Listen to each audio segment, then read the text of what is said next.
In his previous life, the true heir, Qin Ce, returned to the Qin family, enduring relentless torment and humiliation, ultimately meeting a tragic fate.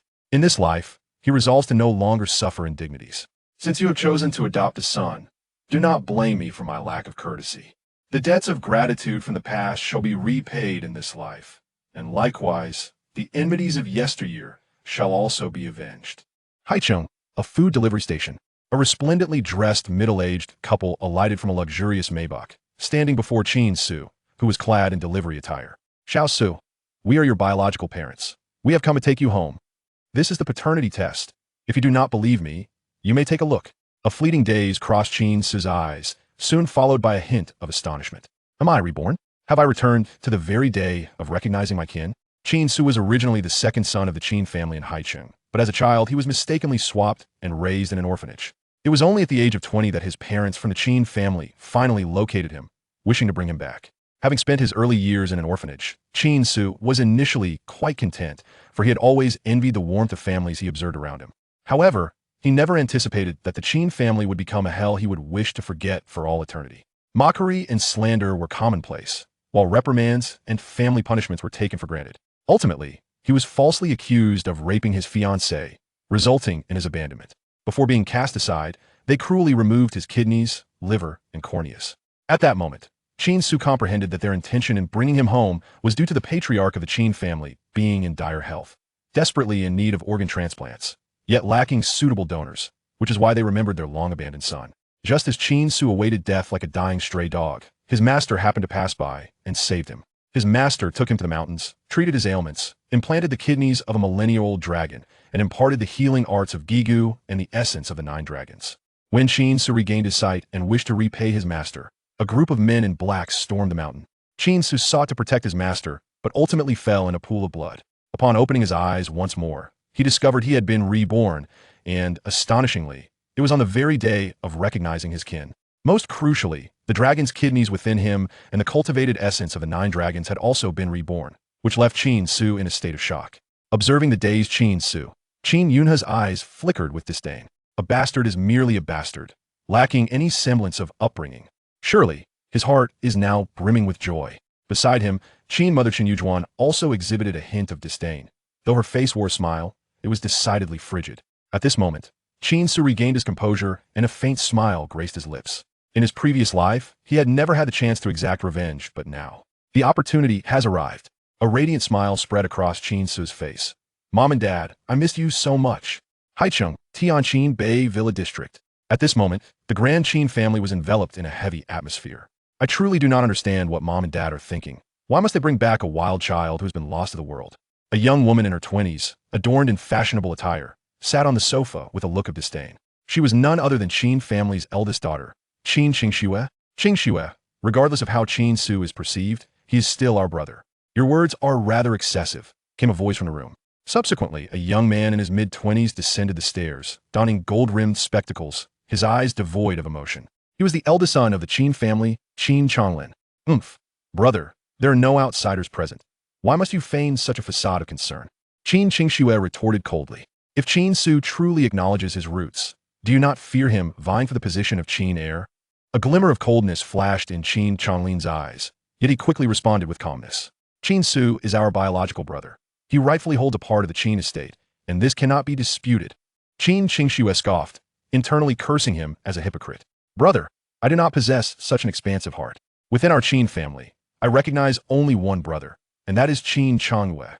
Qin Qingxue coldly declared. If Qin Ce knows his place, I would not mind having an additional servant in the household. However, if he behaves like a spoiled young master within the Qin family, then I shall not show him any mercy. Sister, you are truly kind to me. At that moment, Qin family adoptive son Qin Changyue stepped forward, grasping Qin Qingxue's hand, his voice choked with emotion. I know it is because of me that Qin Ce has been cast aside. If Qin Ce harbors resentment towards me, I can understand. In truth, I have long prepared to depart the Qin family upon his return. Upon hearing this, Qin Qingxue's brows furrowed. This situation is not your fault. Why should you leave the Qin family? If anyone should depart, it is Qin Ce. In my heart, you are my brother, while he is merely a stranger with whom I share blood. Tears streamed down Qin Changyue's face. It must be said that his handsome features combined with his reddened, aggrieved eyes instantly stirred Qin Qingshue's protective instincts. Sister, you and Heir siblings by blood. Do not let me come between you. Qin Qingshui spoke softly. It is all right. If Qin Ce dislikes me, I shall leave. Qin Qingshui moved closer, embracing Qin Qingshui. Rest assured, as long as I am in this family, no one shall drive you away. Qin Ce is not worthy. Meanwhile, not far off, Qin Qianglin adjusted his glasses, a meaningful glint flashing in his eyes before he retreated to his room. At that moment, the villa's front door swung open. Xiao Su, this will be your future home. Qin mother grasped Qin Ce's hand as they entered.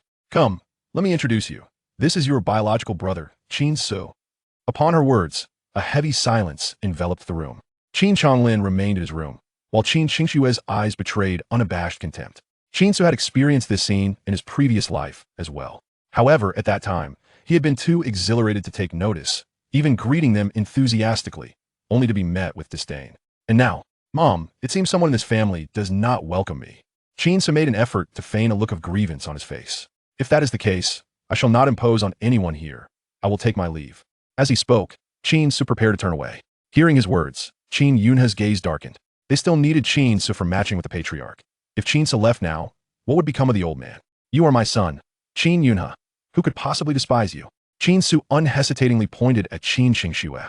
The way she looked at me just now, one would think I had sullied her. Chapter 2, So today you have met him. Qin Yunha's expression shifted dramatically. He shot a glare at Qin Qingshui. Qingshui, what nonsense are you spouting? Qin Ce is your own younger brother. How could you utter such words about him? Upon hearing her father's rebuke, Qin Qingshui's face registered shock.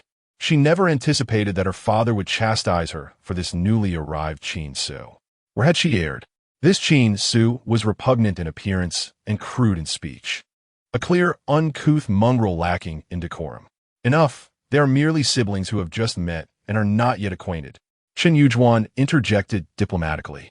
Qingshui, before I left, I asked you to prepare a room. Please take Qin Ce to the room now. Qin Qingshui scoffed. Mother, there is a maid's room downstairs that I have already arranged. He can occupy that immediately. Qin Ce raised an eyebrow. Am I to stay in the maid's room? What of it? Qin Qingshui retorted coldly. Our Qin family's maid's quarters are far superior to that wretched den you previously inhabited, so take solace in that. Qin Yunha frowned, since there are no rooms available.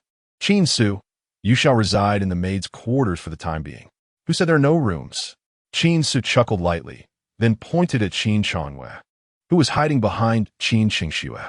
If you evict him, won't I have a room then? At his words, everyone fell silent. The Qin family had never considered expelling Qin Qianglin. After all, they had raised him for 18 years and regarded him as their own son. However, before Qin Yunha could respond, Qin Qingshui exploded with fury. Qin Ce, this is the Qin family. It is not your place to dictate terms. If you wish to oust Qiangyue, abandon that thought. Do not presume that just because you've returned to the Qin family, we will coddle you. You had best recognize your own standing. The Qin family can welcome you back, but they can also cast you out. I acknowledge only one brother, and that is Qin Qianglin. Witnessing Qin Qingshui's ferocious demeanor, Qin Qianglin felt a wave of gratitude. Sister, please do not let your anger towards Qin Ce stem from my situation. If Qin Ce wishes for my room, I can relinquish it, for I am merely a substitute for him. Even if it means leaving the Qin family, I bear no resentment. As he spoke, his eyes brimmed with tears. Chen Yujuan's expression immediately softened with concern. She hurriedly embraced Qin Qianglin. Little you, what are you saying? Though you're not my biological child, the bond we have forged over the years has made you as dear to us as our own. Speak not of being a substitute. You are irreplaceable in the Qin family. Qin Yunha added, Indeed, I will not remain silent. No one can remove you from here. Qin Ce, I understand you feel we owe you, but the current situation stands as it is. For now, you shall reside in the maid's quarters, and in due time, I will arrange something suitable for you. You may have been unaware of the Qin family's customs while you were away, but I will not hold it against you. However, now that you have returned, you must abide by our rules. Surely, you do not wish to return to that impoverished existence, do you? Gazing into Qin Yunha's threatening eyes, Qin Ce chuckled. Despite his rebirth, The course of events mirrored his previous life. However, he would not allow himself to live in subjugation again. Meanwhile, Qin Ce and Qin Changwei wore expressions of triumph. Qin Yunhe, are you truly certain you wish for me to reside in the maid's quarters? Qin Ce remarqued coldly. Is it the custom of the Qin family that a bastard must lay beneath the true heir? Rogue. Qin Yunhe seethed with rage. Qin Ce, you are exceedingly audacious. Who do you call a bastard? Your manners are appalling, and today I shall teach this ill-mannered wretch a lesson. With that, Qin Yunhe reached for the family rod. While they required Qin Ce's organs to save old Master Qin, this did not grant him the liberty to act with impunity. Qin Yunhe intended to impart a lesson to Qin Ce. This Qin family belonged to him, not to Qin Ce. Father, Qin Ce has just returned home. He knows nothing yet. Qin Changwei feigned concern. Please do not let him upset your health. He then insincerely approached Qin Ce. Qin Ce, if you truly care so much about a room, why not take mine? I only wish for you to apologize to father. He carries the weight of the entire Qin family on his shoulders. As children, if we cannot even acquiesce to such trifles, how unfilial we would be. Qin Ce rolled his eyes. In both lives, the only area in which he fell short of Qin Changwei was his tea skills. Changwei, do not converse with this wretch. Qin Yunhe interjected coldly. Today, I must ensure he comprehends the hierarchy. At that moment, Qin Ce eagerly handed the rod to Qin Yunhe. Grasping the rod, Qin Yunhe advanced and swung it towards Qin Ce. Qin Ce evaded, swiftly pulling Qin Changwei in front of him. The rod struck Qin Changwei's head with a heavy thud. Father, you hit the wrong person. Qin Changwei cried out in pain, clutching his injured head. Father. Qin Ce's face twisted in concern. Chen Yujuan could no longer contain herself and rushed to embrace Qin Changwei, hurling accusations at Qin Ce. Qin Ce, how dare you use Changwei as a shield? You are utterly uncouth. After all these years outside, you have turned into a wild child. Qin Yunhe's expression darkened. Qin Ce, when I enforce family discipline, no one has ever dared to evade. Are you challenging me? Seeing the fury etched on Qin Yunhe's face, Qin Ce shrugged. Then today you shall witness it. You. Qin Yunhe trembled with rage. At that moment, Qin Changwei, cradling his head, began to cry. Sister, my head hurts so badly. It feels as if it will explode. Seeing his agony, both Qin Ce and Chen Yujuan panicked. Little brother, we must take you to the hospital immediately. Old Qin, let us take little you to the hospital first. We can deal with him later. Upon hearing his wife and daughter speak thus, Qin Yunhe glared at Qin Ce. You remain here quietly. I will return and deal with you. With that, he hastily summoned a driver to take Qin Changwei to a private hospital. Meanwhile, Qin Ce smiled and casually ascended the stairs. At this moment, Qin Changlin was observing Qin Ce with a smile in his eyes. Qin Ce, I am Qin Changlin, your elder brother, in the Qin family. Angering our father brings no benefit to you. If you wish to remain in the Qin family, I advise you to apologize to him. Of course, I can assist you. Qin Ce chuckled. Elder brother, are you serious? You can help me? Of course. Then first, assist me in clearing out Qin Changwei's room. I wish to reside there. Chapter 3 Dog Servant. Qin Changlin's smile froze. He had expected Qin Ce to be a simpleton. If he could be manipulated, he would become a weapon against Qin Changwei. Although Qin Changwei is merely an adopted son, the recent excessive affection displayed by his father towards him has instilled a sense of unease in Qin Changlin. Little did he anticipate that Qin Ce could be so oblivious. Was it possible that Qin Ce felt no sense of urgency at all? This thought led Qin Changlin to question whether his attempts to curry favor with Qin Ce were misguided. Observing Qin Changlin's momentary stupor, Qin Ce couldn't help but smirk internally. Were it not for his past life's experiences, he might have mistaken Qin Changlin for a gentle elder brother. Yet, Qin Changlin proved to be far more formidable than Qin Ce. If Qin Ce were a naive and simple-minded girl, then Qin Changlin was a smiling tiger. His nature was even more venomous than a snake. Brother, why are you standing there in a daze? Qin Ce inquired. Didn't you say you would assist me? Taking a deep breath, Qin Changlin replied, Qin Ce, I have some official matters to attend to at the moment. I cannot assist you with this matter. Then perhaps you should tend to your affairs, brother. Oh, by the way, could you inform me which room belongs to Qin Changwei? A twitch appeared at the corner of Qin Chonglin's mouth. It seemed that Qin Ce was truly the type to persist in his endeavors regardless of obstacles. However, should Qin Ce forcefully kick down Qin Changwei's door, a confrontation would undoubtedly ensue, which suited Qin Chonglin's intentions perfectly. Subsequently, Qin Chonglin pointed towards Qin Changwei's room, stating, "This is Qin Changwei's room, but I still believe it would be wise for you to wait until father returns." "Thank you, brother." Ignoring Qin Chonglin's words, Qin Ce proceeded to the threshold of Qin Changwei's door. Upon pulling the handle, he discovered that it would not budge. Was it locked? Could there be something amiss inside? After all, who would lock a door in their own home? Taking a deep breath, Qin Ce raised his foot and delivered a powerful kick to the door. With a thunderous crash, the sturdy door was sent flying. The tremendous noise reverberated throughout the Qin household, startling numerous servants. What followed was a scene they had never dared to dream of witnessing. Qin Ce had kicked open Qin Changwei's door and was now throwing his belongings out one by one. Madman, this guy is truly insane. Qin Chonglin trembled at the sight of Qin Ce's display of strength, shocked at just how powerful he was. Thankfully, he was somewhat mentally unstable.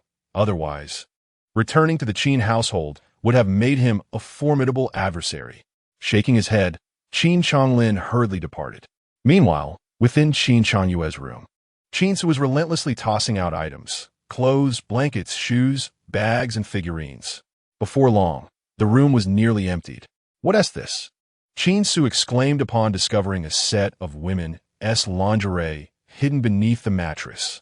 Delicate lace, thong panties, and black stockings. What the hell? Does Qin Changwei have this sort of hobby? Images of Qin Changwei clad in black stockings and a lace bra flashed through Qin Ce's mind. Ugh! In an instant, he felt as though his mind had been sullied. Without hesitation, he grabbed the items with a towel and cast them aside. Eventually, only a computer remained in the room. "I'll keep this. It has decent specifications. It'll be good for gaming." Having completed his task, Qin Ce sauntered out leisurely. Was there anyone managing the household at present?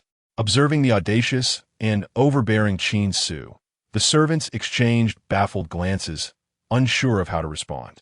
Soon, all eyes fell upon a middle-aged woman. Stepping forward, the woman spoke in a deep voice. "I am the housekeeper of this estate. You may call me Housekeeper Liu." "Master Qin Ce, may I inquire what you intend to do?" Upon seeing Housekeeper Liu, a glimmer of coldness flickered in Qin Ce's eyes. Liu Yufeng had served the Qin family for nearly 2 decades and had earned the trust of Qin Yunhe and Chen Yujun. Moreover, she was adept at navigating the winds of fortune. In his previous life, when she realized that he, the new young master, was not favored, she had covertly set numerous traps for him. When he revealed these matters to Qin Yunhe, he was met only with reprimand. "How could I have forgotten about you, old hag?" Qin Ce remarked with a smile that concealed malice. "Have someone clean up this mess and throw it away. Also, arrange to have a door installed for my room." "Housekeeper Liu replied calmly, Master Qin Ce, you have kicked open young Master Changwei's room and thrown out all his belongings. Isn't that a bit excessive?" Qin Ce's expression darkened. "Are you a servant questioning me?" he retorted coldly. Liu Yufeng shook her head. "Not at all. I am merely reminding you, Master Qin Ce, that creating such a disturbance shortly after your return to the Qin family may lead to your expulsion once more." She had recognized that the young master was stirring up chaos upon his return, and he would undoubtedly not remain in this household for long. Thus, it was the perfect moment for her to demonstrate her loyalty. Once Miss Qing Xue and young Master Changwei returned, Qin Ce would surely face dire consequences. Clack, clack, clack. Qin Ce approached Liu Yufeng, speaking calmly. "In the Qin family, I am the master, and you are the servant. Have the servants grown so bold as to speak to their master in this manner? Do as I commanded immediately." A hint of a cold smile crept onto Liu Yufeng's lips. "I'm afraid, Master Qin Ce, I cannot comply. The Qin family does not allow a newly arrived young master to dictate terms to me." "Repeat that." Qin Ce's voice turned icy. "Given such close proximity, if Master Qin Ce cannot hear me, I suggest a visit to the hospital for a checkup. Lu Yufeng retorted with a smirk of derision. However, in the next moment, Qin Ce struck her across the face with a resounding slap. The impact caused her head to spin, and she felt as though the world around her was whirling. With a loud crack, she was sent sprawling to the ground. A sharp pain radiated from her cheek, and she tasted blood in her mouth. Upon examining her injury, she discovered that a tooth had been knocked out. "How dare you hit me?" Lu Yufeng cried, clutching her face as she struggled to rise, her expression twisted in rage. Having worked in the Qin family for over 2 decades, she had always been treated with respect by Qin Yuna. How could this Qin Ce dare to strike her? What of it? Qin Ce sneered. "You, a mere servant, truly believe yourself to be the master? Speak another word, and I shall strike you again." At the sight of Qin Ce's menacing demeanor, Lu Yufeng trembled in fear. Yet, she quickly gritted her teeth and declared, "Qin Ce, don't be arrogant. I've already called Miss Qingxue. She will be returning shortly, and you are doomed." As she spoke, the sound of screeching brakes echoed from outside the estate. Moments later, Qin Qingxue appeared at the entrance. Upon seeing the scattered belongings of Qin Changyue on the ground, she let out a piercing scream. Who did this? Who is responsible? Qin Qingxue trembled with fury, her gaze fixated on Qin Ce. "Did you do this?"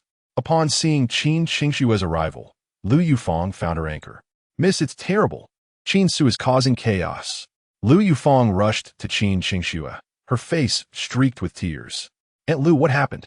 Noticing Lu Yufeng's swollen cheeks and bloodied lips, Qin Qingxue's expression turned to one of shock. "I tried to stop Qin Ce from throwing away young Master Changyue's belongings, and he retaliated with punches and kicks, even knocking out my teeth." Hearing Lu Yufeng's accusations, Qin Qingxue's eyes turned red with anger. "Qin Ce, you scoundrel! You just injured Changyue, and now you've occupied his room. You are utterly lawless." Qin Ce posed momentarily. "Let me clarify. Qin Changyue's injury has nothing to do with me." "How can you say that? If you hadn't pulled him, how could Changyue have been hurt?" Qin Qingxue roared like a crazed lion. Qin Ce rolled his eyes, thinking, who asked him to come so close, playing the innocent? But truly, in their eyes, he probably didn't even measure up to a hair on Qin Changyue's head. At that moment, Qin Qingxue surveyed the disarray around her, and suddenly her eyes narrowed. She hurried over to a pile of clothes and retrieved a set of provocative lingerie. "Qin Ce." Qin Qingxue's face flushed a deep crimson, filled with indignation. "Not only did you discard Changyue's things, but you also trespassed into my room? The members of the Qin family are truly adept at framing others." Qin Ce scoffed. "What is there in your shabby den that would interest me? It's rather repulsive. If you didn't enter, how do you explain this?" Qin Qingxue gritted her teeth. "My lingerie and stockings. Why are they here? Is this really Qin Qingxue's lingerie and stockings?" Qin Ce's eyes widened in astonishment, followed by a glimmer of amusement. He had initially thought Qin Changyue harbored a penchant for cross-dressing, but it appeared these were indeed Qin Qingxue's intimate garments. Moreover, judging by her expression, she seemed completely unaware. This was getting interesting. Perhaps a rat brought them over. How would I know? "It's your family's affair," Qin Ce shrugged nonchalantly. Qin Qingxue's gaze turned icy. "I initially thought you were an ignorant wild child from outside, lacking manners. But it seems I must teach you a lesson, or else you'll believe the Qin family is easy to trifle with." "Guards!" With a sharp command from Qin Qingxue, 7 or 8 bodyguards rushed in from outside. "Go! Subdue Qin Ce. I want him to understand that the Qin family is not a place for him to run amok." The bodyguards rolled up their sleeves and charged at Qin Ce. As the top-tier bodyguards of Haiqing's elite, they were exceptionally skilled. However, Qin Ce displayed no signs of panic. After all, he had retained his previous life's cultivation after his rebirth. These individuals were hardly a match for him. Qin Ce, now you realize the might of the Qin family, don't you?" Lu Yufeng's eyes brimmed with resentment. After years in the Qin family, this was the first time she had been so brutally beaten. She eagerly anticipated the sight of Qin Ce being pinned to the ground. Yet reality would surely disappoint her. In less than 20 seconds, all 7 or 8 bodyguards lay sprawled on the ground, clutching their stomachs in pain.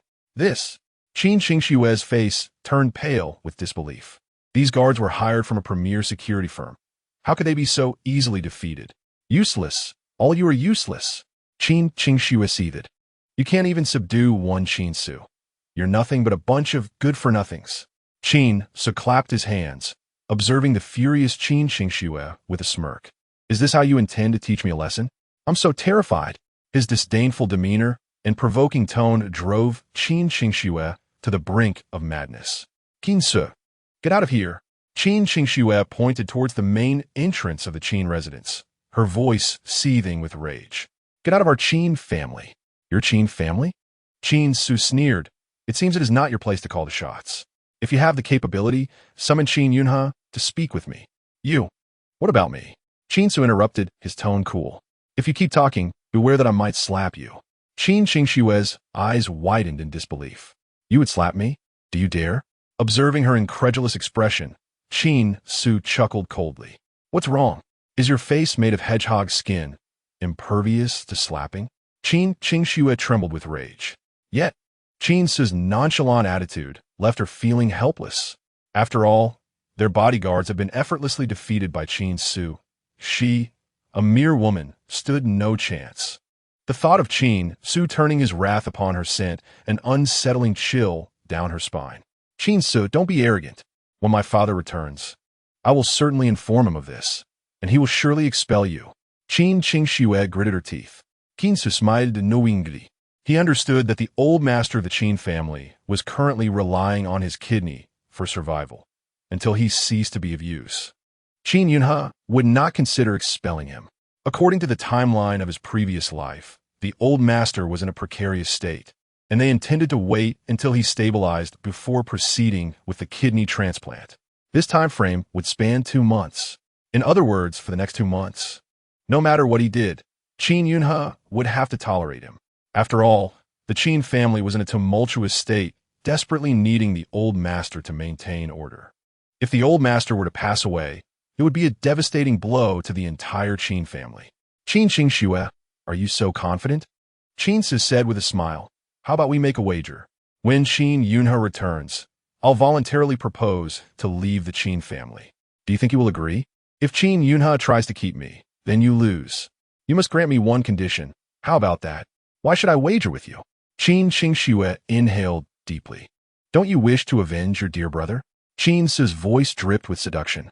If you win, you can make me kneel before Qin Chongyue, humiliating me at will, even breaking my limbs, and I would accept my defeat willingly.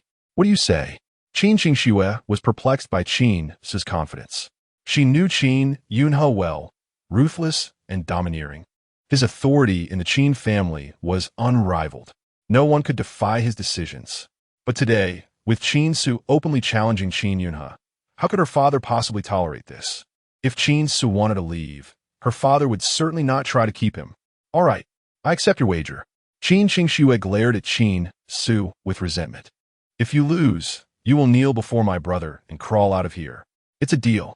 A scheming smile spread across Qin Ce's face. At this moment, Qin Yunhe and his wife found themselves in an opulent Supreme VIP suite. Within the room lay an elderly man, his condition rather precarious. Doctor, how is my father's condition? Qin Yunhe grasped the physician's hand anxiously, his voice laced with concern. Rest assured, Master Qin, the attending physician reassured. Old Master Qin has just undergone our emergency treatment and is currently out of immediate danger. However, I must inform you that his internal organs are failing significantly, particularly the kidneys and liver. Should we fail to find a suitable donor match soon, Old Master Qin may have less than a year to live. Less than a year? Qin Yunhe's expression darkened. I understand, he spoke solemnly. Doctor, we will expedite the search for compatible kidney and liver donors. Outside the ward, the countenance of Qin Yunhe and his wife was grave. It seems we must arrange for Qin Ce to undergo a kidney transplant with the old master at once. Qin Yunhe declared, in a couple of days, I will bring him to match with the old master. The Qin family is currently in turmoil. Should certain individuals learn of the old master's deteriorating health, they will undoubtedly seize the opportunity to undermine us further. Qin Yujuan remarked calmly, that is fair. Qin Ce has lost all sense of decorum and has become a complete wild child. If he can successfully match with the old master, It would at least contribute something to the Qin family. The two did not regard Qin Ce's life with much weight, as it was precisely their desire to reclaim him that fueled their intentions. Let's check on Changwei, Qin Yunhe suggested. He has been complaining of a headache. The test results should be available by now. At that moment, Qin Yunhe's phone rang. He answered, and the voice of Qin Qingxue reached him. Dad, it's bad. Qin Ce has demolished our home. Upon hearing her words, fury washed over Qin Yunhe's face. He had not had the chance to reprimand Qin Ce earlier, and now it appeared he had grown too bold. Lieutenant Changwei, I need to return home. Qin Yunhe's expression grew darker. I will make sure Qin Ce understands that he is not worthy of running amok in the Qin family. Feeling hungry, Qin Ce looked around after clearing out all of Qin Changyue's belongings. Is there anything to eat? He inquired, directing his gaze at Lu Yufang. Give me something to eat. Lobster. King crab. Buddha jumps over the wall. I'm not picky. A glimmer of disdain flickered in Lu Yufang's eyes. Truly, he was a country bumpkin, only familiar with such extravagant dishes. With a sharp slap, Qin Ce struck Lu Yufang across the face. What was that look you just gave me? He narrowed his eyes. Do you look down on me? Lu Yufang seethed with anger, wishing to tear Qin Ce apart. But considering her own limitations and the fact that even the young lady was unable to contend with him, she could only lower her stance. Young Master Qin, I meant no offense, she replied, somewhat begrudgingly. How could I possibly look down on you? That is more like it. Qin Ce nodded. Listen carefully.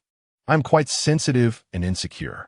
When speaking with me, please maintain a gentle demeanor. If I sense any contempt, I might react excessively. The others couldn't help but twitch their lips at Qin Ce's words. To articulate a threat so eloquently, he truly was a peculiar character. At this moment, Qin Qingxue interjected. Aunt Lu, please arrange for the chef to prepare something for Qin Ce. It may very well be his last meal in the Qin family. Lu Yufang perceived the implication in Qin Qingxue's gaze and seemed to understand. She nodded, of course, young lady. Upon arriving in the kitchen, Lu Yufang hastily found the chef and discreetly slipped him a bottle of sleeping pills. Incorporate these into the dishes.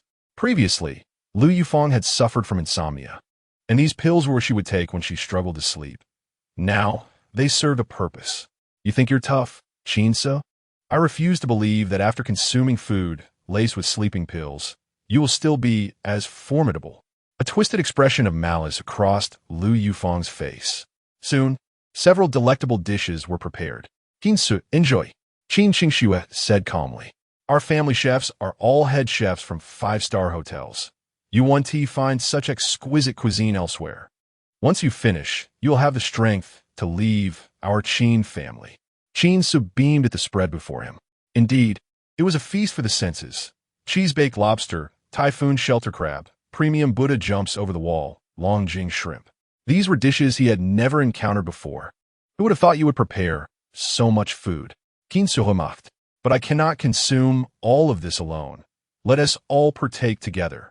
It's better to share joy than to revel alone. Upon hearing this, Lu Yufang's expression shifted slightly. She quickly replied, Young Master Qin, these precious ingredients are reserved for the Qin family. We servants do not have the right to indulge. Qin Ce turned to Qin Qingxue. She scoffed. You don't expect me to dine with you, do you?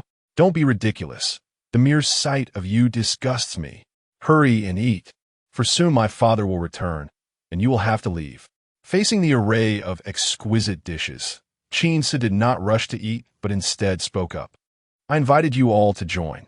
If you refuse, is it a slight against me? I have mentioned my insecurity. If you disrespect me, I may resort to extreme measures. He then pointed at a nearby gardener. You come here and eat.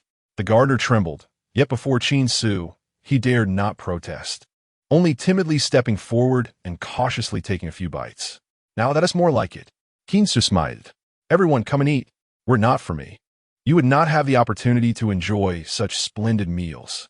Under Qin Ce's insistence, the others reluctantly approached and began to eat. Soon, the exquisite cuisine had captivated everyone. Meanwhile, Lu Yufang's face turned pale. Lu Yufang, why don't you join us? Qin Ce said with a smile that held a hint of menace. If you don't eat, do you have something unsavory hidden in there? And no, how could that be? Then come and eat. Qin Ce's expression darkened. Lu Yufang's face showed a flicker of despair as she glanced at Qin Ce, who remained silent. She understood that if she did not partake, Qin Ce would not let her off easily. Gritting her teeth, she stepped forward and took a large bite of the lobster meat. If Qin Ce consumed these dishes, her sacrifice will be worth it. Not bad, not bad. Qin Ce nodded in satisfaction. Young Master Qin, you should eat too, Lu Yufang urged anxiously. Qin Ce shook his head. I cannot eat food laced with sleeping pills. From the moment the dishes were served, Qin Ce had sensed the faint aroma of sleeping pills. Though subtle, his enhanced senses, sharpened by his cultivation, allowed him to detect it clearly. Did Qin Ce know about the sleeping pills hidden within? At this moment, many of the servants who had partaken the meal were afflicted with severe headaches and nausea, with some even succumbing to violent bouts of vomiting. The more severely affected had collapsed to the ground, unconscious and unresponsive. What could have transpired? Just then, a furious roar echoed from the entrance. Qin Yunhe, witnessing the scene before him, was rendered speechless. Chapter 6. You have lost. Upon learning of Qin Ce's misdeeds, Qin Yunhe stormed back home in a fit of rage. However, he was taken aback when he pushed open the door to find a villa in utter disarray. Not only were Qin Changyue's belongings strewn across the floor, but there also lay a multitude of people, each wearing expressions of profound agony, with the floor littered with vomit and a nauseating stench permeating the entire villa. Was this truly the immaculate sanctuary he once knew? And standing at the center, Qin Ce appeared so utterly out of place. Was this chaos also the handiwork of Qin Ce? Qin Yunhe could no longer contain his wrath.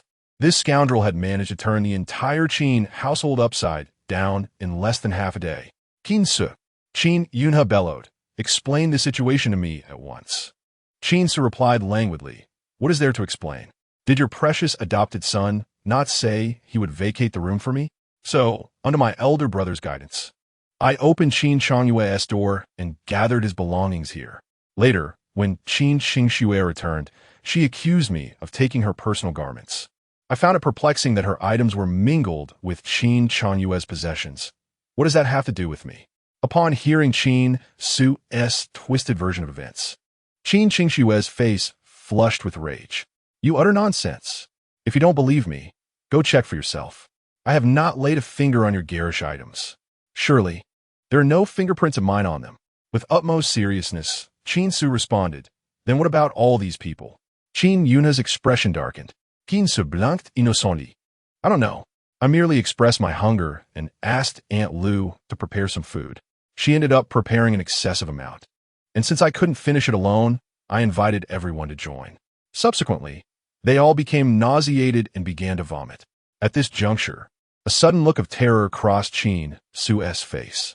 Aunt Lu, you didn't tea poison the food, did you? Are you attempting to kill me? Aunt Lu trembled in fear. Master, it's not like that. She was acutely aware of Qin Yunhe's formidable nature, should the truth come to light. She would undoubtedly face dire consequences. Desperately, she cast a pleading glance at Qin Xingxue. Qin Xingxue took a deep breath. Qin Ce, do not attribute malicious intent to Aunt Lu. She has been loyal to our family for many years. How could she possibly poison you? Yes. Aunt Lu nodded vigorously. However, at that moment, Aunt Lu suddenly felt dizzy and nausea surged within her. It dawned on her that she too had consumed a hefty portion of the meat. With a violent retch, she expelled the contents of her stomach. Qin Yunhe was no fool. He had begun to piece together the situation. Qin Ce, once this matter is resolved, I will see to your reckoning.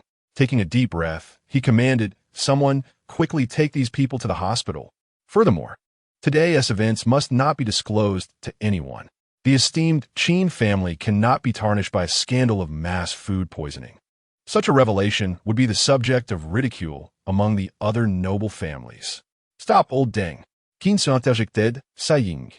I have something of utmost importance to discuss with you. What trickery do you intend to employ now?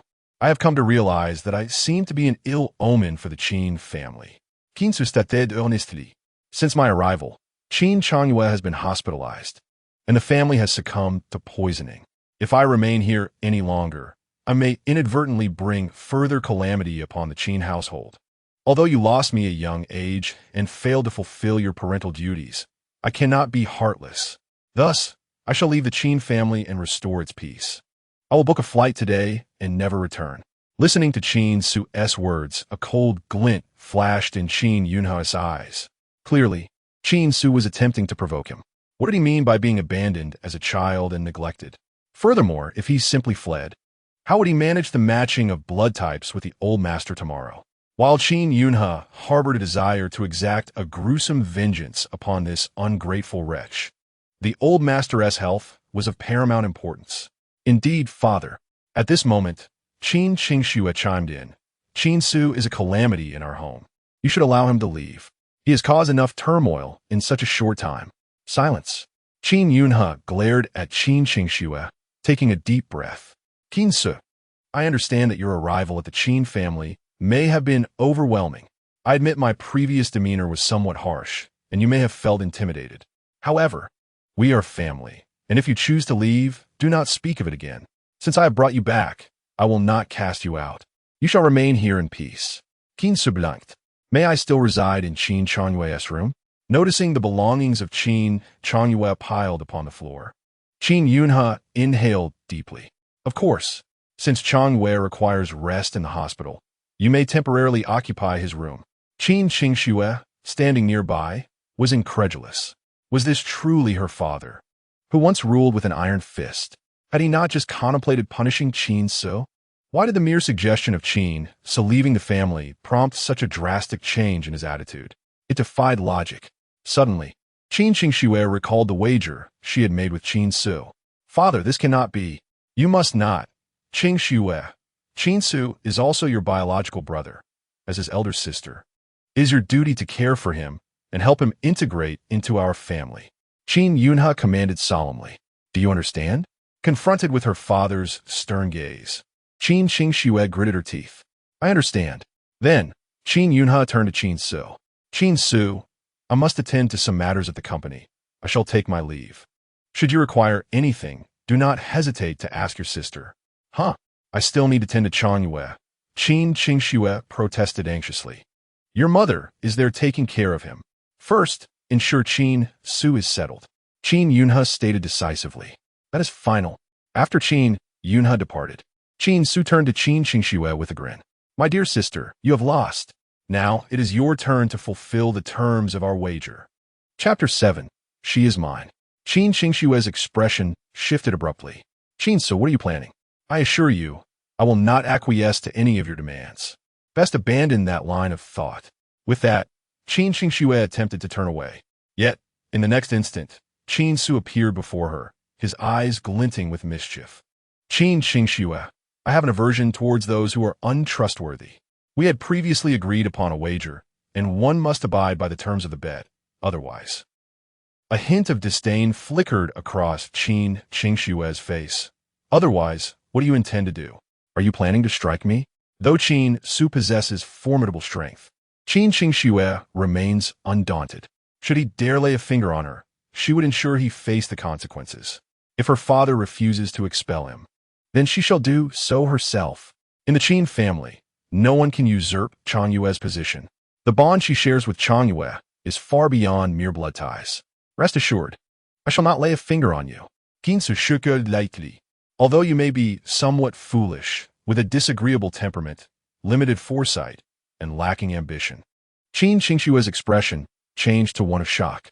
Were she capable of overpowering Qin Ce, she would have long since silenced him. How could such words be uttered? After all, she is the esteemed daughter of the Qin family, known for her beauty, grace, intelligence, and propriety. Why then, does Qin Ce portray her as so insignificant? However, as a young lady of noble birth, it is imperative that you uphold the most basic principle of integrity. Qin Ce sigid. If you choose to disregard this principle, do not blame me for taking extreme measures. What do you intend to do? Qin Ce's demeanor shifted. If I were to strike Qin Changyue, dare you? If you so much as harm a hair on Changyue's head, I will ensure you pay dearly. She retorted furiously. Qin Ce chuckled again. I am not afraid of Qin Yunha.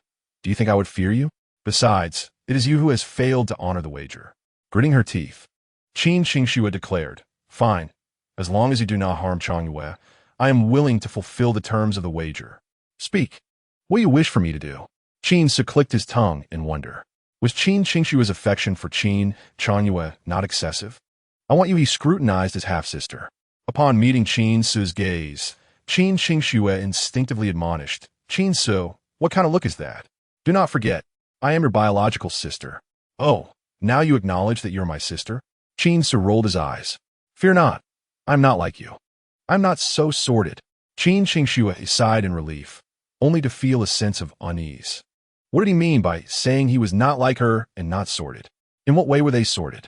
Before she could retort, Qin Ce spoke again. The task I require of you is quite simple. Please tidy my room.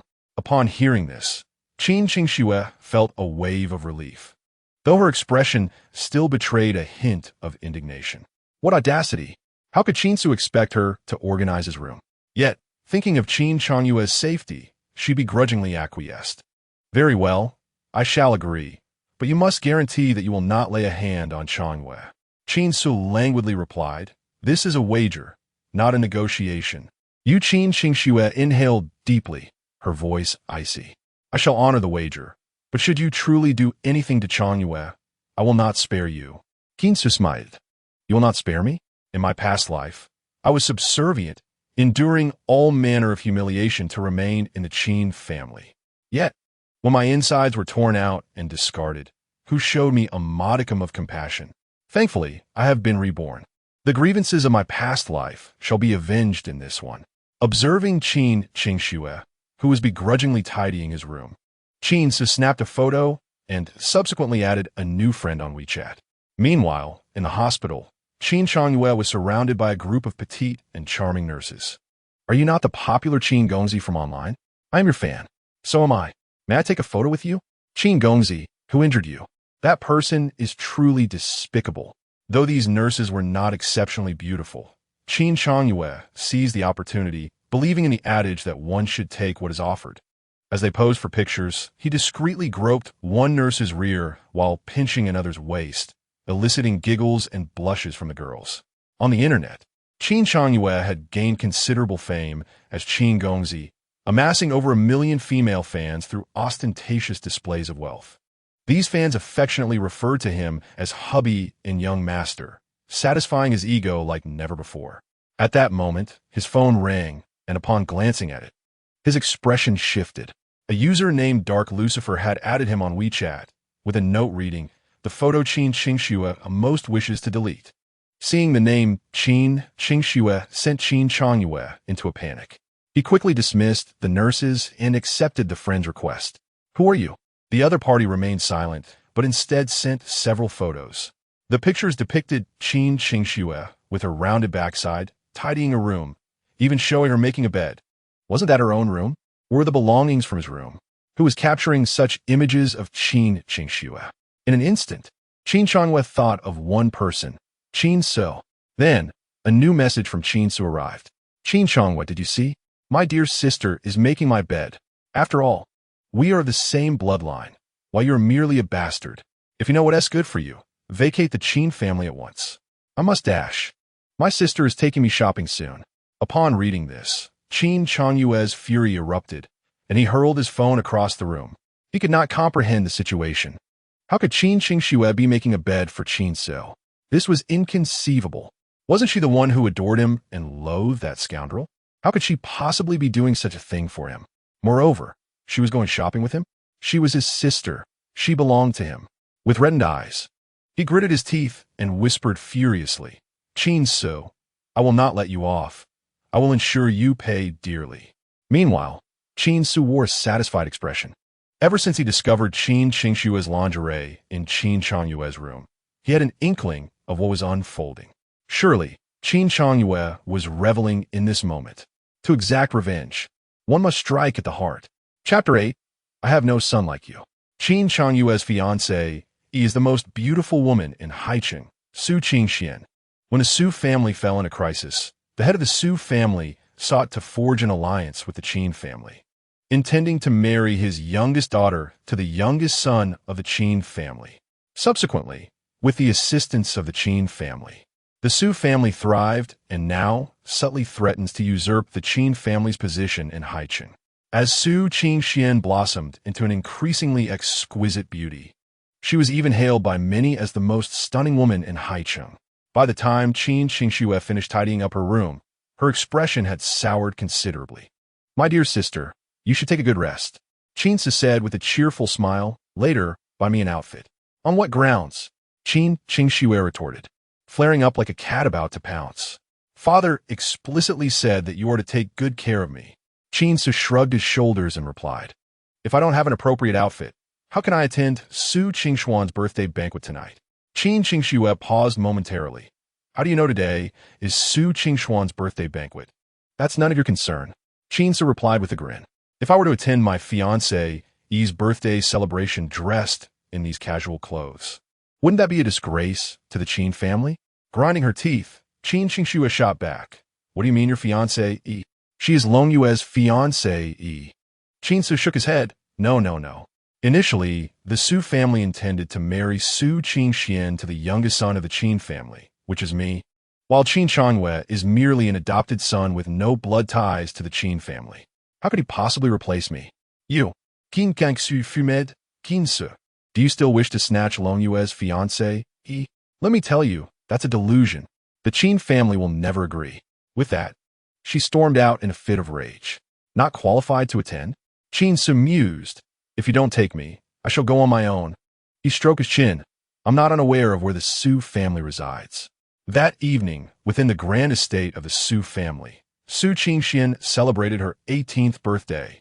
Almost all the social elites of Haicheng had gathered, for the Su family had indeed become the foremost family in the city. Inside the Su residence, Su Qingxian sat dazedly in the makeup room, a hint of resignation etched on her face. She gazed into the mirror at her nearly flawless visage, yet her expression bore no trace of joy, for she understood that tonight was not merely her coming-of-age ceremony. It was also the day the Su and Qin families would publicly announce their union. After today, she would not only be the young lady of the Su family, but also the fiancée of the young master of the Qin family. What does beauty matter if one ultimately becomes a mere pawn in a familial alliance? Su Qingxian caressed her face, and at that moment, she found herself loathing her beautiful countenance. If only she were unattractive, would she then be spared from this marriage? "Do you wish to rebel against your fate?" Suddenly, a stranger's voice echoed from behind her. Su Qingxuan jumped in surprise, quickly turning around to find a young man she had never seen before, observing her with an appraising gaze. "Who are you?" Su Qingxian asked, her voice tinged with anxiety. "You didn't scream?" He replied, "Since you can appear silently behind me, even if I were to shout, it would be of no consequence." Regaining her composure, Su Qingxian stated, "You might as well reveal your intentions." Qin Ce was taken aback. In his previous life, he had little interaction with Su Qingxian, and he had not attended her birthday banquet. The first time he encountered her was 2 months later, when he found himself drunkenly waking up to discover he was lying naked beside her. At that moment, Qin Changwa barged in with a group, dragging him out of bed. That incident led the Qin family to use it as a pretext to expel him. It was said that Su Qingxian subsequently fell into a deep depression and was sent abroad. He was a victim, but so was she. Thus, Qin Ce wished to ascertain what kind of person Su Qingxian was, to determine whether she was worth saving. As it turned out, she was not a fool. Were my words unclear? Do you wish to change your fate? Su Qingxian furrowed her brow. What do you mean? Do you bear a grudge against the Qin family? Indeed, conversing with an astute individual was an entirely different experience. Allow me to introduce myself. I am Qin Ce, the young master of the Qin family, which makes me your future husband. Su Qingxuan's eyes narrowed. I have not heard of a young master named Qin Ce in the Qin family. I only know of one called Qin Changwei. I have returned to the Qin family after being lost for a time, Qin Ce explained. Qin Changwei is a false young master. Ah, yes, your betrothed tonight is indeed Qin Changwei. A glimmer of contemplation passed through Su Qingxuan's eyes. Qin Ce, are you suggesting I reject Qin Changwei and choose you instead? Qin Ce gave her a thumbs up. Exactly, Miss Su. You are indeed perceptive. Then why should I do this? What do I stand to gain?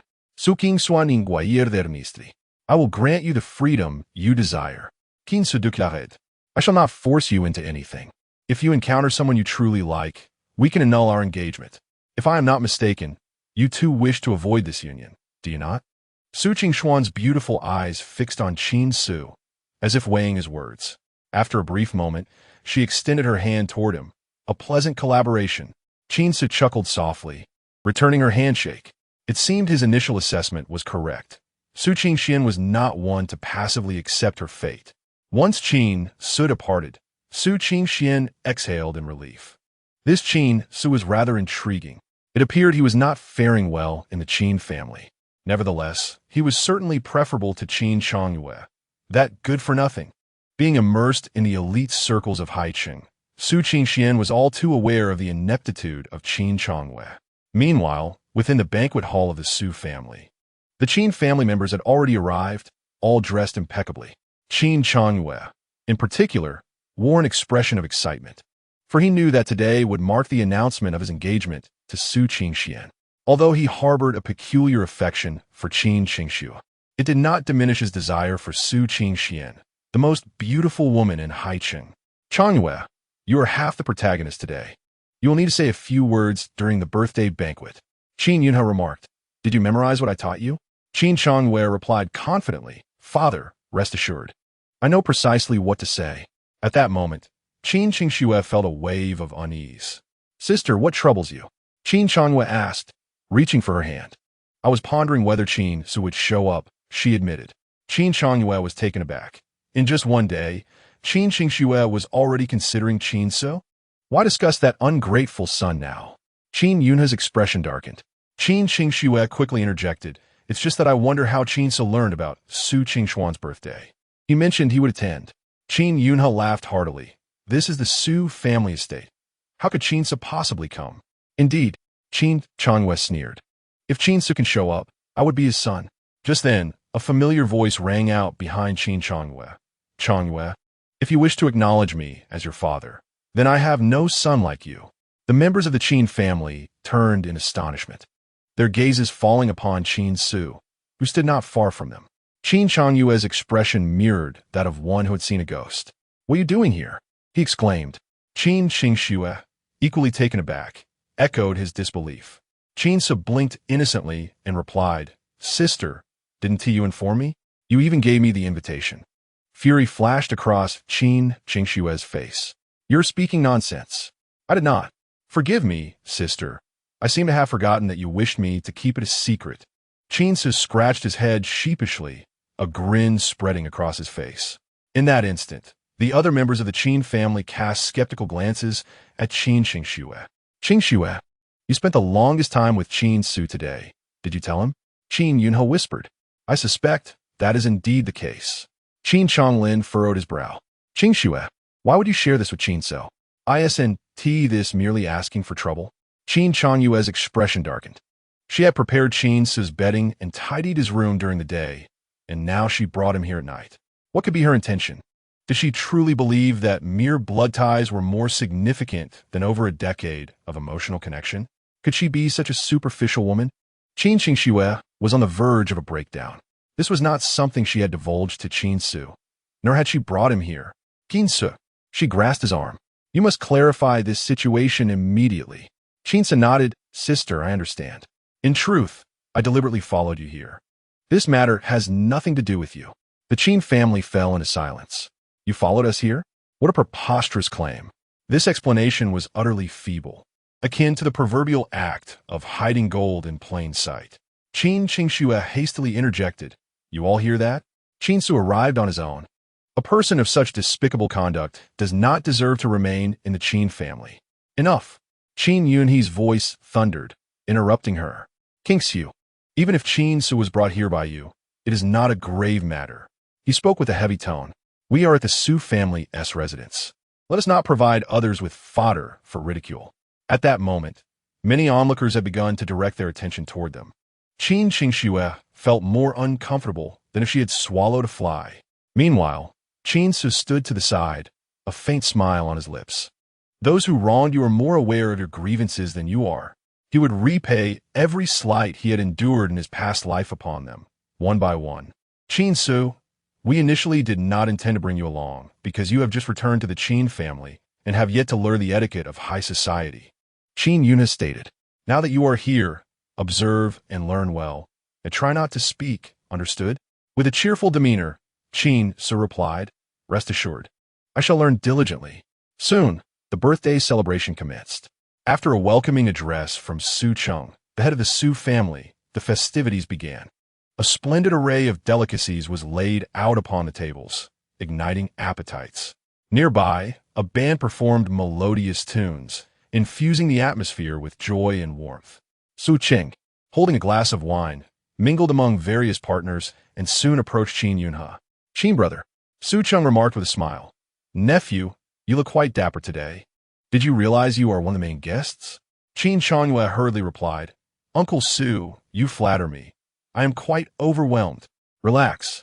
Treat this as if you were in your own home.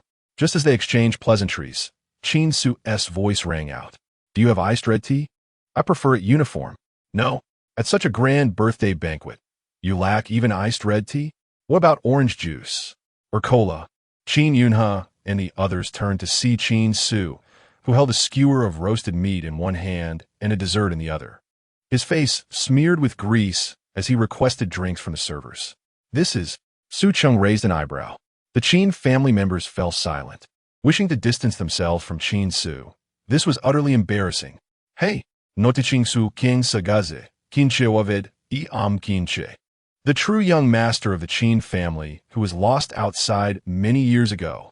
He placed particular emphasis on the word true. Qin Changyue's expression shifted, fists clenching involuntarily. Qin Ce, what are you doing? In such a solemn occasion, do you not possess an ounce of decorum? Do not bring your streetwise antics here. It is too shameful. Listening to Qin Changyue's righteous admonishments, Qin Ce could not help but chuckle. Oh, after pretending to be a young master for a few days, you truly think yourself above the common folk? Among those present, who does not hail from humble beginnings, now that you have prospered, you forget your roots and look down upon the ways of the common people? I must inform you, this is an act of ingratitude. You are fortunate to live in modern times. Had it been a century or two ago, you would surely have been a traitor. Moreover, Uncle Su indicated that we should treat this place like our own home. What is wrong with me eating and drinking here as if I were home? Hearing Qin Ce's retorts, Qin Changyue trembled with rage. What a ruckus! Is this not enough of a disgrace? Qin Yunha could no longer tolerate the exchange between them, and with a wry smile, addressed Su Cheng. I apologize for the commotion. No offense taken. Su Cheng chuckled, casting a scrutinizing glance at Qin Ce. At that moment, the birthday celebrant made her entrance. Miss Su has arrived. Miss Su looks incredibly beautiful. As expected of the fairest maiden of Haicheng, whispers circulated about her childhood engagement, leaving many curious about who was fortunate enough to wed her. Qin Ce turned his attention to Su Qingxian, who appeared resplendent in a gown, adorned with a golden crown, exuding an air of nobility. The delicate skin of her shoulders and collarbone glimmered under the lights, reminiscent of a beauty stepping forth from painting. Indeed, she was the fairest maiden of Haicheng. Su Cheng approached Su Qingxian and took the microphone. Dear friends and family, I extend my heartfelt gratitude for attending my daughter's birthday celebration.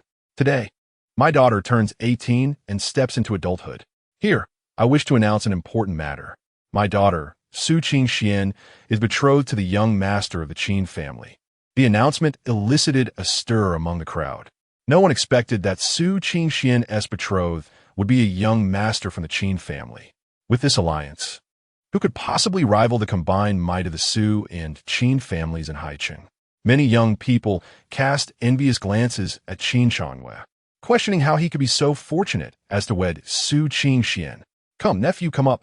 Su Cheng Bikan To Qin Henge. Overwhelmed with excitement, Qin Changyue ascended the stage. Approaching Su Qingxian, he could catch a whiff of her fresh, youthful fragrance. In that moment, he felt that Qin Qingxue paled in comparison. In terms of family background and beauty, Su Qingxian was not inferior to Qin Qingxue. However, at that moment, Su Qingxian frowned. What are you doing up here? Her words silenced the crowd instantly, and the smile on Qin Changyue's face froze. Chapter 10. Qin Ce, you truly are a green tea bitch. My dear child, was my previous statement not clear enough? Su Chang chuckled.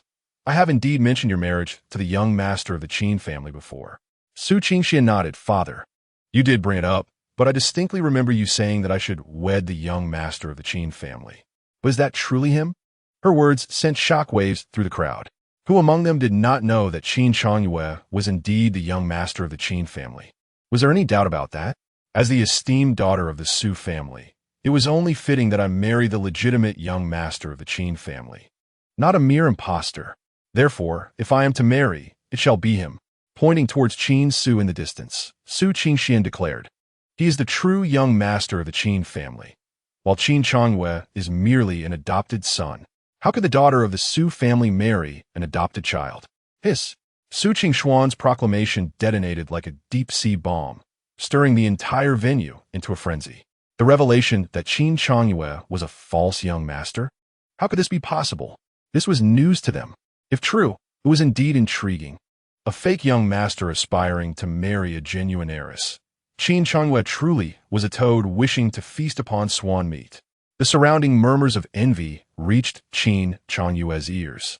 To have his identity as a false young master exposed in front of so many was an immense humiliation, even if Su Qingxian were the most beautiful woman in Haicheng. At that moment, Qin Changyue wished nothing more than to tear her to shreds. Silence. Your betrothal is with me, not Qin Ce. What is he? But a mere country bumpkin?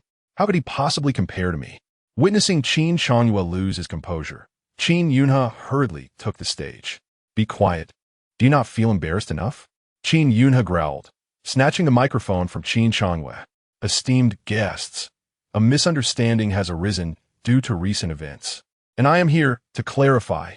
As Qingxian mentioned, our Qin family indeed has another son, Qin Ce, who has been lost to us.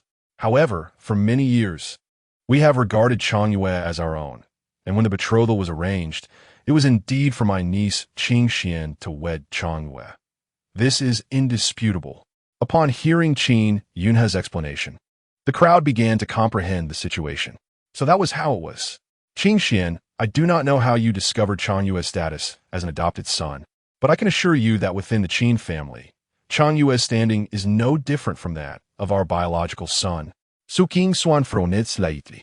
She had not anticipated that Qin Yunhe would still insist on her marrying Qin Changyue. How would she refuse him now? Just then, Qin Ce's voice resonated through the crowd. Father, since you say my status at home is equal to that of my brother Changyue, then why not allow me to marry Miss Su? At this proclamation, all eyes turned to Qin Ce. The members of the Qin family were taken aback.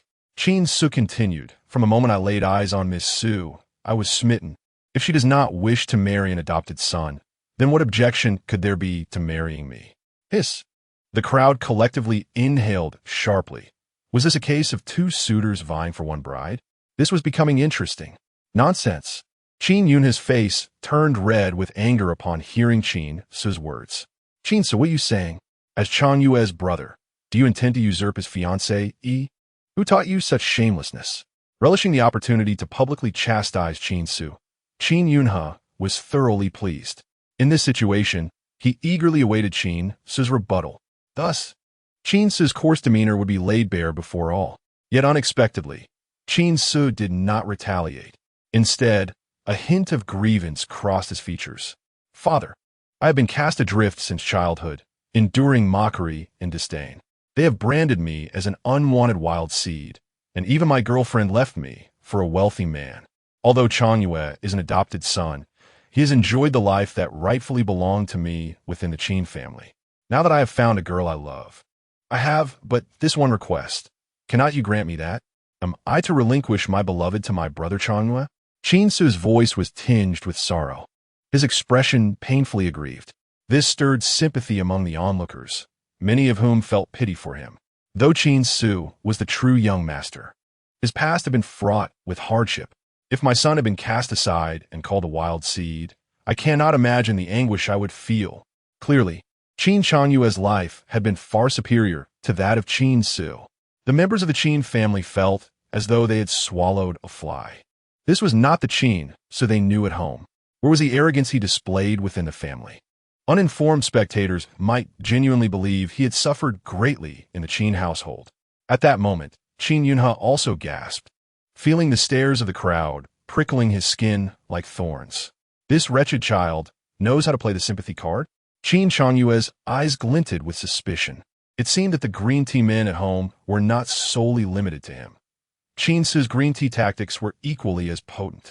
Qin Ce, I know you have endured hardship over the years, but this marriage was long ago arranged between our two families. Qin Ce interrupted Qin Yun.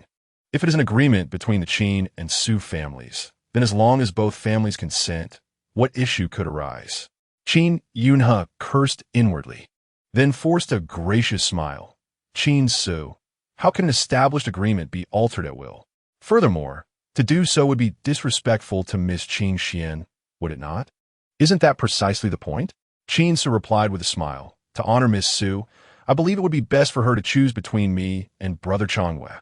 Should Miss Su choose Brother Changyue, I will not pursue the matter further and will heartily wish them well. However, if Miss Su chooses me, I am certain Brother Changyue will also bless us, will he not? Qin Changyue's expression darkened. Based on Su Qingxuan's earlier demeanor, she would undoubtedly not select him. Qin Ce, you truly are a green tea bitch. At that moment, all eyes were fixed upon Su Qingxian. Who would she choose, Qin Su or Qin Changyue? Chapteronce, Ju Huan. But at that moment, Su Cheng burst into hearty laughter. It seems that my daughter Qin Xian is quite popular. I had originally intended to announce this joyous news during my daughter's 18th birthday celebration, but given the current circumstances, let us postpone it for now. I believe that as my daughter spends more time with both young masters of the Qin family, she will come to understand who is truly more suitable for her. Now, let us officially commence my daughter's birthday banquet. Everyone, please enjoy the food, drink, and festivities. After the birthday banquet concluded, the members of the Qin family returned home with gloomy expressions. As Qin Ce whistled, preparing to head to his room, he was stopped by Qin Yunhe. Qin Ce, who permitted you to disrupt your brother's engagement banquet? Qin Yunhe's expression darkened, and the other members of the Qin family glared at Qin Ce with evident displeasure. Today, Qin Changyue was supposed to be one of the stars of the birthday celebration, yet he had become the laughingstock of the entire Haicheng. Qin Qingshue's face was also filled with anger. Qin Ce, do you take pleasure in our misfortunes? Is it impossible for you to exist without creating trouble? You are absolutely correct. Qin Ce chuckled. I truly feel restless unless I stir up some chaos. Why not just expel me instead? Qin Yunhe's expression soured further. Were it not for the necessity of Qin Ce's assistance in matching with the old man, he would have relished the idea of banishing him. Bodef Qin Ce, I am aware that you harbor disdain for me, but you have genuinely erred today. Qin Changyue resumed his performance. The Su family is a pivotal partner for our Qin family, and my engagement with Su Qingxian was arranged long ago. Your antics not only turn the Qin family into a laughingstock, but may also jeopardize our relationship with the Su family. Qin Ce scoffed. Oh, if that is the case, why didn't you simply choose to withdraw at the outset? That would have resolved everything. Surely you wouldn't be reluctant to part with the most beautiful woman in Haicheng? Qin Changyue waved his hands anxiously. It's not as simple as that. Matters of marriage are naturally decided by our parents. However, Miss Su comes from an esteemed background. Having been educated in high society, I worry that if you were to be with her, you would not get along. His unspoken words were clearly understood. Changyue is right. Chen Yujuan huffed. Qin Ce, it appears that you are merely coveting her beauty, trying to insert yourself into a situation that does not concern you. Indeed, Qin Ce admitted. Su Qingxian is the most beautiful woman in Haicheng. As a normal man, is it wrong for me to be drawn to her? Upon hearing this, others were momentarily at a loss for words. Enough, Qin Yunhe remarked with irritation. Qin Ce, your actions today have been exceedingly reckless. And Su Qingxian is not someone you should covet. I will arrange for you to meet other potential brides, but you are forbidden from seeing Su Qingxian again. Let us discuss this later. I am tired. Qin Ce yawned and turned to retreat to his room. Qin Yunhe felt that his dignity as the head of the family had been utterly shattered. Everyone go rest. We shall visit your grandfather tomorrow. Do not stay up late tonight. With that, Qin Yunhe departed. The others followed suit, heading off to rest. At that moment, Qin Ce realized that he had nowhere to go. His own room had been usurped by Qin Ce. Damn! A malevolent expression crossed Qin Ce's face. Qin Ce, you have ruined my plans and taken my room. I will not let you off easily. Oh, my computer. Suddenly, a shiver ran down his spine. His computer still resided in that room, containing numerous secrets he could not afford to be exposed. Brother Qin Ce, open the door. Su family. Qin Xian, I know you are dissatisfied with this marriage arrangement. However, this is a commitment between our Su family and the Qin family. Su Cheng said softly to Su Yingguan. I understand you do not hold Qin Changyu in high regard, but what about Qin Ce? Su Qingxian tilted her head regarding Su Cheng. Father, in your opinion, who was the better choice, Qin Changyu or Qin Ce? How would I know? Su Cheng rolled his eyes. However, I can confirm that even if Qin Ce is indeed the true heir, Qin Changyue's status in the Qin family far surpasses his. I think so too. Su King Swan nodded. But you still lean towards Qin Ce, don't you? Su Cheng glanced at her. Aren't you afraid of making the wrong choice? Qin Yunhe is no ordinary man. He is quite ruthless. The fact that Qin Ce openly defied him raises questions about whether he can remain in the Qin family. Su King Swan replied calmly. Let us wait for 2 months and see. Perhaps Qin Yunhe truly cannot do anything to Qin Ce? Ha! If that were the case, I would personally welcome Qin Ce into our family and consider entrusting the future of the Su group to you. Su Cheng laughed heartily. The following day, Qin Ce stretched lazily as he descended the stairs. One must admit, the living conditions of a capitalist are indeed splendid. The large bed was both soft and springy, akin to lying on a cloud. Downstairs, Lu Yufeng had already prepared a sumptuous breakfast. Oh, this food looks delightful. Qin Ce exclaimed as he took a seat and began to eat. Lu Yufeng observed this chaotic young master with a hint of trepidation. Yet, she gritted her teeth and stepped forward, saying, Young Master Qin Ce, the master has not yet come down. You cannot eat before him. Get lost. Qin Ce shot a glance at Lu Yufeng. You old hag, keep quiet. I can see your remaining teeth are itching for a fight, aren't they?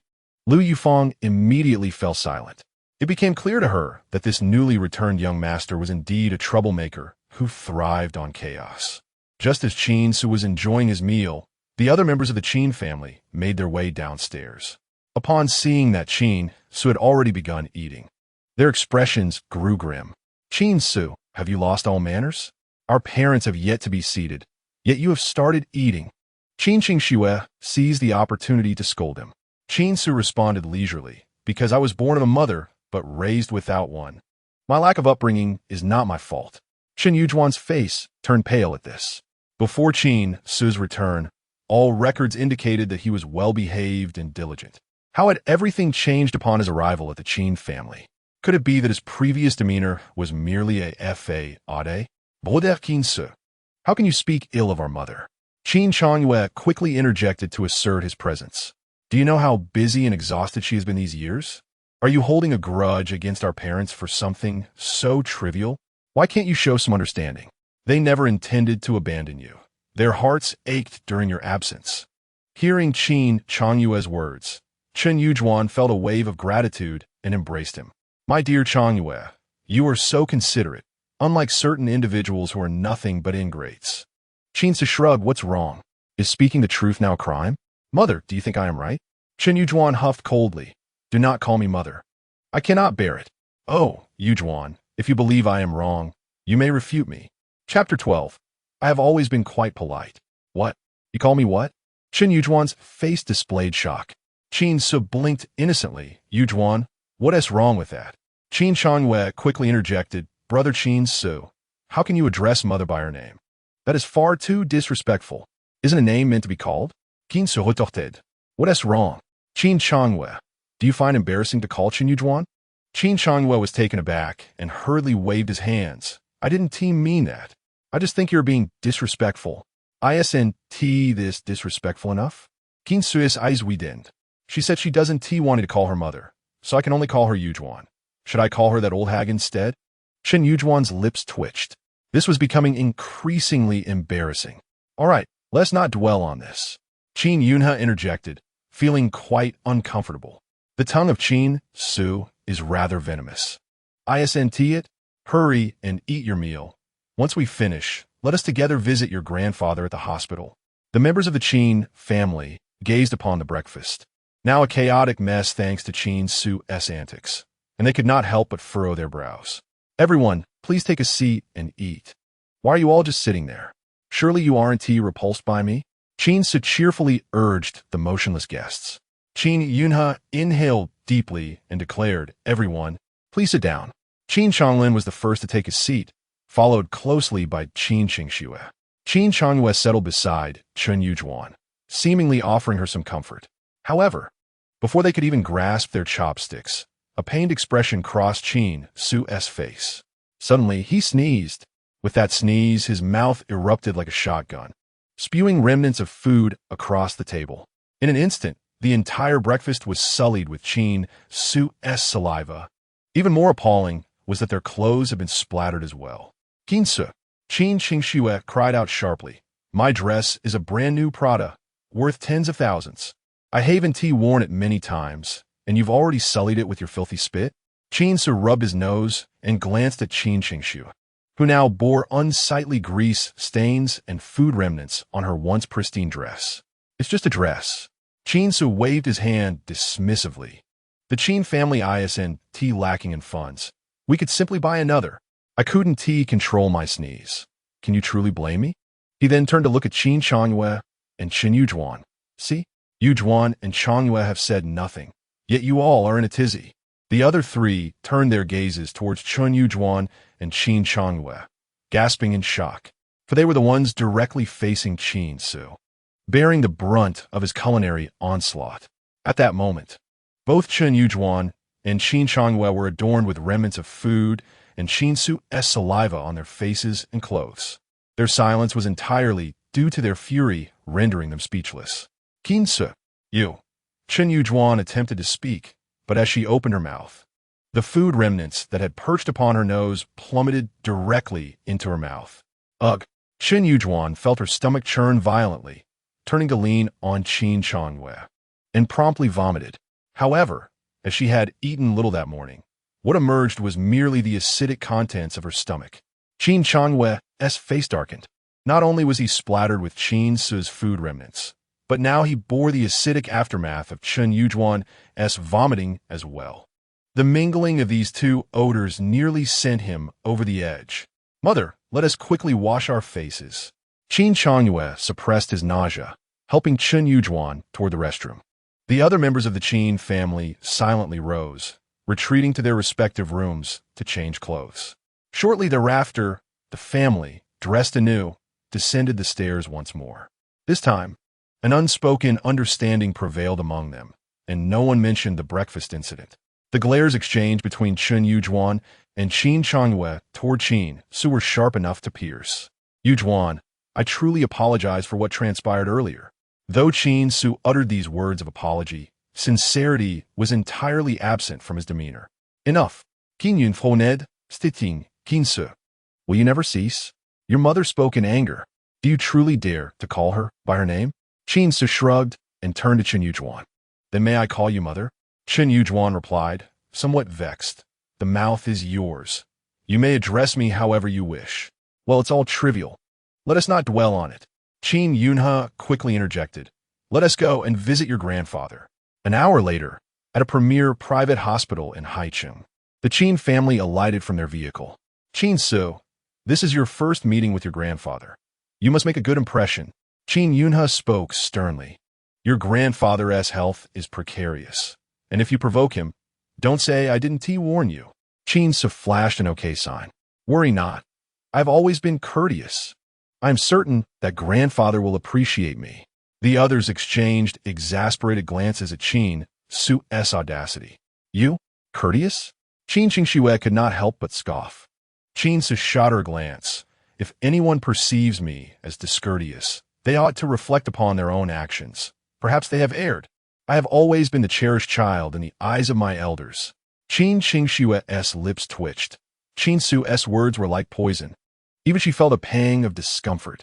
Since it's my first meeting with grandfather, I cannot arrive empty-handed. Qin Ce stated, you all go ahead. I will procure a gift for grandfather outside. With that, he waved his hand and turned to leave. Ah, he thinks to curry favor with grandfather. Qin Ce sneered. Does he even know what grandfather likes? Sister Qin Ce, brother Qin Ce, is merely trying to be thoughtful. Qin Changyue feigned sincerity. It is indeed commendable. Changyue, you are too kind. Qin Ce retorted coldly. If he truly had any thoughtfulness, he wouldn't have thrown all your belongings out yesterday. Qin Changyue spoke softly. After all, while brother Qin Ce suffers outside, I bask in the affection of our parents and the care of my siblings. I understand why he might harbor resentment. If he truly cannot stand the sight of me, I would be willing to leave. Xiaoya, do not speak like that, Qin Yujuan exclaimed. Our Qin family is not devoid of warmth. Though you are not my biological child, I have treated you as my own for these 18 years. And as for Qin Ce, at this point, Qin Yujuan intended to reveal the truth regarding Qin Ce's return. However, Qin Yun has suddenly coughed. Enough. The fact that Qin Ce has this intention is a good thing. Let us hasten to see the old master. Qin Changlin sensed his mother's hesitance. A glint of contemplation flashing in his eyes. Something is amiss. If both father and mother disapprove of Qin Ce, then why bring him back? There must be more to this. Chapter 13. Revisiting Old Tactics. Qin Dongying, the patriarch of the Qin family, a legendary figure in Haicheng. He once traversed the streets with a humble cart, tirelessly building the Qin group from the ground up. Over the years, the Qin group weathered many storms, ultimately standing as the preeminent giant in Haicheng. After decades of navigating the treacherous waters of commerce, all those who once competed alongside Qin Dongying faded into history. Only he and the Qin group emerged victorious. This is no ordinary man. Qin Ce stroked his chin thoughtfully. In his previous life, he had little interaction with Qin Dongying. However, in the limited encounters, Qin Dongying left an unfavorable impression. The gaze he cast upon Qin Ce was not one of tender kinship, but rather one of scrutiny and malice. It felt as though a venomous serpent lay in wait, observing its prey. How pitiful! In his past life, he believed he had found blood relatives and endeavored to win their favor with all his might. He even willingly offered to be a match for them. After the successful surgery, Qin Dongying could have easily secured treatment for himself with just a word, even finding refuge within the Qin family. Yet, he chose to remain silent. To him, a self who had lost his utility was no more than a dog. Reflecting upon it now, he realizes how naive he had been. Old man, I have finally seized the opportunity. This time, I shall not let you escape. I intend to show you what true despair feels like. The most agonizing pain is not the absence of hope, but rather the torment of having hope tantalizingly close, yet forever out of reach. That kind of suffering is enough to drive a person to madness. With this thought, a cold smile crept upon Qin Ce's lips. In the VIP ward, following yesterday's treatment, Qin Dongying had opened his eyes. Qin Changlin and other younger relatives hurried over to seek his attention. Meanwhile, Qin Yun sought out the attending physician once more. The old man's condition had stabilized somewhat. The physician spoke. Today, we have a distinguished domestic internal medicine expert, Professor Zhang Tianda, visiting our hospital. Professor Zhang will lead his medical team in conducting a comprehensive analysis of elder Qin's health and develop a more effective treatment plan. Qin Yunhe nodded in agreement. Thank you for your hard work, doctor. Upon returning to the ward, Qin Yunhe overheard Qin Qingxue voicing her grievances to the old man. Grandfather, you have no idea that Qin Ce is truly despicable. Not only did he contradict father, but he also occupied Changyue's room and even spoke disrespectfully to mother. Now, he has vanished without a trace, completely disregarding your existence. Although lying in bed and feeling weak, Qin Dongying's gaze remained sharp. Yunhe, is what Xiaoxue said true? Facing the old man's inquiry, Qin Yunhe nodded affirmatively. Yes, father. Humph. Qin Dongying snorted coldly. How could our esteemed Qin family produce such an ill-mannered wretch? This is nothing short of a disgrace to our family. Qin Yunhe quickly responded. Father, please do not be agitated. I will teach him a lesson. Everyone else, leave. Yunhe, stay. Soon, Only Qin Dongying and Qin Yunhe remained in the ward. Has Qin Ce undergone the kidney compatibility testing? Qin Dongying's voice was low, yet a tremor could be detected upon closer listening. His condition was dire, and if he wished to survive, an organ transplant was his last hope. Unfortunately, none of the younger generation within the Qin family matched his compatibility. At this moment, Qin Ce was his only glimmer of hope. Otherwise, Qin Yunhe would not have actively sought him out. "Father, I was just preparing to take him for the compatibility test today," Qin Yunhe said eagerly. "If he can match with you successfully, it would indeed be a contribution to the Qin family." Qin Dongying took a deep breath. "May heaven bless our Qin family. This is our final hope." By the way, Changlin and the others should still be unaware of the truth behind Qin Ce's return, right? Qin Yunhe shook his head. "I feared they might let it slip, hence I chose not to inform them." "You did well. This matter is of utmost importance. We absolutely cannot let any hint of it leak." The Qin family's quest to locate their long-lost son was solely to facilitate a kidney transplant for Qin Dongying. Should this information be exposed, it would severely tarnish the Qin family's reputation. Therefore, to this day, besides Qin Dongying and his wife, no one else was privy to the true motive behind Qin family's retrieval of Qin Ce. At this moment, outside the ward, Qin Qingxue continued to complain to Qin Yujuan. "Mom, that Qin Ce is truly infuriating. He doesn't even know to visit grandfather during such a significant event. I believe he has no regard for our Qin family. You should just expel him. He has only been with us for a day, and already he has caused us so much trouble." At this moment, Qin Changlin adjusted his glasses.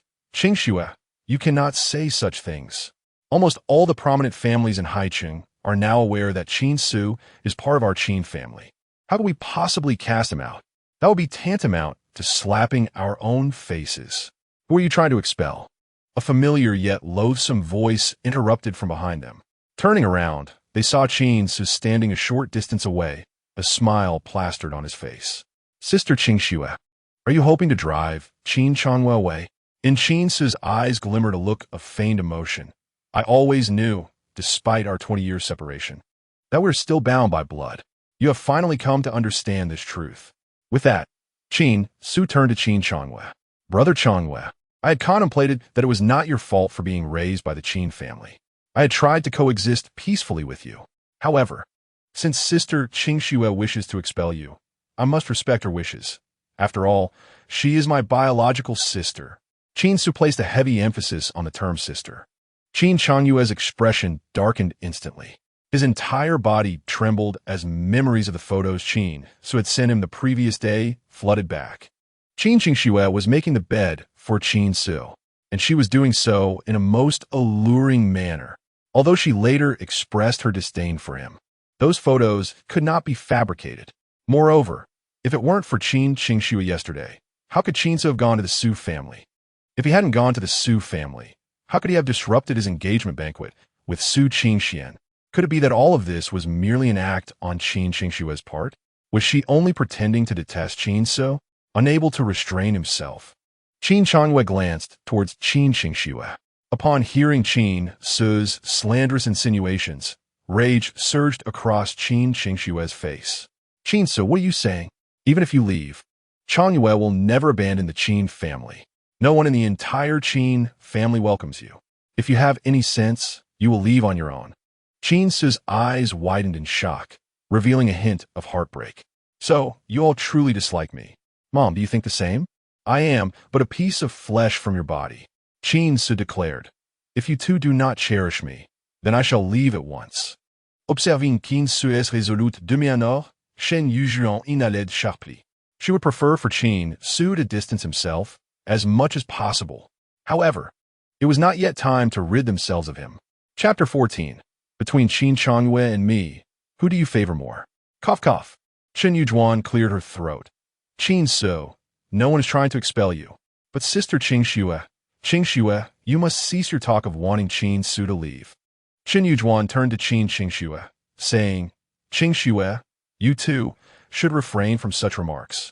Since we have brought Qin Ce back, we must learn to coexist harmoniously." Qin Qingxue felt she was on the verge of madness. She believed her parents had been acting strangely lately. They clearly despised Qin Ce. So why did their attitude undergo a complete turnaround at his mere suggestion of leaving? Why would they not allow him to go? Was it truly due to blood ties? Or did Qin Ce possess some leverage over her parents? Upon contemplating this, Qin Qingshue's gaze towards Qin Ce shifted. With a smile, Qin Ce remarked, "I told you. We are all family. Any misunderstandings you harbored towards me were merely due to our lack of acquaintance. Sister Qingxue, rest assured, I bear no resentment regarding this matter. I believe you will come and know what kind of person I, Qin Ce, truly am." As he spoke, Qin Ce raised his hand, revealing a neatly packaged paper bag. "You all haven't had breakfast this morning, so I took the liberty of purchasing some for you. How about having a bite?" The sight of the breakfast in Qin Ce's hand elicited curious expressions from the others. Was Qin Ce attempting to curry favor with them? Qin Qingxue scoffed. "We wouldn't touch your food." Qin Ce tore open the packaging, unveiling several boxes of porridge. "I bought these from a shop." He insisted. "Why not have a little porridge to fill your stomach?" The group, already feeling the pangs of hunger, found it increasingly difficult to resist the appetizing aroma wafting from the porridge. Even Chen Yujun's stomach audibly grumbled. After all, she had not eaten anything that morning and had spent the entire time feeling nauseous, with her stomach empty. "Since you have this good intention, let us all eat." Chen Yujun relented and called everyone to partake. Though she harbored disdain for Qin Ce, she could not afford to ignore her own hunger. The porridge was exceedingly fragrant and sweet, and they quickly devoured it all. "Qin Ce, didn't you say you were going to buy a gift for Grandpa? Where is it?" Qin Changlin inquired with curiosity. Qin Ce smiled and replied, "I've already purchased it, but it's outside." Chen Yujun frowned. "What did you buy?" "Left it outside." "Flowers," Qin Ce exclaimed. "Isn't it customary to bring flowers when visiting the sick?" "Ah, flowers." That was hardly objectionable. However, at that moment, a doctor approached. "Whose wreath is that in the corridor?" "Wreaths cannot be placed in the hallway indiscriminately. If no one claims it, we will remove it." Qin Changhua frowned. "Who placed a wreath in the corridor? Isn't that unlucky?" "Indeed." Qin Qingxue chimed in, wrinkling her nose. "I wonder whose death is being mourned. It's truly ominous." Qin Changlin furrowed his brow. "Isn't this entire floor reserved for our Qin family? Besides us, are there any other patients on this floor?" At that moment, Qin Ce cheerfully interjected, "Please don't take it away. It belongs to me. I'll deliver it to the ward." Everyone gaped in disbelief at Qin Ce. "Qin Ce, you said you bought flowers." Chen Yujun's voice trembled slightly. Qin Ce blinked innocently. "Indeed, I originally intended to buy flowers, but I found this wreath to be larger and more beautiful. I believe Grandpa would surely appreciate it." The three younger members of the Qin family fell silent. If Qin Ce ventured into the room with that item, it was likely that the old man would be so enraged that he would forego treatment altogether, and the Qin family could simply prepare for a funeral. Allowing Qin Ce to bring that wreath in would certainly infuriate Grandpa, and he would undoubtedly expel Qin Ce from the family. Both Qin Changyue and Qin Qingxue thought in unison. Chen Yujun took a deep breath. "Qin Ce, are you trying to hasten your grandfather's demise by bringing him a wreath? You better dispose of it immediately." Just as she spoke, Chen Yujun suddenly felt a sharp pain in her abdomen, accompanied by an unsettling sensation in her lower belly, as if something were about to burst forth. "You need to throw it away," Chen Yujun blurted out before hastily making her way to the ladies' restroom. Simultaneously, the other three began to feel a wave of discomfort wash over them. Their lower abdomens churned, as though a torrent were relentlessly battering their last defenses. "Why do I suddenly feel unwell too?" "Yes, Qin Ce, is this your doing? We just drank your porridge, and now we feel ill." "Exactly. It must be your fault. I thought you had improved, but it seems otherwise." Upon hearing their accusations, Qin Ce's expression shifted. He seized Qin Changlin, who was about to dash to the restroom. "Brother Changlin, do you think I am responsible for this?" Qin Changlin's mouth twitched as he attempted to break free, only to find Qin Ce's grip as unyielding as a vice, rendering escape impossible. Moreover, the more he struggled, the more he felt a pressing urgency. "Damn it, this Qin Ce is truly insufferable." Qin Changlin silently cursed. Yet, he managed to muster a smile. "Perhaps it's just because I caught a chill yesterday. Qin Ce, please let go. I need to use the restroom." Qin Ce released Qin Chonglin, then grabbed both Qin Chongyue and Qin Qingxue. Sister Qingxue, Chongyue, you just accused me of being the culprit. Do you have any evidence? Damn it. Qin Chongyue was caught off guard as Qin Ce seized him. Qin Ce, let go. We all ate your porridge, and now we need to use the restroom. Do you dare deny your involvement? But do you have evidence? Qin Ce replied with a serious demeanor. How can you slander me without proof? You. Qin Qingxue was about to retort when her expression changed. She realized her underwear had become damp. If this continued, she would surely be unable to hold it any longer. Should she embarrass herself by soiling her pants? Qin Ce, I may have caught a chill too. It has nothing to do with you. To her astonishment, Qin Chongyue suddenly spoke up. Can you please let go of me? Qin Qingxue wore a look of disbelief. She had always stood up for Chongyue, yet he. Qin Ce, I think I might also be unwell. Qin Qingxue took a deep breath. Can you please release me? Apologize. Qin Ce insisted earnestly. Since you have accused me, you must apologize. Sorry. The frustration on Qin Qingxue's face was palpable. Having already fallen victim to Qin Ce once, she could hardly believe it was happening again. So, tell me, between me and Qin Chongyue, who are you closer to? Qin Ce inquired with a smile. Upon hearing this question, Qin Chongyue turned to look at Qin Qingxue with intensity. Qin Qingxue initially wanted to say that he could never compare to Chongyue, but then she recalled Chongyue's earlier remark. He had bowed his head to Qin Ce first. With this in mind, and coupled with her desperate need, Qin Qingxue hastily replied, Of course, I am closer to you. After all, we are siblings born of the same mother. Upon hearing this answer, Qin Ce released Qin Qingxue. After giving Qin Ce a glare, she hurriedly scurried towards the restroom. TSK. TSK. TSK. Qin Chongyue, did you see how round Sister Qingxue's backside is? She just declared that we are true siblings, while you are merely adopted. What do you have to compete with me? Qin Ce chuckled. Qin Chongyue gritted his teeth. Qin Ce, you are taking advantage of the situation. You are no hero. If you have the ability, let me go. And what if I do? Qin Ce released his grip and patted Qin Chongyue on the shoulder. With just a couple of strikes, Qin Chongyue was propelled beyond his limits. Suddenly, a loud rip echoed. Qin Chongyue's expression shifted instantaneously from fury to a tumultuous blend of panic, unease, terror, and bewilderment. For the first time, Qin Ce witnessed such a medley of emotions in a single gaze. Truly, he was the quintessential green tea, displaying superb acting skills. As Qin Chongyue's trousers became damp, a pungent odor wafted through the air. You! Qin Ce quickly sidestepped, exclaiming in an exaggerated tone, Qin Chongyue, how could you soil your pants? Don't you know that one must use the restroom to relieve themselves? With this outburst, many onlookers turned their heads, including several nurses who had taken photos with Qin Chongyue the previous day. My heavens, young Master Qin has actually soiled himself. How utterly humiliating. I took a picture with him yesterday. I must delete it upon returning, for it now appears rather nauseating. Do you think there might be something wrong with young Master Qin? Otherwise, why wouldn't he know to use the bathroom? I believe so too. Why is he just standing there instead of heading to the restroom? Ever since the flood broke through the forbidden zone, Qin Chongyue felt as though he had been struck by lightning. The world around him dimmed. Qin Ce, regaining his senses, Qin Chongyue glared at Qin Ce with reddened eyes. This is all you're doing. I will not let you off so easily. As Qin Ce took out his phone to capture the moment, he chuckled, I suggest, dear brother Chongyue, that if you intend to issue threats, you should first tidy yourself up. Otherwise, making threats while soiling your pants lacks any real impact. What are you filming?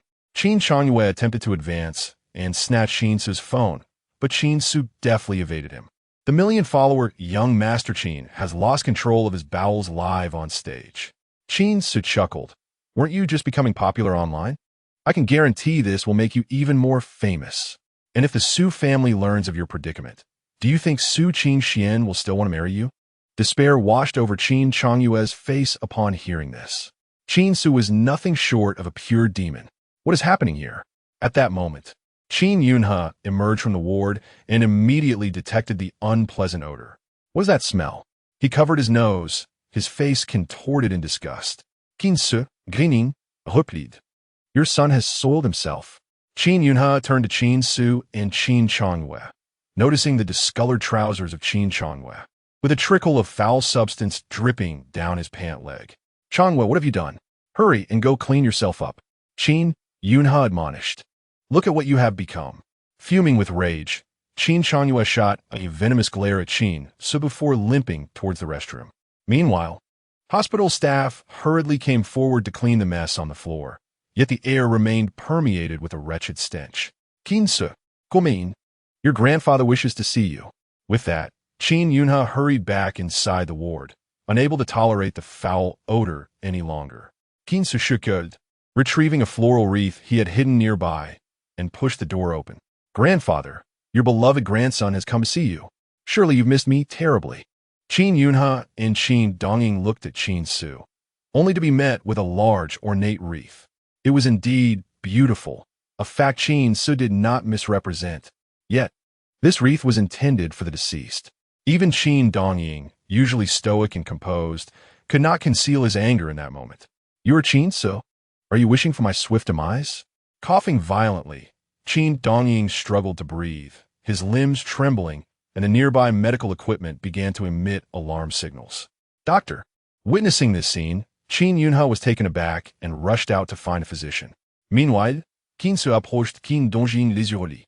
Oh dear, grandfather, your health seems quite precarious. Qin Ce shook his head, saying, but fortunately, I have some experience. Rest assured, with your obedient grandson here, you shall be just fine. As he spoke, Qin Ce produced a box of silver needles that he had casually acquired earlier. Upon seeing this, Qin Dongying's face registered a flicker of terror. What was this wretch planning? Was he intent on ending his life? What are you doing? Qin Dongying roared. Why, I am here to save you. Qin Ce déclared, deftly inserting silver needles into Qin Dongying's body with lightning speed. To Qin Dongying's astonishment, as the acupuncture commenced, he felt a warm current coursing through him. Beneath this warmth, his body seemed to regain some strength, and the pain he had endured began to diminish significantly. Could acupuncture truly be effective? Having suffered for so long, no one understood his body better than Qin Dongying. Just then, Qin Yunhe burst into the room with the doctor, and upon seeing Qin Ce beside Qin Dongying, he shouted in fury, Qin Ce, what on earth are you doing? Be quiet. Before Qin Ce could respond, Qin Dongying interjected, don't frighten my good grandson. Qin Yunhe was left dumbfounded. How had this old man suddenly regained such vigor? Something was amiss. What had transpired during his absence? Good grandson, tell me, why do I feel so much better after your acupuncture? Qin Ce blinked innocently. I used the returning yang technique, grandfather. You were deficient in yang energy, which led to various ailments. By replenishing your yang, recovery is assured. Nonsense. The attending physician furrowed his brow. The old master's condition is due to organ failure. The only way to heal is through. Chapter 16. Heaven has not forsaken the Qin family. Cough, doctor. Suddenly, Qin Yunhe interrupted. You should first assess my father's condition. If Qin Ce discovers that the old master requires an organ transplant, what will happen? Upon hearing this, the doctor promptly moved to examine the old master. Qin Ce, come with me. Qin Yunhe instructed. I need to conduct a thorough examination and document it in the Qin family health records. Every member of the Qin family must undergo this. Oh, let us go then. Qin Ce turned to the doctor and said, please do not remove the silver needles I left on grandfather. However, once Qin Ce exited, the doctor scoffed. Acupuncture? Just a deceptive practice. Remove them. Get rid of them. Qin Dongying furrowed his brow. Doctor, my grandson mentioned this silver needle technique called returning yang. Old master, we must trust in science. The attending physician stated firmly. I have never heard of acupuncture curing organ failure. Old master, you're feeling better now because the medication we administered is taking effect. Is that so? Qin Dongying's brow creased slightly. Old master, shortly, a renowned domestic internal medicine expert, Professor Zhang Tianda, will conduct a comprehensive examination and develop the most advanced treatment plan. Upon hearing this, Qin Dongying waved his hand dismissively. Then remove it.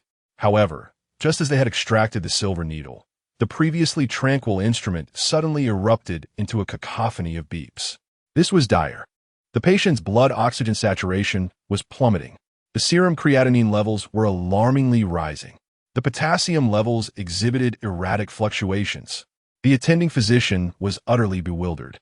How could the mere removal of a silver needle precipitate such a drastic turn of events? Quickly, summon Professor Zhang. At the moment Qin Yunhe received the test results, a cloud of despair that loomed over him dissipated in an instant. The findings revealed that Qin Ce was indeed a compatible donor for the old gentleman. This meant that the old man could receive a kidney transplant, or even other vital organs, from Qin Ce. It was as if fate had not forsaken the Qin family. Observing Qin Yunhe's elation, Qin Ce understood the source of his excitement. In his previous life, he had mistakenly believed that Qin Yunhe's joy was for his sake, while he himself had been secretly exhilarated for quite some time. Now, however, witnessing Qin Yunhe's fervor, he felt a wave of revulsion. Upon returning to the ward, they discovered that the old gentleman had been rushed into the ICU. What transpired? Qin Yunhe was taken aback. Hadn't the old man seemed perfectly fine just moments ago? I don't know. Chen Yujuan shook her head. We found this situation upon our return. At that moment, the attending physician appeared. Qin Yunhe grasped the doctor's arm, asking urgently, "Doctor, what happened to my father? Why has his condition deteriorated so suddenly?" The attending physician appeared somewhat guilty, yet he would not concede that the removal of the silver needle had led to this outcome. "Mr. Qin, you might need to consult your son regarding this matter," he stated gravely. "It was indeed your son's acupuncture that caused the old gentleman's sudden decline." "What?" the crowd exclaimed in unison. "Qin Ce, what have you done to grandfather?" Qin Qianglin stepped forward, seizing Qin Ce by the collar, his face contorted with rage. "Qin Ce, you are truly the harbinger of misfortune for our family. What grievances do you hold against the Qin family that you would take it out on an elderly man? Do you not possess a shred of conscience?" As the emotions of those present began to escalate, the doctor interjected, "Everyone, please remain calm. Professor Zhang will be here shortly." Qin Ce raised an eyebrow. "Doctor, did you remove the silver needle? Did I not instruct you against doing so?" "You are mistaken," the doctor retorted sternly. "This is clearly a consequence of your reckless acupuncture. Do you intend to shift the blame onto our medical staff?" Qin Ce chuckled lightly. "Your ignorance of acupuncture does not absolve you of responsibility, but your refusal to acknowledge your mistake raises serious doubts about your medical ethics." The attending physician's countenance darkened at this remark. Just then, an elderly man clad in a white coat approached. "Professor Zhang." The attending physician hurried to greet Professor Zhang Tianda, exclaiming, "The patient's condition has deteriorated severely. All indicators are declining, and it's jeopardizing his life." Professor Zhang perused the medical records, his brow furrowing. "Why has there been such a sudden and abnormal change in the patient's condition?" The attending physician cast a glance at Qin Ce before responding, "Someone administered acupuncture without authorization, which led to the current situation." "Unauthorized acupuncture?" Professor Zhang inquired gravely. "Who performed it?" All eyes turned to Qin Ce. Nonchalantly, he remarked, "Why do you look at me? Do you truly believe my revival acupuncture technique exacerbated grandfather's condition?" I am utterly astounded by the level of incompetence here. Upon hearing Qin Ce's words, shock washed over Zhang Tianda's features. He fixed his gaze on Qin Ce. "What did you just say? Revival acupuncture?" "Indeed." Qin Ce pointed at the attending physician. "He removed my silver needles without permission, resulting in my grandfather's precarious state, and now he wishes to foist the blame upon me. How utterly ludicrous." "Qin Ce, cease your attempts at evasion. Since you arrived at the Qin family, you have brought nothing but misfortune. You must take responsibility for grandfather's condition." Qin Qingxue spat through gritted teeth. Qin Changyue feigned concern. "Qin Ce, it would be wise to admit your fault. I believe our parents would forgive you." Silence.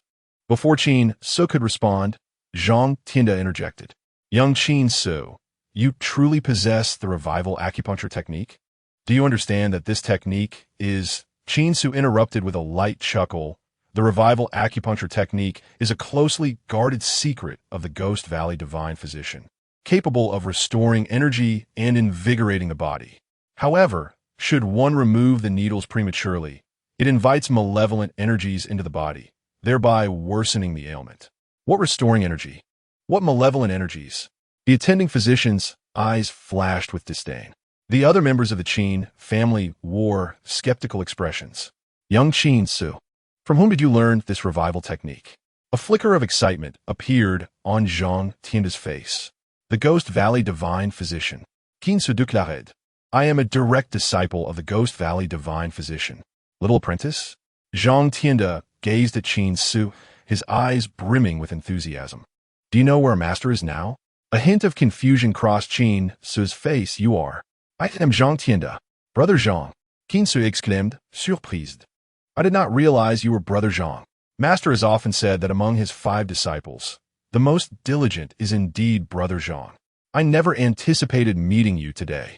A look of humility adorned Zhang Tianda's face. My skills are limited. I have embarrassed our master. Is he well? The bystanders were left dumbfounded. How could Qin Ce, of all people, be so intimately acquainted with Professor Zhang? This insufferable fellow had such connections? Chapter 17. Who dares? In truth, Qin Ce had long anticipated that Zhang Tianda would come to treat Qin Dongying today, as it had already transpired in his previous life. Thus, he had deliberately employed the revival acupuncture technique to capture Zhang Tianda's attention. It appeared that everything was proceeding smoothly. This would be immensely beneficial to his forthcoming plans. Meanwhile, Qin Yunhe, witnessing Zhang Tianda engage in pleasantries with Qin Ce instead of attending to his father, could no longer contain his anxiety. Professor Zhang, my father is still in the ICU. Zhang Tianda smiled reassuringly. Do not fret. With my little apprentice here, everything will be all right. Let us proceed. Very well. The Qin family stood agape as Qin Ce followed Zhang Tianda into the ICU. Qin Yunhe swallowed hard, glancing at the attending physician. Doctor, surely this Professor Zhang is not a fraud? The attending physician was equally stunned. He had never encountered such a situation. This man was a leading figure in internal medicine, a titan of the medical field.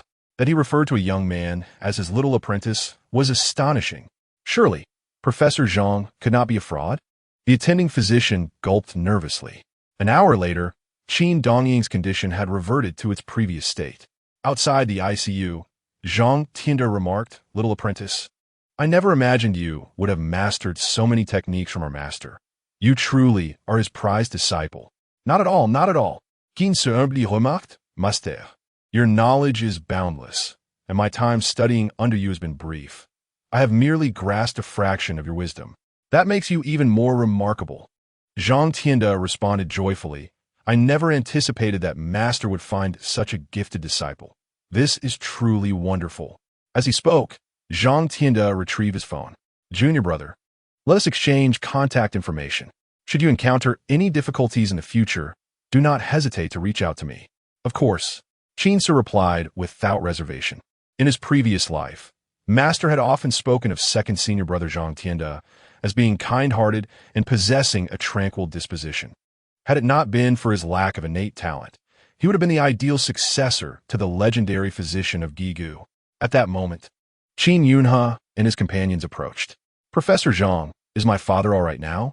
Zhang Tianda glanced at Qin Yunhe and smiled. He is fine. With my junior brother around, old Master Qin's health is certainly in good hands. Is that true? Can Qin Ce really do that? Qin Qingxue muttered under her breath. Although she had swiftly excused herself to the restroom earlier, some unsightly remnants still clung to her underwear, leaving her feeling rather exposed. This only intensified her displeasure towards Qin Ce. If it weren't for him pulling her along, she would never have found herself in such a predicament. Oomph. Hearing Qin Qingxue's murmurs, Zhang Tianda snorted coldly and interjected, My junior brother has received the true teachings of Master Gigu. Such minor ailments are nothing to him. Qin Ce is a direct disciple of the legendary Gigu physician. Qin Yunhe gasped in astonishment, while others may have been oblivious. He was well aware of the stature of the Gigu physician, an almost mythic figure known for his extraordinary longevity and unparalleled medical skills. Even the most elite families had to consider his whims when seeking his expertise. To think that such a celestial being was the master of this ungrateful child. What a farce! Moreover, if this wayward son is indeed a disciple of the Gigu physician, could he still utilize his own kidneys to save old Master Qin? What nonsense is this? Qin Chongyue scoffed. Is this merely a minor ailment? Such brazen arrogance. With a sharp crack, Qin Ce stepped forward and delivered a resounding slap to Qin Chongyue's face, sending him sprawling to the ground, his previously fair cheek now swollen and red.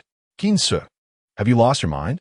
Shen Yujuan rushed forward to embrace Qin Chongyue, her eyes brimming with concern. Qin Ce's gaze was icy as he declared, Qin Chongyue has insulted my master. This slap serves as a lesson. Shen Yujuan, filled with fury, shouted, What has Chongyue said that is wrong? Who is this Gigu physician? We've never heard of him. Furthermore, even if Chongyue was mistaken, does it permit you to strike him? Qin Chongyue's face bore a look of grievance. Mother, I was merely worried about grandfather's health. Their words seemed too incredulous, yet I never anticipated that my brother would strike me. Brother, I was wrong to question you. Surely, you must have a way to heal grandfather, right? Observing Qin Chongyue's pitiable expression, Qin Ce couldn't help but sigh inwardly. Such a talent for evoking sympathy at any moment is truly remarkable. Qin Ce, weren't you just claiming that you could heal grandfather? Shen Yujuan sneered. Then prove it. Heal him right now. Qin Ce rolled his eyes. Why the urgency? Given grandfather's serious condition, a complete recovery would naturally require at least half a year. Half a year for recovery? Qin Yunha's face displayed shock. Qin Ce, are you speaking the truth? Absolutely. Qin Ce nodded. As long as I administer acupuncture to grandfather daily, the organs within him that are failing will gradually regain vitality. In just 6 months, I guarantee he will be as lively as ever. Though Qin Ce's words were somewhat exaggerated, Qin Yunha felt a surge of excitement.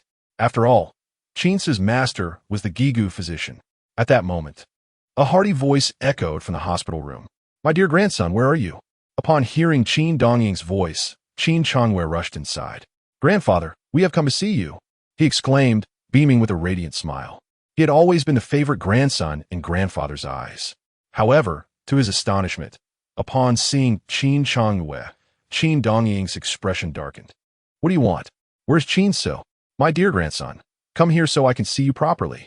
Qin Chongyue felt as though he had been struck by lightning. He stared incredulously at his grandfather and then at Qin Ce. How had Qin Ce become grandfather's favorite grandson? Wasn't he supposed to hold that title? Qin Ce pushed Qin Chongyue aside and cheerfully took a seat beside Qin Dongying. Grandfather, how are you feeling now? Qin Dongying chuckled. I feel quite well. Certainly much better than before. Qin Ce, do you truly believe I can return to my normal state? Qin Ce patted his chest confidently. Rest assured, in just 6 months, I will have you moving about with ease. Living to a ripe old age will be a mere formality. Ha ha ha. You truly are my beloved grandson. However, grandfather, I may not be able to treat you for much longer. What do you mean? Because many in the Qin family do not favor me. I may not be able to remain here for long. As he spoke, a look of sorrow crossed Qin Ce's face. Qin Dongying's expression shifted. Who dares? Chapter 18. This video I will consume for a lifetime. Qin Ce glanced at Qin Chongyue, then at Qin Xingxue, and finally his gaze landed on Qin Chonglin. Concluding with Qin Yunha's face, he surveyed all present. Each individual he regarded wore an expression of discomfort. Although Qin Yunha was currently the head of the Qin family, the authority of Old Master Qin was paramount within the Qin family and even the entire Qin group. Now that Qin Ce claimed he could heal Old Master Qin, it was akin to wielding the emperor's command over the lords. No one wished to have their name uttered by Qin Ce. Qin Ce, what nonsense are you spouting? Qin Yunha quickly chuckled awkwardly. No one in the Qin family would ever reject you. You are simply too sensitive. Is that so? Qin Ce chuckled, gonfati. I was merely jesting. Everyone here is truly remarkable. Their words delightful and pleasing. I absolutely adore it here. That's wonderful. Qin Dongying sighed in relief. No one understood better than him how much more comfortable he felt after Qin Ce's acupuncture. Thus, the prospect of Qin Ce healing him within 6 months filled him with anticipation. If anyone sought to mistreat Qin Ce and expel him, he would be the first to oppose. Dear grandson, if you ever feel wronged at home, do not hold it in. Be sure to tell me, Qin Dongying said, patting Qin Ce's hand with a warm smile. Qin Ce nodded, of course. However, Everyone in the Qin family is treating me quite well. Brother Changyue even willingly offered me his room, and Sister Qingxue even made my bed. The expressions of Qin Changyue and Qin Qingxue changed dramatically. Who is the active one here? You truly speak nonsense with your eyes wide open. Long Yu and Qin Shui, you have both done exceptionally well. Qin Dongying nodded in satisfaction. Now that Qin Ce has returned to the Qin family, you must embrace him wholeheartedly. It seems my previous concerns were unfounded. Yes, Grandpa. We will certainly take good care of Qin Ce. Qin Qingxue replied through gritted teeth. All right, let us not disturb your grandfather any longer. Let him rest, Qin Yunhe interjected. Once they left the hospital, the gazes directed at Qin Ce were noticeably different. This rascal, how could he possess the ability to cure Grandpa? He has always acted with impunity in the Qin family, and now he is even more unrestrained. Qin Ce, Qin Yunhe attempted to maintain a gentle tone. How did you come to know the divine physician from Gigu? My master forbids me from speaking. Qin Ce shook his head. Dad, rest assured with me around. Grandpa will surely be fine. However, at this point, Qin Yunhe grew anxious. However, for Grandpa to truly recover, he will need many precious heavenly materials and earthly treasures. Qin Ce stated, only then can his internal organs regain vitality. That's easily arranged. Just tell me what you need. Then it's settled. I've secured the heavenly materials for my cultivation. Qin Ce recalled that in a week, there would be an auction in Haicheng featuring a rare Qi Shui Wu Tong, a coveted treasure indeed. In his previous life, when his master mentioned this, it was with a look of regret. This time, he must acquire the Qi Shui Wu Tong and personally present it to his master. What are you planning to do? Qin Ce? Upon returning home, Qin Ce pulled Qin Changyue back to his original room. With a click, he closed the door, causing Qin Changyue to feel somewhat anxious. Could it be that Qin Ce had some issues with his orientation? If he truly intended to act against him, he was no match for him. Changyue, you wouldn't want your video of you in the restroom to go viral online, would you? You. Qin Changyue's face contorted with frustration. Qin Ce, what exactly do you want? Don't look at me like that. It makes me feel like a villain. Qin Ce patted Qin Changyue's shoulder and said, let us put it this way. What price are you willing to pay to purchase the video I have? Oh, so that is how it is. Qin Changyue sighed in relief. I'll give you 1 million. Do you think I lack this small amount of money? Qin Ce scoffed. Besides, if I wanted money, I could just ask Qin Yunhe for it. Then what do you want if not money? Qin Ce chuckled. That car of yours looks quite appealing. No way. Qin Changyue exploded like a cat whose tail had been stepped on. His car was a globally limited edition Aston Martin, the only one in Haicheng. It was a gift from Qin Yunhe for his 18th birthday, a symbol of his status in the local elite circles. If he gave the car to Qin Ce, how would he face his peers in the elite circles? It was akin to giving away one's spouse. Thus, Qin Changyue could not accept this under any circumstances. If you want a car, you could easily ask Dad for one. Why must it be mine? Qin Changyue expressed his frustration. I only have my eyes set on this one. Qin Ce insisted, just tell me, are you going to give it or not? If not, I cannot guarantee that the video won't get out. How shameless can you be? Qin Changyue trembled with rage. How am I shameless? Qin Ce feigned innocence. Didn't you feel shameless when you were pretending to be pure and innocent? Oh, by the way, if you don't comply, when I give Grandpa acupuncture tomorrow, what if I accidentally let it slip? You. Qin Changyue gritted his teeth. Qin Ce, are you not afraid of your true nature being exposed to Grandpa? And if it is exposed, what of it? Qin Ce replied with a smile. Who else can restore Grandpa's health like I can? Can you? With that, Qin Ce patted Qin Changyue's cheek. Little brother, today I'm offering you an equitable exchange, but tomorrow. Fine, I'll trade. Qin Changyue bit his lip, his face a mask of vexation. Slowly, he retrieved the car keys from his pocket, only to have them snatched by Qin Ce. A grown man, taking so long. Qin Ce remarked, thanks, little brother. Qin Changyue took a deep breath about that video. All right, I'll send it to you right away. Soon, Qin Changyue's phone received a video, one of him in the hallway. No, where's the original video? Delete it now. Huh? When did I say I would delete the original video? Qin Ce was taken aback. I said I would sell you the video, but I never mentioned deleting it. Are you toying with me? Qin Changyue erupted in anger. Qin Ce leaned close to Qin Changyue's ear. This video, I'll enjoy it for a lifetime. Isn't that thrilling? Ha ha ha. Chapter 19. You have an incredible eye. Old Qin, do you think Qin Ce can really cure the old man? In Qin Yuna's room, Qin Yujuan wore an expression of concern. Qin Yunha replied solemnly, if Qin Ce is indeed the disciple of the divine physician from Gigu, then it's entirely possible. The divine physician from Gigu? I've never heard of him. Qin Yujuan hesitated. Are we being deceived by Qin Ce? That little rascal is capable of such tricks. That's impossible. My father's health indicators can't be faked, and Professor Zhang Tianda is indeed a titan in the field of internal medicine. Qin Ce couldn't have had access to him before. Upon hearing this, Qin Yujuan's face darkened with anger. Then our previous plan. Our original plan was to transplant Qin Ce's organs into the old man. Now that Qin Ce has the ability to cure him, that would be ideal. However, as he spoke, a cold glint flickered in Qin Yuna's eyes. If Qin Ce fails to cure the old man, then we can proceed with the organ transplant, double insurance. Qin Yujuan still appeared hesitant. But what if he truly can heal the old man? Should we really keep him in the Qin family? Rest assured, when he becomes of no value, I will handle him accordingly. Qin Yunha said nonchalantly, how could an outsider remain in the Qin family? At that moment, the outsider, Qin Ce, received a phone call. Sudame, what a surprise to hear from you. You're looking for me? A hint of astonishment crossed Qin Ce's face. Is that so? What is the matter? Is it not acceptable? Of course, I'm available. An invitation from a beauty is a must. Moments latte. Qin Ce drove the Aston Martin out of the garage. With a roar, the engine thundered to life. Hearing the familiar sound, Qin Changyue rushed out of the villa. Seeing Qin Ce seated in the driver's seat, he was filled with despair. His beloved car was now being driven by the person he loathed the most. In that moment, he painfully understood the meaning of suffering humiliation in front of one's beloved. Oh, Changyue, isn't this your car?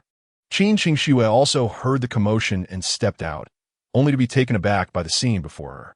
With a beaming smile, Qin Ce remarked just now, Brother Changyue specifically sought me out, lamenting that my lack of a vehicle tarnished the Qin family's reputation. Thus, he graciously gifted me this car. Despite my numerous refusals, I ultimately had no choice but to reluctantly accept. You're spouting nonsense. Upon witnessing Qin Ce's shameless behavior, Qin Qingxue could no longer remain oblivious to the truth. You must have employed some underhanded and despicable means to snatch Brother Changyue's car keys.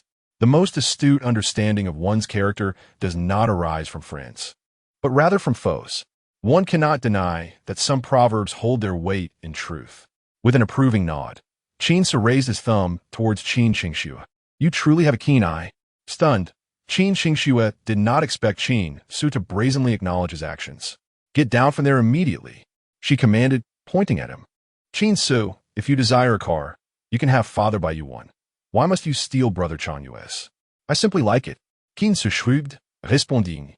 Have you not heard the saying? What saying? Qin Qingxue instinctively inquired. A wife is not as good as a concubine, and a concubine is not as good as a thief. Qin Ce chuckled. A car I purchased myself pales in comparison to the thrill of commandeering Brother Changyue's. You are utterly shameless. Qin Qingxue gritted her teeth in indignation. Sister Qingxue, you mustn't say that. I have received Brother Changyue's consent. Qin Ce glanced at the pained expression on Qin Changyue's face. Brother Changyue, didn't you willingly give me the car? As he spoke, Qin Ce shook his phone. With a heart bleeding, Qin Changyue gritted his teeth and replied, yes, as long as Brother Qin Ce is pleased. Of course I am pleased. Just listen to that sound. That handling, that feel. Brother Changyue, you've tuned this car exceptionally well. Qin Ce remarked with significance. I must take my leave now. I have an appointment with Miss Su. With that, Qin Ce pressed the accelerator, and the sports car roared away, disappearing before the two. Changyue, what did Qin Ce just say? He is going to find Miss Su? Qin Qingxue was momentarily stunned. Then her anger flared. What right does he have? Meanwhile, Qin Changyue felt as though he had been struck by lightning. His beloved car had been seized by Qin Ce, who now intended to drive it to see Miss Su. His fiancée.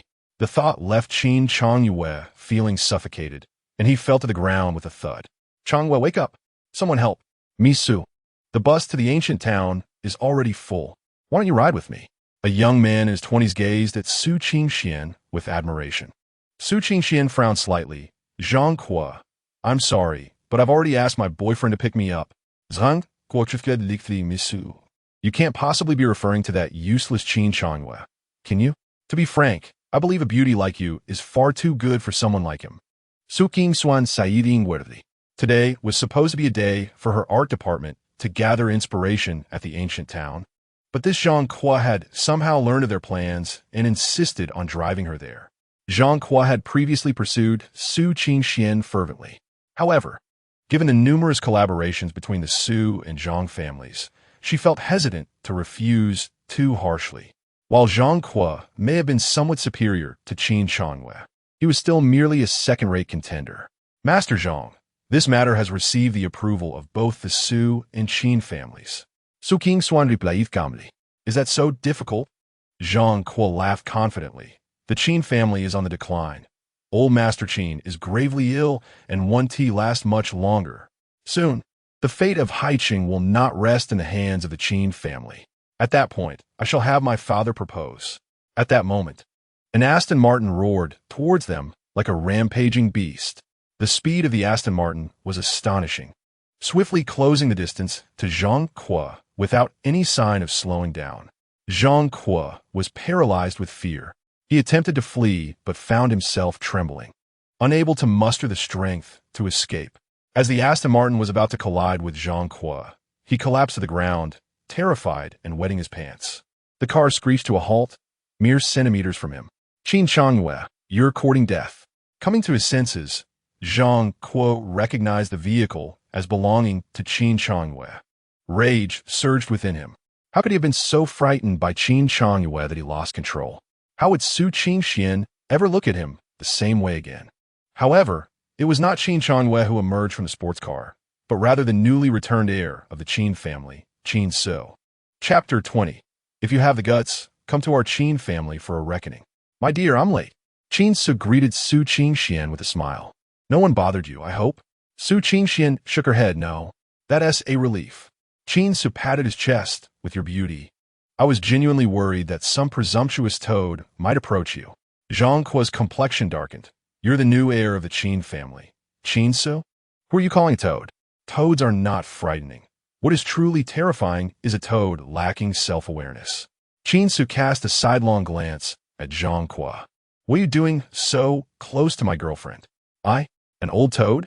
Do you even know who I am? Zhang Kuo fumet. The Zhang family had drastically increased its power in recent years and had firmly established itself among Haiqing's elite, rivaling the Qin family. Did you emerge from Yamu Mountain? Qin Ce suddenly furrowed his brow. My dear, do you smell something? He then intentionally glanced at Zhang Kuo's pants. Oh dear, what has happened to your trousers? You didn't just wet yourself out of fright, did you? Zhang Kuo's face flushed crimson. He lunged forward to slap Qin Ce across the face. However, in the next moment, Qin Ce delivered a swift kick to Zhang Kuo's abdomen, sending him flying. Qin Ce, you're finished. You'll regret this. You're in serious trouble. Zhang Kuo hobbled back to his feet, his expression twisted in fury. Qin Ce raised an eyebrow, recognizing Zhang Kuo, one of Haiqing's notorious ruffians and the foremost suitor of Su Qingxian. In a previous life, Su Qingxian had smoothly become Qin Changwe's fiancée, prompting Zhang Kuo to ambush Qin Changwe and beat him mercilessly, further straining the already tense relationship between the Qin and Zhang families. This second-generation heir could be leveraged. Qin Ce's eyes gleamed with intensity. You think you're in trouble? Just because of you? Qin Ce dismissed Zhang Kuo with a disdainful glance. You're but a feathered bat. What kind of bird are you? My dear, what did he just say to you? Su King Swan blinked. He said he wanted to take me to the ancient town and that old Master Qin won't be around much longer, implying the Qin family will lose its standing in Haiqing. Hiss! Zhang Kuo's eyes narrowed. How could Su Qingxian divulge everything to Qin Ce? You think you can take my girlfriend? Do you even have a car? Qin Ce glanced at the Ferrari parked not far away. He then retrieved a crowbar from the trunk and strode towards the Ferrari. A look of terror spread across Zhang Kuo's face. Qin Ce, what are you planning to do? With a resounding crash, Qin Ce raised a crowbar and forcefully struck the Ferrari's window. In an instant, the glass shattered into a million pieces. Subsequently, Qin Ce directed the crowbar towards the front of the Ferrari with equal ferocity. Qin Ce, have you lost your mind? Witnessing this scene, Zhang Kuo felt a pang of heartache and limped forward, attempting to intervene. However, a mere glance from Qin Ce petrified him in place. 5 minutes later, Qin Ce tossed aside the crowbar, and at that moment, Zhang Kuo's Ferrari had been reduced to a heap of scrap metal. A luxury car worth millions lay in ruins, utterly demolished by Qin Ce. The art students nearby were rendered speechless, taken aback by the sheer violence of Su Qingxuan's boyfriend. Qin Ce approached Zhang Kuo, lightly patting his face. Your car, I smashed it. If you have the guts, come to our Qin family for retribution. If you dare not, then the Zhang family should obediently play the role of a subordinate whenever they encounter anyone from the Qin family. The ferocity emanating from Qin Ce filled Zhang Kuo with an overwhelming sense of humiliation, yet he dared not utter a single word. He had come to realize that Qin Ce was nothing short of a lunatic, a complete madman. Let's go. We're off to the ancient town for inspiration. Qin Ce turned to Su Qingxian, flashing her a warm smile. All right. Without hesitation, Su Qingxian hopped into Qin Ce's sport car. After they departed, Zhang Kuo pulled out his phone. Dad, I've been bullied by the Qin family. You must avenge me. What are you staring at? Were you frightened just now? Qin Ce drove, noticing Su Qingxian gazing at him, and couldn't he help but speak. Su Qingxian shook her head. I wasn't scared, just a bit surprised. Do you know who he is? Zhang Kuo, the heir of the Zhang family, one of the 3 notorious rascals of Haicheng. Qin Ce replied nonchalantly. Do you know that the relationship between the Zhang family and the Qin family has been quite strained lately? I'm not aware. But what does that have to do with me? Qin Ce asserted. All I know is that he harassed you, and I must stand up for you. Su Qingxian chuckled softly. Stand up for me? You're not trying to stir trouble for the Qin family, are you? Qin Ce shot her a glance. Stop talking nonsense. I just returned to the Qin family. I wish for them to grow even larger and achieve greater glory. That way, my life will be even better, won't it? Is that so? I don't believe it. Believe it or not. Qin Ce, intrigued, asked, what made you suddenly call me out? Is there something you wish to discuss? My father wants me to choose between you and Qin Changwei. Su Qingxian's voice was calm. I don't like Qin Changwei, so I chose you. You have excellent taste. Qin Ce exclaimed. People often say that God doesn't he bestow both unparalleled beauty and extraordinary wisdom upon a single individual. Yet it seems you have shattered that rule. You're quite narcissistic. It may sound like a compliment to me, but you're actually praising yourself. Su Qingxuan laughed lightly. However, you're far more interesting than those I've known.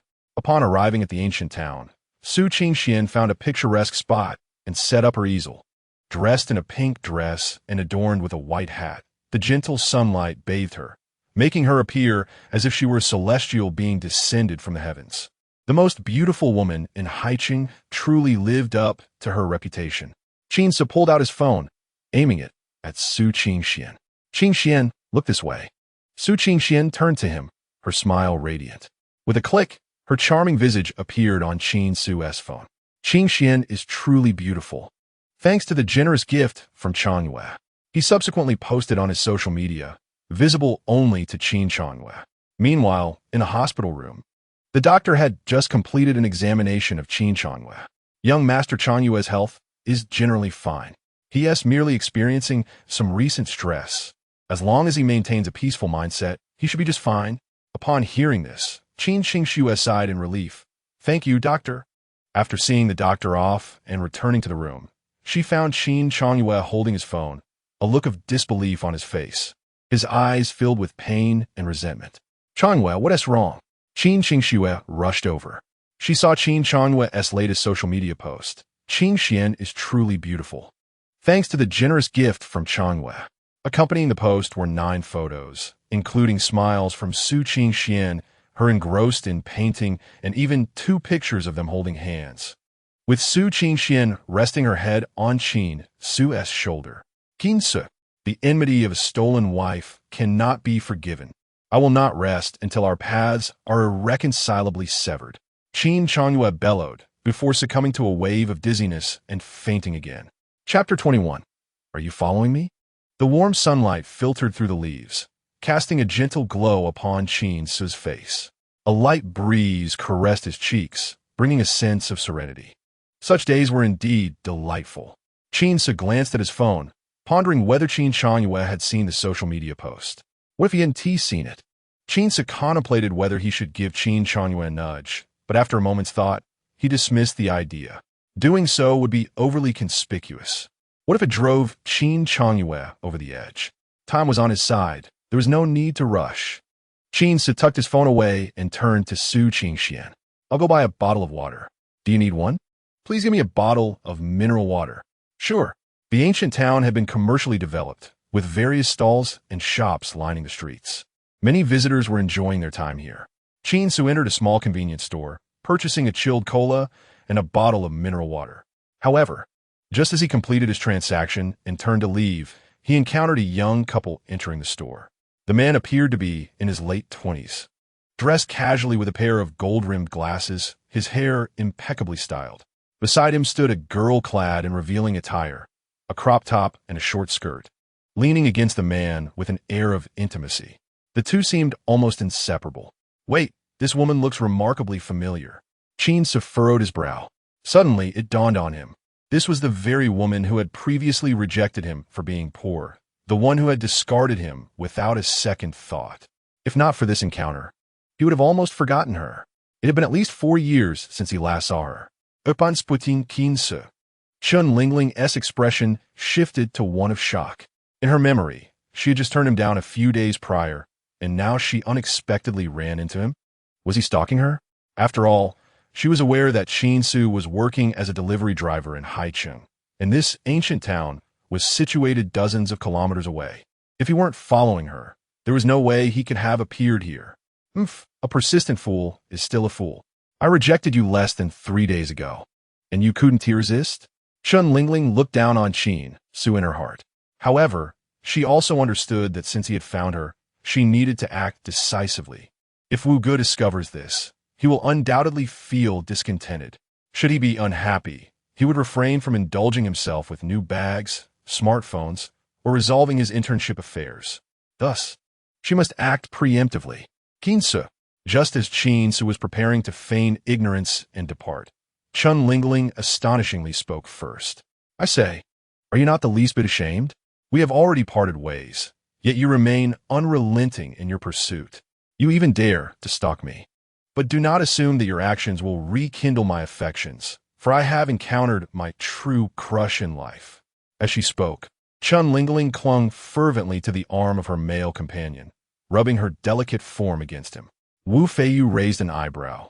Lingling, is this the boy who has been persistently pursuing you? Indeed, Wu Ge. Chun Lingling shot a disdainful glance at Qin Ce. In my youth, I was naive enough to believe his sweet words.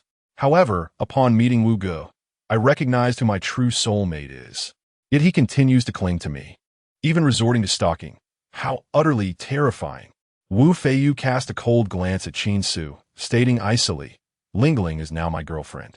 Should I catch you harassing her again, beware, for I shall not be gentle. Initially, Qin Ce had no intention of engaging with them. Yet, to his astonishment, it was Chun Lingling who launched the first offensive. How could he tolerate such audacity? Chun Lingling, you truly lack any sense of shame. Do you hold yourself in such high regard? Do you really believe you are a national treasure?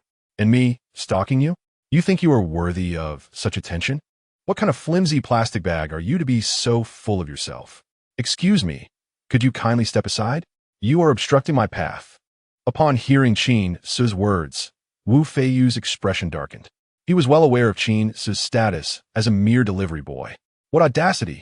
Qin Ce, if you claim you haven't been stalking us, then how do you explain your presence here? Chun Lingling scoffed. Is this ancient town owned by your family? Just because you can come here, does it mean others cannot? Qin Ce rolled his eyes. Might I request that you leave gracefully? Leave gracefully? Does that not mean to scram? Are you courting death? Wu Feiyu, infuriated, stepped forward to seize Qin Ce by the collar. However, Qin Ce swiftly slapped Wu Feiyu's hand away. Do not lay your hands on me. Are you even clean? Qin Ce, you dare to lay a hand on my Wu Ge? Chun Lingling's face twisted with fury. You need to leave this instant. I do not wish to see you again. I am utterly disappointed in you. Are you out of your mind? Qin Ce was at a loss for words. If you are ill, seek treatment. Chun Lingling. I shall say this one last time. I did not stalk you, and you are truly unworthy. Qin Ce, I know my rejection has struck you hard, but you cannot resort to such behavior. Chun Lingling dismissed his words entirely. I can report you for stalking. At that moment, a cool voice interjected. Qin Ce, what took you so long to buy a drink? As the crowd turned to see Su Qingxian standing a short distance away, she instantly became the center of attention. Each gaze bore a single word that collectively exclaimed, "Wow." Even Wu Feiyu was momentarily entranced upon catching sight of Su Qingxian. Amidst the collective gaze, Su Qingxian approached Qin Ce and naturally linked her arm with his. You took so long. I was about to perish from thirst. Did you run into an acquaintance? Why not introduce me? With that, Su Qingxian cast a cold, disdainful glance at Chun Lingling, her expression reminiscent of someone looking down upon her. Chun Lingling felt a crushing weight on her soul. How could this be? Her mind screamed. How could this despicable Qin Ce possibly be with Su Qingxian? She is the universally recognized beauty of High University. How could he be worthy? This lady, Wu Feiyu's eyes gleamed with fervor. Chun Lingling was indeed youthful and vibrant, her status as a university student adding to her allure. Yet, when compared to the beauty before him, she felt utterly ordinary. How could Qin Ce, that dog, indulge in such luxuries? Wu Feiyu mused. If only he could win over this beauty, what an exhilarating thought. Clearing his throat, Wu Feiyu ventured, this beautiful lady. I am Wu Feiyu, the general manager of Feiyu Instruments. Earlier, Su Qingxian interrupted him. Did I speak to you? Why seek validation in my presence? Chapter 22, A Step Back. Darling, what on earth is happening? After confronting Wu Feiyu, Su Qingxian turned her attention back to Qin Ce, her voice taking on a tone that could melt hearts. It's nothing. Just encountered a self-satisfied fool. Qin Ce smiled as he cast a meaningful glance at Chun Lingling. Chun Lingling trembled with rage. Yet, she knew all too well that she was no match for Su Qingxuan's caliber. TSK, just moments ago. This girl claimed that Qin Ce had been stalking her, yet here he stood with a girlfriend so stunning. This was an entirely different league. How could she ever hope to dream of such grandeur? Su Qingxian nodded slightly, and then approached Chun Lingling. From now on, keep your distance from my boyfriend. Understood? Although Su Qingxian was only slightly taller than Chun Lingling, her commanding presence left Chun Lingling no room for rebuttal. After Qin Ce and Su Qingxian departed, Chun Lingling finally exhaled. She then grasped Wu Feiyu's hand, tears streaming down her face. Wu Ge, I have never felt so humiliated in my life. You must avenge me. At that moment, Wu Feiyu's thoughts were entirely consumed by the image of Su Qingxian. Rest assured, I will certainly stand up for you. Wu Feiyu grinned. Oh, by the way, do you know that girl? That is the first beauty of our high university, Su Qingxian. Su Qingxuan? What a lovely name. Vuye. You wouldn't possibly fear not. You occupy my heart entirely. I merely wish to exact revenge for you. Wu Feiyu chuckled. You are truly wonderful. I had no idea you were entangled with such an exquisite ex. Throughout their journey, Su Qingxian spoke with a teasing lilt. Do tell me, when did your vision improve? Qin Ce, somewhat exasperated, replied, Who hasn't he wandered down a crooked path in youth? Who hasn't he encountered fools? Not me. Su Qingxuan stativ gamli. You are the first boyfriend I acknowledge. You are quite fortunate. Qin Ce responded honestly. Not everyone is fortunate enough to be paired with the most exceptional individuals from the start. Su Qingxuan felicitante. Qin Ce, has anyone ever told you that you are quite narcissistic? When no one else acknowledges your worth, you must recognize it yourself. Qin Ce smiled. For that is the sole purpose of my existence in this world. Suddenly, Su Qingxian felt as though Qin Ce's words were imbued with countless sorrows and pains. At that moment, her curiosity was piqued. What trials and tribulations had this young master of the Qin family, cast aside and left to fend for himself, endured?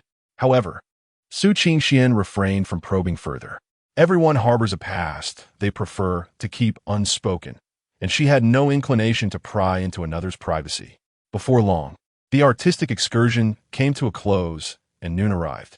The group convened at a local farmhouse for a meal, the atmosphere remaining amicable. After lunch, everyone prepared to depart. On the journey back, Su Qingxian found herself once again in Qin Ce's car. Their interactions today had fostered a sense of familiarity, especially since they had only crossed paths once before at a birthday banquet. "We're being followed. Qin Ce su den lit de claret. Can you guess whose people they are?" Su Qingxian furrowed her brow. "How would I know you suspect it's Zhang Quo's men?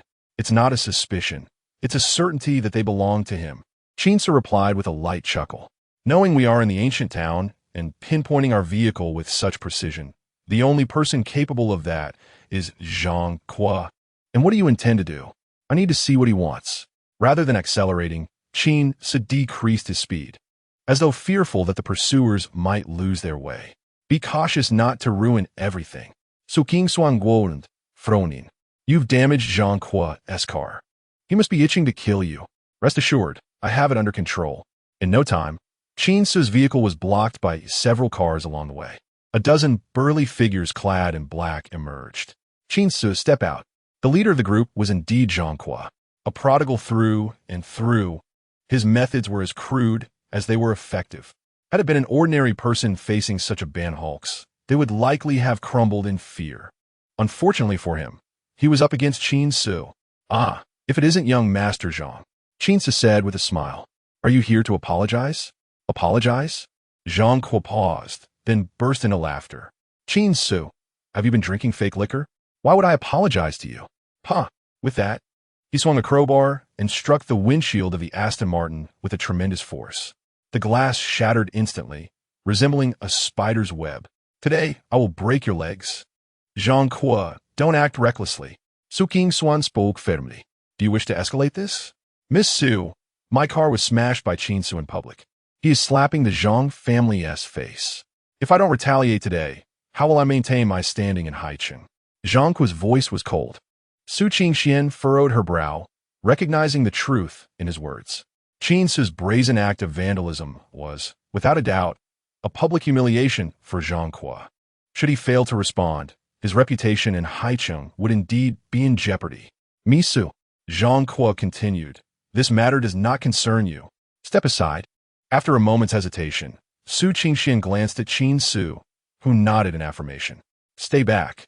I wouldn't want you to get splattered with blood. Oh, and don't forget to record this. With so many of them present, perhaps you should bow your head?" Su King Swan Segistif. "I can manage," Qin Ce grinned. "Furthermore, the advantage lies with me. Why should I bow my head?" "Advantage lies with you?" Su Qingxian glanced at Qin Ce, then at the surrounding brawny men, wholly perplexed by his statement. Nevertheless, she obediently stepped back, retrieving her phone to record the encounter. If Zhang Quo truly harmed Qin Ce, her footage would serve as evidence. "Qin Ce, come down as well." "Oh." Qin Ce exited the vehicle. "Smash it." With a single command, Zhang Quo's men surged forward. A cacophony of crashing sounds ensued, and soon the limited edition Aston Martin was reduced to a heap of scrap metal. "Delightful." Zhang Quo beamed at his handiwork, a triumphant smile gracing his face. "Now, Qin Ce, you can choose which leg you wish to keep." He licked his lips. "See how merciful I am. Qin Ce Sigid, must you insist on leaving me with a leg? Can we not come to a mutual concession?" "What mutual concession?" "I want to demand an apology from you. And you need not spare my life. Let us remain friends when we meet again." "Pah, why would I need to be friends with you?" Zhang Quo retorted with a cold laugh. "If you don't choose, I shall make the choice for you." Chapter 23. You could always resort to online loans. "Then I shall take the right leg." Zhang Quo waved his hand. "Attack." Qin Ce's expression darkened. "Zhang Quo, are you not afraid of the Qin family's retribution?" "Afraid?" Zhang Quo sneered. "Don't think I'm unaware. You, a castaway of the Qin family, hold less status than the adopted son Qin Changwei. What if I were to break your leg?" Surveying the encroaching throng, Qin Ce sighed. "In that case, don't blame me." With that, he launched a flurry of punches, and in less than 20 seconds, all 10 or so burly men lay incapacitated. Zhang Quo was left utterly stunned. This must be a trick. He had brought along several skilled fighters, yet none could withstand even a single blow from the opponent. From a distance, Su Qingxuan's eyes sparkled with astonishment. She had contemplated calling the police, but it was now evident that Qin Ce's prowess surpassed her expectations. No wonder he had claimed the advantage lay with him. Zhang Kuo. What was it you said about breaking my right leg? Qin Ce approached Zhang Kuo with his hands clasped behind his back. Zhang Kuo swallowed hard, panic flashing in his eyes. Despite the smile on Qin Ce's face, a chilling glint resided in his gaze. That was merely a jest, Brother Qin. In an instant, Qin Ce was at Zhang Kuo's side. With a resounding thud, he struck Zhang Kuo's abdomen, causing him to double over, retching. "Ah, yist, you smashed my car." Qin Ce lifted Zhang Kuo by the collar. "Now, what shall we do about this?" "I'll pay." Zhang Kuo gritted his teeth. He acknowledged defeat this time, but vowed revenge in the future. This was a limited edition Aston Martin, worth at least 30 million in the market. Coupled with the emotional attachment he had developed for the car, how could Qin Ce expect compensation for that? Hearing Qin Ce's words, Zhang Kuo cursed inwardly. Who didn't he know that this car belonged to Qin Changwei? What nonsense was this? However, he understood that the other party was prepared to extort him. "Brother Qin, just tell me how much you want." 50 millions, Qin Ce replied calmely. "Transfer 50 million to me, and we shall consider the matter settled." 50 million? Do you think I'm made of money? Though the Zhang family was powerful, Zhang Kuo's monthly allowance barely reached several hundred thousand, accumulating to less than 10 million over the year. Furthermore, his extravagant spending left his bank account nearly empty. "And how much do you have?" 500,000. With a resounding slap, Qin Ce struck Zhang Kuo across the face. "You expect me to accept 50,000 when I demand 50 million? Are you mocking me?" He said coldly. "If you lack the funds, won't you ask your father for assistance? Or perhaps borrow from friends? If all else fails, there's always online lending." Zhang Kuo's expression was one of utter frustration. "I'll just call my dad then." "Allow me," Qin Ce said, extracting Zhang Kuo's phone from his pocket, using his facial recognition to unlock it and dialing Zhang Kuo's father. When the call connected, the voice of Zhang Xiangnan came through. "What is it, you rascal? Didn't I instruct you to handle that fellow? As long as no one is harmed, I will cover you." The disparity between the two fathers was palpable. Although Zhang Kuo was no gem, Zhang Xiangnan was undeniably more formidable than Qin Yunhe. "Ahem, old Zhang, you've mistaken me. I am not your son. Who are you?" Upon hearing the unfamiliar voice, Zhang Xiangnan's demeanor shifted to concern. "Where's my son?" "Fear not. Your son is in my possession," Qin Ce reassured him. Suddenly, Zhang Kuo shouted, "Dad, help me." A sharp crack echoed as Qin Ce delivered another slap to Zhang Kuo's face. "Did I permit you to speak?" Zhang Xiangnan's expression darkened. "Who are you? Have you kidnapped my son? What do you want? As long as you do not harm him, I can agree to anything."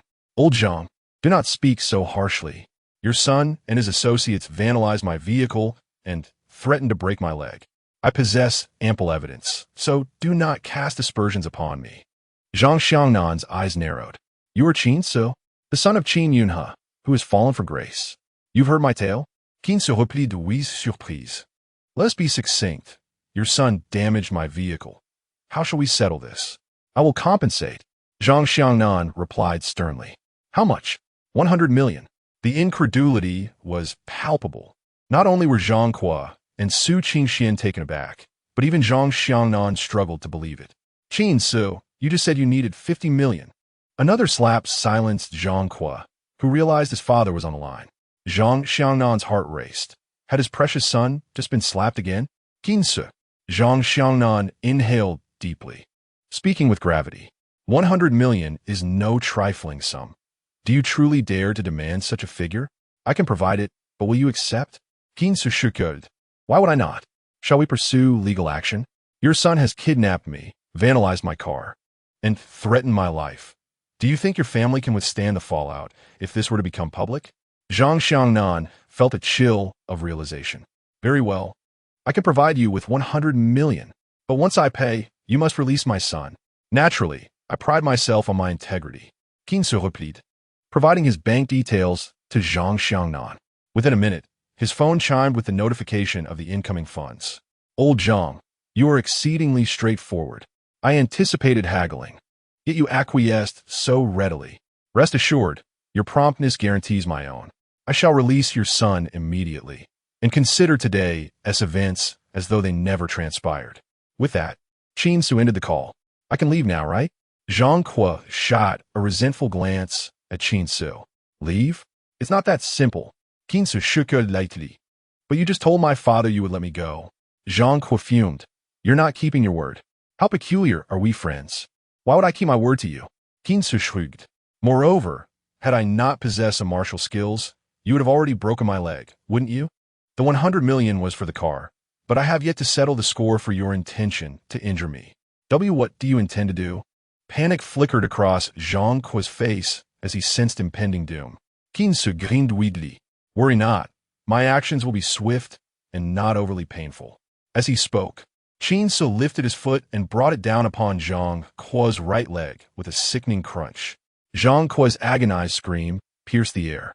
My leg is broken. Qin Ce, you're finished. I will not let you escape this.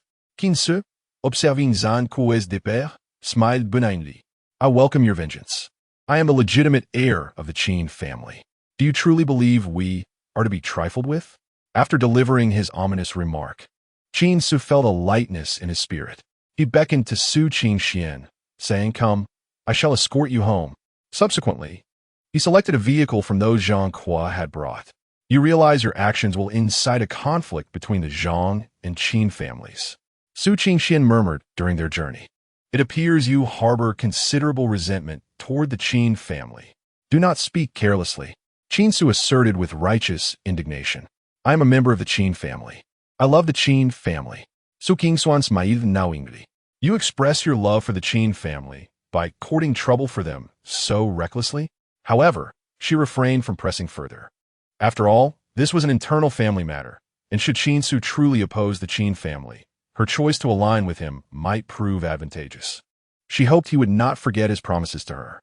Upon returning Su Qingxian to her residence, Qin Ce ambled back to the Qin family estate.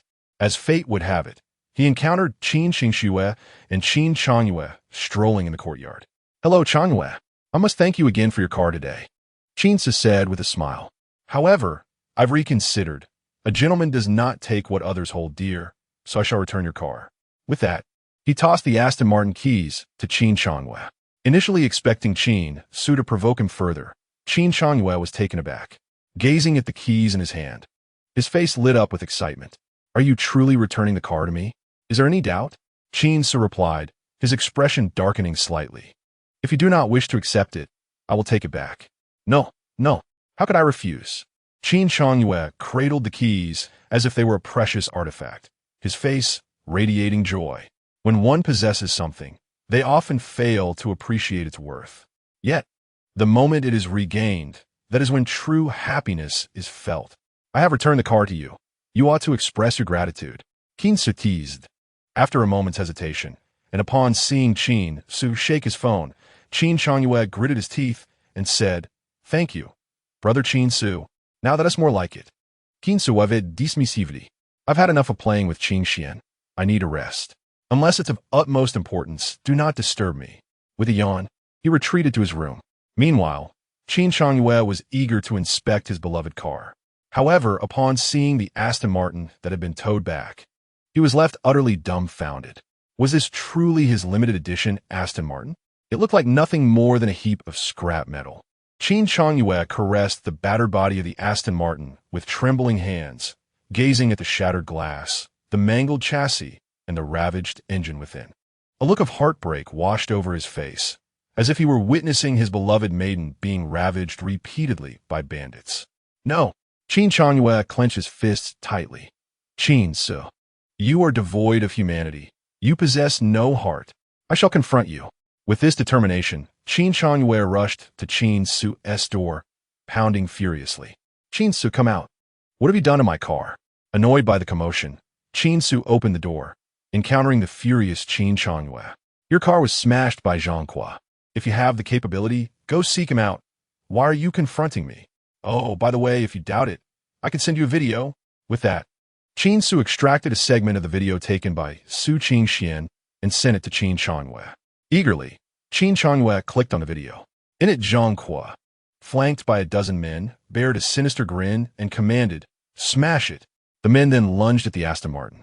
Witnessing this scene, Qin Chanyue's hand trembled. He could hardly believe that his cherished vehicle had been subjected to such torment by so many. Zhang Kuo, may you meet a miserable end. Qin Chanyue gritted his teeth and dialed Zhang Kuo's number, demanding an explanation. This matter could not simply conclude here. He must seek justice for his automobile. Soon, the call connected. Before the other party could speak, Qin Chanyue unleashed his fury. Zhang Kuo, are you out of your mind? What gives you the right to smash my car? Who bestowed upon you such audacity? Liang Jingru.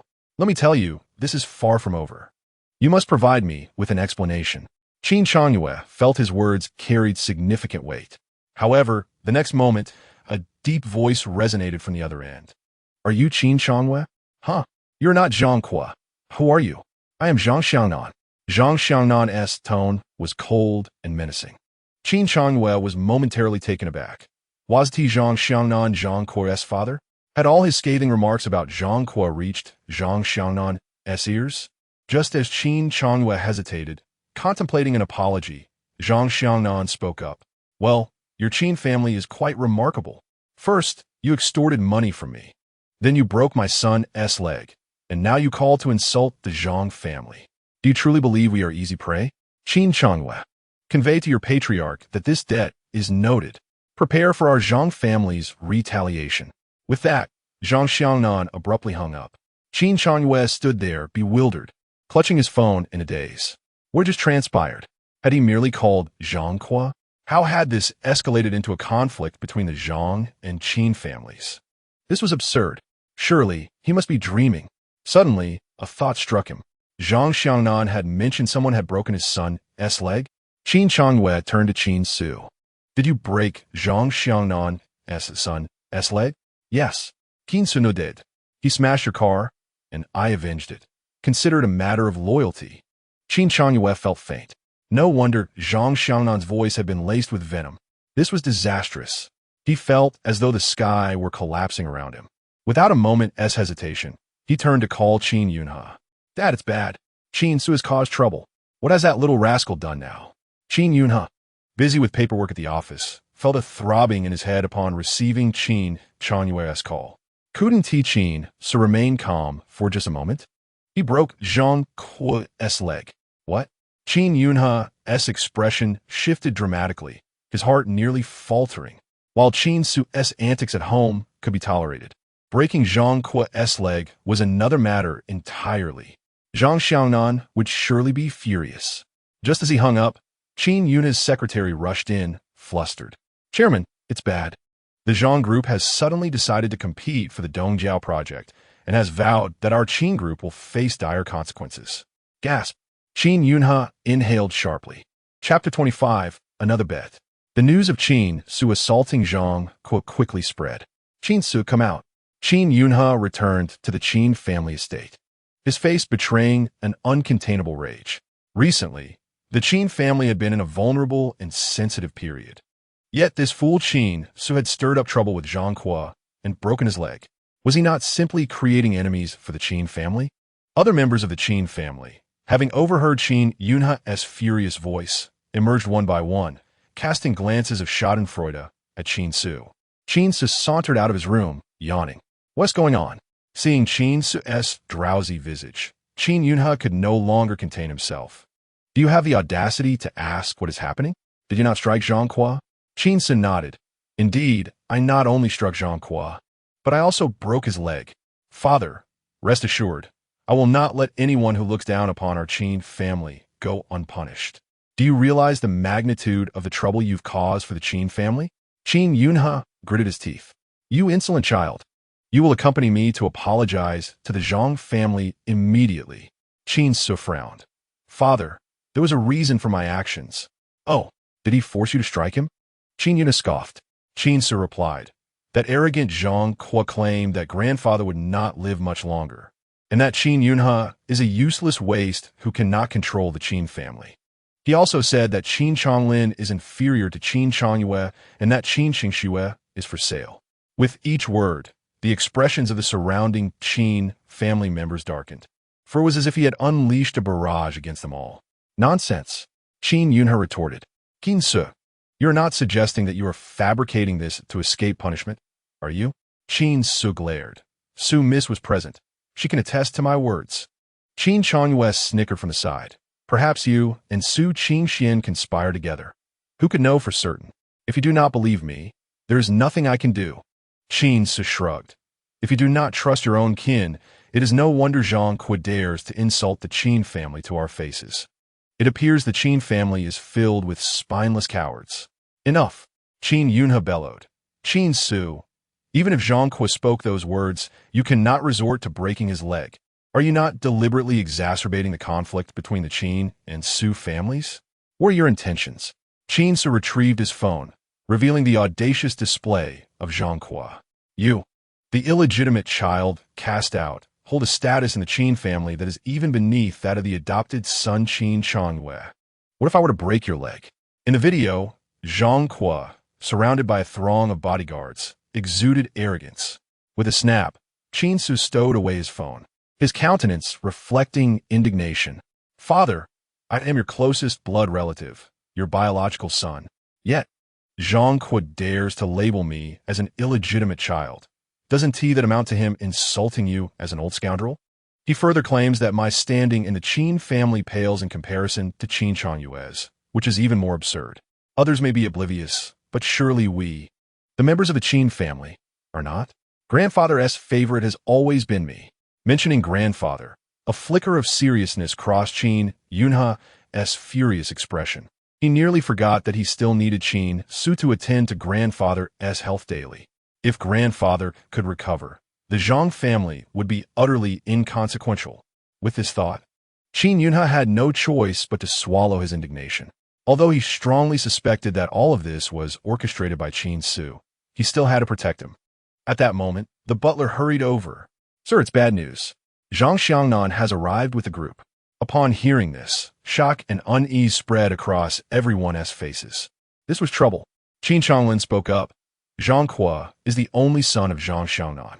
Now that Zhang Qu's leg is broken, Zhang Xiangnan will surely not let this go easily. Father, what should we do now?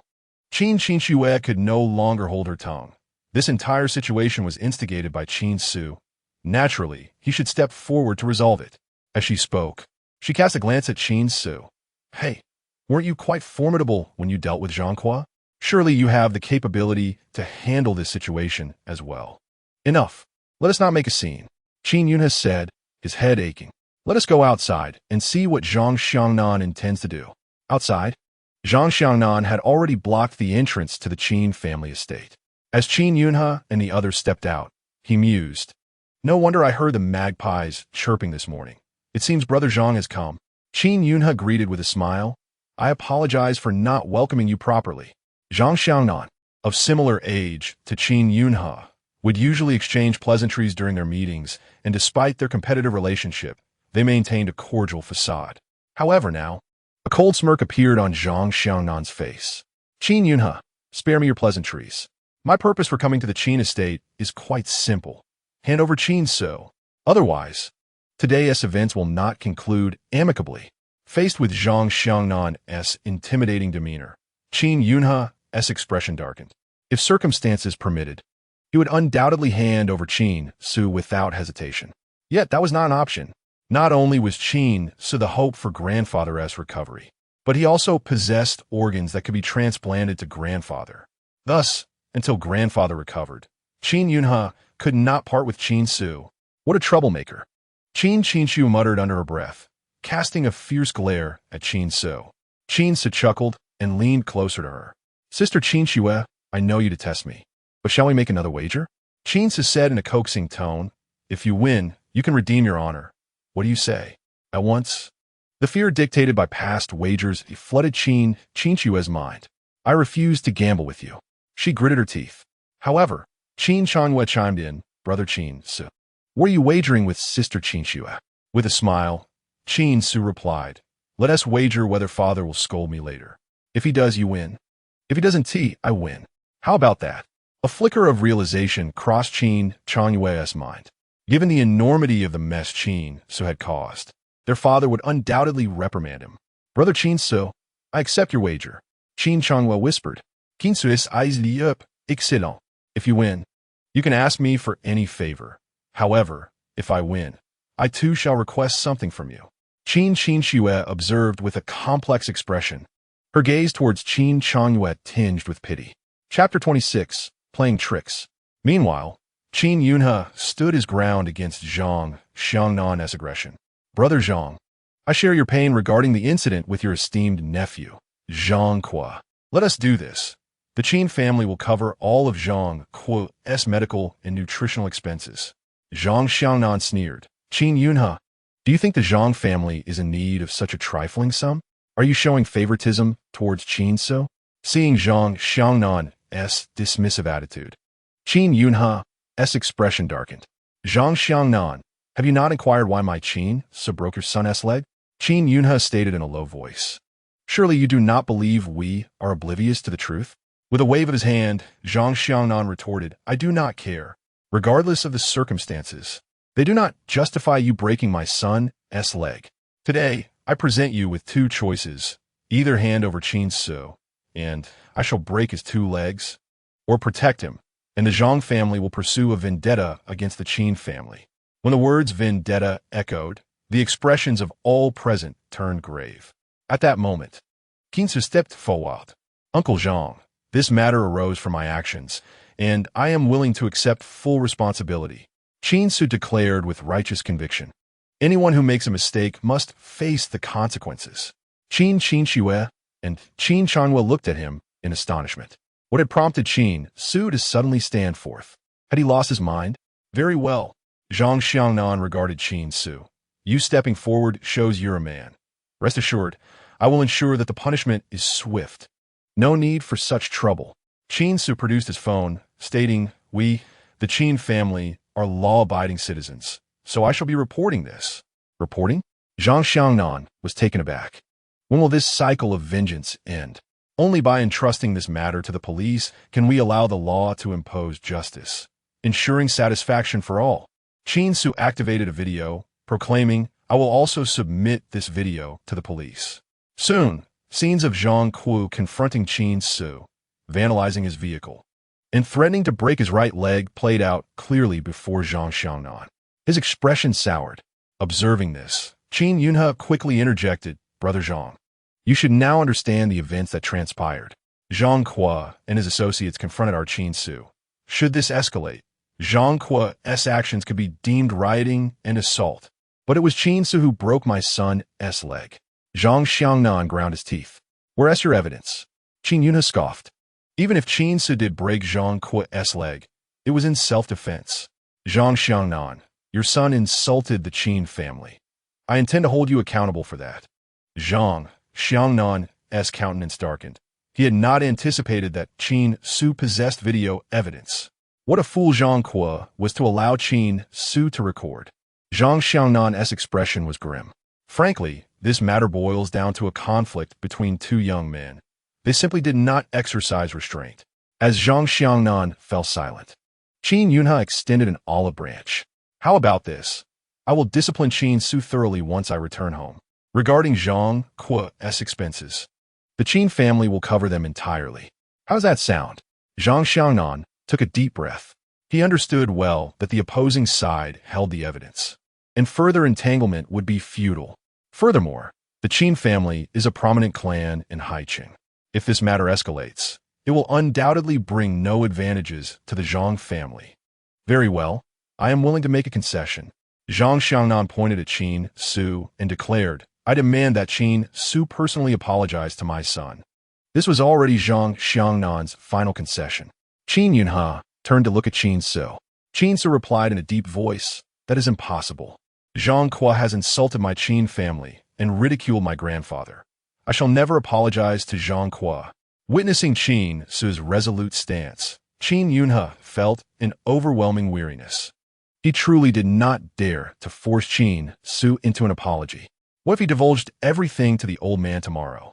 Qin Yunhe would rather sever ties with Zhang Xiangnan than endure the old man's gaze. However, at this moment, Qin Chanhua was nearly leaping with excitement. His father would undoubtedly compel Qin Ce to apologize. Qin Chanhua whispered to Qin Qingxue, Father is the type of person who values benefits above all else.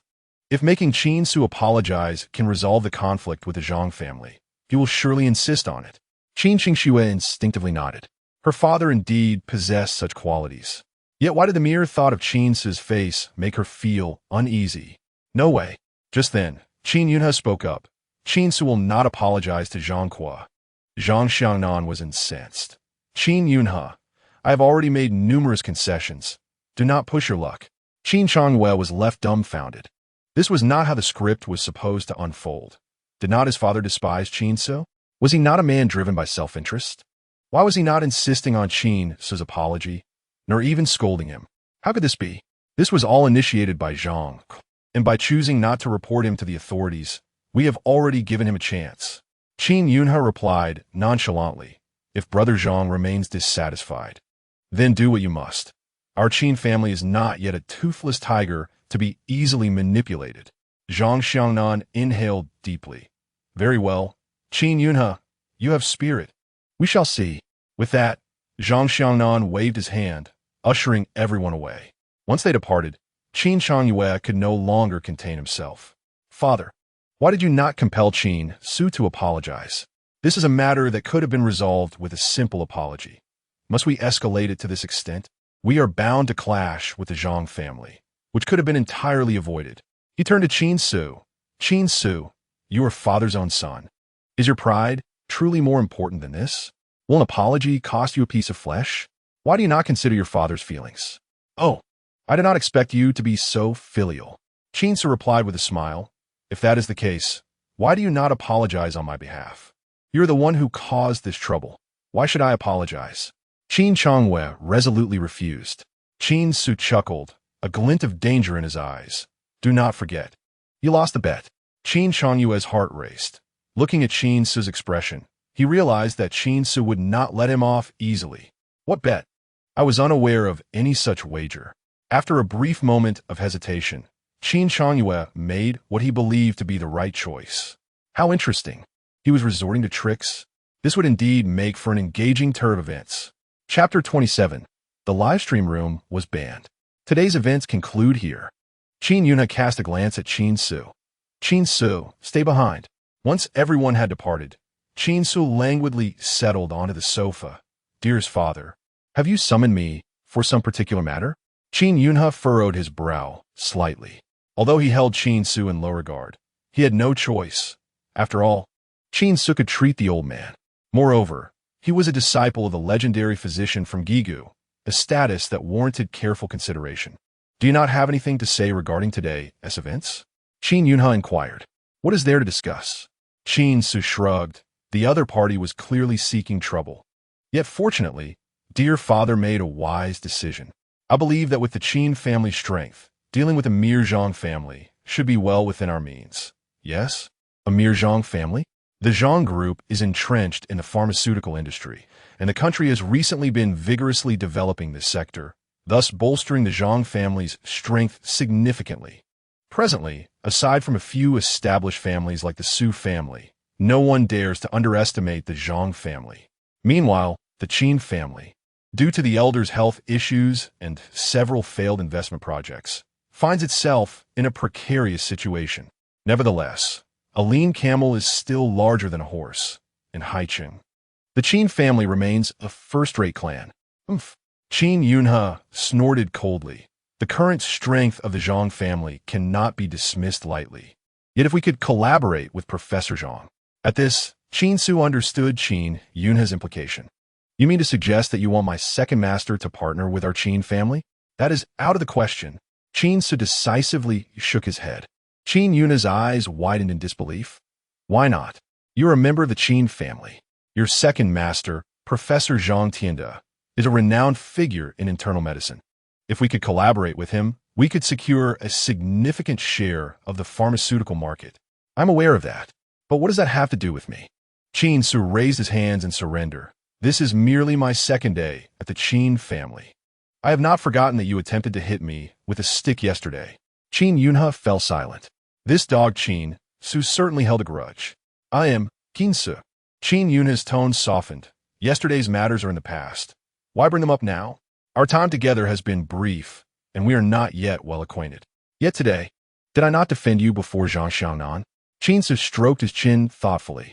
That is true. We are indeed family. Do you still hold a grudge against my mother and me?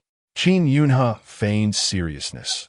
Feel free to voice any requests, as long as I can fulfill them. I will certainly oblige. Qin Ce chuckled inwardly. Had he not been reborn, he might have been swayed by Qin Yunhe's pretense. Very well. Qin Ce replied. My demands are not lofty. My greatest wish is merely to be a carefree second-generation heir living off my family's wealth. Let me attend Heir University. Qin Yunhe exhaled in relief. That is not difficult. I can arrange for you to attend university. You are mistaken. I do not wish to attend university. Qin Ce grinned mischievously. I want to become a teacher at Heir University. Qin Yunhe's lips twitched. Qin Ce, a teacher at Heir University? What nonsense is this? The teaching assistants at Heir University are all PhD students from top universities, and he, a mere high school dropout, dares to aspire to teach there? Does he know what it means to be a teacher? Moreover, what could he possibly teach, delivering lessons on how to deliver takeout effectively? What's the matter? Is it too difficult? Qin Ce frowned. What kind of teacher do you wish to be? Qin Yunhe asked. A physical education teacher. Qin Ce shook. If you asked me to be another kind of teacher, I would know how. Upon hearing this, Qin Yunhe sighed in relief. That was more acceptable. Very well. I'll take care of the matter regarding the collaboration with Professor Zhang. Need I even say it? Naturally, it will be my responsibility. Qin Ce declared, thumping his chest. That evening, Qin Changwei opened his social media account and commenced a live broadcast. As a well-known flaunter of wealth online, Qin Changwei had amassed a considerable number of ardent fans, particularly among young women who even referred to themselves as his girlfriend fans. Upon starting the broadcast, a multitude of viewers flooded into the chat room. The barrage of comments, all referring to him as husband, brought an involuntary smile to Qin Changwei's face. Husband smiled. He truly is handsome. Husband, you haven't streamed in 3 days. Are you feeling unwell? Husband, please take good care of yourself. The screen was abuzz with gifts being showered upon streamer. Observing the adulation from his devoted followers, Qin Changwei felt a swell of pride. All the grievances he had endured over the past few days dissipated in that moment. In the realm of the live broadcast, he was a deity. Everyone, please refrain from sending gifts. Save your money and treat yourselves well. Qin Changwei said with his sonorous voice. I see many of my elder sisters are curious about my absence for the past 3 days. Allow me to clarify. I was at the hospital. Instantly. The chat was inundated with expressions of concern for Qin Changwei. Please do not worry. I was at the hospital to care for my grandfather. He murmured. My grandfather's health has not been well recently, and, as a junior, it is my duty to look after him. After all, the trees wish for tranquility, yet the wind does not cease. Children wish to care for their parents, yet time waits for no one. Just then, the door swung open, and Qin Ce sauntered in, a cigarette dangling from his lips. Oh, you're live streaming? I heard you've become quite the internet sensation. Qin Ce remarked with a grin. Let me see what the fuss is about. Qin Changwei frowned. Qin Ce, what are you doing? Get out of here. What's the matter? Am I not welcome? Qin Ce leaned in closer and whispered. Imagine if your fans discovered you're nothing but a pretender. Qin Ce, what is your intention? A look of frustration crossed Qin Changwei's face. Qin Ce patted his shoulder. I mean no harm. I'm just curious. Huh? Why is your stream locked? Qin Changwei paused. Then noticed the smoke curling from Qin Ce's cigarette. You cannot smoke in the broadcast room. You did this on purpose. He gritted out. And what if I did? Qin Ce chuckled. Are you going to bite me? Chapter 28, The Big Shot. Glaring at Qin Ce's irritating visage, Qin Changwei felt a wave of helplessness wash over him. He couldn't fight back. He couldn't even curse him. This life was unbearable. Qin Changwei, remember this. You owe me a favor. Qin Ce said, giving his shoulder a pat before leaving. If you can admit defeat, I will consider you a man, but alas. For reasons unknown, as he watched Qin Ce's departing figure, Qin Changwei felt as if he were being stalked by a venomous snake. The following day, Qin Ce visited the hospital to administer acupuncture to the elderly Mr. Qin. After the treatment, Mr. Qin's condition improved significantly, and he appeared more spirited. My dear grandson, let me in on a secret. Can my health truly return to what it once was? Qin Dongying inquired. Qin Ce thumped his chest confidently. Grandfather, rest assured. With me by your side, I guarantee you will be as vigorous as a young sapling. Qin Dongying sighed in relief. My dear grandson, with your assurance, I can finally relax. By the way, is there anything you desire? Just tell me, and I shall procure it for you. Qin Ce scratched his head. The Qin family possesses everything. I lack for nothing. When I think of something I want, I will let you know. Agreed. It's a promise. Upon leaving the ward, Qin Ce's smile faded, and a glint of coldness flickered in his eyes. That old man, in a previous life, had sacrificed his own organs to save him. Yet he had cast him out. Beneath that affable facade lay a heart of ice. Despite his current amiability, it was merely due to Qin Ce's perceived value. You old fool. Once you glimpse the dawn of recovery, I shall personally shatter that illusion. That scene will surely be most entertaining. With that thought, a faint smile crept across Qin Ce's lips. However, he had not forgotten to seek out Professor Zhang to discuss their collaboration. Second Master. Qin Ce made his way to Zhang Tianda's office. Qin Ce, you arrived just in time. Zhang Tianda's face lit up with joy upon seeing Qin Ce. I was just about to seek your assistance. Huh? Qin Ce was taken aback. The second master sought his help? Surely this was a jest. I just encountered a patient with a rather peculiar condition. Zhang Tianda explained. He suddenly lost consciousness, and his bodily functions deteriorated rapidly. I administer medication, but it was ineffective. I suspect. He leaned in closer and whispered. I suspect he has been cursed. Qin Ce Eisnahod? Cursed? Is that true? The individual exhibits characteristics consistent with being cursed. Zhang Tianda sighed. But you know I was too old when I learned from my master, and I failed to inherit his mystical energy, so Qin Ce nodded. Many of his master's treatment methods required that mystical energy to be effective. Thus, even if the second master recognized the patient was cursed, he had no means to remedy the situation. Very well, I can assist. Qin Ce declared. That is fantastic. Zhang Tianda exclaimed, pulling Qin Ce along. Let us hurry. Arriving at the emergency room, Qin Ce noticed a group of fully armed soldiers stationed at the entrance, their rifles at the ready, creating a tense atmosphere. Goodness! Qin Ce was taken aback. With so many armed soldiers guarding the door, what sort of extraordinary patient lay within? Stop! A clear, crisp voice rang out. A woman in military attire stepped forward, blocking Zhang Tianda and Qin Ce. Professor Zhang, this is... The woman was strikingly beautiful, exuding an air of confidence, her gaze laced with wariness. This is my junior disciple, the sole disciple of my master, the divine doctor of Gigu. Zhang Tianda stated, only my junior disciple can treat General Chen's ailment. What's his name? The woman demanded sternly. Qin Ce. Qin Ce introduced himself. I am Qin Ce. The woman turned to someone nearby. Go check this Qin Ce's identity. Zhang Tianda's expression darkened. Miss Chen, are you doubting my integrity? Miss Chen shook her head. Professor Zhang, I trust you, but I do not trust this Qin Ce. I cannot allow an unidentified individual near my grandfather. Chen Wanqing's stance was resolute. She had accompanied her grandfather to Haicheng for an inspection, but he had suddenly collapsed without warning, and his life was in jeopardy. Instantly, she realized her grandfather had been targeted, and she would not allow any suspicious figures to approach him.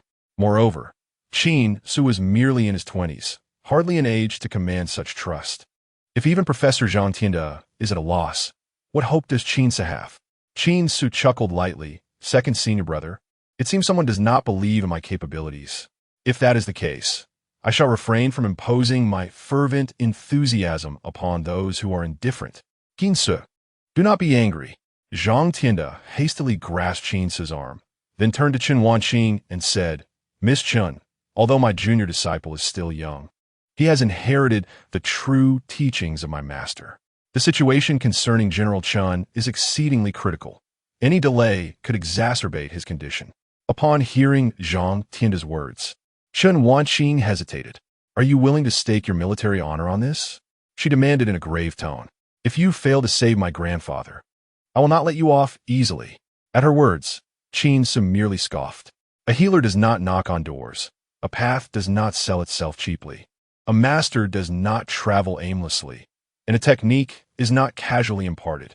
Since Miss Chun doubts my words, there is no necessity for me to pledge any military vows. After all, I am not a soldier. With that, Qin Ce turned to leave. Junior brother, do not be upset. Do you know who lies within? Zhang Tianda urgently detained Qin Ce, saying, that is General Chen Jingyu. General Chen Jingyu? Qin Ce paused, a flicker of astonishment crossing his face. You mean the general who single-handedly held the trench and repelled 18 waves of enemy attacks? Indeed, that is him. Qin Ce fell silent. In his childhood, at the orphanage, he had often heard tales of General Chen Jingyu's heroism when he was still a regiment commander. He had led his unit to draw the enemy's main force away to facilitate the retreat of the larger army. Ultimately, his entire unit perished, yet he steadfastly defended the trench, repelling the enemy's assaults 18 times, thus securing precious time for the main force's withdrawal. He had even leapt off a cliff, miraculously escaping death. This was a venerable general who had rendered great service to the nation and its people. Taking a deep breath, Qin Ce spoke coldly. For the sake of the old general, I shall accept this military vow. Should I fail to save the general, you may dispose of me as you see fit. However, if I succeed, I require you to serve as my attendant for a year. Very well. If you manage to save my grandfather, I shall agree to your terms. Chen Wanqing replied firmly. A gentleman's word is as binding as a chariot drawn by 4 horses. Chapter 29. The Heart-Eating Goo. Upon entering the operating room, Qin Ce beheld the elderly man lying on the hospital bed, appearing to be in his 80s or 90s. Though unconscious, he still emanated a formidable aura. Truly, he was a general who had emerged from the battlefield. Even in slumber, he exuded a fearsome presence. Junior brother, take a look, Zhang Tianda urged. Qin Ce nodded slightly, then stepped forward to check General Chen's pulse. It was faint and weak. Slowly, Qin Ce began, yet upon closer examination, I can sense a minuscule flicker of life within the general. Indeed, something exists within him. Is it a goo worm? Zhang Tianda's expression turned grave. Possibly, Qin Ce replied. Second senior brother, you must have conducted a full-body CT scan. Were there any findings? None. Zhang Tianda sighed in frustration. That is precisely why I am at a loss. Fear not. With me here, I shall ensure the old general's safety. Qin Ce declared, producing a packet of fine needles. With a flourish of his hand, the needles seemed to come alive, penetrating the general's body. Once Qin Ce released his grip, the tails of the needles began to vibrate, using qi to guide the needles. Zhang Tianda's eyes lit up. This was a secret technique of their master. It appears junior brother has truly inherited his teachings. As Qin Ce completed the needlework, a look of solemnity crossed his face. The technique of using qi to guide needles was inherently challenging, compounded by the uncertainty surrounding the nature of the goo worm within the general. Thus, Qin Ce needed to enhance his control over his vital energy. A lack of precision could disturb the goo worm, potentially inflicting further harm upon the general. For a full half hour, Qin Ce's face grew increasingly pale. Just then, it seemed as though something was stirring within the veins of General Chen's arm. His eyes brightened. He swiftly retrieved a scalpel and incisively cut open the general's vein. A dark light burst forth from the incision. Where do you think you're going? With a swift motion, Qin Ce directed the silver needles, successfully capturing the dark light. What is this? Zhang Tianda inquired, gazing at the creature that had fallen to the ground in astonishment. The worm, approximately 3 centimeters long, resembled an earthworm but bore 3 ominous red stripes upon its body, evoking a sense of eerie foreboding. Qin Ce advanced to examine it closely. This appears to be the heart-eating goo of the Black Witch, he declared gravely. It is a particularly insidious goo worm. It seems someone has plotted against General Chen. Zhang Tianda's expression darkened. General Chen is a pillar of our nation. Who could be so depraved? Stretching lazily, Qin Ce replied, that I cannot say. My task is complete. I have other matters to attend to. So, I shall take my leave. Second senior brother, I entrust the rest to you. Rest assured. At that moment, outside the emergency room, Chen Wanqing had received all of Qin Ce's information. The illegitimate son of the Qin family. He had previously made a living delivering takeout and had only recently been brought back to the Qin household. Chen Wanqing's expression soured. How could such a person possibly be a disciple of the Ghost Valley Divine Doctor? The thought made her almost wish to rush in and seize Qin Ce. Yet considering Professor Zhang Tianda's presence in the emergency room, she stifled her impulse. After all, Professor Zhang was still a figure worthy of trust. As Chen Wanqing fidgeted with anxiety, the emergency room door swung open. Professor Zhang, how's my grandfather? She instinctively glanced behind Zhang Tianda. But Qin Ce was nowhere to be seen. Where's Qin Ce? Did he leave? Chen Wanqing's expression shifted. Does he think he can escape? Zhang Tianda replied with irritation. Miss Chen, my junior disciple, exhausted himself to save General Chen and pulled him back from the brink of death. How can you speak of him so dismissively? A look of shock crossed Chen Wanqing's face, swiftly followed by elation. Professor Zhang, are you saying my grandfather is out of danger? General Chen's condition is now stable. It is likely he will awaken shortly. Can you ascertain what exactly ails my grandfather? Zhang Tianda's expression turned serious. Miss Chen, someone has conspired against General Chen. At High City University, Qin Changyue and his dubious companions gathered together. Brother Qin, what is the story behind this? How did you suddenly acquire an older brother? Indeed, I see that Qin Ce is no good. He dares to vie for Miss Su's affection. This is utterly outrageous. Brother Qin, do you need us to help you deal with him? Qin Changyue surveyed his sycophantic friends, exasperated. You think you can help? That wild spawn, Qin Ce, is quite formidable. Even a group of us combined would be no match for him. Fear not. What is there to fear from mere strength? One youth chuckled slyly. In this day and age, only a fool resorts to violence. We can employ our wits instead. As he spoke, he gestured towards his own head and asked, Do you have any good ideas? Qin Changyue inquired. That Qin Ce is utterly uncontrollable at home. Our entire family is at their wits' end. In that case, Brother Qin, the young man leaned in and whispered something into Qin Changyue's ear. Upon hearing it, Qin Changyue's eyes lit up, and he patted the young man's shoulder, saying, Sun Chong, I entrust this matter to you. If you manage to handle it splendidly, I assure you, rewards will come your way. Thank you, Brother Qin. Sun Chong chuckled. At that moment, Qin Changyue glanced at his phone. It's nearly time for physical education class. I must take my leave. With that, he hurried away. Why is Brother Qin suddenly attending P.E. class when he usually skips? You might not know this, but Su Qingxuan's class has P.E. together with Brother Qin's. I see. At Haiqing University, physical education is divided into various activities, allowing students to freely select their preferred courses. Su Qingxian had signed up for tennis, turning it into an instant sensation among physical education options. Whenever Su Qingxian attended her tennis class, the stands were packed with onlookers. This was one of the rare opportunities to be close to Su Qingxian. When Qin Changyue arrived at the tennis court, the students preparing for class were already lined up. He spotted Su Qingxian in the distance, his gaze filled with fervor. Today, Su Qingxian looked exceptionally sporty and refreshing. With a high ponytail and a fitted tank top that perfectly accentuated her figure. He must greet Su Yingguan. Qin Changyue thought to himself. That scoundrel Qin Ce is planning to make his move first. I must snatch Su Qingxian away from him, just as he was lost in thought. Qin Changyue felt as if an illusion had appeared before his eyes. How could that scoundrel Qin Ce be here at the tennis court? Chapter 30. I would call it the strongest. To Qin Changyue's astonishment, Qin Ce stepped forward, addressing everyone. Ahem, from today onwards, I shall be your tennis instructor. Qin Ce said with a smile, Allow me to introduce myself. My name is Qin Ce, but you may call me Teacher Qin. After his self-introduction, many female students' eyes sparkled with interest. Qin Ce was tall and handsome, his face adorned with a warm smile that resembled a protagonist from youthful literature. So charming. I wonder if Teacher Qin has a girlfriend. Even Su Qingxian displayed a hint of surprise. Seeing Qin Ce's popularity, Qin Changyue could no longer contain himself. Qin Ce, what are you up to? You pig's nose stuck in a green onion.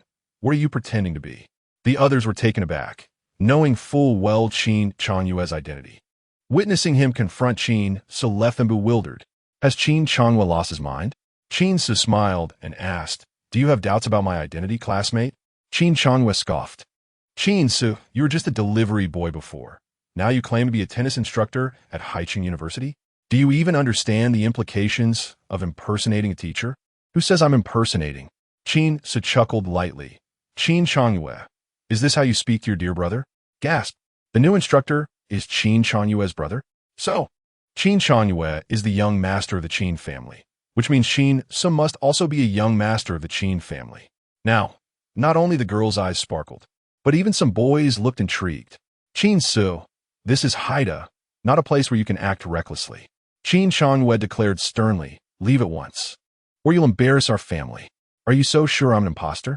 What if I'm genuine? If you're genuine, I'll eat a tennis ball. A hint of disdain crossed Qin Ce's face. Qin Ce chuckled and then pulled out his teaching certificate from his pocket. Take a good look at this. Staring at Qin Ce's certificate, Qin Ce was utterly stunned. Qin Ce had truly become a tennis instructor at Heir University. This was nothing short of ridiculous. What does he know about tennis?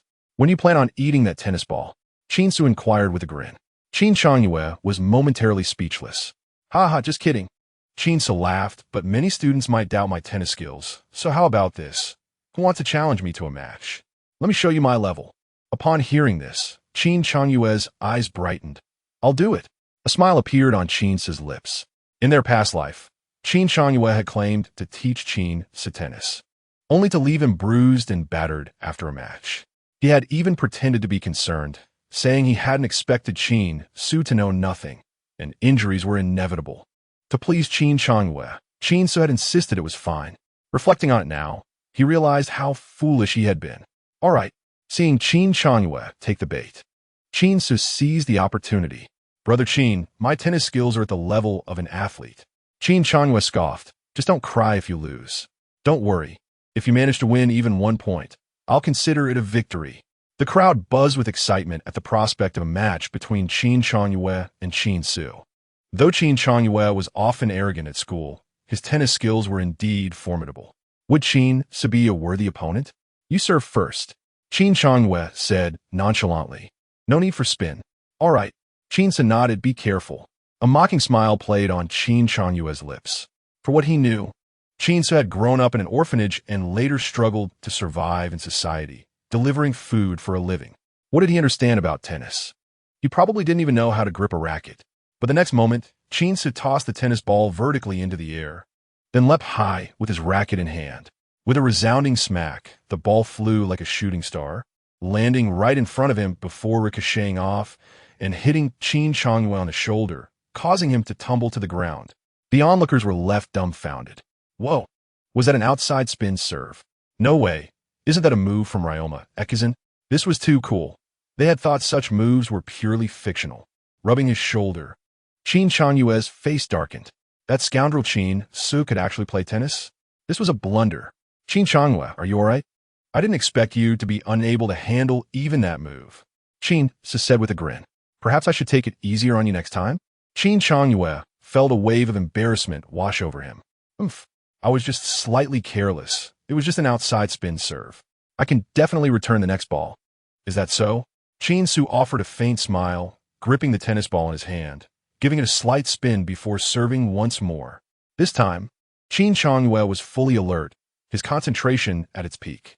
However, after the ball hit the ground, it did not bounce back. Instead, it rolled along the surface towards the net. The entire audience was left dumbfounded. Anyone with even a modicum of tennis knowledge understood the significance of this shot. It was the zero serve, the signature move of Tezuka Kunimitsu. This was unlike any tennis I had ever known. It was simply magnificent, undeniably magnificent. For this one stroke alone, I would dare to call it the most powerful. Meanwhile, Qin Ce was rendered utterly speechless. How could he even play at all? Did you just pull off a move from an anime? The score was 30-0. Qin Ce, with a grin, remarked for the next serve. I shall deliver a straightforward shot, lest you fail to receive it. Qin Ce's face flushed with embarrassment. Gritting his teeth, he replied, bring it on. This time, Qin Ce did not lie. The ball was indeed a direct shot, but the speed was astonishing. Even with his preparation, when the ball met his racket, an overwhelming force surged through him. With a loud thud, Qin Changyue's racket was knocked from his grasp, and he found himself sprawled on the ground in utter disarray. Qin Changyue, you're not cut out for this. You can't even handle a simple, powerful serve. Are you really an athlete? Or did your family pay for your title? Qin Changyue sat on the ground in bewilderment. Why did this sport feel so different from what he had previously learned? Chapter 31. Qin Changyue's Confession. Those three serves had completely deflated Qin Changyue's spirit. Since training with his master, especially after cultivating his true dragon chi, Qin Ce's control over his body had reached unprecedented heights. With a physique enhanced by the true dragon chi, Qin Ce could nearly master any sport in this world with perfection. The outlandish tennis techniques from anime, which seemed fanciful to the average person, were merely a breeze for Qin Ce to replicate. Observing Qin Changyue's eyes grow vacant and foolish, Qin Ce couldn't suppress a smirk. Qin Changyue, it seems your title of athlete is rather overrated. But fear not, if you train with me in tennis, I assure you will achieve world-class proficiency. Approaching Qin Changyue, Qin Ce whispered, rest assured, we have plenty of time ahead. We shall take it slow. Qin Changyue shivered, suddenly coming to his senses. His gaze towards Qin Ce turned suspicious. What do you want? Don't be alarmed. You are my brother, Qin Ce shukred. In our future tennis classes, I shall treat you well, but if you skip class, I shall remember your absence, and you might fail, perhaps even miss your graduation. Qin Ce. Qin Changyue shoved him violently. You have gone too far. Qin Ce, in response, feigned a fall backward, landing several meters away. The onlooking classmates gasped in astonishment. Was Qin Changyue serious? Did he just push the teacher? Qin Changyue, what are you doing? Su Qingxian rushed over, her expression stern. You lost a few balls, and now you're attacking the teacher? That is utterly disgraceful. I didn't apply much force. Qin Changyue was on the verge of tears, acknowledging that he had pushed him, but how could Qin Ce be sent flying several meters by such a light shove? Qingxian, my head is spinning. Qin Ce comprend, clutching his head. Please take me to the infirmary. All right. Su Qingxian supported Qin Ce as they turned to leave. Meanwhile, the surrounding students erupted in whispers. What a disgrace. And he calls himself an athlete? I heard Qin Ce is his brother. How can he treat him this way? How could two siblings from the same family be so different? Qin Changyue opened his mouth to retort, but found himself at a loss for words. How utterly frustrating. When had he ever faced such humiliation? Qin Ce, you are truly despicable. Meanwhile, after leaving the crowd, Su Qingxian released Qin Ce's hand.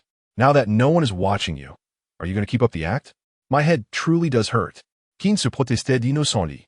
Do you expect me to believe that? Su Qingxian rolled her eyes. You are the kind of person who can single-handedly defeat a dozen bodyguards. Do you really think Qin Changyue could push you that far? Why were you so fierce with him earlier?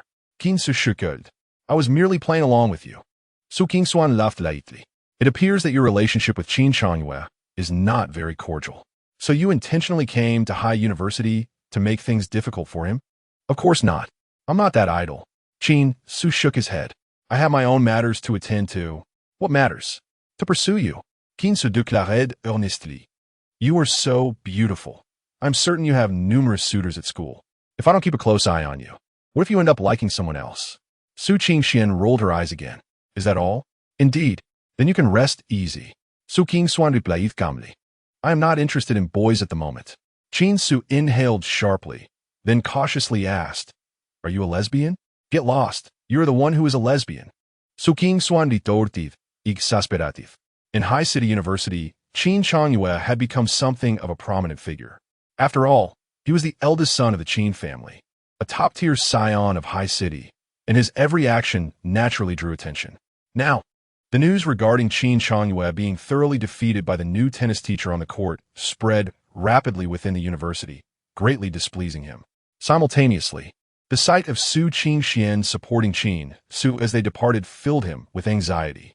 Su Qingxian was the daughter of the Su family. How could she possibly be interested in someone like Qin Ce? Was it because Qin Ce had invited her out the previous day that they had developed feelings? Was Su Qingxian that easy to pursue? If that were the case, did I not have a significant chance? When it came to winning over girls, Qin Changyue was quite confident. Even though he was only 18, he had already dated more than 10 girls. None had ever been able to resist his advances. I must act swiftly. If Su Qingxian truly falls for Qin Ce, then everything will be ruined. Qin Changwei understood well that if he could win Su Qingshuan's favor, he would secure the support of the entire Su family. With that thought in mind, Qin Changwei picked up his phone.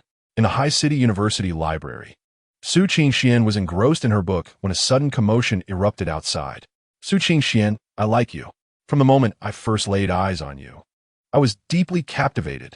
Please grant me a chance to be your boyfriend, to protect you, cherish you, and bring you happiness. The words echoed in her ears, and Su Qingxian felt a wave of embarrassment wash over her. She recognized the voice. It was Qin Changwei. What was wrong with him? A flicker of anger crossed Su Qingshuan's face. She initially had no intention of engaging with him. Yet Qin Changwei exuded a determination that suggested he would not relent until he achieved his goal. Su, perhaps you should step outside for a moment? That boy has been making quite a ruckus at the door, disturbing the other students. At that moment, the librarian approached Su Qingxian and whispered softly, Su Qingshuan replied calmly. Teacher, it is the noisy student outside you ought to address, rather than shifting the responsibility onto me. A hint of embarrassment flickered across the librarian's face. Su, that is not what I meant. That is precisely what you meant. Su Qingshuan retorted. His disturbance affects other students. That is his concern, not mine. I did not implore him to declare his feelings outside. If he is so idle, let him linger out there. I reckon it won't be long before he departs on his own. The librarian's expression reflected a mixture of awkwardness and apprehension. After all, one was a young master of the Qin family, and the other a young lady of the Su family. She could not afford to offend either party. Meanwhile, Qin Changwei stood outside, brimming with confidence.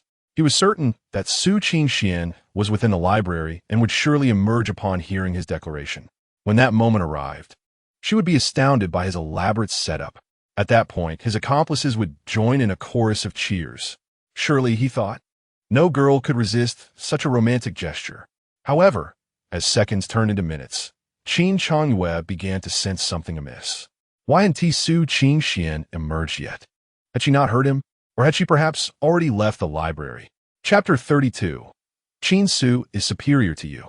The weather outside was sweltering, and as he finished his song, Qin Changwei felt beads of sweat forming on his brow. After waiting for several more minutes, he could no longer contain himself and dashed into the library. It was then that he spotted Su Qingxian sitting quietly, engrossed in her book. Qingxian. Qin Changwei stepped closer, lowering his voice, his eyes feigning deep affection. I have some heartfelt words I wish to share with you. Su Qingxian abruptly slammed her book shut. Wait a moment. She looked up at Qin Changwei.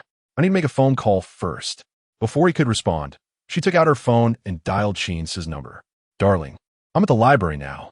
Shall we go grab something delicious for lunch? I know a great place for mixed noodles at the third cafeteria. I'll take you there. All right, I'll wait for you for 5 minutes. After hanging up, Su Qingxian turned to Qin Changwei with a smile. Now, what is it you wanted to say? The surrounding students gasped in shock. What had they just heard? Su Qingxian had referred to someone as darling? Did this mean she already had a boyfriend? The implications were clear. They glanced at Qin Changwei, their eyes filled with pity. Here was a girl with a boyfriend, and he was still boldly professing his feelings? Was he not merely making a fool of himself? Qin Changwei's expression darkened considerably. How could Qin Ce, who had only spent a day with Su Qingxian, have progressed so swiftly? Qingxian, you were just on the phone with your best friend, right? Qin Changwei forced a laugh. Don't worry, I won't take up too much of your time. It must be said that Qin Changwei was quick-witted. He felt certain that Su Qingxian's relationship with Qin Ce was not particularly deep. Perhaps she was merely trying to silence him. She is not my best friend. He is my boyfriend, Su Qingxian declared without hesitation. You know him. He is your brother, Qin Ce. Gasp. The audience, ears perked, was once again taken aback. Su Qingxian had openly confirmed she had a boyfriend, and that boyfriend was Qin Changwei's brother, Qin Ce. This meant that Su Qingxian was now Qin Changwei's sister-in-law. And here was Qin Changwei, singing and dancing outside to declare his love. What a disgrace to openly encroach upon his own brother's territory. Was their social circle truly this chaotic? Nothing tastes better than dumplings, and nothing is more entertaining than, well, you know what I mean? Although the murmurs were soft, the library's enclosed space ensured that every sound reached Qin Ce's ears. He felt dazed. It was the first time in his life he had been made a fool of. No, wait. The second time. He had also been made a fool of by Qin Ce that very day. The thought ignited a spark of anger within him. Why? Tell me why. What does Qin Ce have that is so great? Why did you agree to be his girlfriend? Explain it to me. Qin Ce glared, his composure unraveling. Su King Xuan, you are my fiancée. Our families arranged our engagement. You belong to me, not to him, Qin Ce. By choosing him, you are betraying me. You are being unfaithful. Observing Qin Ce's escalating emotional turmoil, Su Qingxian let out a faint sigh. Do you wish to know why? Indeed, because Qin Ce is superior to you. Su Qingxian articulated each word with precision. I, Su Qingxian, deserve a man who is more exceptional, do I not? Qin Ce is indeed superior to you. These 8 words struck Qin Ce's heart like a series of heavy blows. Qin Ce was merely an outsider, a country bumpkin who had risen from humble beginnings. Had his parents not brought him home, he would still be delivering takeout. How could he possibly be more exceptional than himself? What a ludicrous notion. Him? More exceptional than me? Qin Ce ground his teeth. What gives him the right to be considered better than me? Just earlier, on the tennis court, he outperformed you. That remark rendered Qin Ce speechless. There was no way to counter that. Just then, a familiar voice broke through the tension. Qingxian, look what I have here. Qin Ce appeared before them, holding a bouquet of roses. You thought to buy me flowers? A flicker of surprise illuminated Su Qingxuan's face. Ahem. I just happened to grab these at the entrance. Qin Ce coupe de qualité. I couldn't help but notice a rather large heart-shaped rose arrangement someone had set up outside. Qin Ce remarked, glancing at the wilting roses he had salvaged. I chose the most beautiful one to give to you. Thank you. I love it. Su Qingxian beamed as she accepted the roses. Meanwhile, Qin Ce clenched his fists tightly. Those roses were meant for Su Qingxian, arranged by him.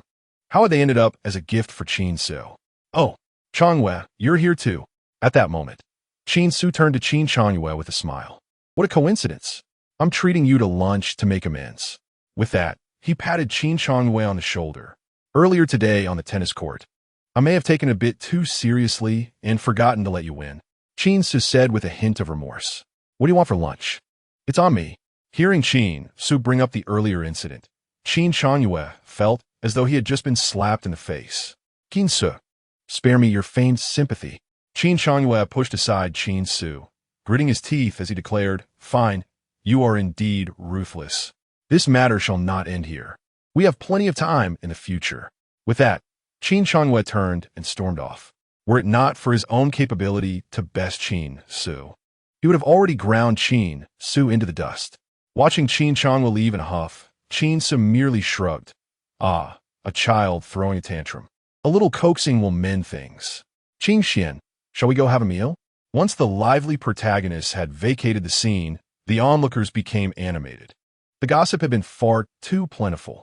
In an instant, Qin Ce's attempt to woo his brother's wife and his public confession had surged to the trending topics on the campus forum. Coupled with Qin Ce's earlier decisive victory over Qin Ce on the tennis court, Qin Ce had swiftly ascended to celebrity status at Heir University.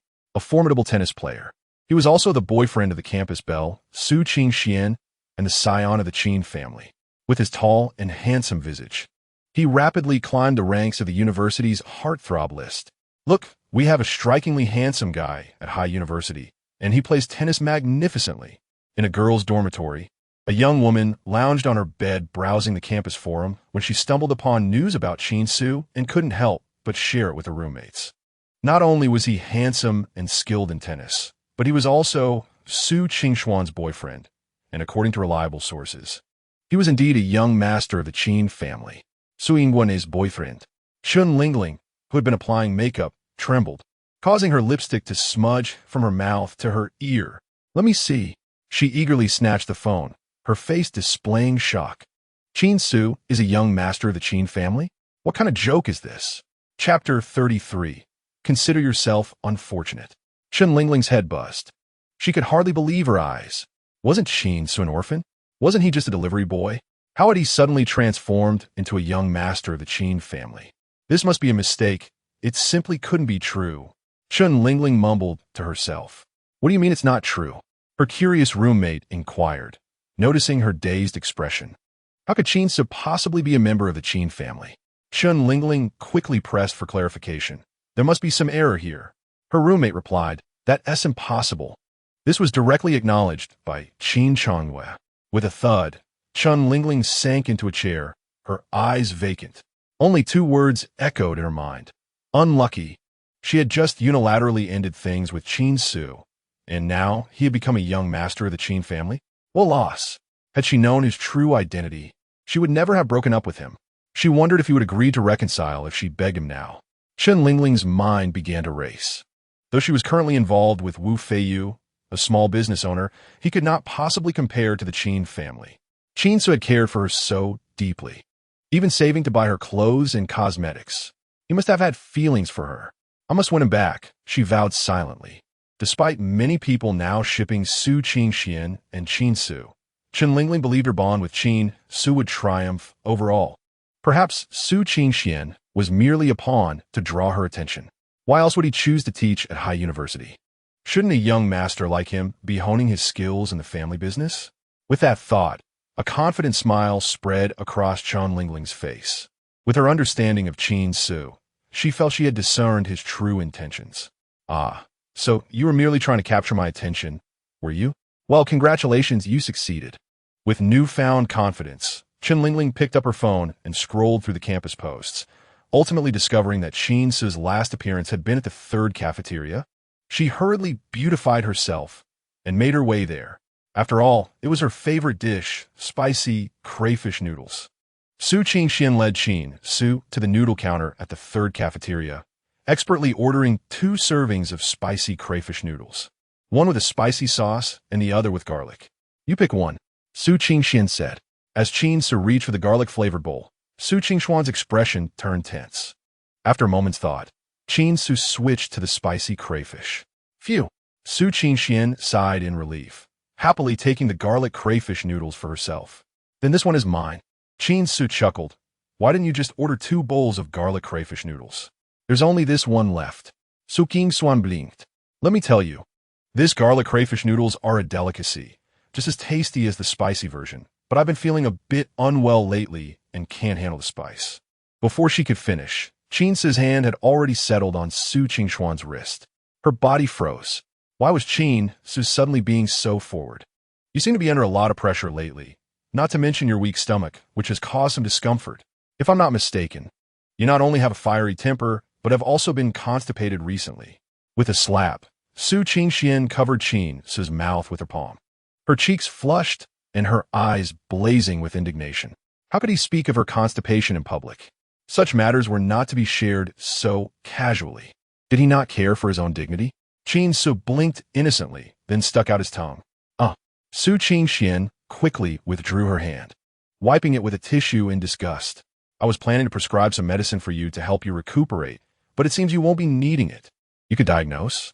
Su Qingxian raised an eyebrow, incredulous. Qin Ce replied nonchalantly, Your brother Qin Ce knows a great many things. Su Qingxian rolled her eyes and began to enjoy her noodles. Just then, a delicate voice chimed in. Qin Ce, diable d'air. At the sound, Su Qingxian shivered involuntarily. How overly sweet was that? Qin Ce's face, however, contorted with discomfort. Dressed to the nines, Chen Lingling plopped down beside him, linking her arm with Qin Ce's and putting on a pitiful expression. Qin Ce, I know I was wrong. Did you come to high university to find me? I knew you would never give up on me. Su Qingxian furrowed her brow. Chen Lingling, the quintessential green tea, clearly had no regard for her presence. Oh, so now you wish to return to my side?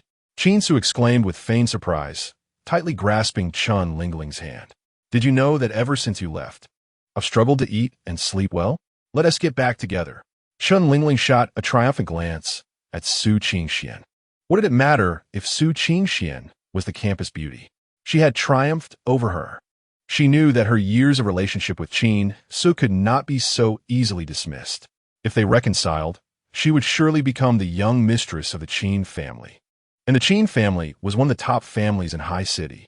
Just as Chen Lingling was reveling in her excitement, Qin Ce suddenly spoke up. "What about your crush?" Chen Lingling inquired softly.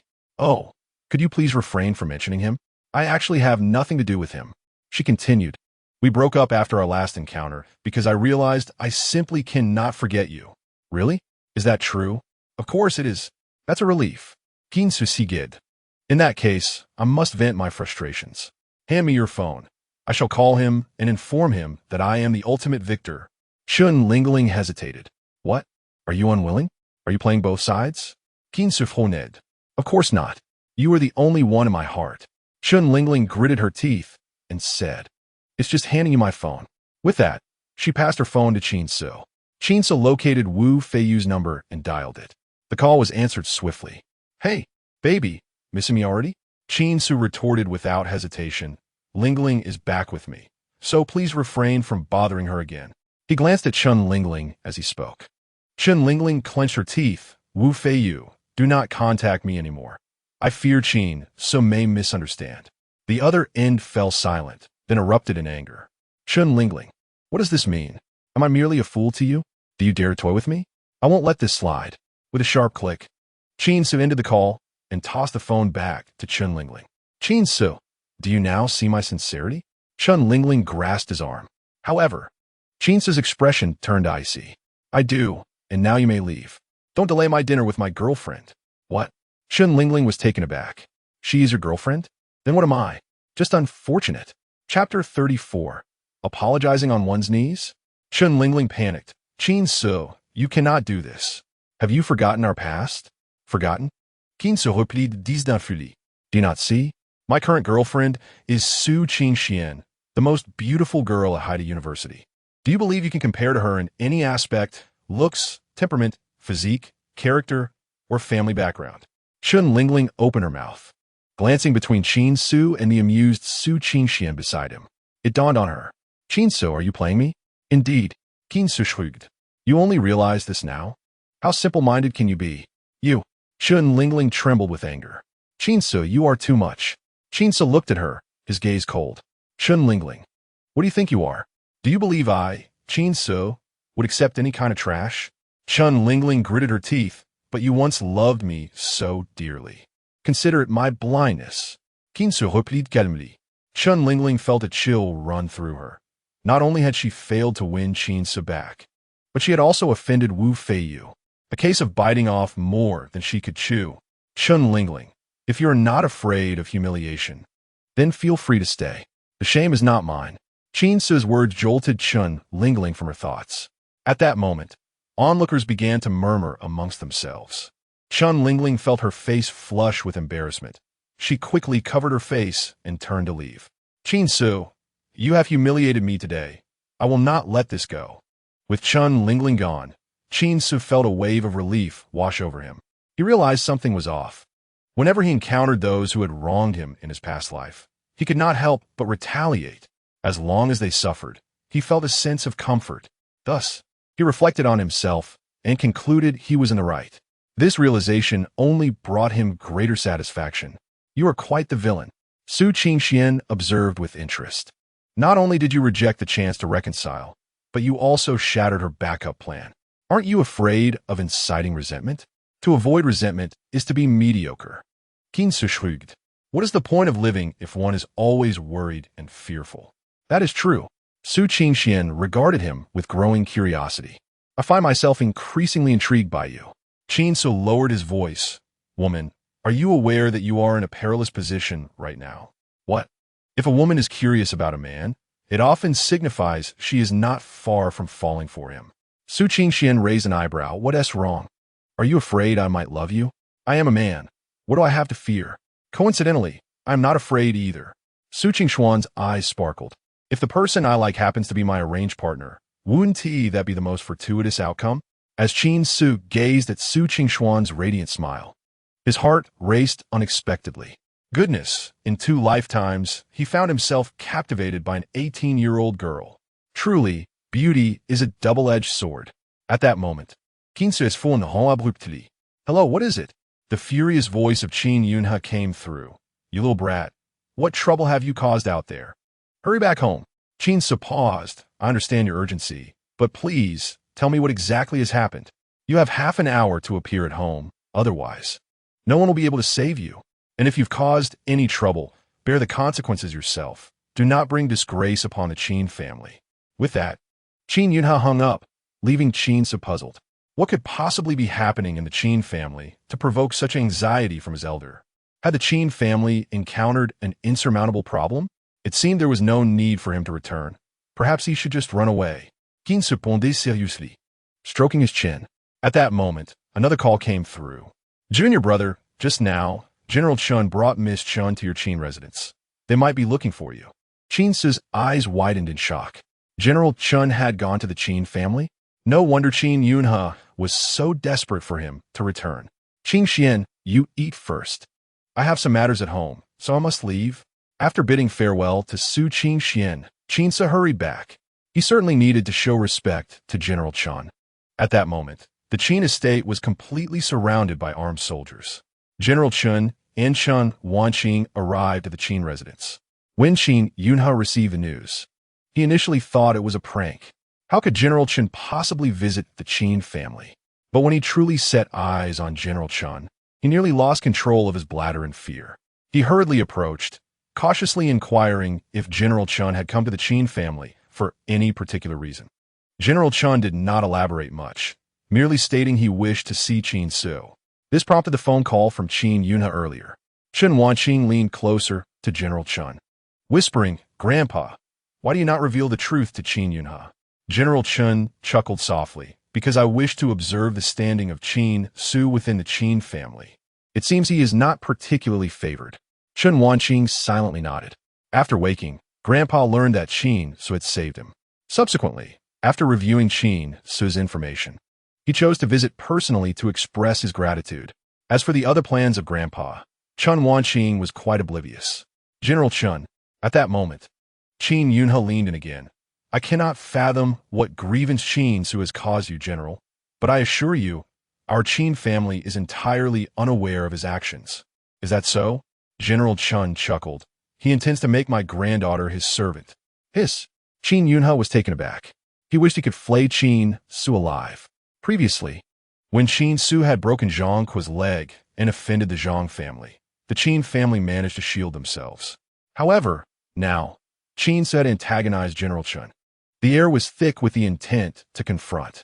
General Chun, that ungrateful wretch's actions have nothing to do with our Qin family.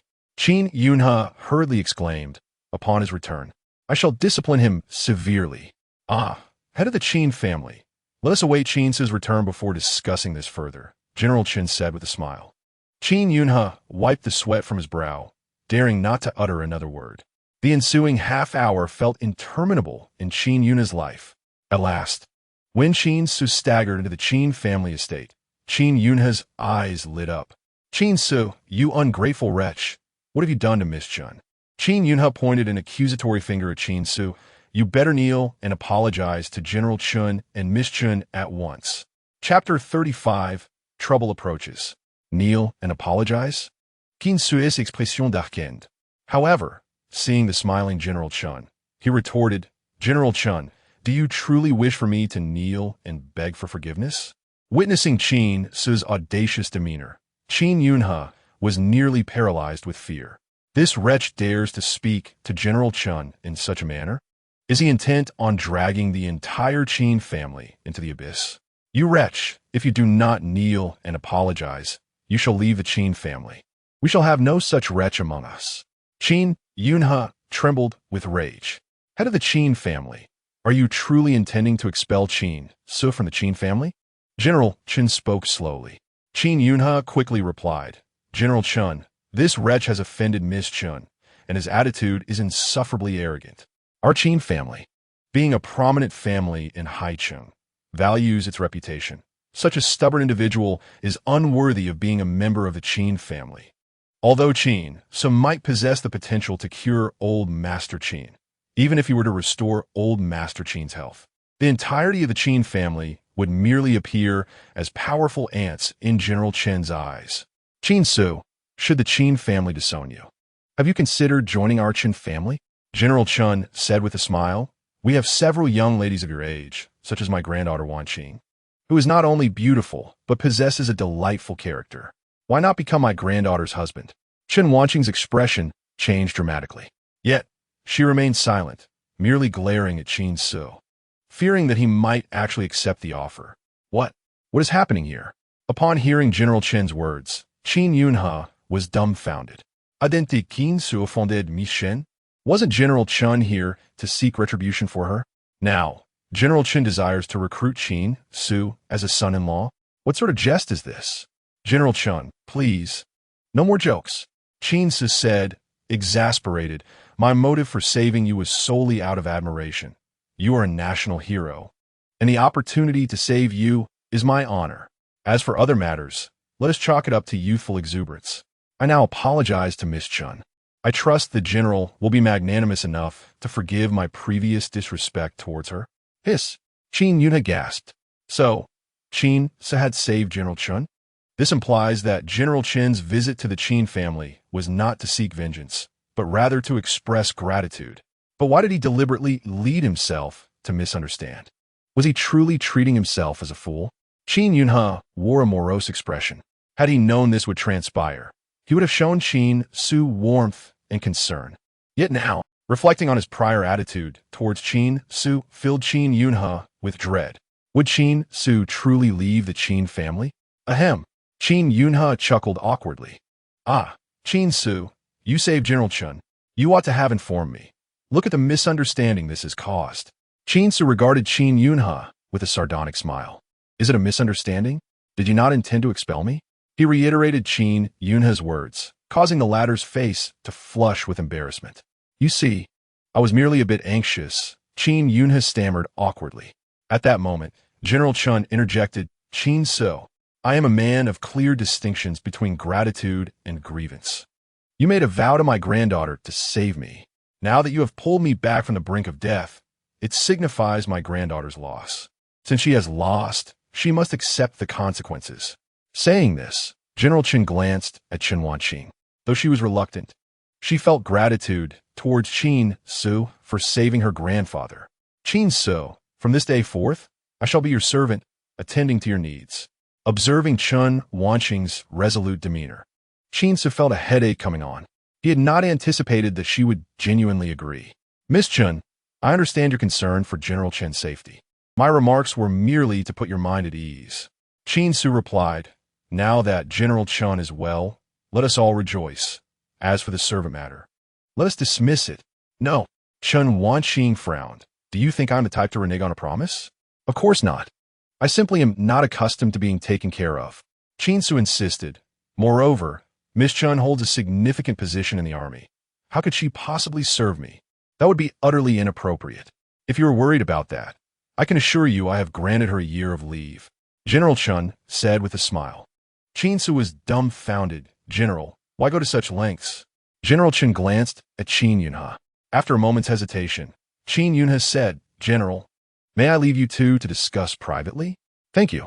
With the conversation reaching this juncture, Qin Yunhe, though eager to learn of the developments, recognized the need to excuse himself. Qin Ce, now that there are no outsiders, I shall speak frankly. General Qin's expression turned grave. Wait a moment. Qin Ce interjected hastily. General, your expression is quite pressuring. The more I know, the quicker I might meet my demise. You're not about to divulge something I should not know, are you? General Qin instantly laughed. You little rascal, quite cautious, aren't you? No choice.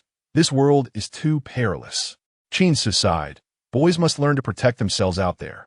Qin Wanqing furrowed her brow. Qin Ce, how can you be so timid? Are you not a man? Qin Ce rolled his eyes. Miss Qin, you are a member of the Qin family, but I am not. I am but a mere neglected child of the Qin family, while you possess the formidable support of General Qin and the entire Qin clan. Yet what do I have on my back? An empty void, a desolate wasteland. Qin Wanqing opened her mouth, eager to refute Qin Ce, but recalling the words of Qin Yunhe from earlier, she fell silent. Qin Ce, Your statement is fundamentally flawed. How could your back be devoid of support? The Qin family stands with you. General Qin spoke with calm authority, adding, moreover, you are already entangled in this matter. Even if you wish to extricate yourself, it is no longer feasible. Qin Ce n'allait sharply, appréhensive. Could it be because I saved you? Indeed, I have uncovered certain truths, which infringe upon the interests of some individuals, and they will stop at nothing to thwart me. General Qin's expression darkened. And since you saved me, they will undoubtedly seek to eliminate you before they can deal with me. A heavy weight settled in Qin Ce's heart. Trouble has come knocking. Chapter 36. Seizing the opportunity. It appears I have no other options. Soudainement, Qin Ce est devenu un gros tranquille. Yes, that is precisely why I wish for my granddaughter to remain by your side. The elder Qin spoke solemnly. On one hand, she has pledged a military oath to you and must honor her commitment. On the other hand, her presence will also serve to protect you. Qin Ce nodded in agreement. Very well. In that case, I shall not hold back. He then turned to Chen Wanqing. Miss Chun, I must trouble you. At that moment, Chen Wanqing comprehended her grandfather's insistence on her becoming Qin Ce's attendant. Rest assured, Qin Ce, I will safeguard you. Observing the earnestness on Chen Wanqing's face, Qin Ce merely smiled. Do not underestimate my granddaughter, General Chen declared with pride. Wanqing ranks among the top 3 in the military shooting competition and is the captain of the first female special operations team, the Fire Phoenix. With her protection, I can find some solace. Is she truly that formidable? Qin Ce inquired, surprised as he cast a glance at Chen Wanqing. She puffed out her chest proudly. Indeed, petite yet quite charming. Perhaps sensing Qin Ce's gaze, Chen Wanqing's expression turned vigilant. What are you staring at? I am beholding a respected warrior maiden. Qin Ce replied solemnly. Miss Chun, please ensure my protection. Safeguarding me is tantamount to safeguarding General Chen. Fear not. I shall indeed protect you. Following General Chen's departure, Chen Wanqing remained in the Qin household, becoming Qin Ce's personal maid. When Qin Yunhe witnessed this scene, he was utterly astonished. The granddaughter of General Chen had truly become Qin Ce's attendant. The world had flipped into an unfamiliar realm. Although unaware of the events that transpired, Qin Yunhe understood one thing clearly. Qin Ce had risen. Ahem. Qin Ce spotted Qin Yunhe and said nonchalantly, Yunhe, you previously mentioned expelling me from the Qin family. Is that still valid? If so, I shall seek new lodgings. Qin Yunhe chuckled awkwardly. Qin Ce, are you jesting? I'm not jesting. Qin Ce clutched his chest. Your words were like daggers, piercing deeply into my heart, leaving me grievously wounded. I believe my presence in the Qin household has become redundant. Perhaps it would be better for me to leave. With that, Qin Ce turned to Chen Wanqing. Xiaoqing, please gather your belongings. We shall depart from the Qin family. Oh, never mind. I possess little here. Let us leave directly. Seeing Qin Ce genuinely intent on departing, Qin Yunhe grew frantic. Qin Ce had become the favored one in General Chen's eyes, even receiving his granddaughter as a gift. What an extraordinary boon, as long as Qin Ce remained. The Qin family could bask in the connections and power of General Chen. But should Qin Ce leave, would General Chen and the Chen family still regard the Qin family favorably? Thus, Qin Yunhe had to find a way to retain Qin Ce. Though discontented, he had no choice. The fortune of this scoundrel, Qin Ce, was simply too remarkable.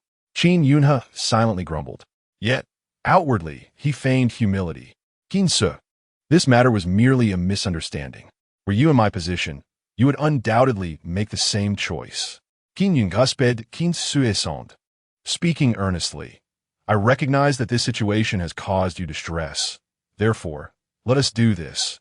You may present any request, and I shall fulfill it, provided it is within my power. How does that sound? Really? Qin Ce regarded Qin Yunhe with skepticism. Any request? Even if I demand you expel Qin Shangyue from the Qin family, would you comply? Damn! Qin Yunhe inwardly cursed, yet he managed a dry chuckle. Of course. If that is your desire, I shall see it through. Qin Ce smirked, noting Qin Yunhe's cold-hearted nature. However, at this moment, having Qin Shangyue leave would be akin to granting him a reprieve. Ah, dear father, rest assured, I would never present such an impudent request. Qin Ce smiled amiably. Changwen and I are, after all, close brothers. Yet, since you have made such a generous offer, I do happen to have a modest request. What request? I have heard that Sister Qingxue has established her own talent agency. Would you be able to persuade her to transfer it to me? What do you need that agency for? Because I have heard that Sister Qingxue has signed numerous beautiful talents. Qin Ce chuckled. I too harbor dreams of becoming a boss. Qin Yuna's mouth twitched slightly. Although the talent agency founded by Qin Qingxue was not particularly large, she regarded it as a treasure. If he were to persuade Qingxue to transfer the agency to Qin Ce, she would undoubtedly refuse. Yet, if he did not acquiesce to Qin Ce taking a deep breath, Qin Yunha nodded. Very well, I shall grant you this request. Qin Ce's face instantly lit up with joy. Thank you, dear father. However, what if Sister Qingxue refuses? That agency, Feyue Entertainment, is wholly owned by the Qin Group. Qin Yunha inhaled deeply. This decision lies with the Qin Group. If she declines, there is nothing she can do. That is splendid, Qin Ce declared. Now, please provide me with the transfer contract. I can hardly contain my excitement. Qin Yunha clenched his teeth and instructed his secretary to bring over the contract. Half an hour later, the general manager and shareholders of Feyue Entertainment had become Qin Ce's. How delightful! Qin Ce laughed. Dear father, I shall not intrude further. I will take Xiaoqing to inspect my new company. What Qin Ce est au-dessus de partir? Qin Yunha slammed the pen in his hand down onto the ground in frustration. Qin Ce, I shall allow you to revel for a time, but I will extract every ounce of value from you. Yet, for Qin Yunha, another troubling matter loomed ahead.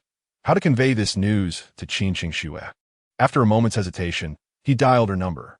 Qingxue, due to personnel changes within the group, you are now being transferred to the headquarters to oversee the finance department.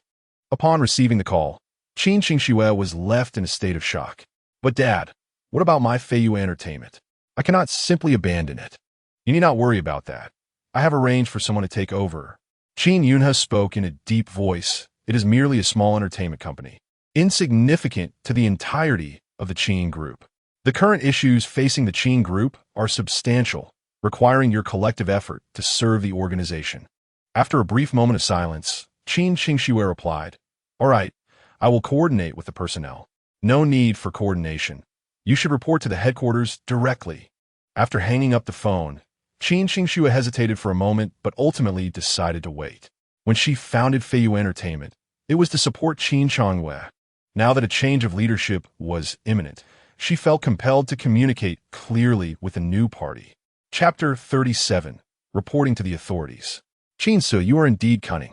On the way to Feyue Entertainment, Chen Wanqing glanced at Qin Ce and remarked, It seems your relationship with the Qin family is not particularly harmonious. Qin Ce shook his head. Did you not see for yourself? I have been adrift since childhood. No one in the Qin family holds any affection for me. In fact, many believe my existence threatens their familial standing. Since Chen Wanqing intended to accompany him for some time, Qin Ce felt it necessary to divulge certain truths. Thus, he harbored no reservations about sharing his current circumstances. The members of the Qin family are indeed quite pragmatic. Chen Wanqing mused. Yes, to establish myself within the Qin family, I must earn my rightful share of rights. Qin Ce sighed. Look at me. After enduring such grievances, what else can I do? I can only seize this opportunity to claim a bit of what is rightfully mine. Listening to Qin Ce's words and reflecting on the information she had gathered about him, Chen Wanqing felt a twinge of sympathy.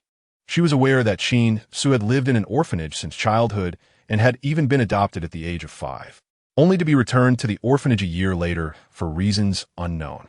By the age of 13, he had left the orphanage to wander the streets, scavenging for food, living under bridges, working as a laborer, and carrying burdens. Ultimately, he was discovered by the head of the Qin family while delivering takeout. Rest assured, with my grandfather and me here, we will ensure you are not wronged. Chen Wanqing's voice softened. Qin Ce was momentarily taken aback. He turned to Chen Wanqing and noticed her gaze was unusually gentle. What was happening? He was merely jesting, yet it seemed to have struck a chord with her. Ahem, I naturally trust General Chen. Qin Ce decided not to dwell on the matter. fearing that any undue feelings might arise in Chen Wanqing towards him. Moreover, he despised the pity he perceived in others' eyes. An hour later, Qin Ce and Chen Wanqing arrived at the entrance of Feiyu Entertainment. "Excuse me, do you have an appointment?" Just as they were about to enter, the receptionist halted them. Qin Ce chuckled lightly. "I am the new president of Feiyu Entertainment. Is Qin Qingxue here? Please have her come out." The receptionist, observing Qin Ce's confident demeanor, displayed a hint of skepticism, but she swiftly reported to Qin Qingxue. "The new president of Feiyu Entertainment has arrived." Qin Qingxue took a deep breath and exited her office. However, upon seeing Qin Ce bantering with the receptionist at the entrance, her expression darkened instantly. "Qin Ce, what are you doing here?" Hearing her voice, Qin Ce turned and smiled. "Sister Qingxue, I have come to take over Feiyu Entertainment." "What?" Qin Qingxue was momentarily taken aback, then scoffed. "Do not flatter yourself. Will my father allow you to take over my Feiyu Entertainment?" "Qin Ce, I do not care how you learn that Feiyu Entertainment is mine, but you must leave immediately. You are not welcome here." Observing Qin Qingxue's haughty demeanor, Chen Wanqing frowned. Clearly, Qin Ce's assertions were correct. Not a single member of the Qin family treated him with kindness. "Sister Qingxue, you are in the wrong here. Qin Ce stated calmly. Feiyu Entertainment was indeed yours previously, but it now belongs to me." As he spoke, Qin Ce slammed a contract onto the table. Seeing his actions, an ominous premonition surged within Qin Qingxue. She hurried forward to pick up the contract and was met with the startling sight of the appointment letter for the president of Feiyu Entertainment and the transfer of shares. This meant that from this moment on, not only was Qin Ce the president of Feiyu Entertainment, but he also held over half of the shares. Qin Ce had become the true master of Feiyu Entertainment. Impossible. This cannot be.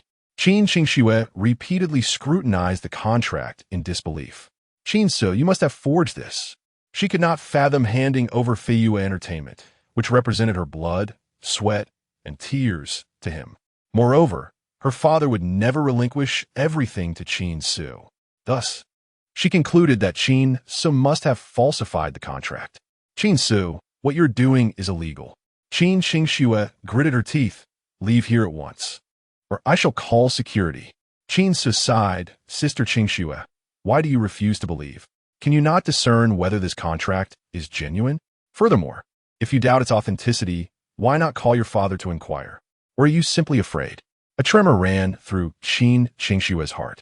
"Afraid of what? Do you think I would fall for your trickery?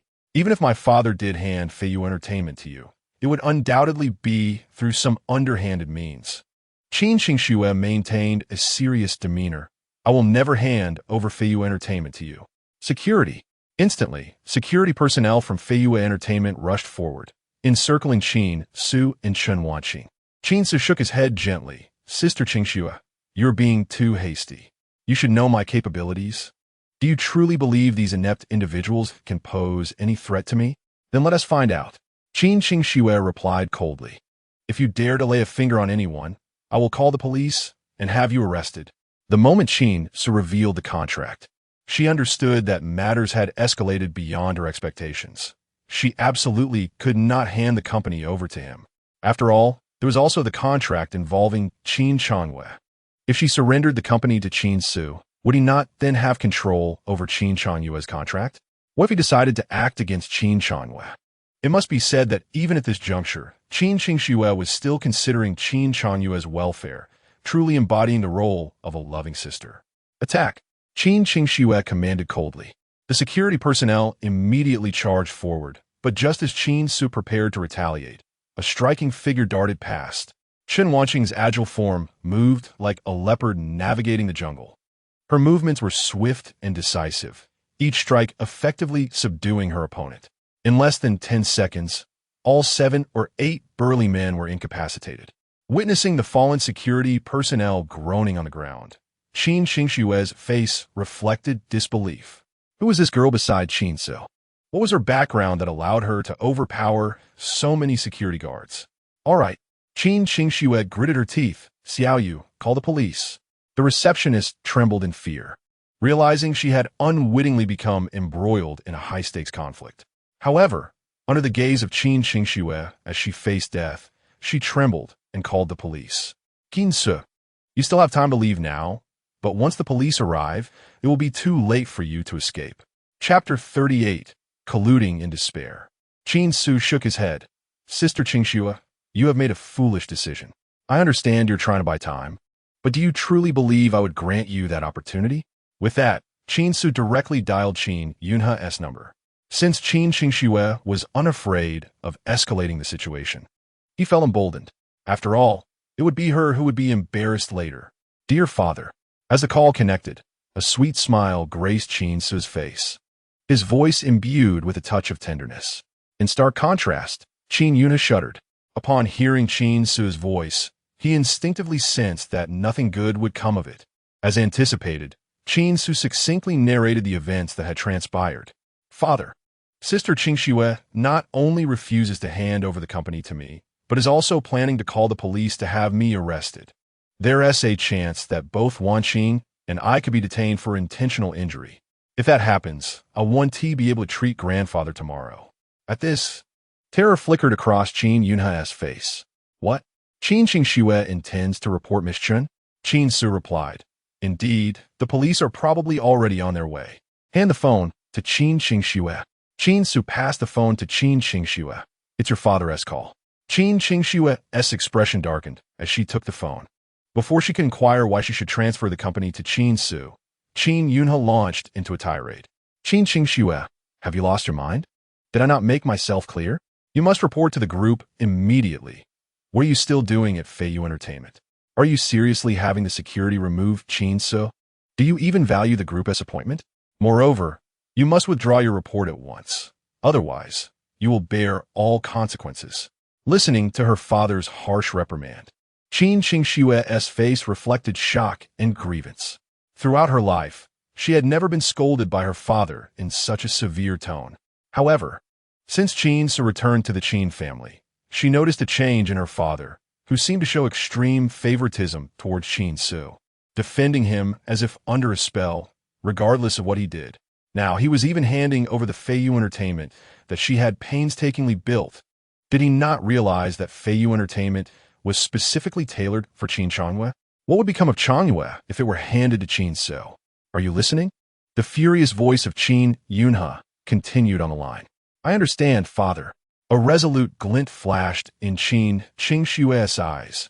After hanging up, she tossed the phone back to Qin Ce. Dear sister Qingxue, you may leave now. Feiyu Entertainment is mine. Yet, Qin Qingxue remained unmoved. She coldly fixed her gaze on Qin Ce. Handing over the company is acceptable, but it must wait. I still have some matters to attend to. You are referring to resolving Qin Changyue's contract first, aren't you? Qin Ce asked with a smile. Qin Qingxue's body stiffened. It appears I have struck a chord. But do you wish to know why I want Feiyu Entertainment? Qin Qingxue turned, her face a mask of fury. Qin Ce, do not push your luck. I have already agreed to transfer the company to you. What more do you want? A chilling glint flashed in Qin Ce's eyes. In a past life, Qin Changyue had once pulled him aside to ask for his assistance in live streaming. Qin Ce had thought it would bring them closer, and thus readily agreed. However, during that live stream, Qin Changyue had him challenge himself to eat various bizarre foods, from canned herring to sour plum extract, from devilishly spicy peppers to blue cheese. He even forced Qin Ce to consume bitter powder. When Qin Ce could no longer bear it, Qin Qingxue had her people nearly force him to finish. One cannot allow your little whims to ruin my brother's streaming potential. After the broadcast, Qin Ce was promptly sent to the hospital for a gastric lavage. Reflecting on this, a cold light flickered in Qin Ce's eyes. Aren't you supposed to be deeply bonded as siblings? Then let us see how far you are willing to go for Qin Changyue. Sister Qingxue, if you truly wish to have Qin Changyue terminate his contract with the company, it is not impossible. Qin Ce raised his hands in a gesture of resignation. Have Qin Changyue surrender his account and pay a breach of contract fee. Furthermore, he must not engage in any related field for the next 10 years. How does that sound? You are simply outrageous. Qin Ce knew that Qin Changyue was a show-off who reveled in being adored online. Thus, asking him to relinquish his account would be akin to killing him. Qin Qingxue would never agree. If you refuse, I have another proposal. Qin Ce said with a smile. Qin Chanyue's account boasts 2 million followers. If he simply walks away with it, the value of Feiyu Entertainment will plummet. How about this? You help me with 3 live streams. And as long as you cooperate well, I might consider letting Qin Changyue off the hook. What do you say? Qin Qingshue's expression darkened. Not a chance. Although she was unsure of Qin Ce's intentions, her instincts told her he harbored ulterior motives. At that moment, the police arrived. Qin Qingshue's eyes brightened. As long as they could apprehend Qin Ce and that girl, if she were given an hour, she could resolve the contract issue with Qin Changyue. In that case, she would hand over an empty shell of Feiyu Entertainment to Qin Ce without a second thought. Who called the police, and what exactly transpired? The lead officer inquired sternly. I called the police. Qin Qingshu appointed a Qin Ce and Chen Wanqing. They inexplicably appeared at our company and even assaulted our employees. I demand you detain them immediately to protect the lawful rights of us taxpayers. Upon hearing this, the 3 police officers turned their gazes towards Qin Ce and Chen Wanqing. Is that how things transpired? Qin Ce was about to offer an explanation, but Chen Wanqing stepped forward and produced a badge. The moment the officers laid eyes on the badge, their expressions shifted dramatically. This young girl is a captain? They lack the authority to enforce the law against a captain. You may leave now. Should there be any issues, let your superior contact me directly, Chen Wanqing stated solemnly. The 3 officers exchanged glances, saluted, and then turned to leave without a hint of hesitation. What? Qin Qingshu was left dumbfounded. This turn of events had surpassed her expectations. What on earth is this girl's identity? And what is that badge that allowed the police to leave without question? Sister Qingshu, if you continue to obstruct, I believe father will only grow angrier. Qin Ce said with a smile. Rest assured, Changyue and I are brothers. I would never harm him, would I? I hope that is indeed the case. Should you target Changyue, I will not let you off easily. Qin Qingshu left in dissatisfaction. Qin Ce then summoned all the management personnel for a brief inquiry. What? Feiyu Entertainment has only signed 8 individuals, and aside from Qin Changyue, the rest are all girls? The accounts of those girls have at most less than 100,000 followers? How can this possibly work? A single flower does not herald spring. Only a garden in full bloom can bring forth the season. Qin Ce addressed the executives of Feiyu Entertainment with unwavering confidence. Rest assured, I will ensure that Qin Changyue's account realizes its utmost potential. At Haiqing University, Qin Changyue sneezed, rubbing his nose as he gazed at the girl before him. Chen Lingling, an opportunity has presented itself. It is time for you to make your choice. A sinister smile crept across Chen Lingling's face. Very well, I agree. As long as it leads to Qin Ce's disgrace, I am willing to undertake anything. Chapter 39. The Schemes of Qin Changyue. Initially, Chen Lingling believed herself to be doomed. Qin Ce had not reconciled with her, and she had lost Wu Feiyu, the wealthy benefactor. It was a calamity of epic proportions. Qin Ce, this is all your fault. Had it not been for you, I would not have become the laughingstock of the entire school. With gritted teeth, Chen Lingling hid away, scrolling through the campus forum, where news of her rejection by Qin Ce had been maliciously shared by a well-meaning gossip. Her personal information had been thoroughly exposed. How am I supposed to navigate my life at Haida now? How can I continue to attract wealthy suitors? At that moment, Chen Lingling received a call from Qin Changyue. You must be Chen Lingling. I am Qin Changyue, and I believe we should meet to discuss matters. They subsequently convened in a private room. You are Qin Ce's ex-girlfriend? Join forces with me, and together we shall exact revenge on Qin Ce. What say you? Chen Lingling, recognizing the heir of the Qin family, could hardly refuse the olive branch he extended. All right, I agree. I will do anything to ensure Qin Ce's utter humiliation. Gazing at Chen Lingling's enchanting visage, Qin Changyue could not help but extend his hand. As long as you follow me, I assure you that you shall have all that you desire. Chen Lingling froze momentarily, then instinctively embraced Qin Changyue. Young Master Qin, are you truly sincere? Of course. Just as Qin Changyue prepared to delve deeper into their plans, his phone rang. He glanced at it with irritation, only for his expression to shift dramatically. Silence. He turned to answer the call. Sister Qingshu, what is it? Not good. Qin Changyue quickly learned from Qin Xingxue that Feiyu Entertainment had, astonishingly, been handed over to Qin Ce by their father. How can this be? Qin Changyue was rendered speechless. I cannot say for certain, but it is indeed true. Qin Xingxue responded anxiously. That Qin Ce is no good. He is surely plotting against you. After hanging up, panic washed over Qin Changyue's face. His contract was still with Feiyu Entertainment.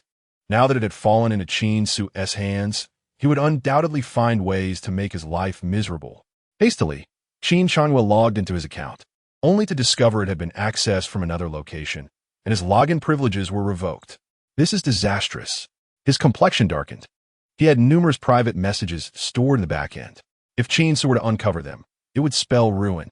At that moment, Qin Ce had successfully gained access to Qin Changyue's account. Qin Changyue truly does not discriminate. Observing the multitude of messages from women of varying beauty in his back end, Qin Ce noted that Qin Changyue had reached out to all of them, many of whom had even arranged to meet him privately. However, whether anything transpired during those encounters remained unknown to Qin Ce. Suddenly, Qin Ce is fondant. Well, speak of the devil. He answered lazily, younger brother Changyue. What prompts this unexpected call? Have you encountered some difficulty? Speak freely. If it is within my power, I shall assist you. Brother Qin Ce, I would like to invite you to dinner. The youthful innocence in Qin Changyue's voice resonated through the phone. You have been home for quite some time, and I have yet to treat you to a meal to foster our brotherly bond. Oh, is that so? Qin Ce shook lightly. You're not attempting to trick me, are you? Of course not. Brother, I genuinely wish to be a part of your family. I know I have taken the life that rightfully belongs to you, but it was never my intention. Very well, I accept your invitation. Qin Ce replied, just send me the time and place. Certainly. After hanging up, a cold smirk graced Qin Ce's lips.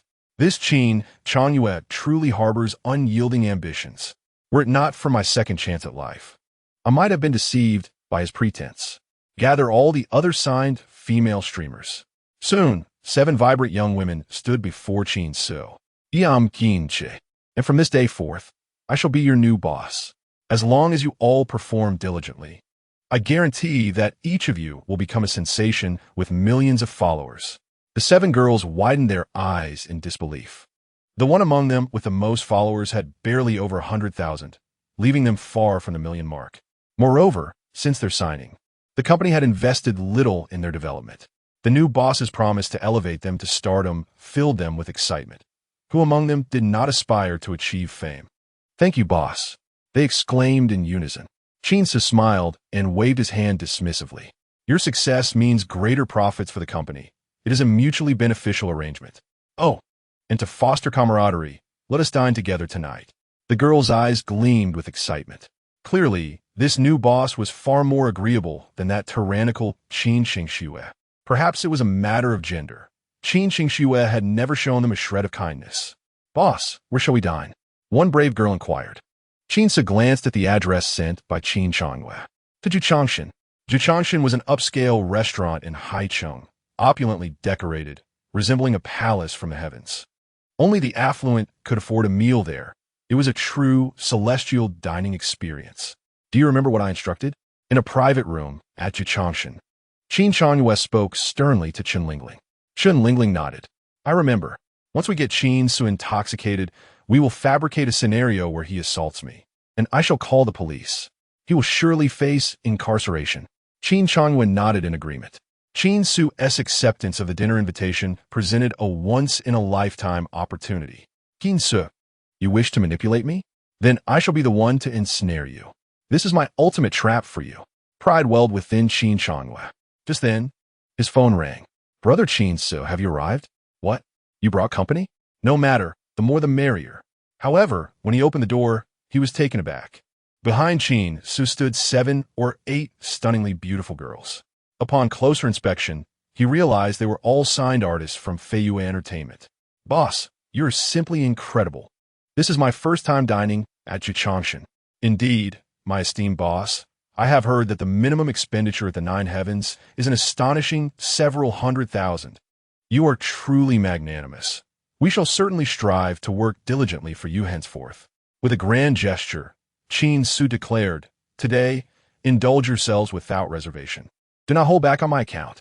Long Yao, standing nearby, felt a twitch at the corner of his mouth. Good grief. Qin Ce has brought along such a multitude. How much is this going to cost?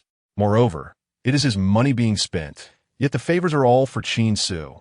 Where can he voice his grievances? Chapter 40. This script does not align.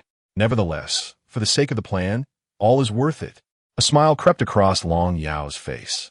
Broder Qin Ce, what would you like to eat? Bring forth the most exquisite dishes this place has to offer. Qin Ce responded with a beaming smile. It is my first time dining in such an establishment, and I have little experience, but the most expensive must surely be the most delectable, no? The mention of the most expensive elicited a slight twitch at the corner of Long Yao's mouth. The attendant's eyes gleamed with interest. Sir, our most luxurious dish is the sake jelly topped with half a abalone, priced at 99,000 each. Qin Ce nodded. Let us have one for each of us. Long Yao instinctively clasped his chest, feeling a pang of regret. And a 10-pound wild daylily fish. One of those, please. And a serving of white sturgeon caviar for each. As Qin Ce placed his 15th order, Long Yao could no longer contain himself. Brother, that's enough. We can order more if needed. Observing Long Yao's pained expression, Qin Ce lamented, let us start with these, and 2 bottles of Lafite as well. Soon, an array of delectable dishes was brought to the table, and the young ladies could not resist snapping photos, reveling in the feast. Meanwhile, Qin Ce simply nibbled a bit before setting down his chopsticks.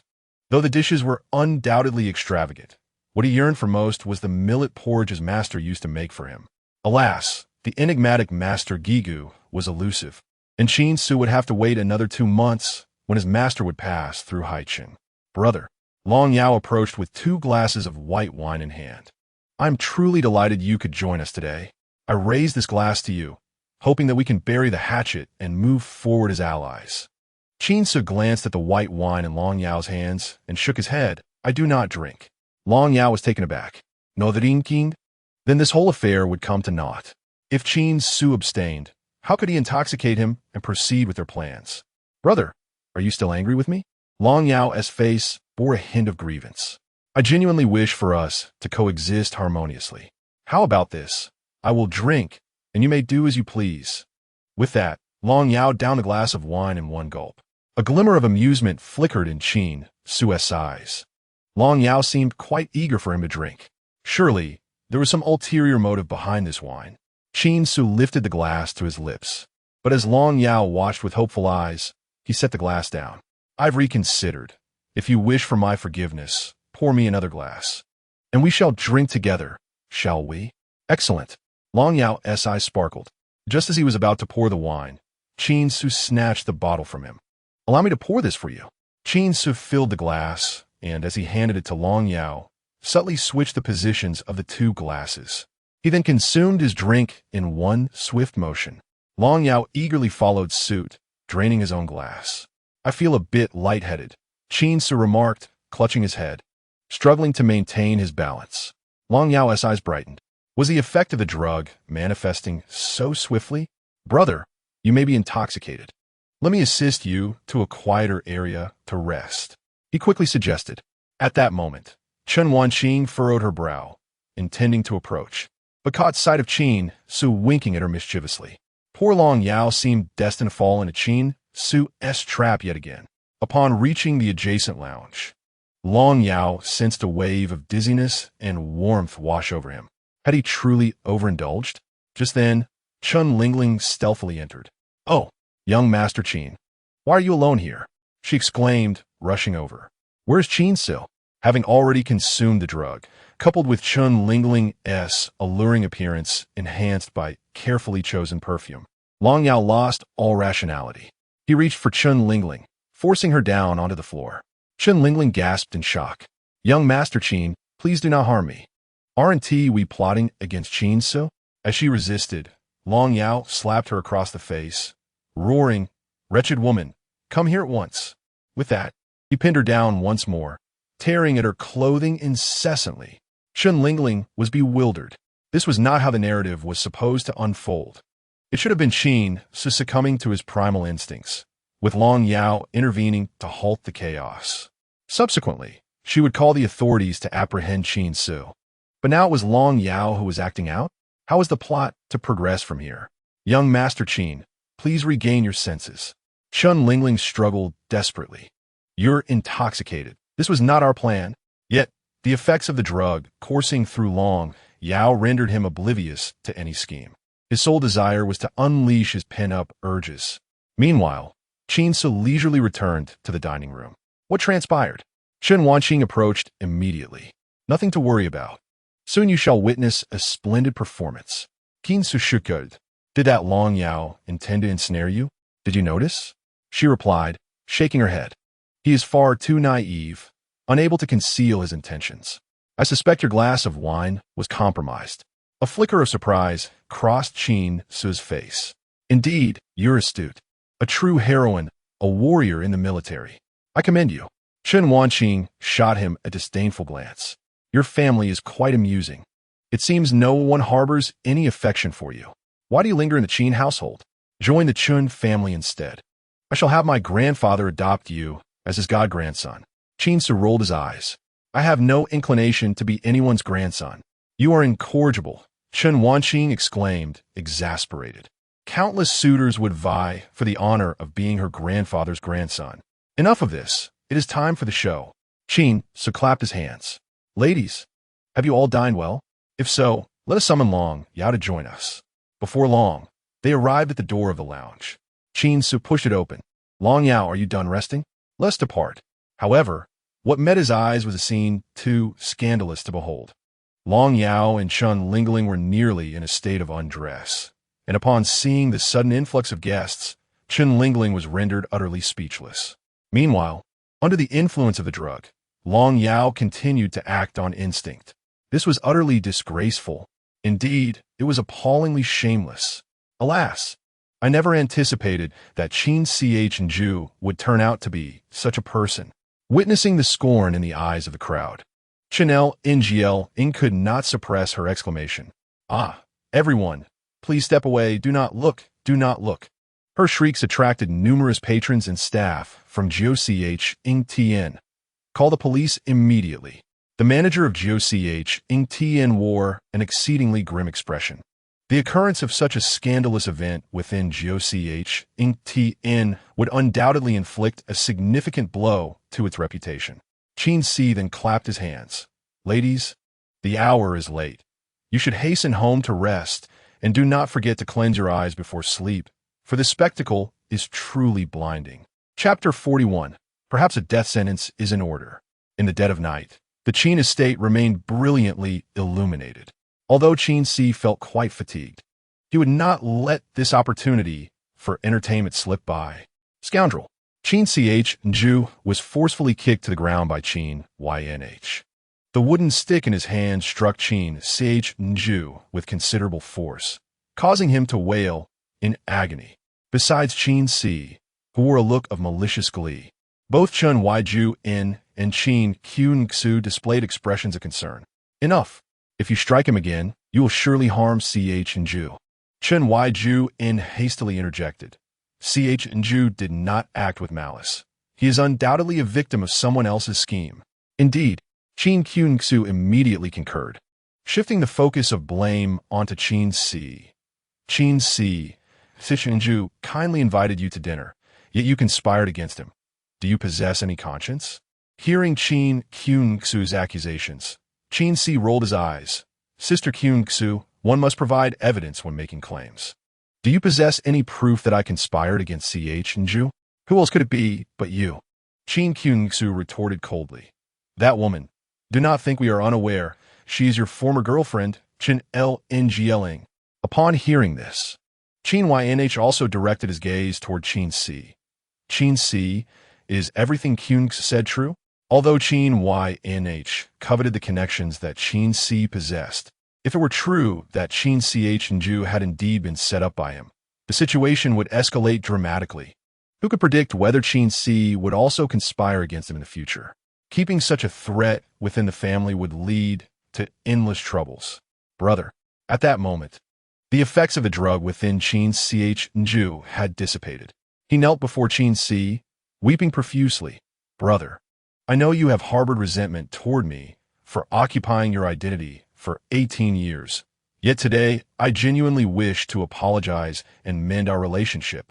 Why would you conspire against me? Conspire against you? Qin Ce replied with a smile. The place to dine was chosen by you. The liquor was procured by you. And the cup was brought over by you. How can you claim that I conspired against you? But you poured the wine for me. Qin Ce exclaimed. Now, who does not know of your exceptional medical skills? You must have taken advantage of my inattention to place something within the wine. Upon hearing this, Qin Ce's face contorted with rage. Qin Ce, how could you be so malevolent? Your misfortune has nothing to do with Ce. Why do you conspire against him? As she spoke, Qin Ce turned to their parents. Mother, father, I understand that Qin Ce has endured much hardship over the years, and you wish to compensate him. But that does not justify his actions against Ce.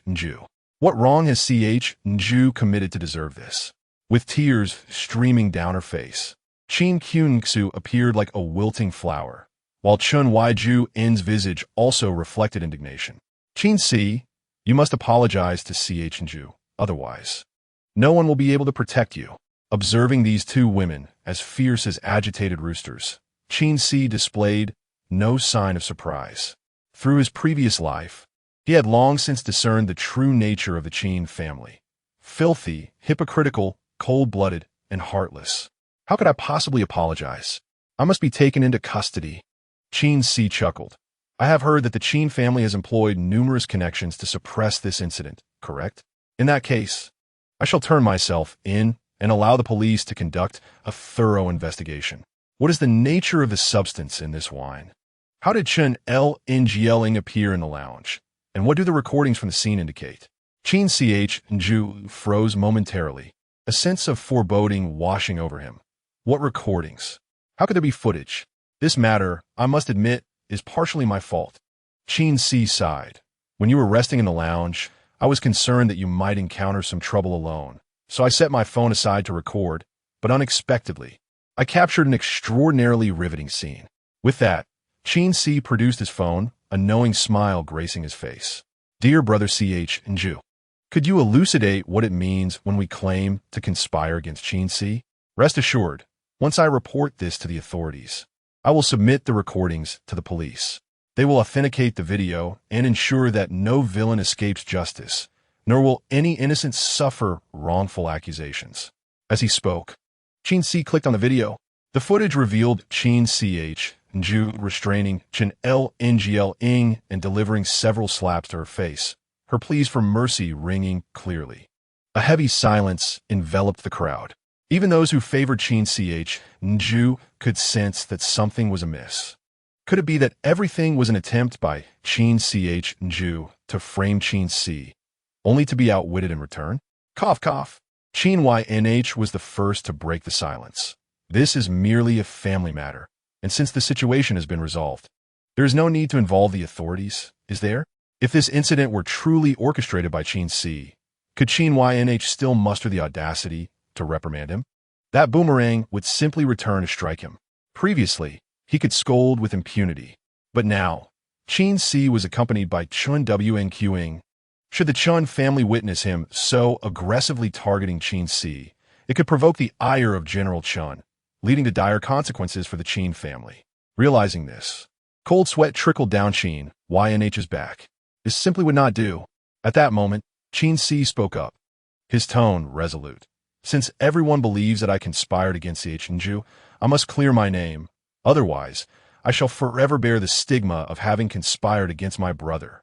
If necessary, I can enlist the assistance of the Chun family. No, no, no. Qin YNH hastily waved his hands. I perceive this entire affair as a misunderstanding. A misunderstanding? Qin Ce's countenance darkened. Father, such remarks are rather displeasing to me. If neither I nor brother Ce initiated this, then it is clear that a third party has conspired against us. The substance in this wine is indeed real. Thus we should conduct a thorough investigation. Would you not agree? Observing Qin Ce's Hollandais demi-anor, Qin YNH understood. He must now choose between Qin Ce and Qin Ce. though he held no affection for Qin Ce. Still, with a resounding crack, he swung the long stick, striking Qin Ce once more with great force. "You wretched beast, confess this matter at once. How did you come to know that woman? Chun L. Ngling. Should you dare conceal anything, I shall end your life." Qin Ynh showed no mercy, while Chen Yju rushed to Qin Ce's side, witnessing his agony. At that moment, Qin Ce was suddenly reminded of a classic scene from a television drama. The Empress, collapsing onto the body of Rong Em, who wept before the Emperor, "Do not strike him any longer. Rather, grant him a swift death, your Majesty."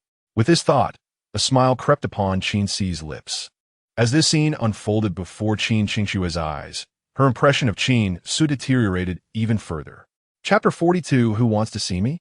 Ultimately, Qin Qingshu refrained from revealing the whole truth, fully aware that doing so would seal his fate. Even if everyone knew the truth, as long as the matter remained unspoken, they could at least maintain a facade of normalcy. Upon witnessing Qin Qingshu faint at last, Qin Yunhe finally relented. "Take this little scoundrel away." Qin Yujuan and Qin Qingshu hastily directed others to escort Qin Qingshu back to his room. Just as Qin Ce intended to turn and leave, Qin Yunhe called out to him. "Qin Ce, I'm already aware of the truth behind this matter." Qin Yunhe said with a benevolent expression, "You have been wronged, and I shall surely compensate you well." Hearing this, Qin Ce's eyes brightened. "Father, don't wait until later. Let us settle this now." Qin Ce shook. "I worry you might forget about this by then." Qin Yunhe's body stiffened, and an awkward expression crossed his face. "How could that be? Just tell me. What else do you desire?" Qin Ce pondered for a moment before replying.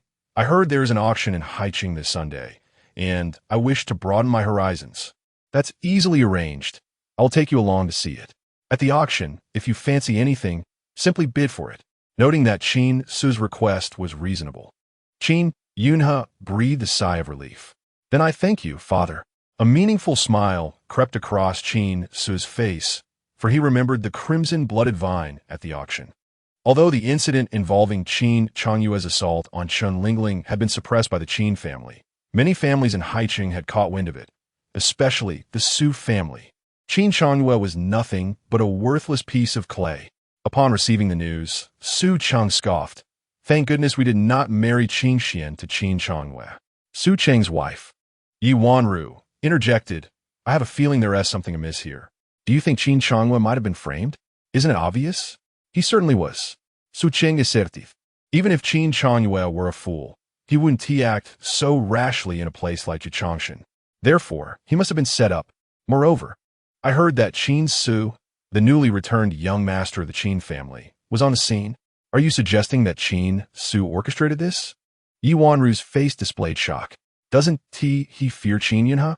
Being part of this circle, Yi Wanru understood how favored Qin Qingshu was within the Qin family. She could also surmise that the true young master returning to the Qin family would inevitably clash with the other children, yet she never anticipated it would be so intense. Who knows? Qin Yunhe is no pushover. Su Cheng squinted. However, Qin Ce is quite to my liking. I am already contemplating whether to meet him. You made a decision so swiftly? What else is there to consider? Qin Xian can only choose between Qin Ce and Qin Qingshu, but as for Qin Qingshu, Su Cheng shook his head at this juncture. But there is no need to rush. Let us wait a few more days and see how things unfold. The following day, when Qin Qingshu awakened, he was engulfed in excruciating pain, particularly in his back, which burned like fire. "Qingshu, don't move just yet." At that moment, Qin Qingshue's voice reached Qin Qingshue's ears. "Sister." Tears streamed down Qin Qingshue's face as he tightly grasped Qin Qingshue's hand, sobbing. "I have no idea what transpired yesterday. That Chun Lingling must have schemed against me." "I know," Qin Qingshu responded, also holding Qin Qingshue's hand in comfort. Chun Lingling is Qin Ce's ex-girlfriend. Their relationship is undoubtedly extraordinary. I suspect Qin Ce deliberately set you up and had Chun Lingling entangled in this. He is truly malicious. Qin Qingshu felt relieved. It seemed his sister was still on his side. But what should they do now? Qin Qingshu sighed. "I don't understand why father seems bewitched by Qin Ce. Perhaps it's because father wishes to rely on Qin Ce to treat grandpa, Qin Ce said, somewhat begrudgingly. No one expected Qin Ce to possess such medical skills. Sister, if that's the case, I shall endure this humiliation. Qin Ce wept, a look of grievance on his face. Grandpa's health is paramount. We cannot delay his treatment for anything. Qin Ce gritted her teeth. Changwei, rest assured, once Qin Ce has cured Grandpa, he will no longer hold such significance for our family. At that time, I shall exact my revenge. Sister, how do you plan to do that? Since we cannot confront Qin Ce directly, we shall target his ex-girlfriend, Chun Lingling. Qin Ce declared coldly, she wishes to frame you, and I shall not let her escape unscathed. Since last night, Chun Lingling had been in a state of bewilderment. The trajectory of events had unfolded completely differently than what Chun Chanyue had described. She had initially sought to retaliate against Qin Ce, but unexpectedly, it was Qin Chanyue who had torn his own clothes, while Qin Ce remained a mere bystander. Subsequently, the police arrived, and under the subtle pressure from the Qin family, Chun Lingling had no choice but to claim that she and Qin Chanyue were in a romantic relationship to evade disaster. However, upon returning to school today, she sensed something was amiss. The other girls in her dormitory looked at her with disdain, each one scattering as if avoiding a plague. What on earth was happening? An ominous premonition stirred within Chun Lingling. At that moment, her phone rang. Chun Lingling, please come to the academic affairs office. It was her counselor calling. Counselor, what has happened? Chun Lingling instinctively inquired. Do you not know what you have done? The counselor's voice was equally impatient. Hurry over. The police are already here. Hiss. A look of panic crossed Chun Lingling's face. Upon arriving at the academic affairs office, the director cast a glance at Chun Lingling. Are you Chun Lingling? Yesterday, you actively seduced Qin Chanyue at Jichangshan, causing a severely negative social impact. We have already communicated with the police regarding the situation. Now, we are imposing the penalty of expulsion. Upon hearing this, Chun Lingling's mind buzzed. I am wronged, she exclaimed hastily. I did not do anything. We have already communicated with the police and the Qin family. The facts are as such. What further defense do you have? I refuse to accept this. Chun Lingling gritted her teeth. I want to see the Qin family. They didn't say this yesterday. Chun Lingling was furious. The Qin family had made her assert they were in a romantic relationship to absolve Qin Chanyue yesterday. But why were they betraying her today? Just then, Qin Ce, who wishes to see me? The moment Chun Lingling saw Qin Ce enter, her anxious heart finally settled. She knew full well that Qin Ce would never speak on her behalf. Qin Ce, you arrived just in time. The director of the academic affairs office promptly recounted the situation. How could we possibly keep a student of such low character? Qin Ce slammed his hand on the table.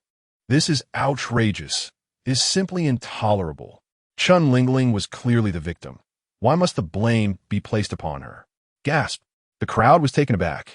A look of disbelief crossed Chun Lingling's face. Qin Ce, at this pivotal moment, had actually come to her aid? This was beyond her comprehension. Teacher Qin, the news I've heard from the Qin family is not quite as you described. The director of the academic affairs office bore a look of astonishment. As yesterday's party involved, how could I be unaware?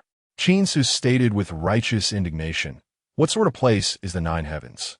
Do you truly believe that Chun Lingling could freely enter such a realm? In truth, she is Qin Chanyue's girlfriend. Now everyone was left bewildered.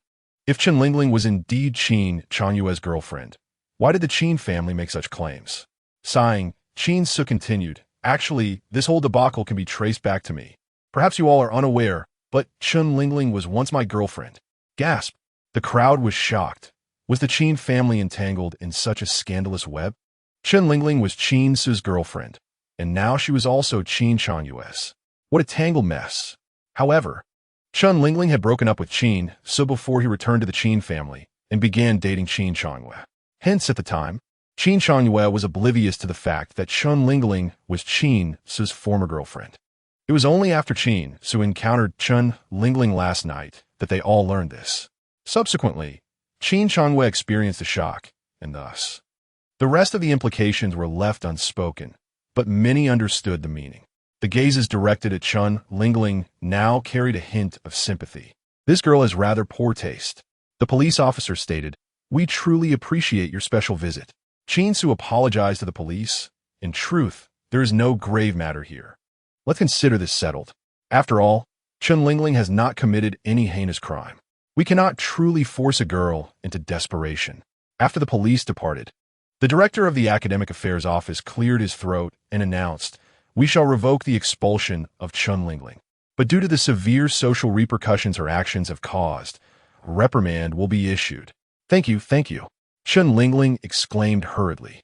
Once they exited the Academic Affairs Office, Qin Ce called out to Qin Lingling. Initially, he bore her no ill will. After all, they had merely parted ways. It is quite normal for couples to break up, is it not? People strive for higher ground, and water flows downward. The world does not cease to turn for anyone. However, he had not anticipated that Qin Lingling would conspire with Qin Ce to ensnare him. This was something Qin Ce could not tolerate.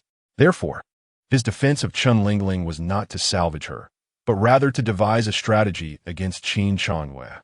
Some matters were better left unaddressed by himself, but it would be most fitting to have Qin Lingling act. The spectacle of a dog-eat-dog scenario was far more entertaining. "Qin Ce, I am truly grateful for your assistance just now." At this moment, Qin Lingling wore a look of heartfelt appreciation. In her heart, a thought emerged. Since Qin Ce had spoken up for her, did that not imply that he still harbored feelings for her? If Qin Ce were to propose rekindling their romance, she would surely acquiesce. "Do not thank me just yet." Qin Ce chuckled lightly. "You are not safe at present." "Huh? What do you mean by that?" Qin Lingling's heart raced. "Can you guess why the Qin family suddenly claimed you seduced Qin Ce?" Qin Lingling shook her head. "It is because yesterday's incident tarnished the reputations of both Qin Ce and the Qin family." Qin Ce chuckled softly. Qin Ce originally had a betrothal, but in order to evade repercussions, the Qin family had no choice but to let you pose as his girlfriend. Now that Qin Ce is in the clear, they naturally wish to dispose of you, thus leaving no blemish on him. What? Anger flared on Qin Lingling's face. The Qin family is truly despicable. Such is the nature of the elite. Qin Ce continued, "While I may assist you temporarily, I cannot protect you indefinitely. Next time, the Qin family may resort to even more extreme measures against you. You must fend for yourself." Upon hearing this, terror washed over Qin Lingling's features. She quickly grasped Qin Ce's sleeve. "Qin Ce, you must help me. You are also part of the Qin family. Can you not speak a kind word on my behalf?" "Do not jest." Qin Ce rolled his eyes. "Qin Ce seeks to frame me and has already tried to send me to the police. Do you think my situation within the Qin family is any better? Then what shall I do?" Qin Lingling was utterly flustered. She was merely an ordinary girl enamored with vanity, and the Qin family was a powerful dynasty in Qin. She truly felt powerless. "I refuse to accept that." Qin Lingling suddenly embraced Qin Ce. "If you do not assist me, I shall cling to you." A smirk of derision crept onto Qin Ce's lips. He knew that once he offered Qin Lingling a glimmer of hope, she would undoubtedly latch on to him. Yet this also presented her with an opportunity. Qin Ce gazed at Qin Lingling, a wicked smile gracing his features. "Qin Lingling, if you wish to ensure your safety, you must possess the courage to confront the Qin family. But do not worry. I shall stand behind you to protect you. What do you wish for me to do?" "Quite simple." Meanwhile, Qin Ce, sprawled on his bed and scrolling through his phone, suddenly stumbled upon a video of Qin Lingling. In the video, she was weeping profusely, claiming that Qin Ce had deceived her emotionally, having not only abandoned her former boyfriend for him, but also endured unbearable psychological torment. The video even showcased several screenshots of their conversations. In the screenshots, Qin Ce, under his own account, was fervently pursuing Qin Lingling, arranging rendezvous, and indulging in numerous suggestive exchanges. This revelation left many astounded. After all, Qin Ce was a renowned influencer with millions of followers on Douyin. News of a million-follower influencer pursuing someone else's girlfriend exploded across the internet, with various marketing accounts tirelessly promoting the incident. With a resounding crash, Qin Ce hurled his phone to the ground. "Qin Lingling, you are courting death. How dare you slander me? Ah, her chat records are all fabricated. He longed to log into his account to clarify, but it had long been reclaimed by Qin Ce. Qin Ce, this must be your foul scheme. You're doing. Chapter 44, Crisis Management. Although Qin Chongyue recognized that this matter was inextricably linked to Qin Ce, he found himself powerless to act. His account had been seized by Qin Ce, and he was left in a state of helplessness, unable to voice his grievances. He even dreaded informing his father. Thus, he could only watch helplessly as the situation escalated. With the powerful backing of Douyin, Chen Lingling's video was spreading rapidly. Many Douyin influencers who had previously found Qin Chongyue's arrogance off-putting now demanded an explanation from him. 2 hours later, the incident had surged into the top 10 trending topics on Douyin. Finally, he could no longer contain himself. Sister, did you check Douyin today? Qin Chongyue trembled as he dialed Qin Qingshua's number. No, I have been occupied with matters at the company today, to the point where I haven't had a sip of water. What has transpired? Qin Qingshua's voice was soft and gentle. You must take a look. Chen Lingling has gone mad. A heavy weight settled in Qin Qingshua's heart as she hastily opened Douyin. There, she found a video trending about Chen Lingling accusing Qin Chongyue. At that moment, the video had garnered over 3 million likes, more than 100,000 comments, and over 500,000 shares. In that instant, Qin Qingxue felt as if the heavens had collapsed upon her. She understood all too well how such immense popularity would attract numerous marketing accounts to stir the pot. If this situation were not handled properly, it would not only implicate Qin Chongyue, but potentially bring turmoil to the entire Qin family. Haven't I already arranged for someone to deal with this matter? Why hasn't Chen Lingling been resolved yet? Qin Qingxue suppressed her anger and made a phone call. However, she soon learned the truth of the matter. Qin Ce, it's you again. Why do you keep haunting us? Is this incident also your scheme? Are you seeking revenge? Qin Qingxue hung up the phone, her face betraying a hint of gravity. Although she held Qin Ce, the wild child who returned from outside, in contempt, she could not deny that he had caused her considerable trouble. Moreover, the crucial point was that Qin Ce bore the responsibility of treating their grandfather. She had no way to confront him directly. This left Qin Qingxue feeling utterly constrained. Unless someone could cure their grandfather, Qin Ce would become of no use to her. With this thought, Qin Qingshue's eyes brightened. To drive away Qin Ce, she could not rely solely on her own strength. She needed to seek allies. Before long, she found Qin Chonglin. She knocked on the door of Qin Chonglin's office. He glanced at Qin Qingxue and smiled slightly. Oh, Qingxue, what brings you here today? I heard you are now in charge of the finance department at the company. That is indeed a good thing. Qin Qingxue interrupted his pleasantries, saying, Brother, you haven't been home for several days. I'm swamped with work. Qin Chonglin replied with a smile. Besides, I have a lounge in my office. I could just sleep here after working late. Qin Qingxue retorted coldly. You don't want to confront Qin Ce, do you? That's why you avoid coming home? Qin Chonglin's smile faded. What do you mean by that? The house is in utter chaos because of Qin Ce. Qin Qingxue spoke up. I have noticed that since Qin Ce returned home, our family has not known a moment's peace. Aren't you worried? Worried about what? If Qin Ce truly cures grandfather's illness, then in grandfather's eyes, Qin Ce's status will surpass that of us younger generations. Do you think grandfather would not hand over shares of the Qin Corporation to him? At this, Qin Chonglin's eyes narrowed slightly, but he quickly regained his composure. If Qin Ce truly cured grandfather, then he would have rendered a great service to the Qin family, and giving him shares would be justifiable. Qin Qingxue slammed her palm on the table. Brother, do you know what I despise most about you? It is your inherent hypocrisy. You clearly detest Qin Ce, yet you put on a facade of magnanimity. There are only the two of us in this office. Who are you trying to impress? Qin Chonglin regarded her calmly. Qingxue, you are being overly emotional. How can I not be emotional? Qin Qingxue exclaimed in exasperation. Chongyue is on the verge of being destroyed by him, and you remain as calm as a stone? What is there to be anxious about? Qin Chonglin responded. Qin Ce has just returned from outside. He must have endured much hardship. Now that he sees a foster son enjoying what he never had, he naturally feels a sense of imbalance, and thus he will likely target Chongyue for a while. Just have Chongyue lay low, and if necessary, and he can move out and minimize contact. Observing Qin Chonglin's demeanor, Qin Qingshue's face revealed a trace of disappointment. She had hoped Qin Chonglin would have a way to deal with Qin Ce, but to her dismay, he chose to evade confrontation. He was nothing short of coward. I am not like you. I have never acknowledged Qin Ce, so if he seeks to harm Chongyue, I will confront him, Qin Qingxue declared coldly. I will not allow anyone to bully Chongyue. With that, she turned to leave.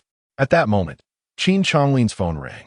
Young master, we have located Dr. Zhang. Good. Regardless of the cost, bring Dr. Zhang to me, Qin Chonglin said in a deep voice. Remember, no matter what the cost. Meanwhile, Qin Chongyue received a call from Qin Ce. Younger brother Chongyue, have you seen the current public sentiment online? You are truly at the center of attention. You must respond.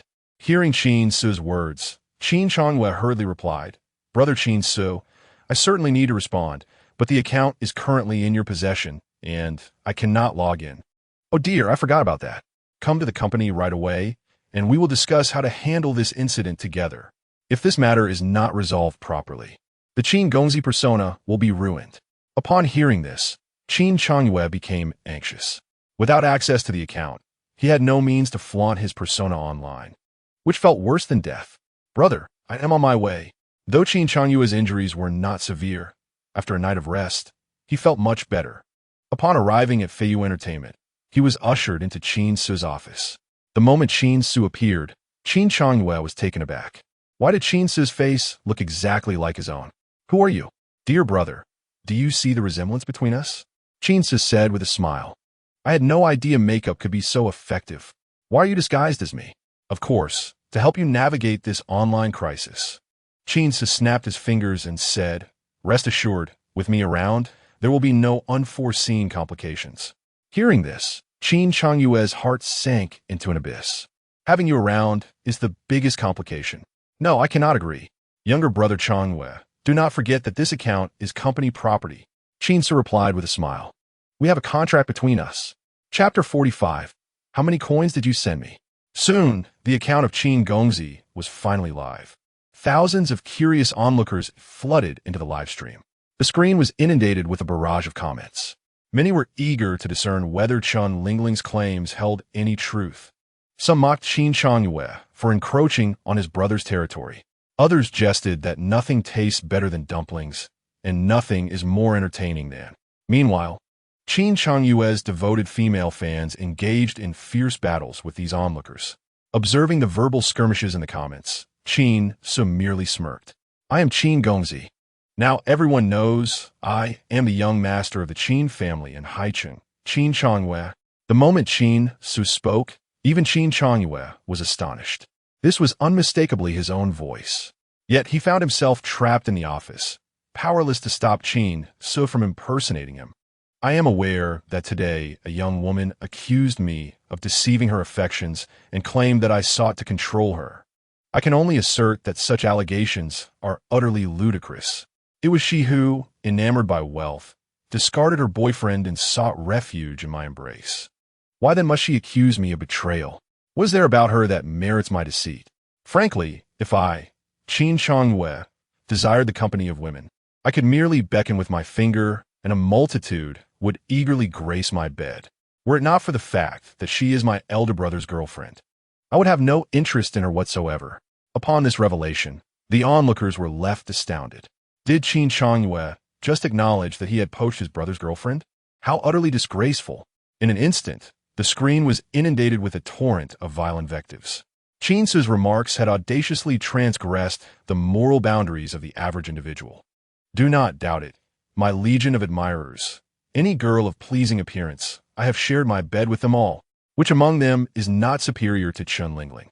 For instance, Xiao Mao Dao, who detests coriander, and Tutu Yu, among others, are all members of my fan club. Can any of them truly be deemed inferior to Chen Lingling? In this moment, Qin Chonyue's fan base erupted in chaos. No one anticipated that he would publicly disclose the identities of his female fans with whom he had engaged. Now, not a soul dared to speak in his defense. Fear permeated the group, for none could ascertain whether their name would be the next to be unveiled. As he surveyed the barrage of curses, Qin Ce merely chuckled. After all, it was not his reputation that lay in tatters. At that moment, someone requested to connect with him. Upon seeing the name, he realized it was Chun Lingling. Qin Ce chose to ignore her and promptly disconnected. Yet, she persistently attempted to reconnect, forcing him to acquiesce. Qin Changwei, have you finally summoned the courage to answer? Chun Lingling exclaimed. Why are you not feeling guilty? Qin Ce sneered. Chun Lingling, what do you wish to exchange? How many tokens have you sent my way? Not even 1,000,000, and yet you believe I owe you something? Have I granted you the privilege to ride on my coattails and bask in my limelight? The viewers in the live stream were left dumbfounded. Was this truly the sort of discourse one could utter? Chun Lingling was rendered speechless. How can you say such things? You deceived me. Your family deceived me. What exactly did I deceive you about? Qin Ce retorted coldly. When you abandoned my brother, was it not because you found him lacking in wealth and influence? You dare claim to have been my girlfriend? You were merely a vessel for my carnal desires. Had it not been for your vanity, would you have become the person you are today? Moreover, do not paint yourself as the innocent victim. Should I be provoked further, I shall release all recordings and footage, and I would relish seeing what you have to say then. A flicker of panic crossed Chun Lingling's face. You lie? I did not. Very well. Allow me to play a recording. Soon, Qin Ce played a segment that revealed her true intentions. I would do anything to ruin Qin Ce. This recording was obtained from Qin Changyue's phone. One must admit, Qin Changyue's habit of leaving traces behind his actions is quite commendable. Upon hearing the recording, Chun Lingling's complexion drained of color. The audience began to grasp the gravity of the situation. Why was Chun Lingling suddenly faltering? Could it be that Qin Ce's claims held truth? While Qin Ce may not be a paragon of virtue, it appears Chun Lingling is no saint either. Consider this. Any person with a modicum of shame would never abandon an elder brother to become the girlfriend of his younger sibling. Just as Qin Ce was preparing to intensify his remarks, he found a live stream abruptly blacking out. The channel had been suspended due to violations. Was it truly terminated so swiftly? Qin Ce felt a sense of unfulfilled anticipation. This live stream had proven to be most entertaining. After removing his makeup, Qin Ce summoned the other female streamers and the planning team. This would be their future trajectory. He laid out a document before them. With an abundance of beautiful women online, they must diversify their approaches to achieve success. The document contained various avenues: gaming, cosplay, culinary arts, and motorcycling. They were to integrate these aspects according to their individual strengths. Qin Ce spoke. The company's forthcoming objective is to cultivate another, if not several, million-dollar influencers. You must exert yourselves. Hearing this, the faces of the team lit up with excitement. After issuing his directives, Qin Ce returned to his office, only to be confronted by the furious Qin Changyue. Qin Ce, you are intent on ruining me. You are determined to destroy me. Qin Changyue fumed, seizing Qin Ce by the collar. Why are you doing this? Calm yourself. How can you accuse me of ruin when the one in the spotlight was you?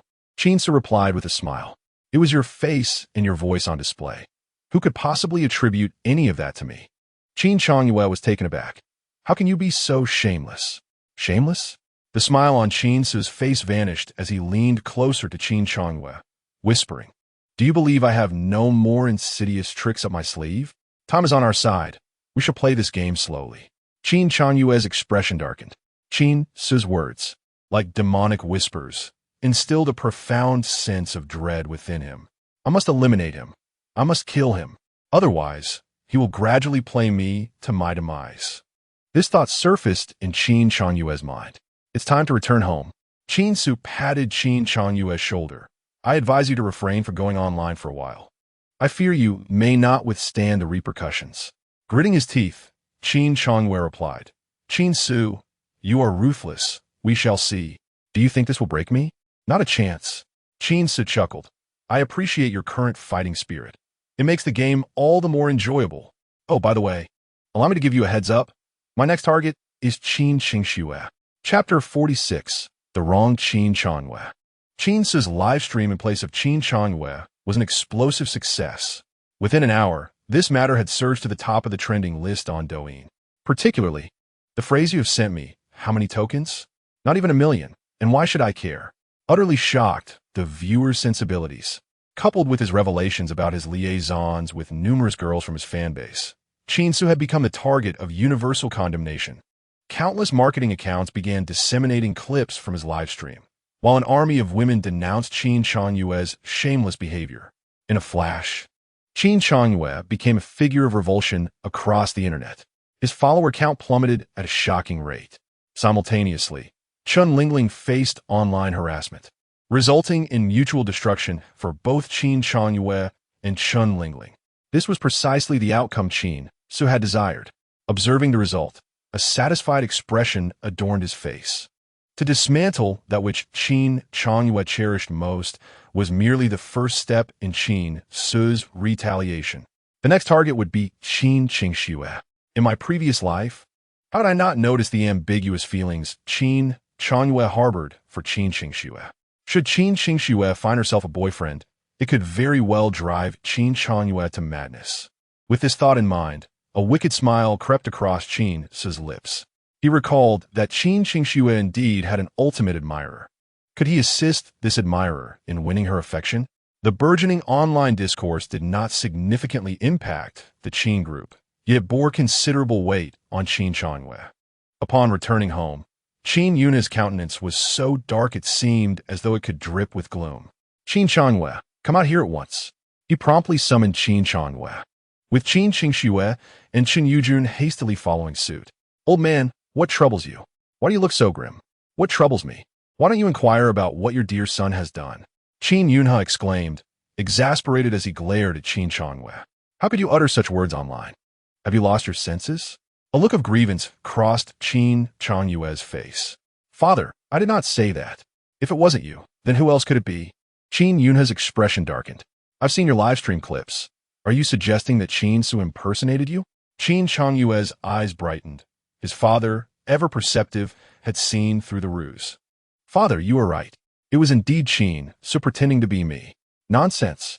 Qin Yuna's voice dropped to a low growl. Do you think I wouldn't recognize your face? Your voice? If you attempt to ensnare Qin Ce with such despicable tactics again, do not blame me for being unyielding. Chen Yujun quickly shielded Qin Changyue. Why are you being so fierce? You struck him yesterday. Do you intend to strike him again today? Qin Yunha inhaled deeply. Just now, Su Cheng called me. He said that Su Qingxian has already chosen her fiancé. Chen Yujun was momentarily taken aback, her face soon contorting in disbelief. It can't be. Qin Ce. The revelation left Chen Yujun in a state of shock. Why should Qin Ce be the one to marry into the Su family? What flaws does my Changyue have? She could not help but inquire. You ought to ask your precious son what he has said online. I am utterly embarrassed. Qin Yuna replied coldly. Changyue, do you not understand? Some things can be done, but must never be spoken. You have truly disappointed me. Qin Changyue wore a woeful expression. It wasn't me. Truly it wasn't. He turned to seek comfort, but was met with the icy visage of Qin Ce. Sister, you must believe me. I truly did not do this. Qin Ce's emotions were exceedingly complicated. In the past, regardless of the circumstances, she had unreservedly trusted Qin Changyue. However, this time, her faith wavered, for she understood better than anyone the escapades Qin Changyue had engaged in with other girls. Thus, when he made those remarks during the livestream, she felt both helpless and enraged. Changyue, like you, I wish to rid us of Qin Ce, but your method of entrapment is far too juvenile. Taking a deep breath, she continued, for the next few days, you shall remain home and rest. Do not venture outside. Upon hearing this, Qin Changyue felt as if struck by lightning. Even Qin Ce didn't he believe in him? Qin Ce. Qin Changyue turned to see Qin Ce watching the scene unfold with an amused expression. You must explain to everyone that it was you impersonating me. I did not livestream today. Qin Ce sigid. Dear younger brother Changyue, while I would love to assist you, I truly cannot. If only you had worn a mask during your appearance, it could have helped, but now. Qin Changyue gazed at the sympathetic Qin Ce, nearly choking on his own blood. Take him back. Without my command, he is forbidden to leave. Qin Yunha commanded in a low voice. Soon, Qin Changyue was escorted away, and Qin Yunha's demeanor softened. Qin Ce, Uncle Su informed me that once you and Qingshuan's matters are settled, we shall see. Qin Ce replied with a smile. Let us aim for next week. There's an auction at the Grand Prosperity Auction House. And I've heard they have a priceless necklace that I wish to bid on for Miss Sue. Excellent. I shall accompany you and ensure you acquire the necklace. What? The Su family has declared that Su Qingxian is to marry Qin Ce? I shall not agree. Zhang Jia, with Zhang Kuo lying in bed, displayed a sinister expression. Witnessing his son's agony, Zhang Xiangnan felt a pang of distress. Son, rest assured, I will not spare the Qin family, nor Qin Ce. Father, what are you planning to do? A fierce glint sparkled in Zhang Xiangnan's eyes. I have already dispatched someone to Southeast Asia to find an expert. If he takes action, he will surely eliminate Qin Ce, and no one will suspect us. Zhang Kuo's eyes brightened. As long as Qin Ce is dead, the alliance between the Su and Qin families will dissolve, and I shall have my chance, correct? Zhang Xiangnan nodded. Exactly. The uproar over Qin Changyue's incident online has made it impossible for the Su family to marry their daughter to him, leaving them no choice but to select Qin Ce. Once Qin Ce is dead, their union shall end. At that point, the Zhang family will take the place of the Qin family. If we could ally with the Su family, it would greatly benefit the Zhang family's advancement. Qin Ce, you are like a grasshopper after autumn. Your days are numbered. Chapter 47. You've broken your leg. Over the following days, Qin Ce enjoyed a remarkably comfortable existence.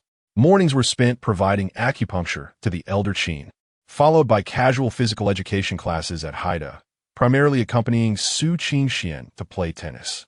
In the afternoons, he would leisurely stroll through Feiyue Entertainment. Recently, both Qin Changyue and Qin Qingxue had been rather low-key. Whenever he appeared, they would promptly leave. This made it impossible for Qin Ce, even if he wished to stir up trouble. Finally, the weekend arrived. Tomorrow we shall go to the Grand Prosperity Auction House. At dinner, Qin Yunhe announced, I have heard there are many rare treasures this time. Let us all go and broaden our horizons. Absolutely. Qin Ce yajili kimiding smiling. Changyue, you should join us. Qin Changyue had initially intended to attend, but upon seeing Qin Ce's beaming face, he instantly felt intimidated. Then I shall not go. Why not? You must go. Qin Qingxue quickly interjected. Changyue, did you not say that Grandpa's birthday is approaching? You've always wanted to buy him a birthday gift. Tomorrow presents a splendid opportunity. Encouraged by Qin Qingxue's words, Qin Changyue recalled this matter. Grandpa's birthday was merely a week away. Previously, with Grandpa's health in jeopardy, no one had broached the topic. However, the situation was different now. In recent days, Grandpa had been improving steadily, and Qin Yunhe had long prepared for a grand celebration. Presently, the Qin family was in a precarious position. If the elder Qin could make a strong appearance before the public, it would undoubtedly impose a deterrent on other families. Hence, Qin Yunhe was determined to make this birthday banquet a lavish affair. For Qin Changyue, it would also be an excellent opportunity to showcase himself. Speaking of your grandfather's birthday banquet, Qin Yunhe began, I have discussed this with your uncles. It must be conducted with great pomp. This banquet is a significant event for the Qin family in the coming week, so you all should behave yourselves, understood? As he spoke, Qin Yunhe's gaz landed on Qin Ce. Qin Ce shrugged. Why do you look at me? I have always been obedient. What a farce. Qin Qingxue scoffed. Ahem. Everyone should retire early tonight. We must set off at dawn. Upon returning to his room, Qin Ce reclined on his bed, thoughtfully stroking his chin. In his previous life, the esteemed elder Qin's health was failing, and the birthday celebration was neither grand nor meticulously planned. Moreover, even had it been hosted, Qin Ce would have lacked the privilege to attend. Thus, he remained unfamiliar with the other elders of the Qin family. All he knew was that the Qin family had an Uncle 3, an Uncle 4, and a little aunt. But wait, what about Uncle 2? Qin Ce sat up, suddenly recalling that in both his past and present lives, no one within the Qin family had ever mentioned the existence of Uncle 2. Grandfather, my father has stated that this time, with your health improving, we must throw a splendid birthday banquet in your honor. The following day, Qin Ce visited the hospital to continue administering acupuncture to elder Qin. The old man's spirits had markedly improved. At his advanced age, with only a few years left to live, what need was there for a birthday celebration? Elder Qin chuckled. Qin Ce responded with a light laugh. That is simply not the case, Grandpa. with me by your side. While I cannot guarantee you will live to be 200, surpassing 100 years should pose no challenge. Elder Qin's eyes twinkled with a hint of delight.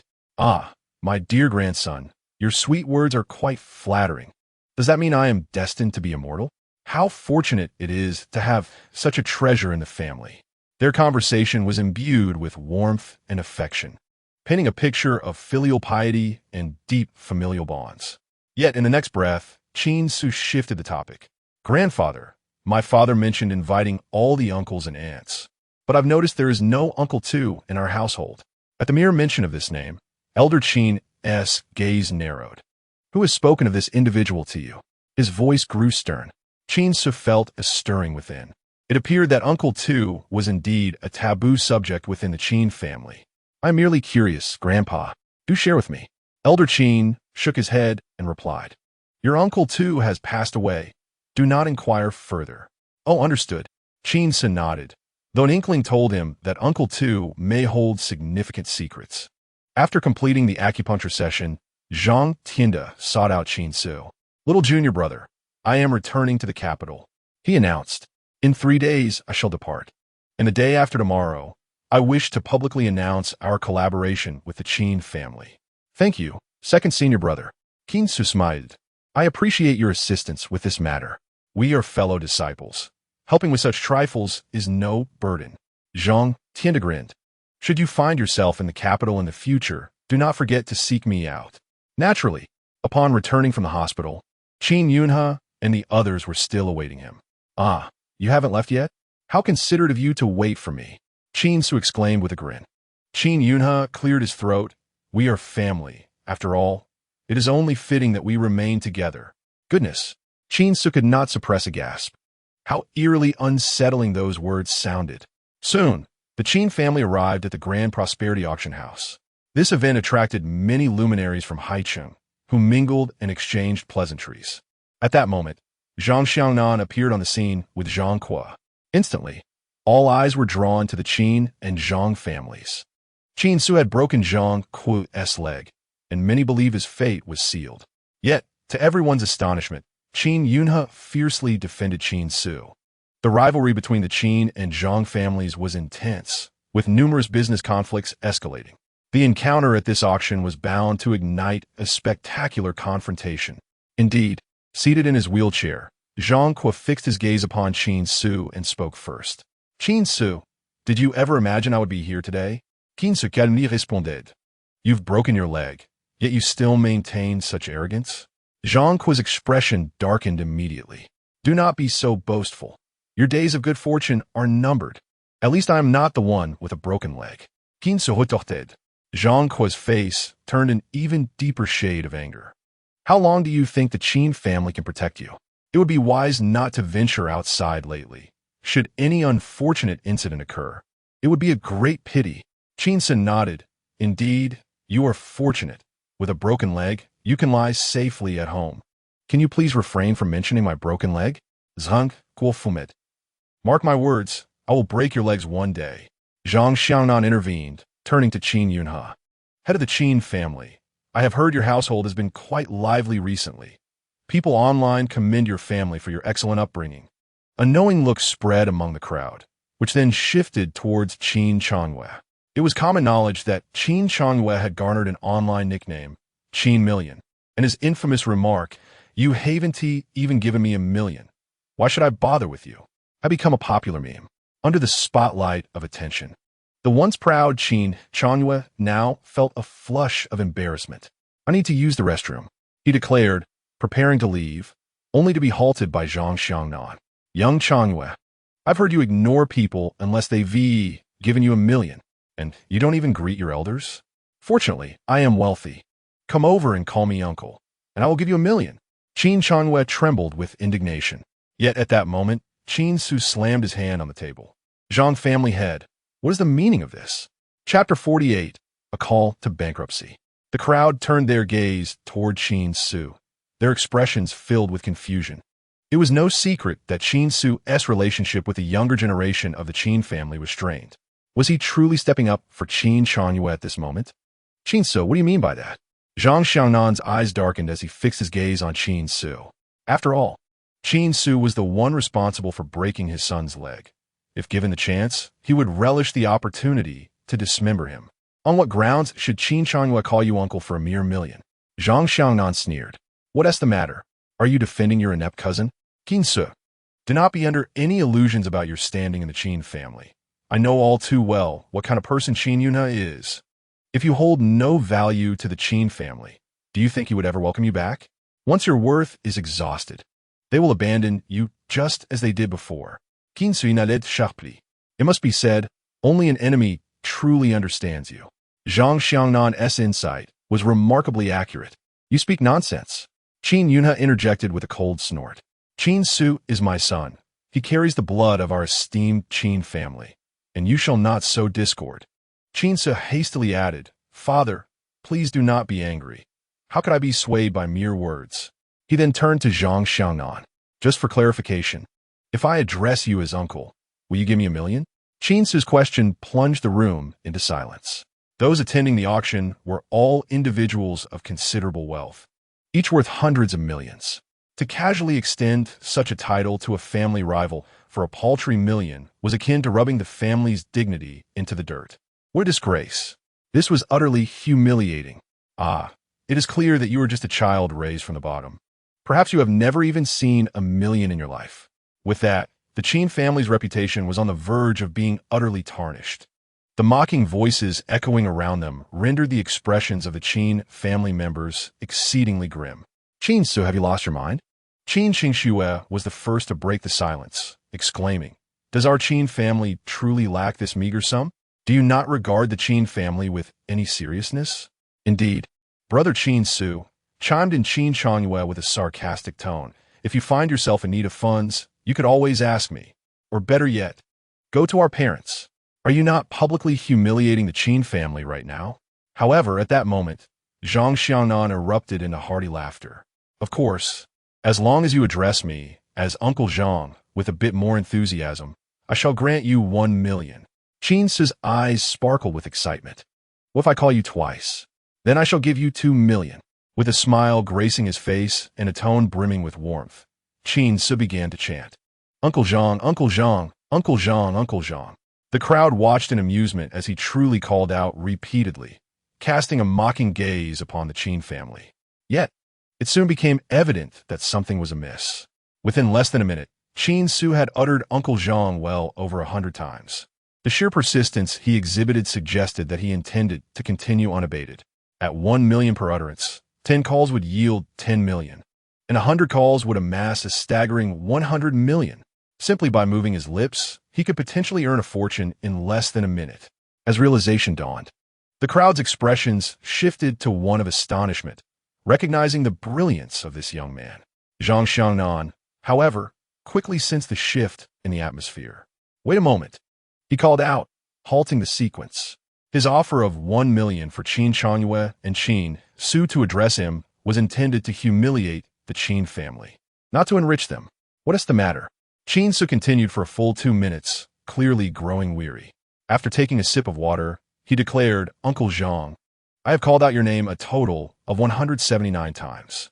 Oh, wait, with this last one, it's a grand total of 180.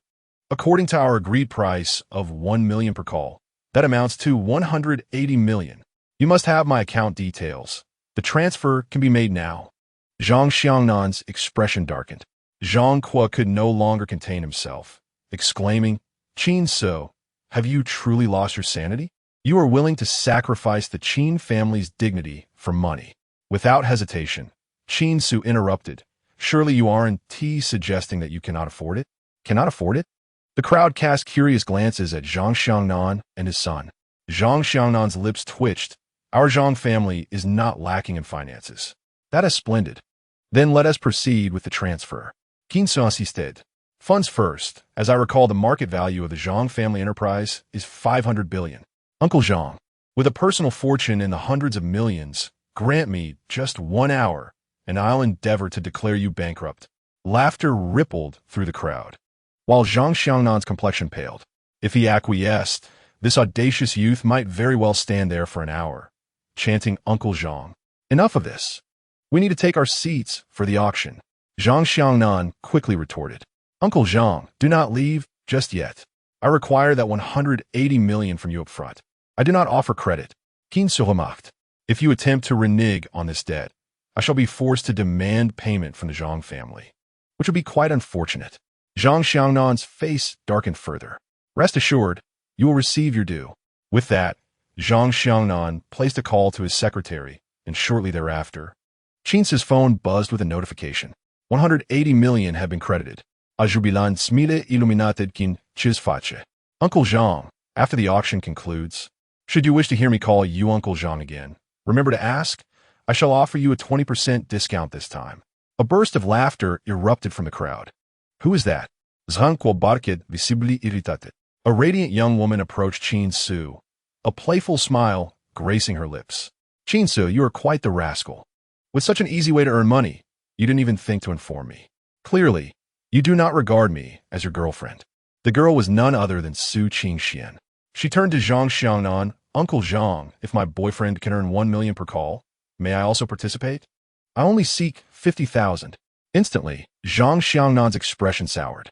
Su Qingxuan's entrance had effectively turned the tables on him, transforming an attempt to humiliate the Qin family into an embarrassing situation for himself. Yet, Zhang Xiangnan was no fool. He would not acquiesce to her request. Ha ha, this is merely a jest. He quickly masked his discomfort with a grin. But truth be told, this Qin Ce is far more entertaining and polite than Changwei. It seems the 18 years of education in the Qin family have not produced a commendable heir. With that, Zhang Xiangnan turned and departed, leaving no opportunity for the Qin family to rebut. Qin Changyue's expression darkened, casting a furtive glare at Qin Ce. Qin Yunhe sighed softly. Though Qin Ce's earlier actions had indeed tarnished the Qin family's reputation, Zhang Xiangnan had ultimately suffered more from the encounter. Do not let their provocations get to you. The auction is about to commence. Let's proceed inside. Soon, they entered the auction venue and found their seats. Qin Ce surveyed his surroundings with a sense of wonder. This was his first experience at an auction in this life. Country bumpkin. Qin Changyue scoffed at Qin Ce's wide-eyed curiosity. Yet in the next moment, Su Qingxian linked her arm with Qin Ce's. This grand prosperity auction is the largest in Haiqing, held once every 3 months, and always featuring a plethora of exquisite items. If you have any questions, feel free to ask me. Excellent, Qin Ce replied with a smile. Having just earned 180 million, if there is anything you desire, do not hesitate to let me know. Then I shall not hold back, she retorted playfully. Observing their affectionate exchange, Qin Changyue's hands clenched in frustration. Such a stunning beauty as Su Qingxian should rightfully have been his partner. Yet here she was, nestled against Qin Ce, laughing joyously. Qin Ce, you truly deserve to be cursed. Since Qin Ce's arrival in the Qin family, Qin Changyue felt as though misfortune had followed him relentlessly. Now, he had been made a laughingstock on the internet. Thus, Qin Ce had to be eliminated. At that moment, a delicate hand rested upon Qin Changyue's. Startled, he looked up to meet Qin Qingshue's soothing gaze. A flicker of gratitude crossed his eyes. He still had Qingxue. Ultimately, it was Qingxue who truly cared for him. Sister Qingxue, you are mine. Taking a deep breath, Qin Changyue's gaze hardened with newfound determination. Meanwhile, Qin Ce had also observed this interaction, a faint smile appearing on his face. If memory served him correctly, Qin Qingxue had a devoted admirer. This could certainly be of use. Before long, the auction began. The host delivered a brief introduction before unveiling the first item for bidding. It was a deep-sea, luminous pearl, reputed for its ability to soothe the mind and stabilize the soul. The starting bid was set at 1 million, with increments no less than 100,000. Although luminous pearls were not particularly rare, one the size of an egg was indeed a rarity. Thus, it was not long before the price of the luminous pearl soared to over 5 million. 6 million. At this moment, Qin Changyue spoke up, expressing that gifting this luminous pearl to his grandfather would surely bring immense joy to him. 7 million. Instantly, a languid voice beside Qin Changyue chimed in. It was Qin Ce. Qin Changyue could no longer contain himself. Are you intent on opposing me? Qin Ce paused momentarily. What nonsense are you spouting? We are a family bound by love. How could I possibly stand against you? I merely believe that if this luminous pearl were ground into powder, it could be transformed into a pearl-infused facial mask, surely enhancing the beauty of my dear Qin Ce. You wouldn't be hoping to acquire this for grandfather, would you? Qin Changyue's lips twitched. Purchasing a luminous pearl for 7 million solely to turn it into a facial mask. Such extravagance was beyond reckoning. Brother Qin Ce, that is far too lavish. Su Qingxian murmured softly. That is, after all, 7 million. No worries, I have over 100 million in my account. Qin Ce replied with a cheerful grin. Since it's a windfall, it would be wise to spend it promptly lest misfortune befall us. Qin Yunhe furrowed his brow and remarked, Qin Ce, since your brother desires it, why not simply concede it to him? Qin Ce chuckled lightly. Very well, since father has spoken, I shall naturally acquiesce. However, should we both desire the same item in the future, I hope Changyue will refrain from competing with me.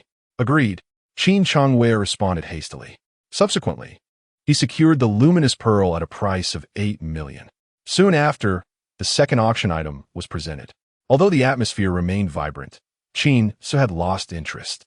In this auction, he was only captivated by 2 items, the crimson bloodwounding and the dazzling heart. The former was a rare, celestial herb long sought by his master, while the latter was one of the highlight auction pieces, a necklace designed by a master from Italy, featuring oceanic gems, rumored to bestow destiny upon the wearer. The dazzling heart was indeed costly, but Qin Ce's desire to acquire it was not solely for Su Qingxian. Among the gems embedded within the dazzling heart, there existed a source stone crucial for accelerating the cultivation of his true dragon vitality. Despite his rebirth endowed with the prowess of his previous life, Qin Ce was acutely aware that his strength, while commendable among peers, paled in comparison to those black-clad assailants who had targeted his master. Each of those individuals possessed remarkable skills and profound cultivation. Reflecting upon this, a twinge of trepidation gripped Qin Ce's heart. Although he was unaware of the assailant's motives, he was resolute that, having been reborn, he must augment his strength before they located his master. Only by becoming sufficiently powerful could he ensure his master's safety. Hence, the dazzling heart was an absolute necessity for him. At that moment, the host introduced the 7th item for auction. Suddenly, Qin Ce felt an overwhelming surge of impulse and desire arising from within. It seemed as if this auction item held profound significance for him. He swiftly channeled his true dragon vitality to suppress this overwhelming longing. This was the first instance he had encountered such a sensation since his rebirth.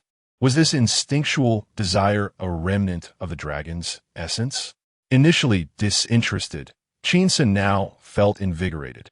The host, beaming, declared, The next item up for bid is rather extraordinary, a vial containing the blood of a half-dragon. With that, he unveiled the box, revealing a bottle of deep brown liquid. Through its very name, Qin Ce could sense the immense life force contained within the blood. Half-dragon? What a preposterous claim. Where on earth did they procure such a concoction? Do you believe in the existence of dragons? Or do you think I am Qin Shi Huang himself? The host's words elicited disdainful expressions from the audience. There are no dragons in this world. The host clarified. I must clarify that I refer to this as half-dragon blood because it was extracted from a failed tribulation attempt of a flood dragon. With a slight smile, he added, I understand that many of you may be skeptical, so please watch this video. Chapter 50, Under Watch. Soon, the large screen behind the host flickered to life. In a misty valley, a colossal flood dragon lay beside a pool, having completely succumbed to death. Several men clad in protective gear rushed forward, meticulously harvesting the dragon's scales. Flesh and blood. Although the dragon was deceased, its enormous form, spanning 100 feet, elicited gasps of astonishment from the audience. What a magnificent creature! The palpable sense of suffocation resonated through the screen, reaching every individual present. With a clap, the video concluded, and the audience collectively exhaled in relief. Qin Ce's expression turned solemn. Shouldn't this dragon be undergoing tribulation in a few months? He placed a hand over his kidney area. His own kidney should belong to this dragon. Yet now it had perished prematurely during its tribulation. Could this be some form of the butterfly effect? Shaking his head, Qin Ce chose not to dwell on the matter. The most pressing concern was to secure the half-dragon blood. This liquid contained formidable life force, and if he could absorb it, it would undoubtedly expedite his strength enhancement. Father, we must acquire this dragon blood. Qin Ce murmure. With this dragon blood, I assure you that within 3 months, grandfather will regain his health. Previously, he had estimated 6 months. Now, it was 3. Qin Yuna's eyes sparkled with hope. Very well. We shall claim this blood for the Qin family. Yet, they were not the only ones with such intentions. The half-dragon blood was a treasure that was rare and sought after. The starting bid for the half-dragon blood was set at 10 million, with each increment no less than 5 million. As the host concluded his announcement, eager bidders promptly raised their paddles. 20 million, 25 million, 30 million, 50 million, 60 million, 100 million. The bids swiftly escalated to 100 million. Smaller families could only gaze in awe. Now, it was a battleground for the elite families of Haiqin. 150 million. At this moment, Qin Yunhe raised his paddle, declaring, given the poor health of Elder Qin, this has become common knowledge among the upper echelons of Haiqin society. Thus, it was no surprise that I am bidding for the half-dragon blood. 200 million. At this juncture, Zhang Xiangnan raised his paddle, a hint of mockery dancing in his eyes. Old Qin, you aren't bidding this for your father's life, are you? 250 million. Qin Yunhe replied calmly. Brother Zhang, you needn't concern yourself with this matter. 300 million. Zhang Xiangnan countered. Elder Qin was an idol during my formative years. With his life hanging in the balance, I, as a younger generation, also wish to extend my goodwill. Why not let me have the half-dragon blood, and I shall present it to Elder Qin. 350 million. Qin Yunhe spoke softly. Thank you, Brother Zhang, but there's no need. If you genuinely care, then do not contest with me. Let us consider it my debt to you, shall we? This vial of essence blood is something I must acquire. At that moment, Zhang Xiangnan refrained from further bidding. Qin Yunhe's insistence indicated his unwavering determination to secure the vial of essence blood. Moreover, having already inflated the price to this extent, there was no need to raise it further. What if things went awry and the other party refused to match the bid? After all, it was merely a vial of essence blood, unworthy of such trouble. Then I wish for the swift recovery of the venerable Qin. Zhang Xiangnan smiled, choosing not to bid any further. The crowd collectively exhaled, as none had anticipated that a vial of dragon essence blood would reach a staggering 35 million. Although the dragon was a rare and special creature, who could truly ascertain whether its blood possessed any miraculous properties? 35 million going once, 35 million going twice. If there are no further bids, Mr. Qin shall claim this vial of half-dragon essence blood. 35 million going thrice. Congratulations to Mr. Qin for acquiring the half-dragon essence blood. Upon hearing this, Qin Yunhe sighed with relief, a look of joy illuminating his countenance. Meanwhile, Qin Ce keenly sensed at least 10 formidable auras locking onto Qin Yunhe. Clearly, there were numerous individuals vying for this half-dragon essence blood, albeit lacking the financial resources of the Qin family. This situation was becoming intriguing. The half-dragon essence blood had transformed into a ticking time bomb. The auction proceeded. At last, it was time for Qin Ce's focus to shift to the crimson bloodwooding. This is a crimson bloodwooding, the host announced. However, this is not an ordinary crimson bloodwooding. It is a century-old specimen. The growth environment of the crimson bloodwooding is exceptionally unique, and each plant is a potent tonic. We shall commence bidding at 5 million, with minimum increments of 1 million. While the century-old crimson bloodwooding was indeed rare, it paled in comparison to the half-dragon essence blood. Thus, when the bidding reached around 10 million, no one else dared to compete. After all, there were few individuals both knowledgeable and affluent enough. 20 million. At this juncture, Qin Ce raised his paddle. Seeing yet another member of the Qin family wishing to bid, many faces in the crowd displayed expressions of curiosity. Had the Qin family, after obtaining the half-dragon essence blood, now turned their sights on the crimson bloodwooding? Was it true that the venerable Qin was on the brink of death? in dire need of numerous heavenly treasures to extend his life? 21 million. A middle-aged man's voice emerged. Qin Ce frowned and glanced over, discovering the man to be a stranger, unfamiliar to him. Young Master Qin Ce, the crimson blood wounding holds great significance for me. The middle-aged man, noticing Qin Ce's gaze, implored, I ask that you consider parting with it. I cannot, Qin Ce replied lazily. This crimson blood wounding is directly related to my grandfather's condition. How could I possibly relinquish it? 30 million. With Qin Ce's declaration, coupled with the lack of extraordinary value associated with the crimson blood wounding, no one dared to raise their bid. Therefore, the crimson blood wounding was smoothly claimed by Qin Ce. This was rather unusual. Qin Ce stroked his chin thoughtfully. Anything that caught Master S' attention was undoubtedly extraordinary.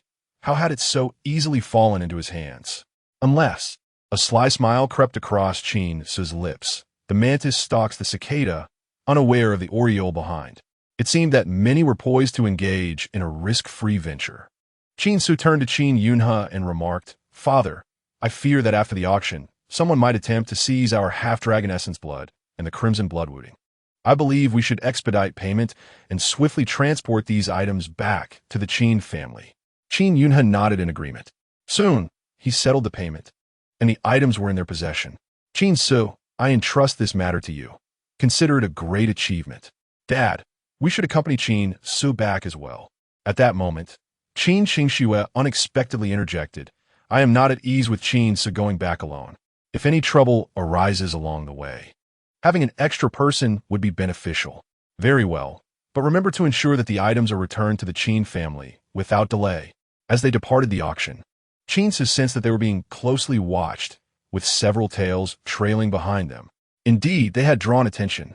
Chapter 51. This is my dear younger brother. Upon reaching the underground parking lot, a group suddenly appeared, blocking Qin Ce and his companions. Qingxue, the leading young man, wore a sycophantic grin. I just returned from abroad and have asked you out several times, yet you have yet to agree. Qin Qingxue furrowed her brow, then forced a smile.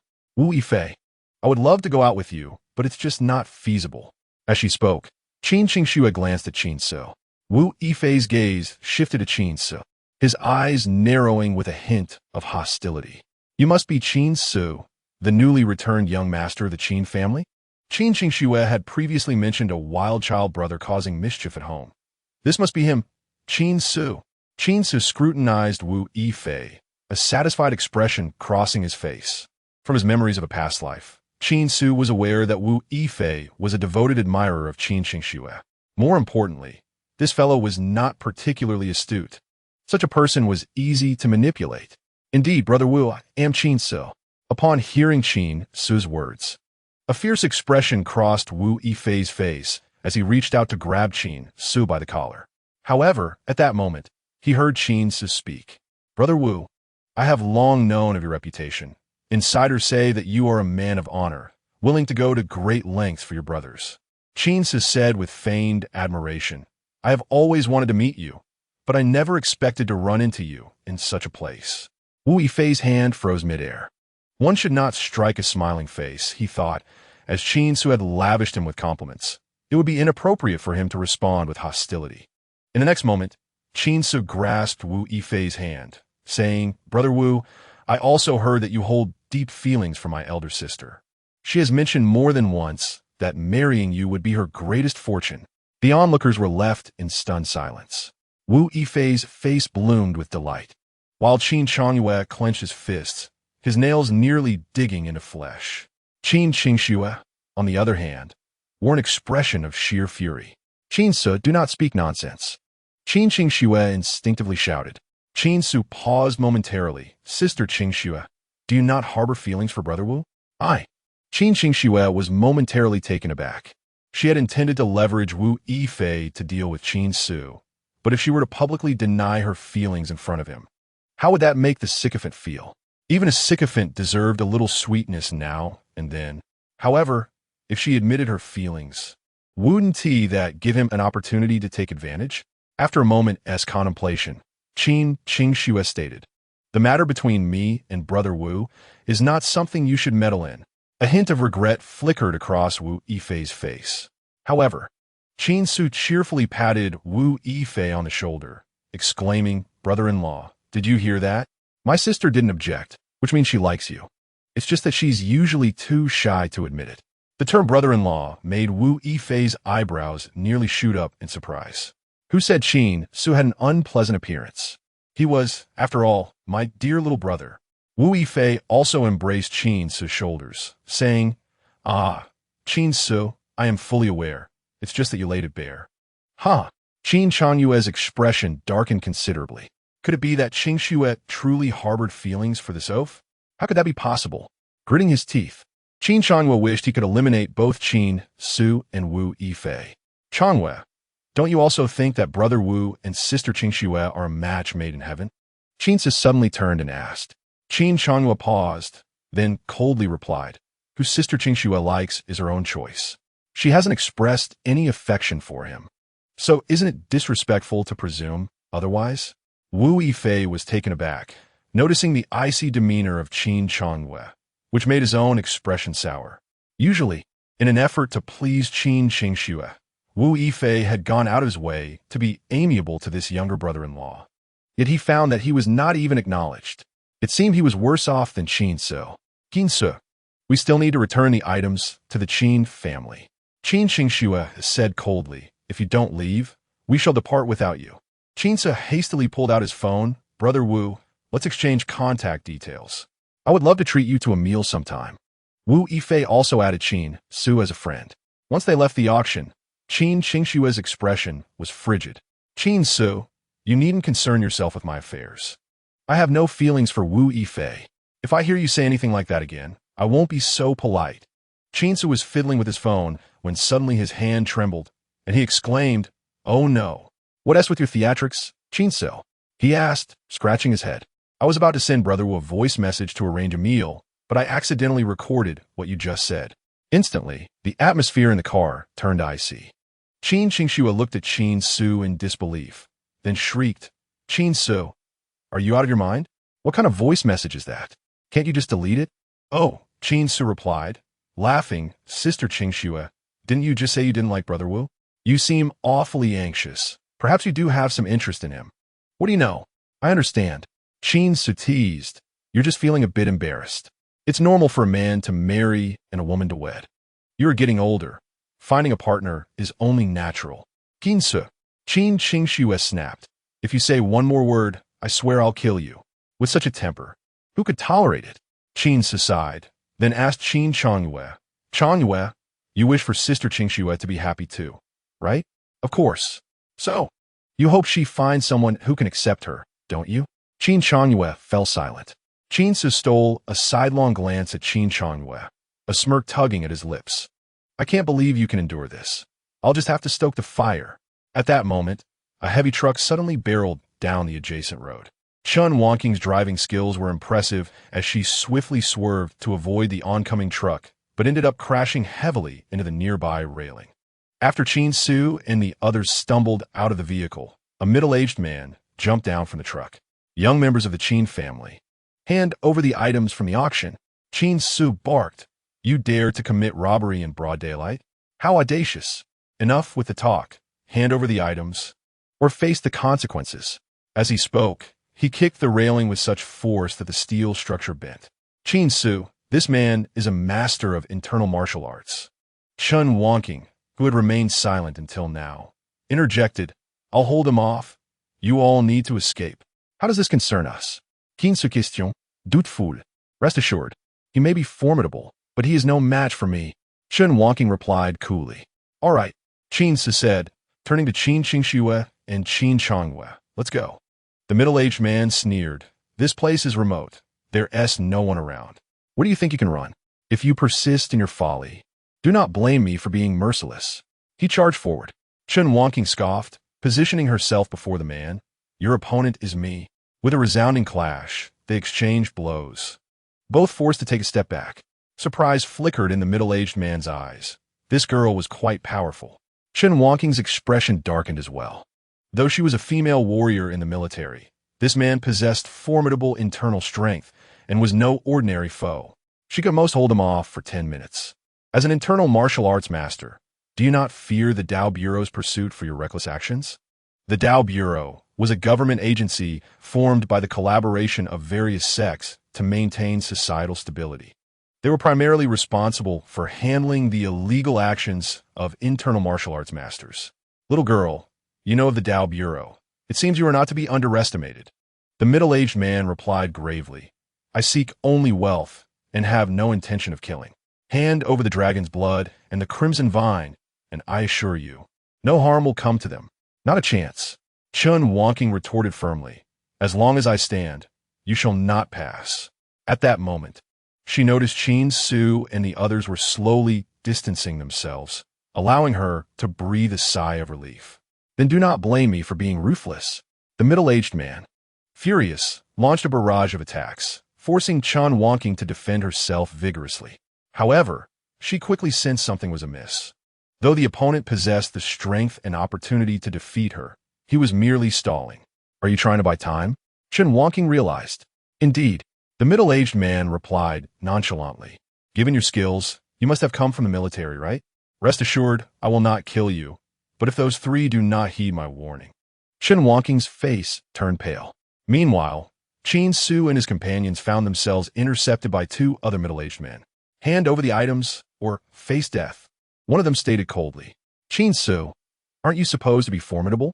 Step up, Qin Changyue urged, unable to contain himself in the face of imminent danger. Yes. If it weren't for your insistence on leaving first, we Wu and Ti have drawn their attention. This is all your fault. If you can't handle it, we should just surrender the items. Qin Qingshu added.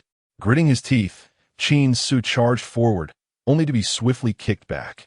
They're all masters of internal martial arts. How could I possibly stand against them? He spat out a mouthful of blood. I can only hold one of them. You all must escape. Upon realizing that even Qin Ce was no match for them, Qin Changyue and Qin Qingshu exchanged a glance.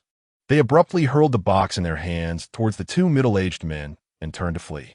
The men caught the box, opened it, and a relaxed expression crossed their faces. Inside lay the precious dragon's blood and the crimson blood vine. No need to concern ourselves with those two. We must swiftly make our exit with the goods. Just as they were about to leave, Qin Ce's voice rang out from behind them. Hurry and flee? Did I permit your departure?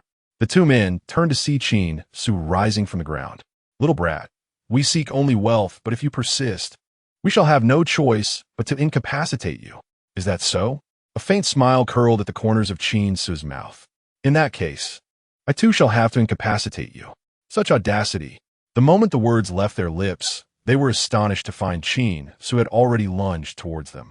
You seek death. One of the middle-aged men swung a fist aimed at Qin Ce's chest. However, Qin Ce was remarkably swift. He seized the man's arm and twisted it violently. A sickening crack echoed as the man's arm was brutally broken. Before he could emit a scream, Qin Ce's fist connected with his face, rendering him unconscious. The other middle-aged man's expression turned to one of shock. The three brothers were evenly matched in strength. Yet this young man had effortlessly dispatched one of their own. This is bad. It's a trap. But at that moment, realization dawned too late. Qin Ce vanished and reappeared behind him, delivering a swift chop to his neck, instantly bringing him down as well. With the box reclaimed, a smile graced Qin Ce's lips. That old wretch of the Qin family doesn't he deserve such heavenly treasures? Oh right, Chun Wonqing. Qin Ce stowed the box and rushed towards Chun Wonqing. The middle-aged man entangled with her noticed that his two brothers had fallen, and a grave expression crossed his face. He chose not to linger. After repelling Chun Wonqing, he decisively retreated. By the time Qin Ce arrived, the man had vanished without a trace. You defeated two inner strength masters? Chun Wonqing exclaimed, her face reflecting astonishment upon seeing Qin Ce unharmed. What is so surprising about that? Qin Ce replied, puzzled. Why didn't you mention your prowess before? You never asked. Chun Wonqing fell silent. Don't be upset. Qin Ce patted her shoulder reassuringly. We are not in the same league. There is no need for you to compare yourself to me. Besides, it's not shameful if I'm better than you. There are certainly things you can do that I cannot. Really? Of course. Qin Ce said with a grin. For instance, having children. Qin Ce, Yudare. A blush crept onto Chun Wonqing's face as she stomped her foot in anger. Qin Ce chuckled. then turned serious. Xiaoqing, could you do me a favor? What favor? Investigate the identities of those two individuals. Qin Ce said solemnly. One of them escaped, and I fear they may pose a threat to the Qin family. Chen Wanqing cast a deep glance at Qin Ce. You are concerned they might be a danger to the Qin family? You fear they might target the Qin family? Of course, Chen Wanqing surmised, nodding as she dialed a number. The people from the Taoist Bureau will be here shortly, she announced. What shall we do next? You handle the aftermath. I have something very important to attend to. Meanwhile, Qin Qingxue and Qin Changyue, who had narrowly escaped, found themselves enveloped in silence. Sister Qingxue, the items were stolen. What should we do now? A cold glint flickered in Qin Qingxue's eyes. What should we do? Qin Ce colluded with outsiders to steal the dragon's blood and crimson bloodvine. What does that have to do with us? Chapter 53. Our Qin family conducts itself with integrity. Qin Changyue's eyes lit up. Indeed, this matter can easily be laid at Qin Ce's feet. However, what if Qin Ce returns to expose us? Just the thought of Qin Ce sent shivers down Qin Changyue's spine. Why worry? Whether Qin Ce can survive is still up for debate. Qin Qingxue scoffed. I thought he was formidable. Turns out he was merely kicked back. Initially believing Qin Ce to be invincible, she now saw him as nothing exceptional. Soon, Qin Qingxue dialed Qin Yuna's number. Father, it's bad. Our medicine has been stolen. Qin Qingxue's voice quivered with emotion. It was Qin Ce.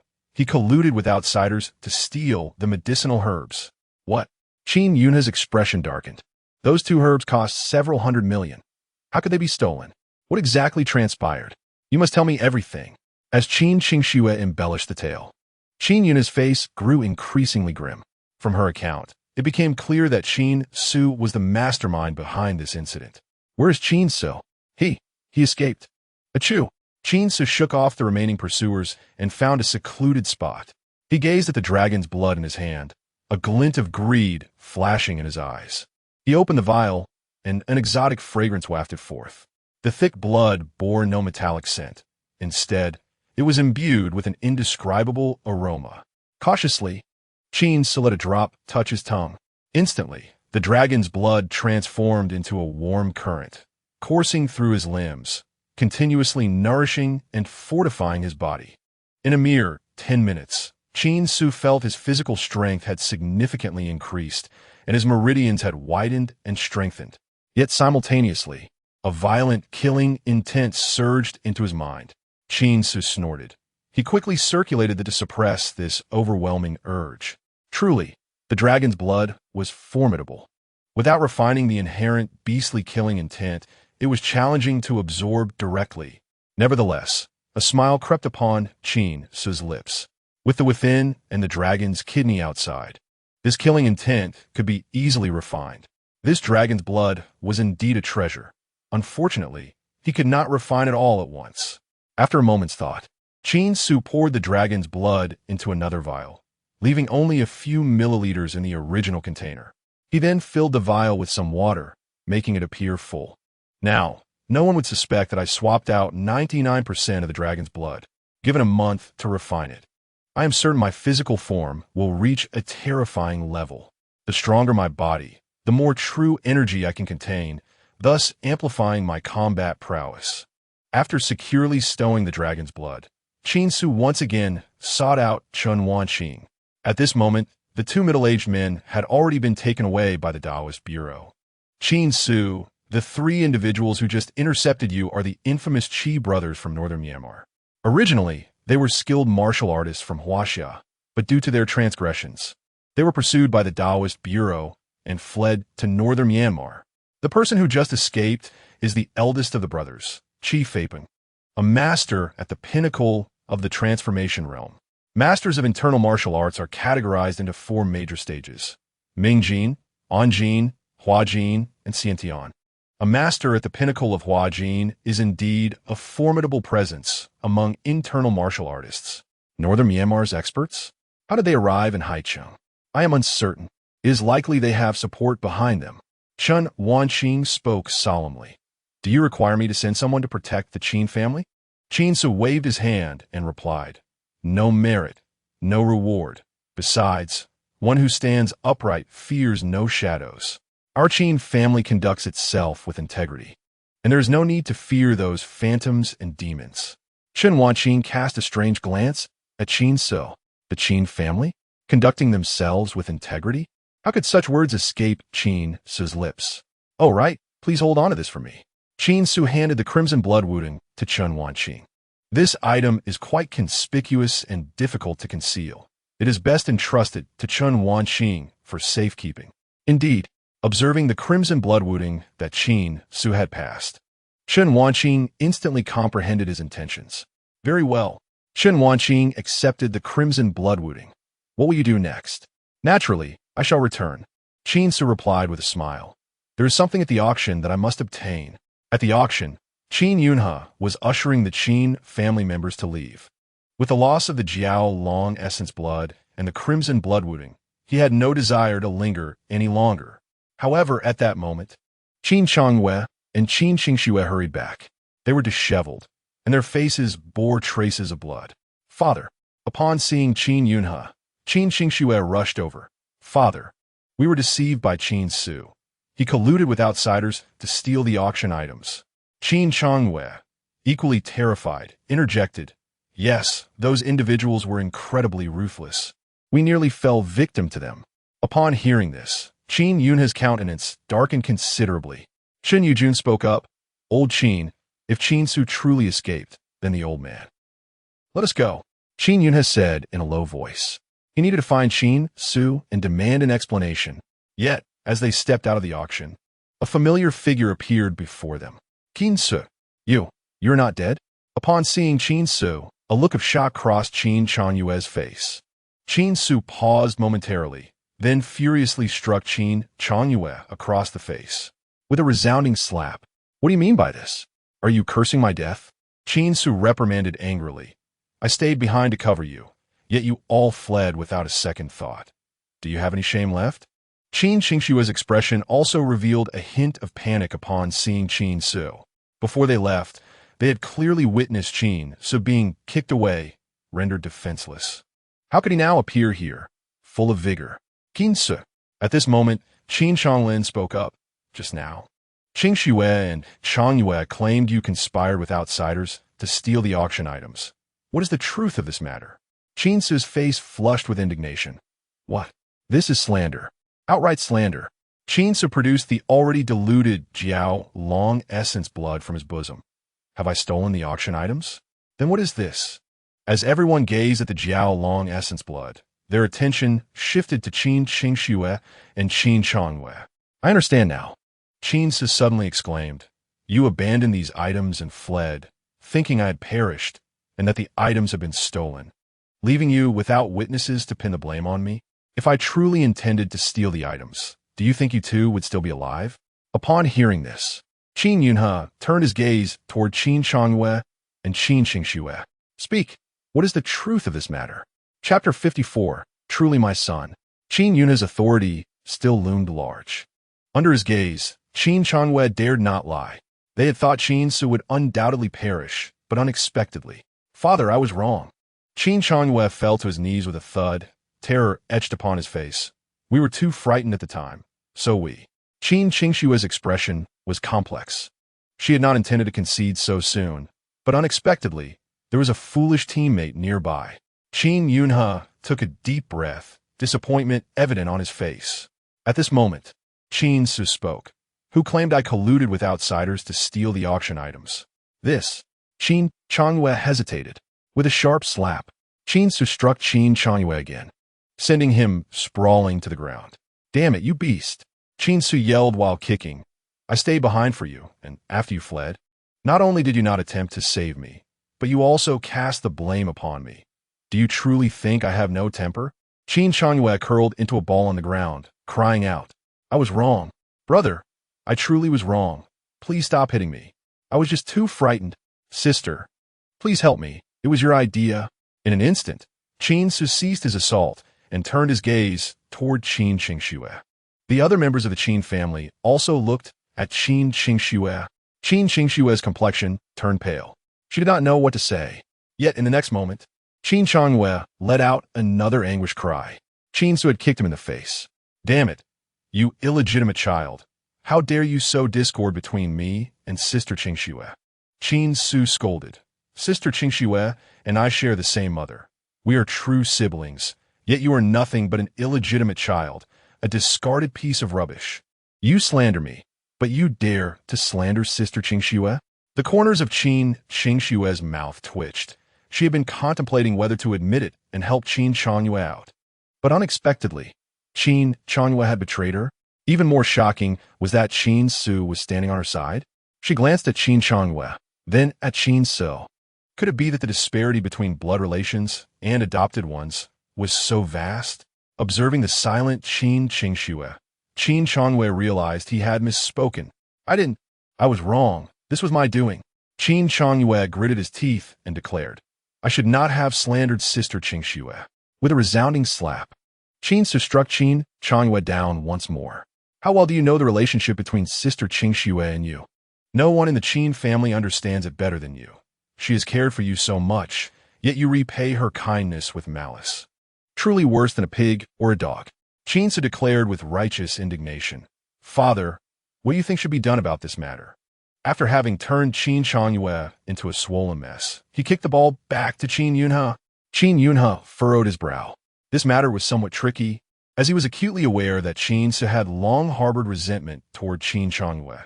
Now that he had this opportunity, he would undoubtedly not let it go lightly. However, Qin Yunhe glanced at Qin Changwei, took a deep breath. This matter, Changwei is heired. When we return home, he shall face family discipline. Qin Ce narrowed his eyes. Is that all? Qin Yunhe let out a dry chuckle. Qin Ce, you have suffered some injustice in this matter. Speak your mind. Whatever you desire, do not hesitate. Qin Ce stroked his chin, sensing something amiss with Qin Yunhe's demeanor. Based on his understanding of Qin Yunhe, he would undoubtedly impose strict punishment on Qin Changwei. Yet, here he was contemplating leniency at home. Could it be that this adopted son had truly garnered such favor?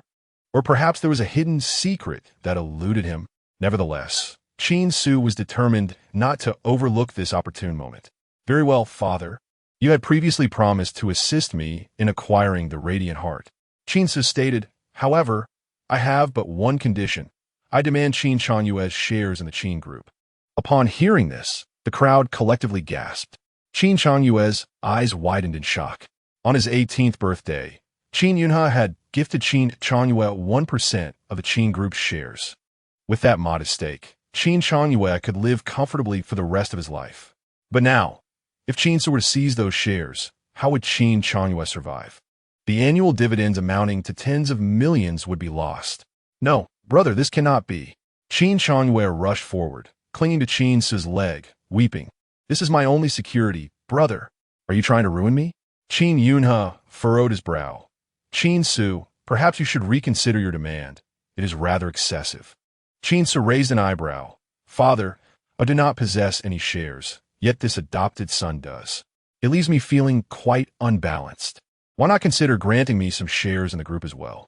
Qin Yunhe took a deep breath. This is not an issue. But since you have just returned to the Qin family, transferring shares will require some time. How about this? In 6 months' time, I will give you 2% of the group's shares. How does that sound? Qin Ce gazed at Qin Yunhe and suddenly smiled. Excellent. I have no objections. Now, let us proceed inside. Soon, the Qin family returned to the auction, which had reached its climax, as the upcoming items were the grand finale of the event. Finally, the Radiant Heart was presented. The necklace, adorned with sapphires, captivated the attention of all the women present, revealing their infatuation. This was the Radiant Heart, a necklace said to bring forth perfect love. What woman would not desire it? The starting bid of 100 million quickly soared to 500 million. Qin Yunhe's expression darkened. The auction price had exceeded 500 million, far beyond his expectations. 600 million. Finally, with gritted teeth, Qin Yunhe resolved to proceed. However, a mysterious woman's voice interrupted. 610 million. Qin Ce frowned, glancing towards the distant private room from which the voice emanated. Qin Ce, perhaps we should let this one go. Qin Yunhe whispered, if we bid any higher, it would be too much of a loss. Qin Ce contemplated for a moment, then suggested, let us place one final bid. If they counter, I shall withdraw. Qin Yunhe sighed in relief. Just as he raised his paddle, Qin Ce spoke first. 1 billion. Gasp. The entire auction hall turned to stare at the Qin family. 1 billion for a necklace? Was the Qin family out of their minds? Did they not realize how crucial that amount of cash was for a corporation? Rumors had circulated that the newly returned young master was not favored. Yet this display suggested otherwise. Indeed, Qin Yunhe effortlessly produced 1 billion, showcasing the Qin family's strength. A camel, though lean, is larger than a horse. Qin Yunhe's face turned pale. He had anticipated Qin Ce bidding an increment of 10 or 20 million, but who could have foreseen him escalating to 1 billion? Qin Ce, have you lost your mind? Qin Yunhe exclaimed. My senior brother stated that he would oversee the collaboration with the Qin family entirely through me. Qin Ce replied les yeux relis. Qin Yunhe's expression shifted, patting Qin Ce's shoulder. Well done, my son. You exhibit remarkable audacity. Chapter 55, Paternity Test. Although 1 billion pained Qin Yunhe, the prospect of collaborating with Zhang Tian's medical team made it seem trivial. Why had the Zhang family prospered so rapidly in recent years? It was merely riding the wave of the nation's vigorous development of the pharmaceutical industry. With such an opportunity at hand, how could Qin Yunhe possibly let it slip away? If it could collaborate with Zhang Tian's team, even the simplest product development could yield substantial profits. Meanwhile, in a private room, a middle-aged man frowned. Miss, the price of the Radiant Heart has surpassed our expectations. Should I send someone to issue a warning? A girl in a wheelchair shook her head. Uncle Yun, let it be. If the Radiant Heart has reemerged, then it is meant for those fated to possess it. But Uncle Yun expressed his displeasure. It rightfully belongs to you. The girl sighed. Then it must be that my fortune is lacking. Shall I inform the family head? He would surely support your cause. Enough. Over the years, my father has sacrificed much for my health. I have little time left. Why burden others unnecessarily? The girl stated. I've heard that the cuisine in Haicheng is exquisite. Uncle Yun, let us indulge in some culinary delights tonight. Uncle Yun sighed. As you wish, Mississippi. Soon, the auction concluded, and Qin Ce triumphantly acquired the Radiant Heart. He eagerly began to play with it in his hands. Yet, his primary focus remained on the small piece of origin stone embedded within the Radiant Heart. Caressing the stone, Qin Ce yearned to commence his cultivation immediately. On the way home, Qin Yunhe inquired, Qin Ce, now that you possess the Radiant Heart, what about the collaboration with Professor Zhang? Qin Ce tucked the necklace away. Rest assured, my senior brother has informed me that he will be departing Haicheng tomorrow, and before he leaves, he will announce the collaboration with the Qin family. At that time, he will also present several research results, and the Qin family can merely await their fortune. Qin Yunhe breathed a sigh of relief. If the collaboration succeeded, it would be a tremendous boost for the entire Qin group.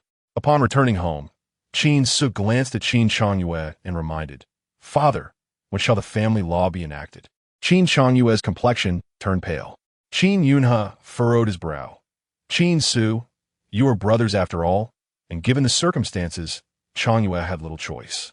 Stop, stop, Qin Ce shrugged. I care not for such matters. I'm fixated on one thing. If someone wrongs me, I must retaliate, or how can I endure the days ahead? Of course, if father is reluctant, I can take matters into my own hands. Qin Changyue nearly wet himself in fear. Would he still have a life left if Qin Ce took action? Father, act swiftly. Qin Changyue gritted his teeth. I have erred, and I must face the consequences. Otherwise, my conscience will not rest. Seeing Qin Changyue so eager to accept his fate, Qin Yunhe sighed. If that is the case, I shall have to invoke the family law. Soon, anguished wails echoed through the hall of the villa, emanating from Qin Changyue. After idly munching on sunflower seeds for a while, Qin Ce soon found it rather dull. He turned around in search of Chen Wanqing. Knock, knock, knock. Qin Ce rapped on the door of Chen Wanqing's room, only to find her beaming with joy as she chatted away on the phone. You're in Haicheng? So am I. Let us go out together tonight. It's been ages since we last met.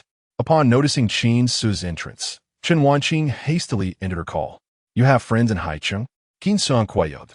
Chen Wanqing nodded. Well, not really from Haicheng. She's a friend from Daijing. She just happened to come to Haicheng, and I saw her update on social media. Have you arranged to go out tonight? Qin Ce asked. Chen Wanqing affirmed. Yes, we're very good friends, but we haven't seen each other in a long time. Qin Ce, can I take the evening off? Miss Chen, if you wish to go, then by all means. Qin Ce replied with a smile. You've witnessed my capabilities firsthand. To be honest, if we were to encounter someone I couldn't handle, staying by my side would be of little use. Chen Wanqing felt a twinge of frustration. Though she understood his point, it made her feel somewhat inadequate.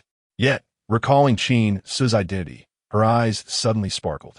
Hey, are you free tonight? She asked. Why? Qin Ce's expression turned wary. Aren't you meeting someone? Come along.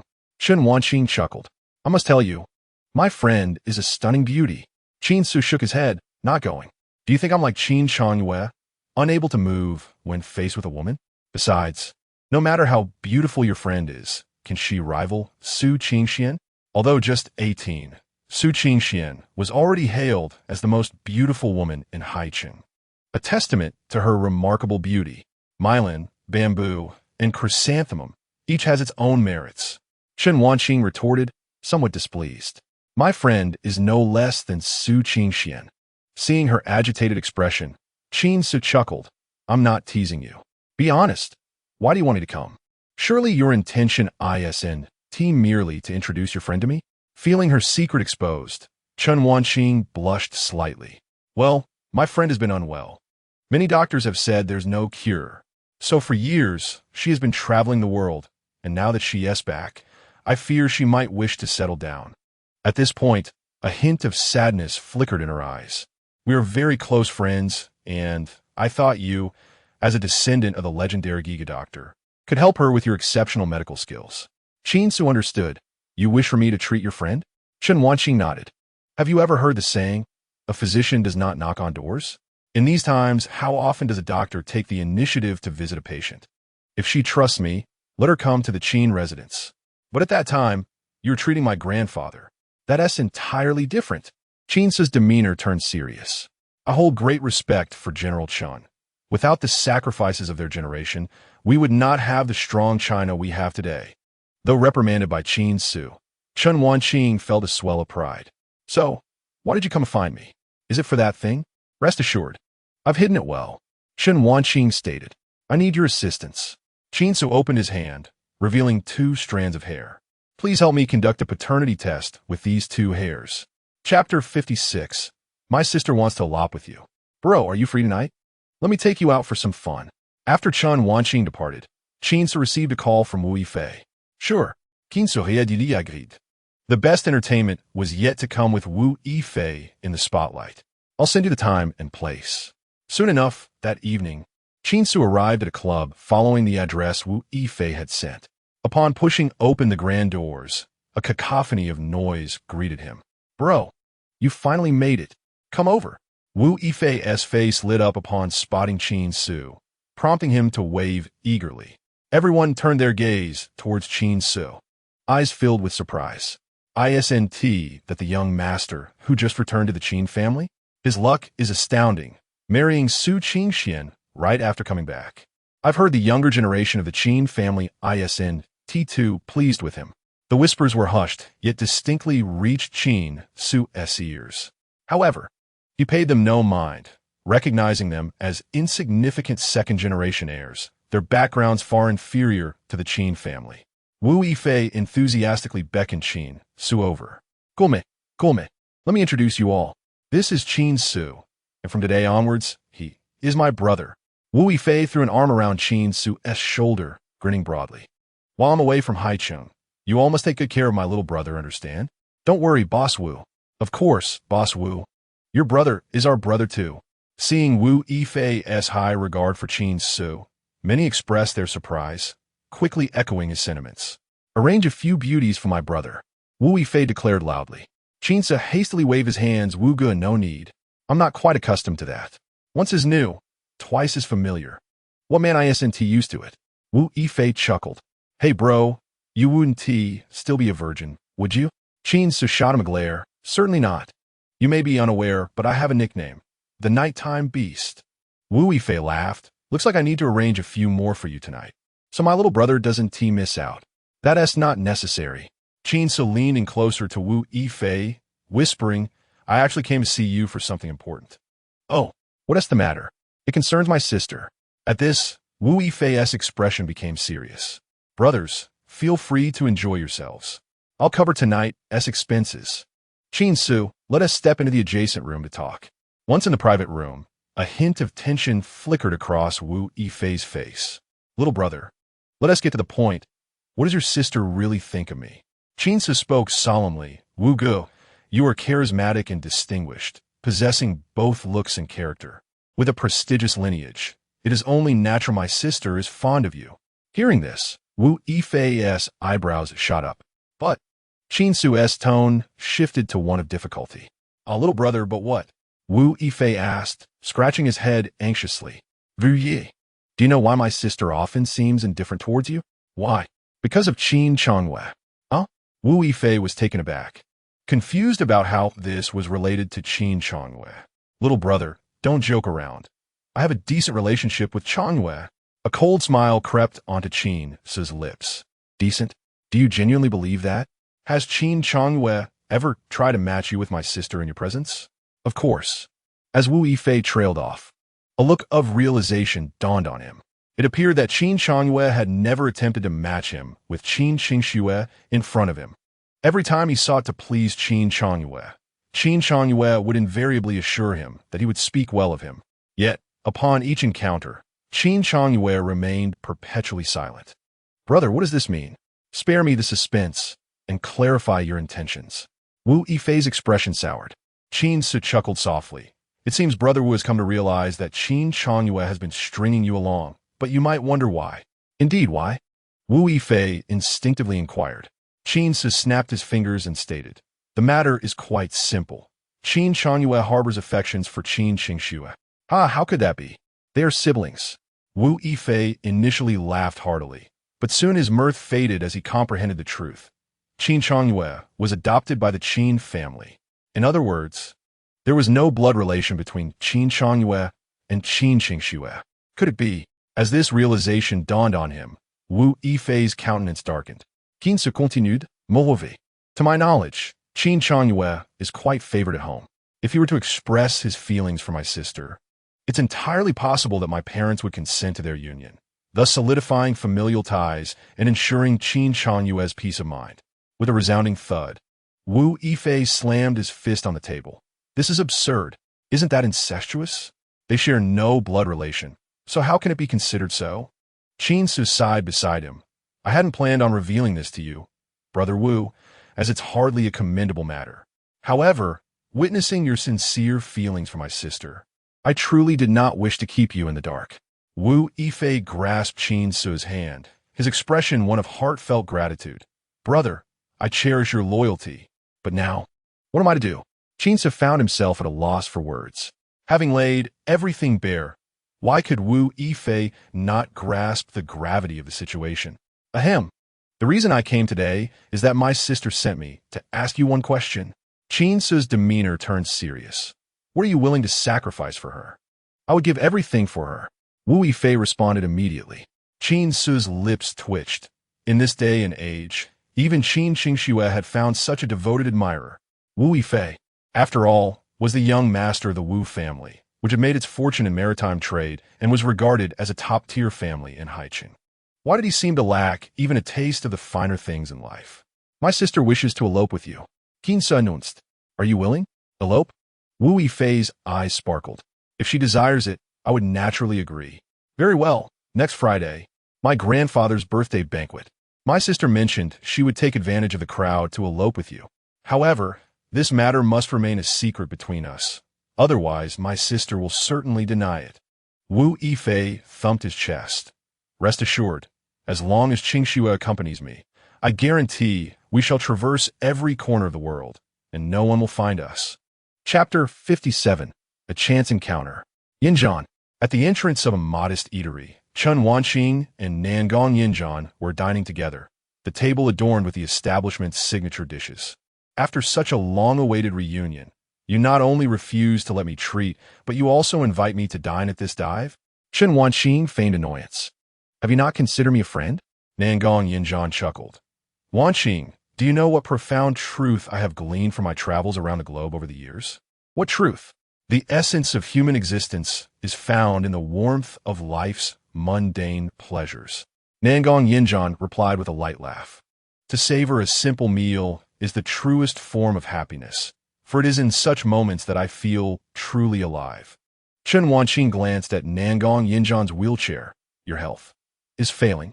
The specialists have indicated that I have at most 6 months left, and during that time, I will likely spend 4 months confined to bed, reliant on machines to sustain my life. Nangong Yinzhan responded with a smile. Tell me, when that time comes, what meaning does life hold? Therefore, Nangong Yinzhan's eyes sparkled. I plan to go skydiving when I can no longer move. I wish to push the limits of parachuting. In doing so, I would leave my mark on history. Chen Wanqing frowned. Are you serious? Of course. One must seize the opportunity to do something reckless, to undertake what one has never dared to do. Nangong Yinzhan declared. Do you believe me? Chen Wanqing hesitated before asking. We are the best of sisters, are we not? I know a miraculous doctor. Stop. Nangong Yinzhan shook her head. My condition is beyond remedy. My father has searched high and low for every miraculous doctor in the world. This is an established fact. I understand your intentions, but for an outcome that cannot be altered, I do not wish to struggle in vain. I refuse to kindle hope only to plunge into despair once more. This person is different, Chen Wanqing insisted. He is a disciple of the Ghost Valley Divine Physician. Ghost Valley Divine Physician? Nangong Yinzhan was momentarily taken aback. She had heard that name before. Her father had once taken her to visit a sage, who, upon examination, had declared, this girl's illness, unless treated by the Ghost Valley Divine Physician, cannot be cured. Because of this statement, her father had searched throughout the nation, yet the Ghost Valley Divine Physician remained elusive. For years, the Nangong family had not caught even a glimpse of him, although they had encountered several self-proclaimed disciples of the Ghost Valley Divine Physician. They remained powerless against her ailment. Nonsense. Nangong Yinzhan shook her head. The meaning of life lies in its breadth and depth, not in its length. Even if I have already died, I live more happily than the vast majority of people in this world. One must not be insatiable. Observing her dear friend S' resigned demeanor, Chen Wanqing was at a loss for how to counsel her. What if Nangong Yinzhan were to truly foster hope and seek treatment from Qin Ce, only to discover that he too was powerless? Would that not deal an even greater blow to her? Let's not dwell on this. Let us drink, Nangong Yinzhan said with a smile. After our meal, I wish to see a drone performance. I've heard that Cloud Plaza will be bustling tonight. Let's go take a look. All right, Chen Wanqing replied softly. At that moment, a brazen voice interrupted. Oh, 2 lovely ladies. Can we join your table for a meal? We'll treat. A group of tattooed young men approached, their appearances flamboyant and akin to performance art. Before Chen Wanqing and the others could refuse, they plopped down beside them. Chen Wanqing's expression darkened. Please move aside. Do not disturb our meal. Oh, this little girl has quite the fire. One of the blonde-haired youth chuckled. Beauty, don't be so ungracious. This street is under the protection of our brotherhood. Yinzhan, let us go. Chen Wanqing did not wish to escalate the situation and stood up, preparing to lead Nangong Yinzhan away. However, the leader of the group scowled. Are you disrespecting us? We are strangers. Do you think you have any influence over us? Chen Wanqing replied coldly. Move aside, and if I refuse? Brother who scoffed. In this street, no one dares to disregard us. He continued, reaching towards Chen Wanqing's face. With a resounding slap, Chen Wanqing forcefully slapped Hu Ji's hand away, then stepped forward to deliver a punch directly to his face. None of the young men anticipated Chen Wanqing's sudden assault, leaving them momentarily stunned. What are you all doing? Get her! Hu Yi exclaimed, covering his nose as blood began to flow. The young thugs rushed towards Chen Wanqing in a frenzy. However, as the female warrior of the military, she effortlessly subdued them all without breaking a sweat. In less than 30 seconds, the ruffians lay sprawled on the ground, moaning pitifully. Nangong Yinran looked on with a hint of envy. She wished to be like Chen Wanqing, but as she glanced at her numb legs, a bittersweet smile crossed her face. Let's go, Chen Wanqing said with a slight smile. Just then, a police car appeared at the entrance of the shabby eatery. What's going on? Several officers emerged from the vehicle, their expressions grave. Are you engaging in a brawl? Officer, it's like this. The young thug with the yellow hair quickly recounted the events with exaggerated embellishments. We just wanted to strike up a conversation. But we didn't expect to get beaten so badly. This woman is ruthless. The other thugs nodded in agreement, tears in their eyes. One of the officers turned to Chen Wanqing. Ma'am, please accompany us to the station for an inquiry. Chen Wanqing furrowed her brow. I can cooperate with your investigation. But my friend has no connection to this incident. May she leave? No. She is also a party involved and must come with us to give a statement. Chen Wanqing sighed lightly. Very well. Meanwhile, she discreetly sent a message to Qin Ce from her pocket. At that moment, within the club, Qin Ce was surrounded by beautiful women, playfully making them giggle, when suddenly his phone rang. He glanced at the screen, and his expression changed instantly. Qin Ce, I'm in danger. Hurry. The message contained a shared location. If Chen Wanqing felt endangered, it certainly meant she was facing a formidable opponent. Brother Wu, I have something to attend to. I'm leaving. Qin Ce bid farewell to Wu Yifei and quickly departed under the reluctant gazes of the two young ladies. Chapter 58. Do you have a serious illness? Inside the police car, Chen Wanqing grasped Nangong Yinran's hand. Yinran, is Uncle Yin nearby? Nangong, Yinran shook her head. Today is our date. I sent Uncle Yin home. With you here, he is quite at ease. Chen Wanqing managed a wry smile. Has something happened? Nangong Yinran asked, her brow furrowing slightly. Chen Wanqing subtly nodded. She had already sensed that something was amiss with the officers. They appeared just after she had taken down the thugs. Moreover, the police uniforms were suspicious. One officer even wore a first-class inspector's uniform, clearly indicating something was off. More importantly, amidst the crowd, Chen Wanqing spotted Qi Feiping's figure. Thus, she understood that this was a trap laid for her, and the ultimate target was likely Qin Ce. Had it not been for Yinran, she would have attempted to escape. But now Chen Wanqing glanced at Nangong Yinran. She could only engage in a facade to buy time. Nangong Yinran gently touched her watch, as long as she encountered danger. Pressing the switch would alert Uncle Yin. Now, they could only wait for him to come to their rescue. The police car brought them to a secluded auto repair shop. Get out. The false officers no longer saw the need to conceal their identities, revealing lewd grins. They had not anticipated that the two girls would be so strikingly beautiful. Perhaps they could indulge themselves tonight. Upon exiting the vehicle, Chen Wanqing noticed they were surrounded, with Qi Tianpeng at the forefront. Qi Tianpeng, Chen Wanqing said coldly. How dare you show your face here? Aren't you afraid of being hunted by the Dao Bureau? Qi Tianpeng paused, then smirked with amusement. Little girl, you even know about the Dao Bureau? It seems your identity is not simple. But you should consider your own safety first. Chen Wanqing shielded Nangong Yinran behind her. Speaking firmly, what do you intend to do? While one is quite clear to you. Qi Tianping's expression turned menacing.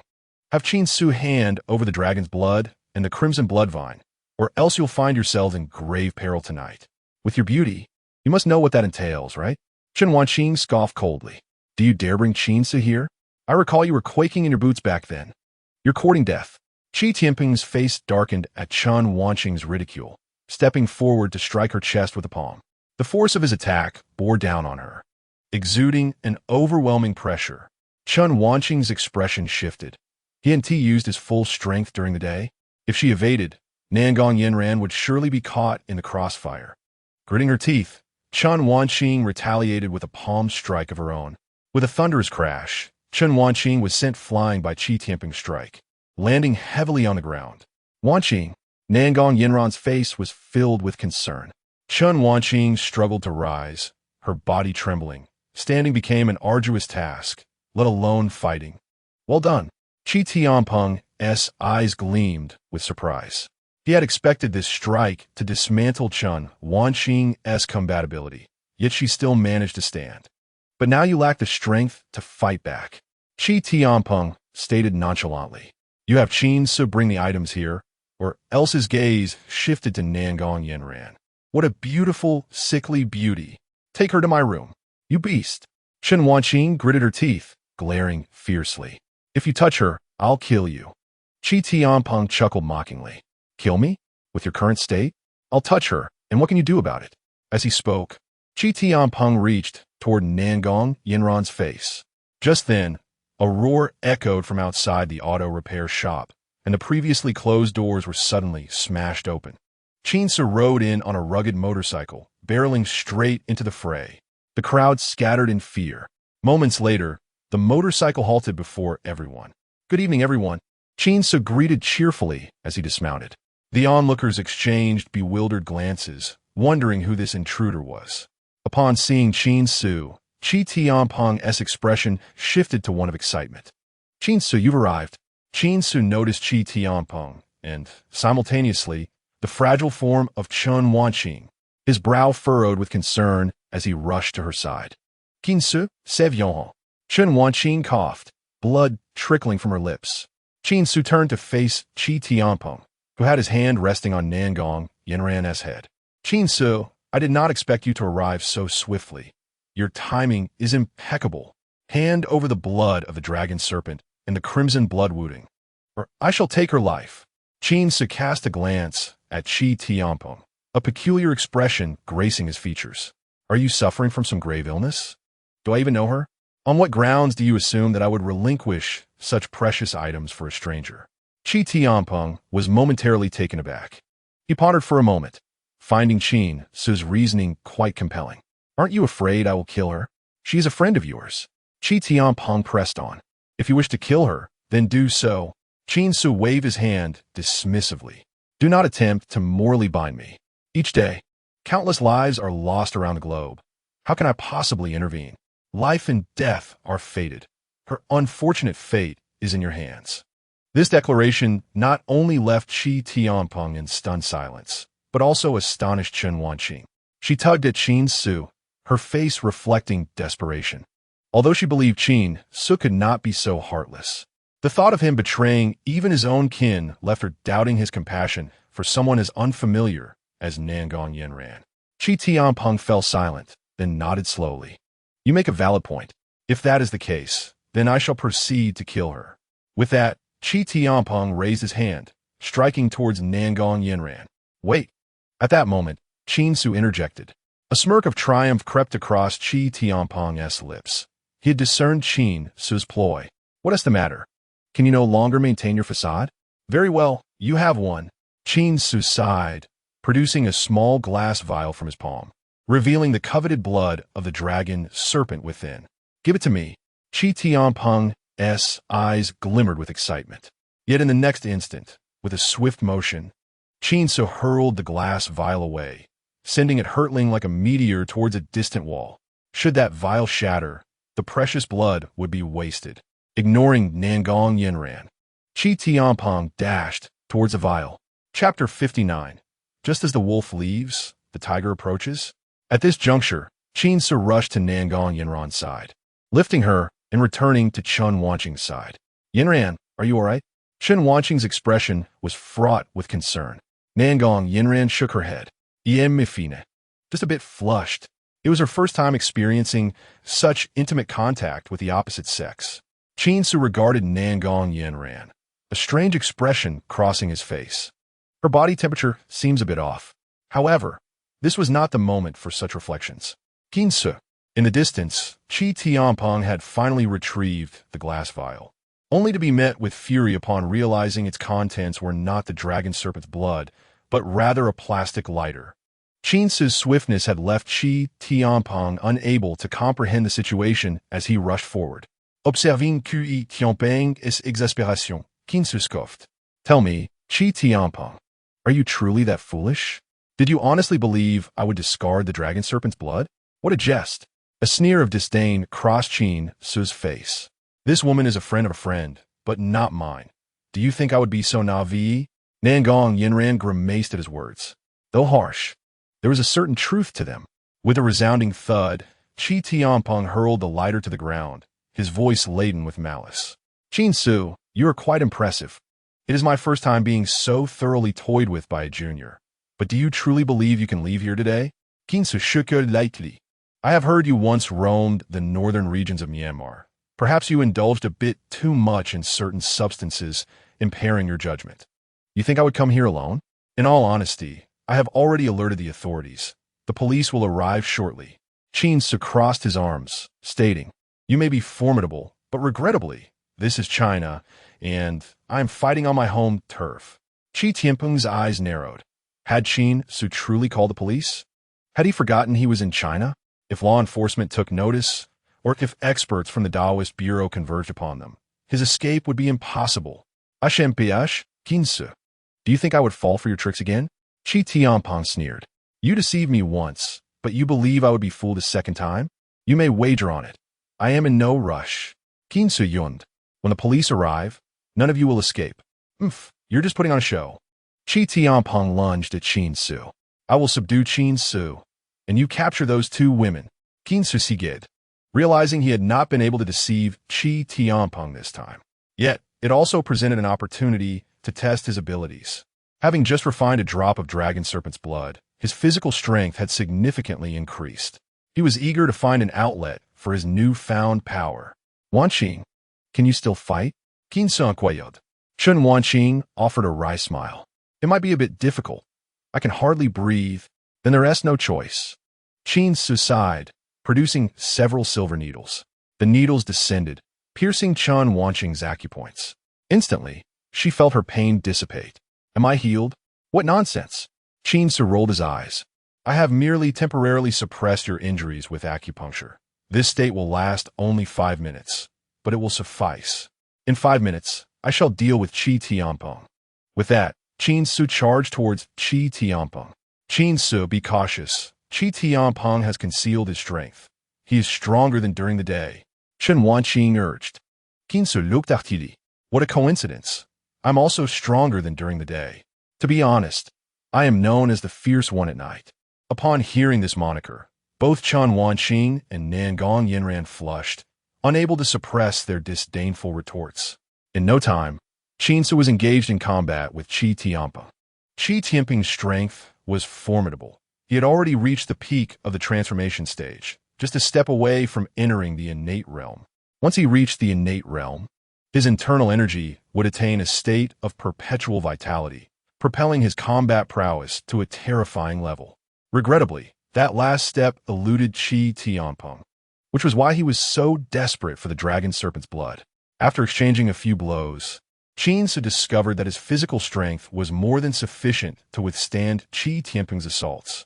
It seemed his strength had indeed increased. He estimated that it would not be long before he could break through to the innate realm. At that moment, Qin Ce was also at the pinnacle of the transformation stage. Seeing he could not subdue Qin Ce, Qi Tianpeng's expression shifted to one of seriousness. This young man, so close to his own level, was truly a prodigious martial talent. No wonder he wanted me to eliminate Qin Ce. With such an adversary, I cannot afford to rest easy. Just as Qi Tianpeng prepared to unleash his trump card, a lithe figure appeared at the auto repair shop. This newly arrived middle-aged man, akin to a fierce tiger, swiftly incapacitated all the surrounding thugs within mere seconds. What the hell, another internal martial arts master? At least at the peak of the transformation stage, Qi Tianpeng was taken aback. Indeed, Qin Ce had accomplices. Danger loomed, and he had to flee. Qi Tianpeng feigned a strike to create a diversion, then distanced himself and withdrew. He ran away, just when Qin Ce was thoroughly engrossed in the fray. This fellow had the audacity to escape? Don't leave. Let's battle until dawn. Qin Ce bellowed, but by then, his opponent had vanished without a trace. Coward! Turning around, Qin Ce noticed that the newly arrived middle-aged man had already subdued all the ruffians and was striding towards Nangong Yanran and Chen Wanqing. Just as one wolf departs, another tiger arrives. Qin Ce felt a sense of exasperation. Yet, he could not stand idly by. Halt! Qin Ce shouted, and then launched a palm strike towards Uncle Yun's back. Uncle Yun, seeing the young lady unharmed, felt a wave of relief, only to realize that Qin Ce was aiming a strike at him. You insolent brat! Uncle Yun's eyes darkened as he retaliated with a palm of his own.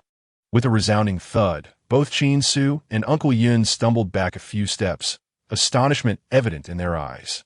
The physical strength of his opponent was indeed formidable. Stop fighting. Nangong Yinran cried out upon witnessing the scene. Uncle Yun, it was Qin Ce who saved me just now.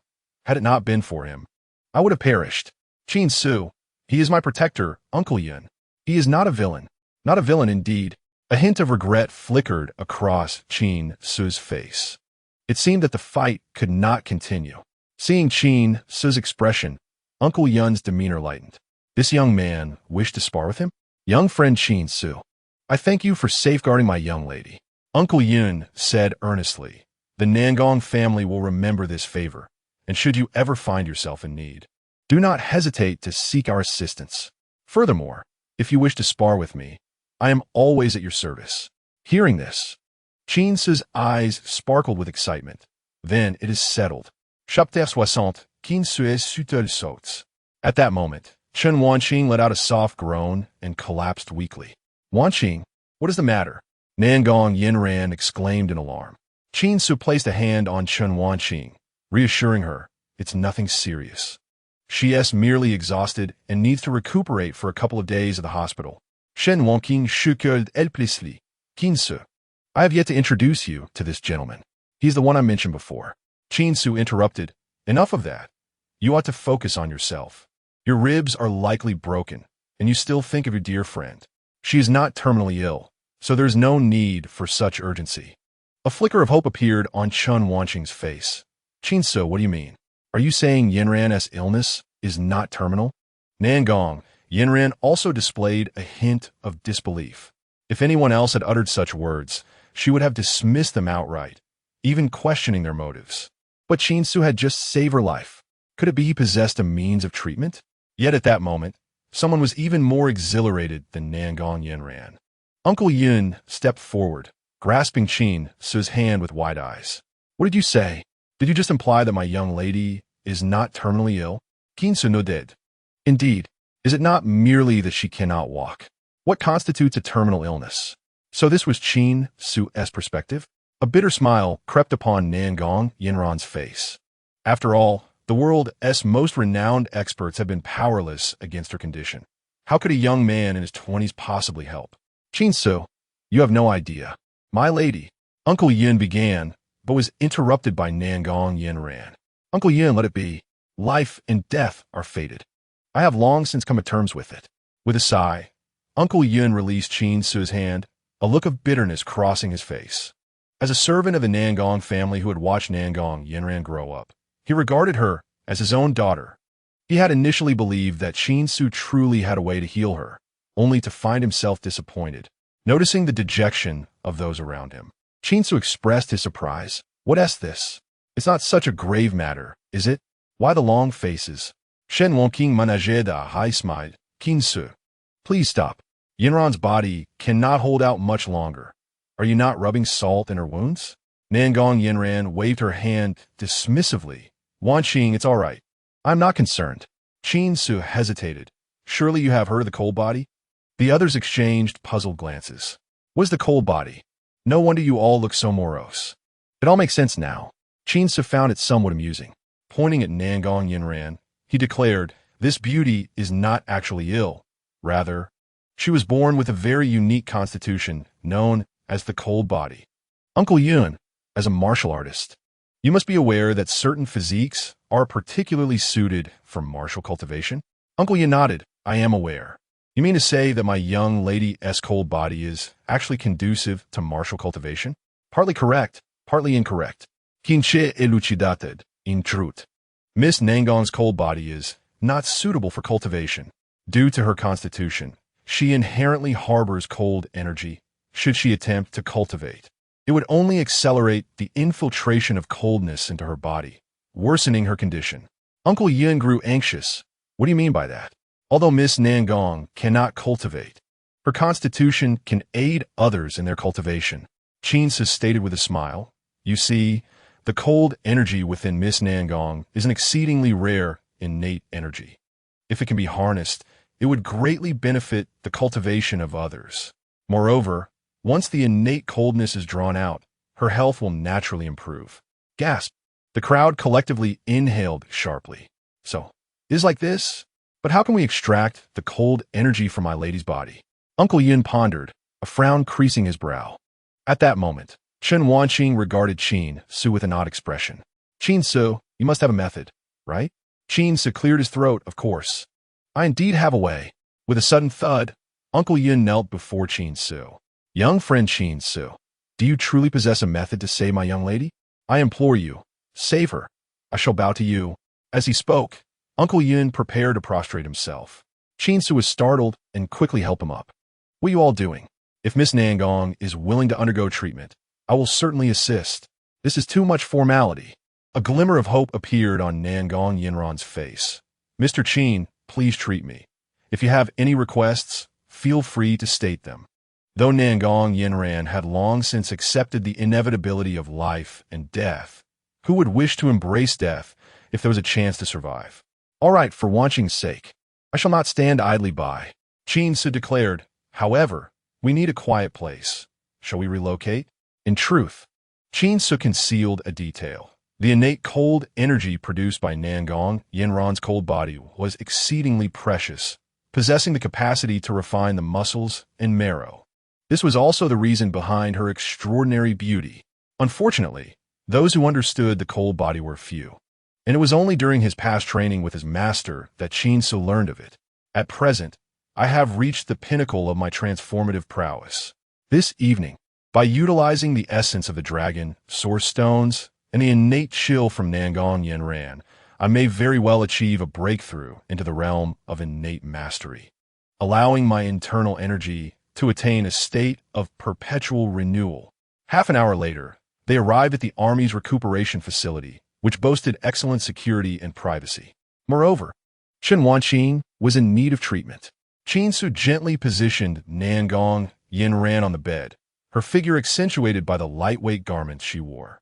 A faint blush adorned her cheeks, yet she refrained from uttering a word, for Qin Ce's expression was grave, exuding a sense of solemn duty.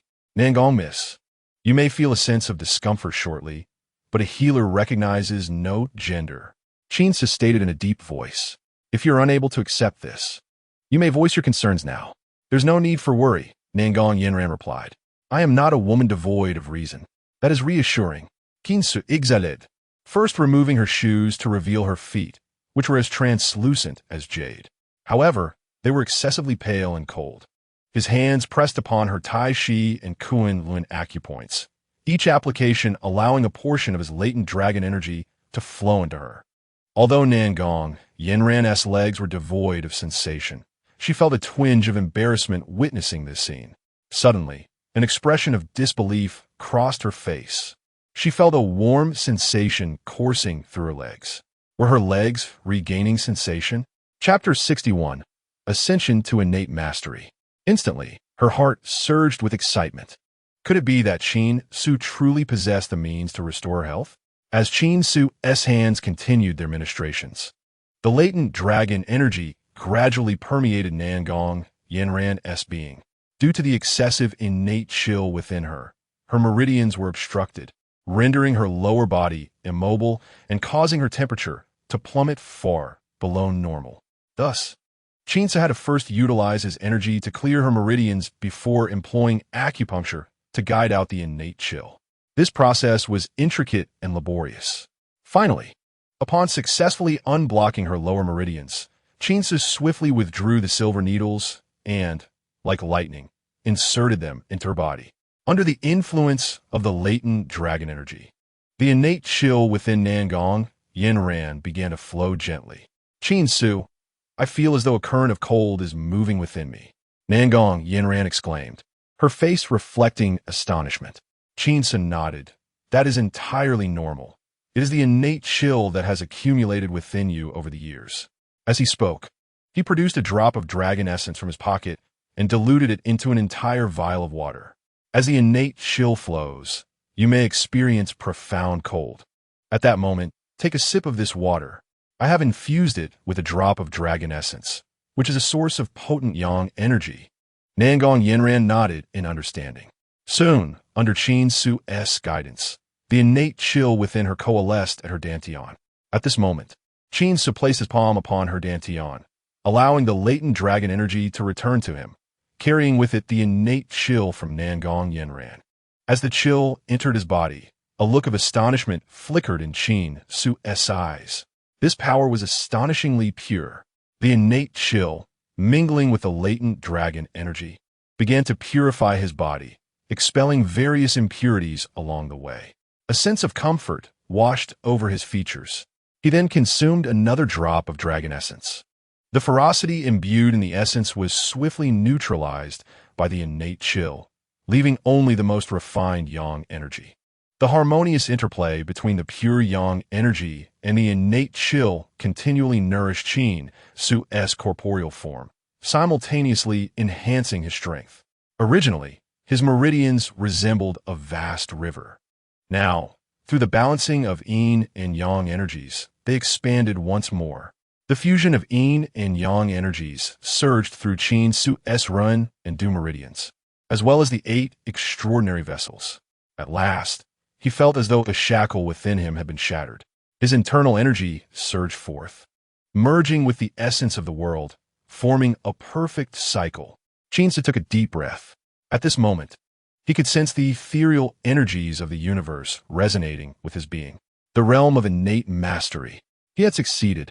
Excitement danced in his eyes. In a previous life, his master had told him that he had begun his cultivation too late and that, even if his body were healed, he would never surpass the innate realm. Thus, when formidable figures in dark attire besieged his master, Qin Ce had been powerless to protect him.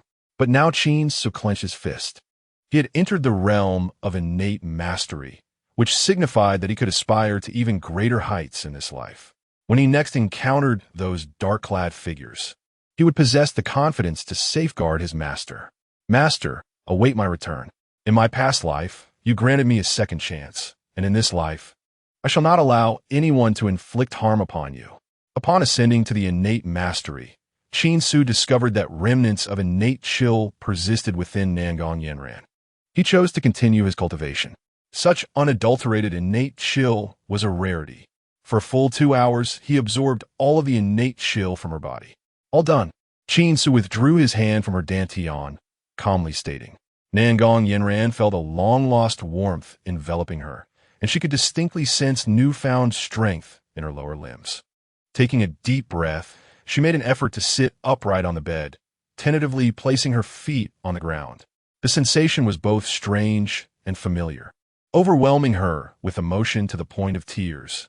She had thought she would never stand again in her lifetime, that her existence was on a countdown of mere months. Yet now she felt warmth once more. She stood again. She experienced the vitality of life anew. Qin Ce, Nangong Yanran gazed at him, poised to express her gratitude. But in the next moment, her legs buckled, and she fell toward him. A powerful masculine aura enveloped her, as she found herself clinging to Qin Ce. Instantly, her cheeks flushed crimson. Qin Ce, somewhat speechless, embraced her gently and placed her back on the bed. What is your haste? He chided lightly. Though your body has improved considerably, you have not walked in 3 to 4 years. Standing suddenly, you have yet to acclimate to movement. Nangong Yanran, blushing, replied, when will I be able to move freely? At the earliest 3 days, at the latest a week. Qin Ce shrugged. At least for the next 2 years. Your body should not encounter any further issues. Nangong Yanran was taken aback. Within 2 years? Qin Ce, are you implying that after 2 years, I will revert to my former state? Indeed. Qin Ce nodded and remarked, this is due to your constitution. Periodically, your body will naturally generate congenital cold energy, which is an unavoidable circumstance. What am I to do then? Is there truly no remedy? Nangong Yanran inquired anxiously. Qin Ce raised 2 fingers. Indeed, there are solutions, and 2 methods, to be precise. Were they? The first method, of course, is to wear items of extreme yang energy, which will absorb the congenital cold energy within you. However, ordinary items of extreme yang will not suffice. You must acquire something of the caliber of a dragon's reverse scale or skull. A faint smile of bitterness appeared on Nangong Yanran's face. A dragon's skull? Such creatures are already exceedingly rare in this world, and most dwell in remote mountains, seldom seen by ordinary folk. This is nearly impossible. And what of the second method? Qin Ce replied with a smile. The second method is that every 2 years, I shall assist you in absorbing it, ensuring your life remains carefree. To have to seek out Qin Ce every 2 years, did that mean her later years would be tethered to him? Nangong Yinran glanced at Qin Ce, saying, "Then I shall trouble you in the future. From this day forth, you are an esteemed guest of the Nangong family, and my savior." Chapter 62. The Identity of Qin Changwei. Upon Qin Ce's emergence, Chen Wanqing and the others could no longer contain their anticipation and awaited outside the door. "How is Yinran?" Chen Wanqing hurriedly asked. Qin Ce replied, "Why not go in and see for yourselves?" Soon, Chen Wanqing and Uncle Yun arrived beside Nangong Yinran. "I feel much better now," and Qin Ce assured me that within a week, I will be able to move freely. Upon observing the rosy hue on Nangong Yinran's cheeks, Chen Wanqing's tears streamed down her face. She grasped Nangong Yinran's hand tightly. Previously, although Nangong Yinran was beautiful, she always bore a sickly pallor, devoid of any vitality. "Wanqing, do not cry. You must be happy for me." Nangong Yinran, seeing her dear friend so emotional, held Chen Wanqing's hand, her voice slightly choked. "Wanqing, thank you. Without you, I would have lost all hope." The two girls embraced and wept, while Uncle Yun wiped away his own tears nearby. Qin Ce, unable to bear such a scene, discreetly stepped aside.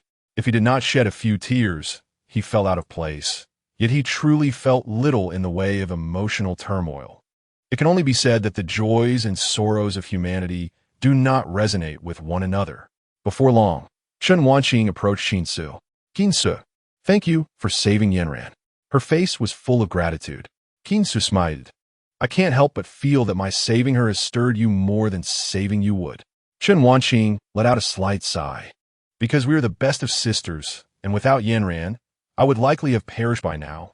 Noticing the wistful expression on Chen Wanqing's face, Qin Ce did not press further. He had no interest in prying into others' privacy. "Oh, and regarding the matter you previously asked me to handle, I have completed it."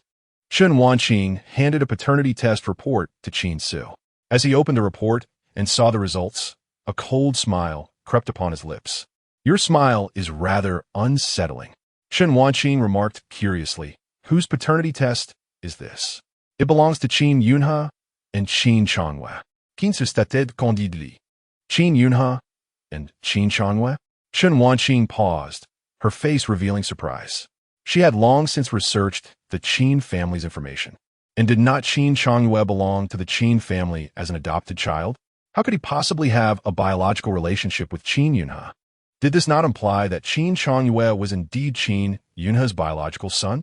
If he was biological, why was it publicly claimed that he was adopted? For a moment, Chen Wanqing was bewildered.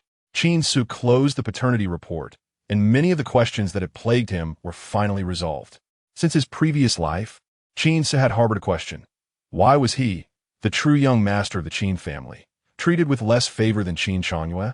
Was it merely because Qin Yunhe had raised Qin Changwei for 18 years? That hardly justified such a disparity in treatment. Now everything was clear.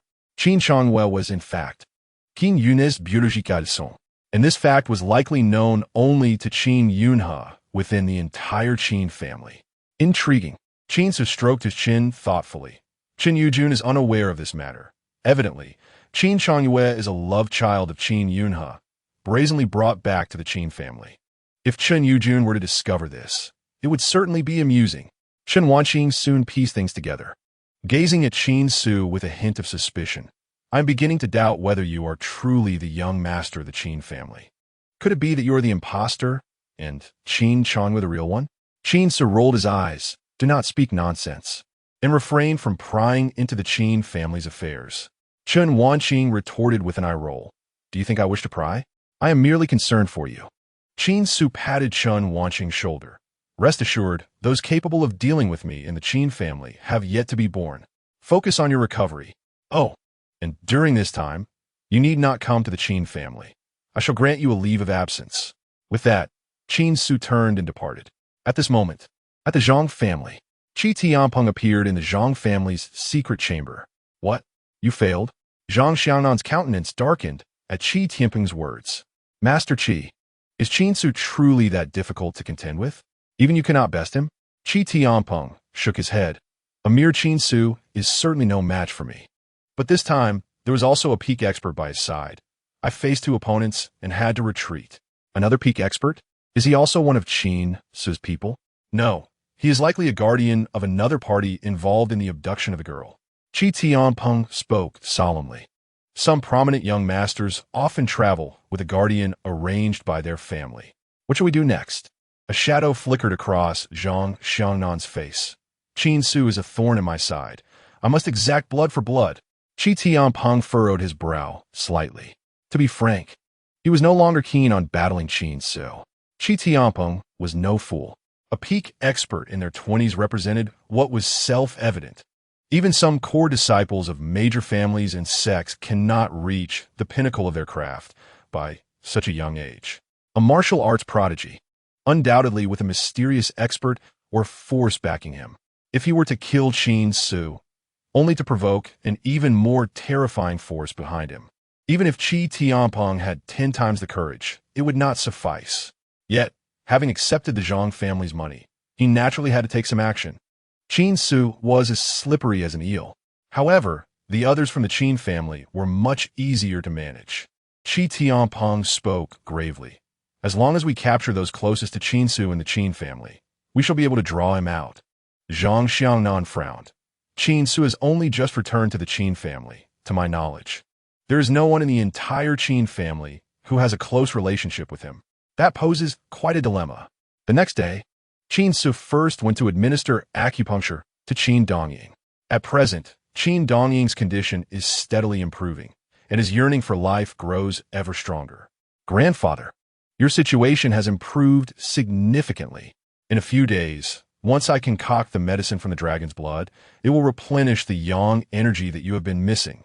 Qin Ce said with a beaming smile, I assure you, on the day of your birthday celebration, you will radiate vitality and vigor. Really? My dear grandson, you mustn't be deceiving me. Qin Dongying replied, patting his chest. How could I? I have been an orphan since childhood, and my greatest wish has always been to find my biological parents. Now that I have finally returned to the Qin family, and with such a kind grandfather, I am determined to restore your health. Truly, my cherished grandson, after the birthday banquet, I shall present you with a surprise.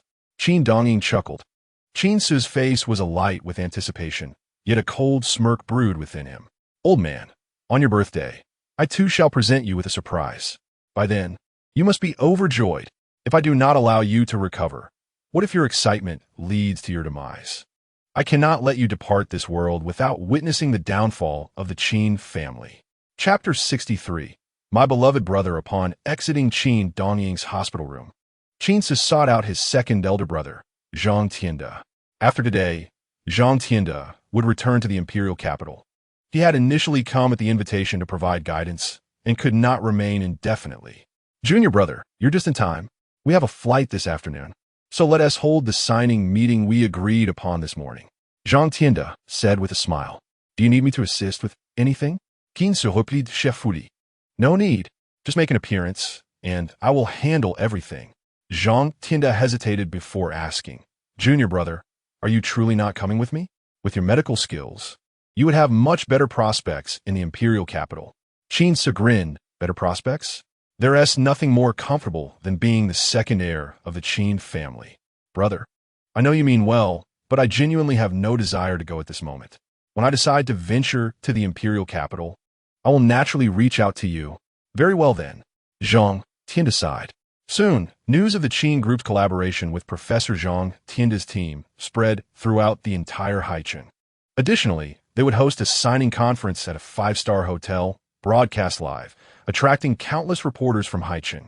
The pharmaceutical industry is currently an emerging sector in China, one that the government is vigorously supporting. The Zhang family has soared in recent years, riding this wave of opportunity. Thus, the Qin family's collaboration with a team of experts of such caliber indicates that they too can now harness this favorable tide. What incredible luck for the Qin family to collaborate with Zhang Tianda's team. Indeed, the research achievements of Professor Zhang's team are numerous. Even a few of them are golden geese. It seems the Qin family is poised for a resurgence. Meanwhile, within the Zhang group, Zhang Xiangnan was watching the live broadcast. He had received an invitation from the Qin family, but had no intention of supporting them. Damn it. Witnessing the Qin family's prosperity is more painful than death. Zhang Xiangnan gritted his teeth. At that moment, the broadcast displayed representatives from the Qin family and Zhang Tian's team. Qin Yunhe, clad in a suit and exuding smiles, welcomed all friends from Haicheng to the signing ceremony between the Qin group and Professor Zhang's team. Following this, he delivered a plethora of flattering remarks about Professor Zhang. When it was Professor Zhang's turn to speak, he simply stated a few words. Our collaboration with the Qin family primarily focuses on Qin Ce, Zhang Tian calmly remarked.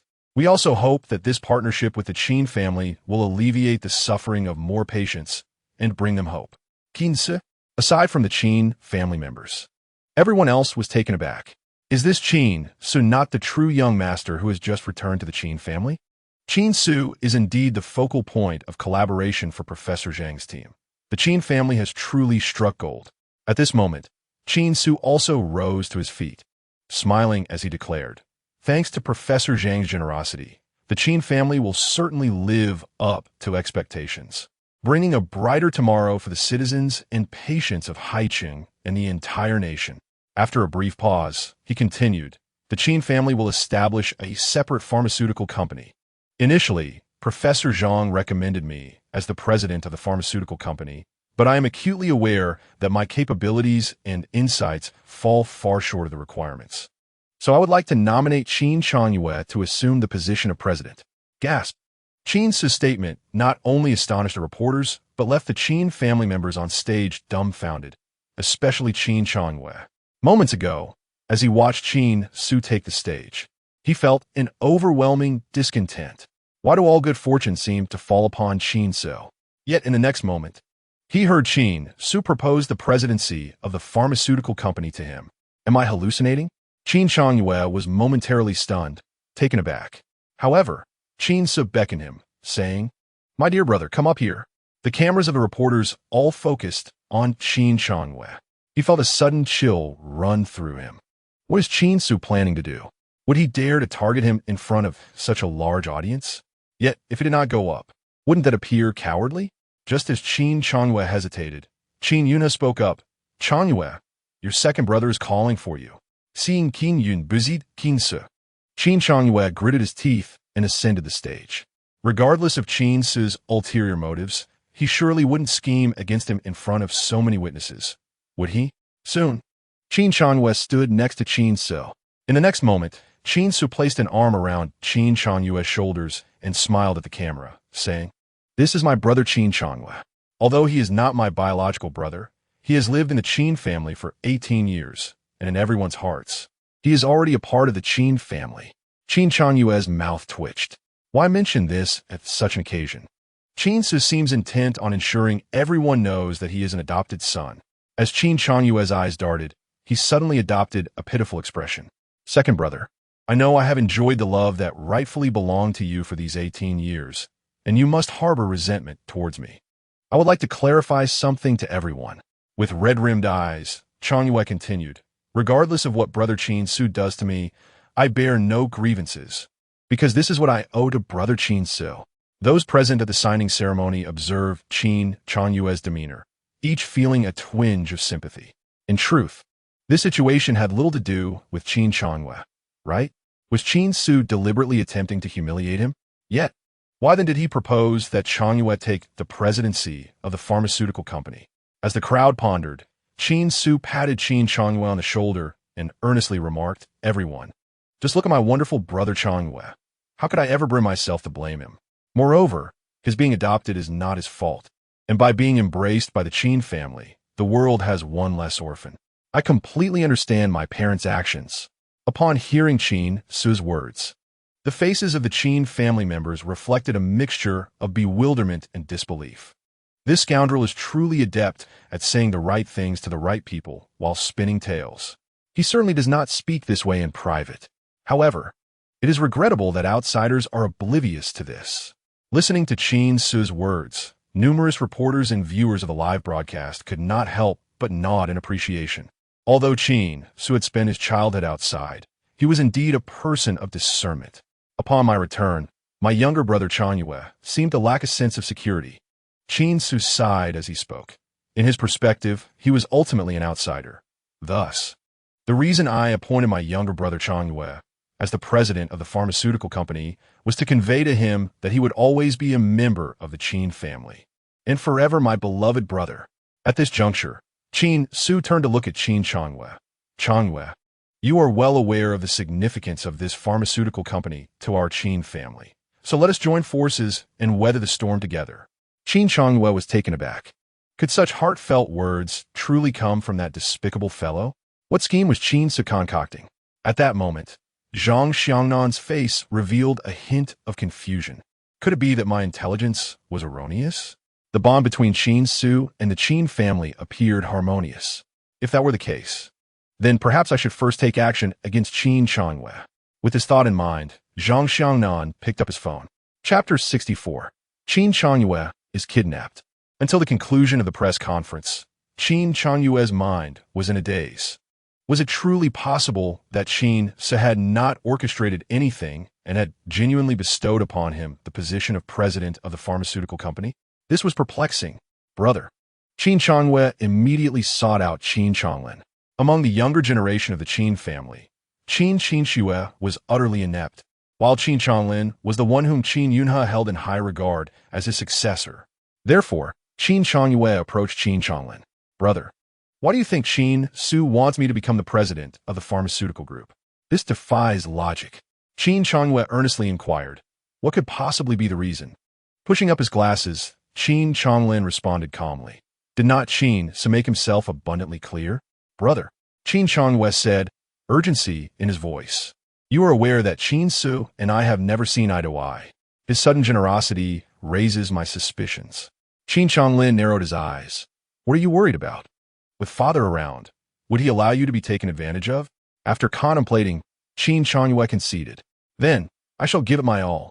Qin Changlin clapped Qin Chanyue on the shoulder. The pharmaceutical group is crucial to our Qin family's future plans, and your responsibilities are substantial.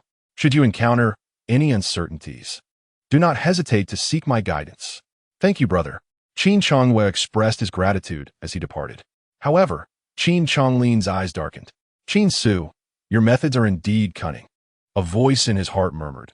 You push Qin Chanyue forward to incite competition with me, to instill a sense of crisis, and then eliminate him? If that is your intention, you underestimate me and overestimate Qin Chanyue.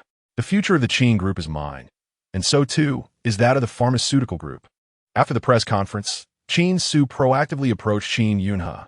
Father, these are the research and development results from my second senior brother. Qin Ce presented a stack of documents.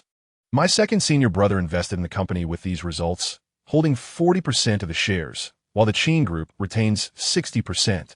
They will not interfere with or participate in the management of the pharmaceutical company. Qin Yunhe's face lit up with excitement. These research results include a weight loss drug, 2 chronic disease treatment medications, and a cosmetic ointment. Qin Ce continued, I suggest we prioritize the production of the weight loss drug, as the market demand is substantial. Qin Yunhe eagerly accepted the documents as if they were treasures. Excellent. With these, our Qin family can achieve renewed glory and even reach greater heights.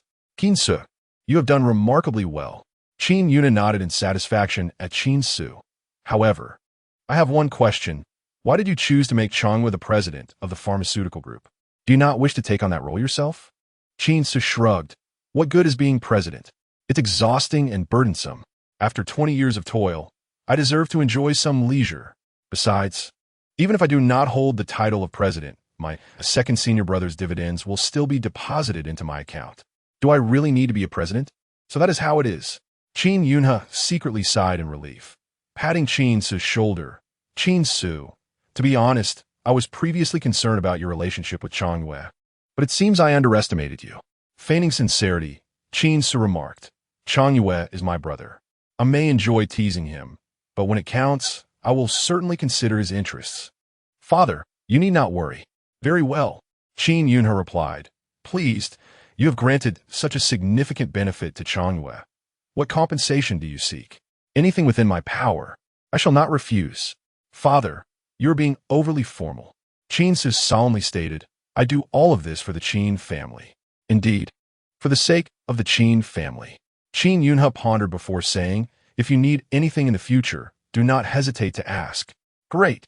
Securing Chen Yue's assent to the presidency of the pharmaceutical group was a plan that Qin Ce had devised long ago, especially upon learning that Qin Changyue was Qin Yunhe's illegitimate son.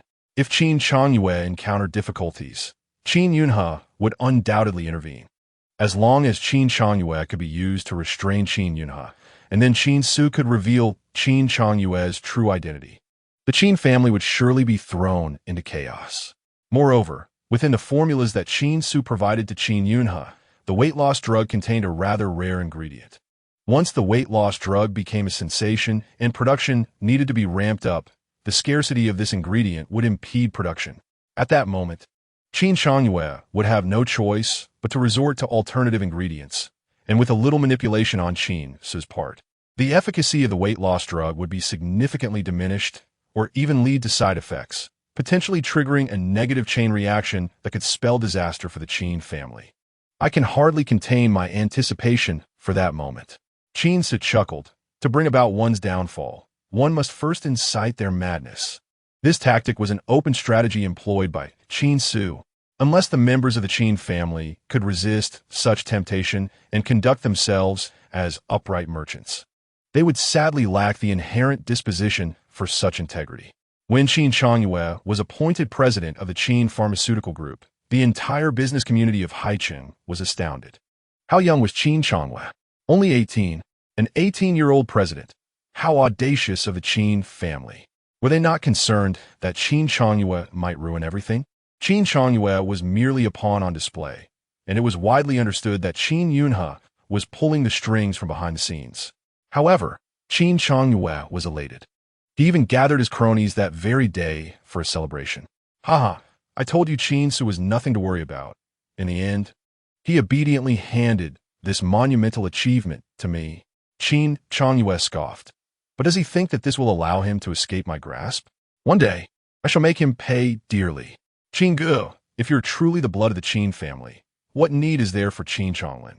You are the true star of the Qin family's future. Indeed, Qin Ge, when you achieve greatness, be sure to look out for us brothers, those surrounding Qin Changyue, who were themselves neglected young masters from their respective families, lavished him with flattery upon witnessing his newfound success, their hearts simmering with envy. Soon, Qin Changyue emerged from the club, slightly inebriated. A middle-aged man clad in the attire of a designated driver approached him and unceremoniously shoved him into a car. Half an hour later, Qin Changyue found himself bound within the confines of an abandoned cabin nestled among the trees. Qi Tianpeng, observing the drunken state of Qin Changyue, produced a small knife from his pocket and plunged it directly into Qin Changyue's leg. The searing pain surged through him, instantly rousing him from his stupor. Who are you? Why'd you kidnap me? As he opened his eyes, Qin Changyue was met with the sight of a middle-aged man whose face was etched with terror. Please don't kill me. I have a lot of money. Chapter 65. Rescuing is the police's duty. Blood dripped steadily from Qin Changyue's leg, the agonizing pain nearly causing him to faint. Qin Changyue, I know you, the young master of the Qin family. Qi Tianpeng sneered. Qin Changyue's expression lit up with hope. Since you know me, you must also be aware that my family is wealthy. If you spare my life, I can offer you a substantial amount of money. I don't want your money. Qi Tianpeng replied with indifference. Don't want money? Qin Changyue was taken aback. What could possibly motivate him to kidnap him, if not for financial gain? Suddenly, a pallor washed over his face. I have hemorrhoids. Qi Tianpeng paused, momentarily bewildered, but soon his expression darkened, and he delivered a resounding slap across Qin Changyue's face. The force of the blow left Qin Changyue's head ringing, and he spat out 2 teeth. A metallic taste filled his mouth, and nausea threatened to overwhelm him. Qin Changyue, are you insane? Qi Tianpeng scolded. Did you think I brought you here for your backside? Qin Changyue recoiled, fear evident in his eyes, now rendered speechless. I heard you have a good relationship with Qin Ce? Qi Tianpeng chuckled sinisterly. How about this? You call Qin Ce and have him come alone. Sound good. Qin Changyue's eyes widened in disbelief. What? This guy is after Qin Ce? I'm merely a pawn in his game? Realization dawned upon him. Qin Ce was indeed his nemesis. Sir, you got it wrong. Qin Changyue pleaded through gritted teeth. My relationship with Qin Ce is far from cordial. We are like fire and water.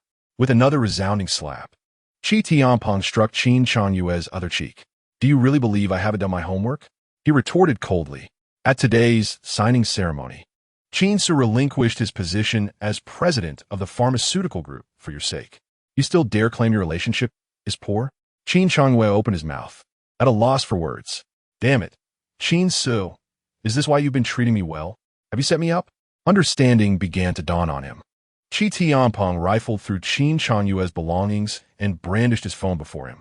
Face unlock failed? This isn't your phone? Qi Tianpeng struck Qin Changyue on the head. Is this not your phone? Tears brimmed in Qin Changyue's eyes. Brother, it is my phone, but you've beaten me so badly that I can't unlock it. I'll give you the password. Just please stop hitting me. He quickly divulged the password. Qi Tianpeng successfully unlocked the phone and scoured the contacts. However, after searching, he found no trace of Qin Ce's name. Do you not have Qin Ce's number? What is it? Upon hearing this, Qin Changyue hesitated. It seemed he truly hadn't saved Qin Ce's number, but he had no idea what it was. I don't know, Qin Changyue admitted honestly. Is that so? Qi Tianpeng narrowed his eyes. It seems you two share quite a brotherly bond. Even at this juncture, you still wish to shield Qin Ce? Qin Changyue was stunned. Protect Qin Ce? He would rather see Qin Ce dead. Yet, he genuinely did not know Qin Ce's phone number. Brother, it's not that I don't want to tell you. My relationship with Qin Ce is truly poor, and I genuinely don't know his number. Qin Changyue hastily explained, but in the next moment, Qi Tianpeng stomped on his injured thigh. The pain made Qin Changyue tremble, cold sweat soaking his back. To be honest, I underestimated you, Qi Tianpeng remarked blandly. I thought you, an 18-year-old boy, would have some bravado, but I didn't expect you to possess such backbone. Excellent. I relish tormenting those with spirit. Qin Changyue's body convulsed, and he longed to curse. Can you not comprehend human speech? You should be aware of your poor relationship with Qin Ce. However, regrettably, Qin Changyue lacked the courage to speak out. By the way, while I may not know Qin Ce's phone number, I can call my father. He must know Qin Ce's number. Qin Changyue quickly suggested. Qi Tianpeng narrowed his eyes and then located Qin Yunhe's number, dialing it.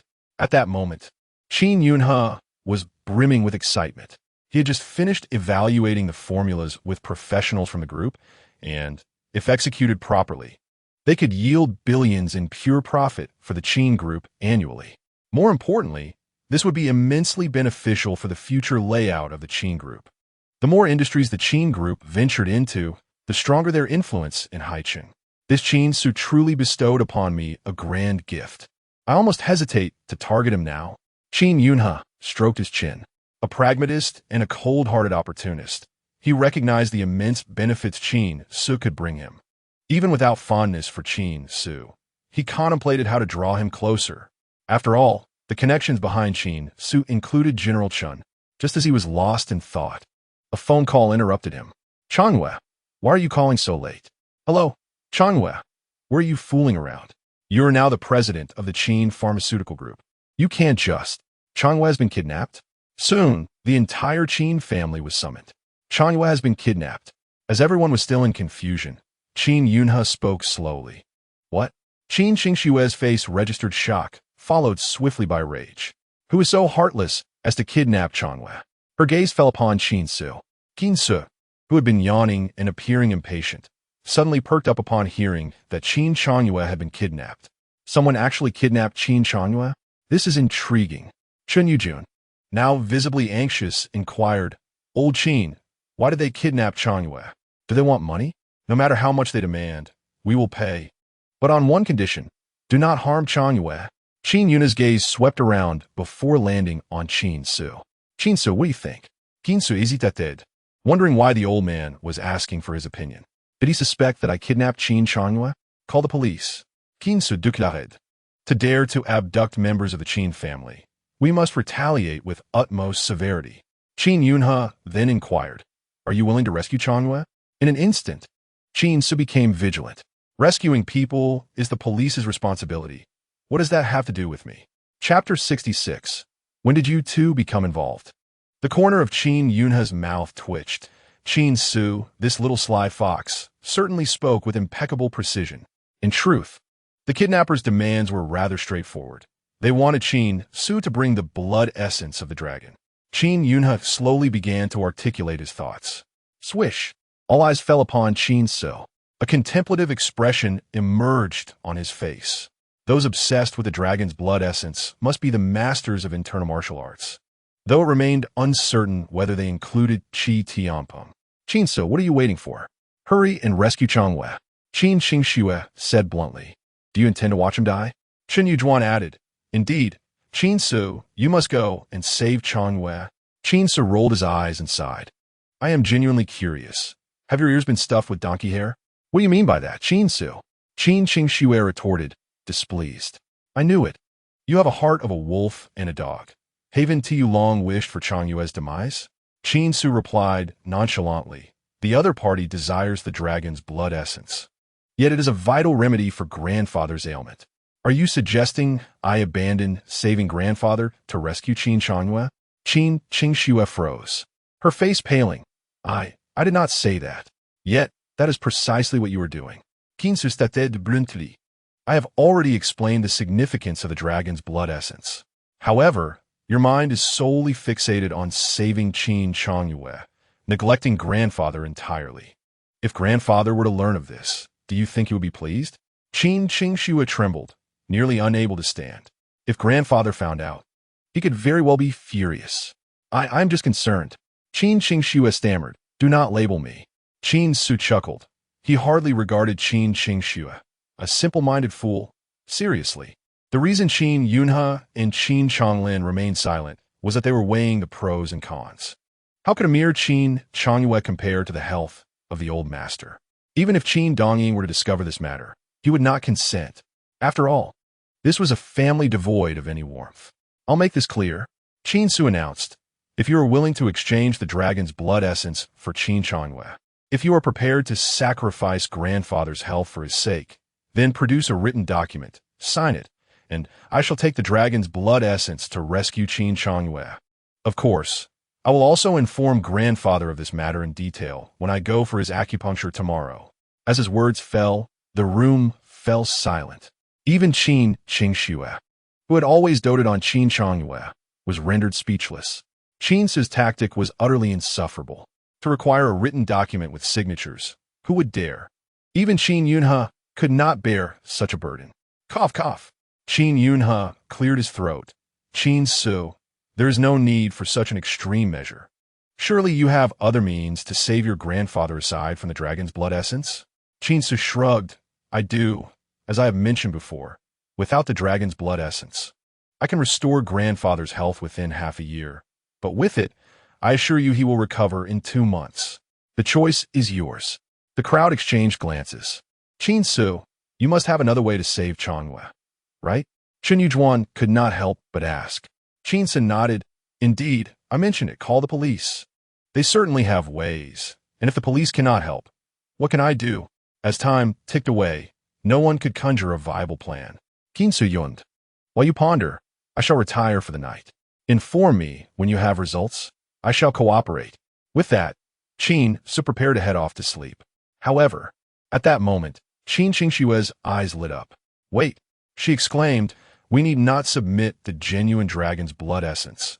We can use other substitutes, like chicken blood or dog blood, to impersonate it and rescue Changyue. Qin Ce regarded Qin Qingxue with disdain. Are you wishing for Qin Changyue's swift demise? Do you not think they will verify the goods first? If the product does not match what was promised, do you suppose they will not torment Qin Changyue, or worse, kill him? At this juncture, Qin Ce suddenly realized, Sister Qingxue, I see now. You wish to use a knife to kill someone. You are truly clever. I shall act on this immediately. No, no, no. Qin Qingxue, initially pleased with her ingenious idea, now recognized that this approach would merely push Qin Changyue into the flames. At that moment, Qin Yunhe's phone rang again. It was the kidnapper. Qin Yunhe pressed the button and answered, putting the call on speaker. Qin family head. How have your considerations progressed? Upon hearing the voice, Qin Ce understood. Indeed, it was Qi Tianpeng. The dragon's blood essence holds significant value for our Qin family. Can you propose an alternative condition? Qin Yunhe spoke in a deep tone. Whatever treasure you desire, no matter the price, we shall agree. Do you think I'm a beggar? Qi Tianpeng retorted coldly. Wait. At this moment, Qin Ce interjected. Qi Tianpeng, I did not expect you to capture my beloved friends. Do you have no shame? Oh, Qin Ce, you are here. Qi Tianpeng replied icily. You injured 2 of my brothers and had them captured. I will not let you off easily. So you capture my brother?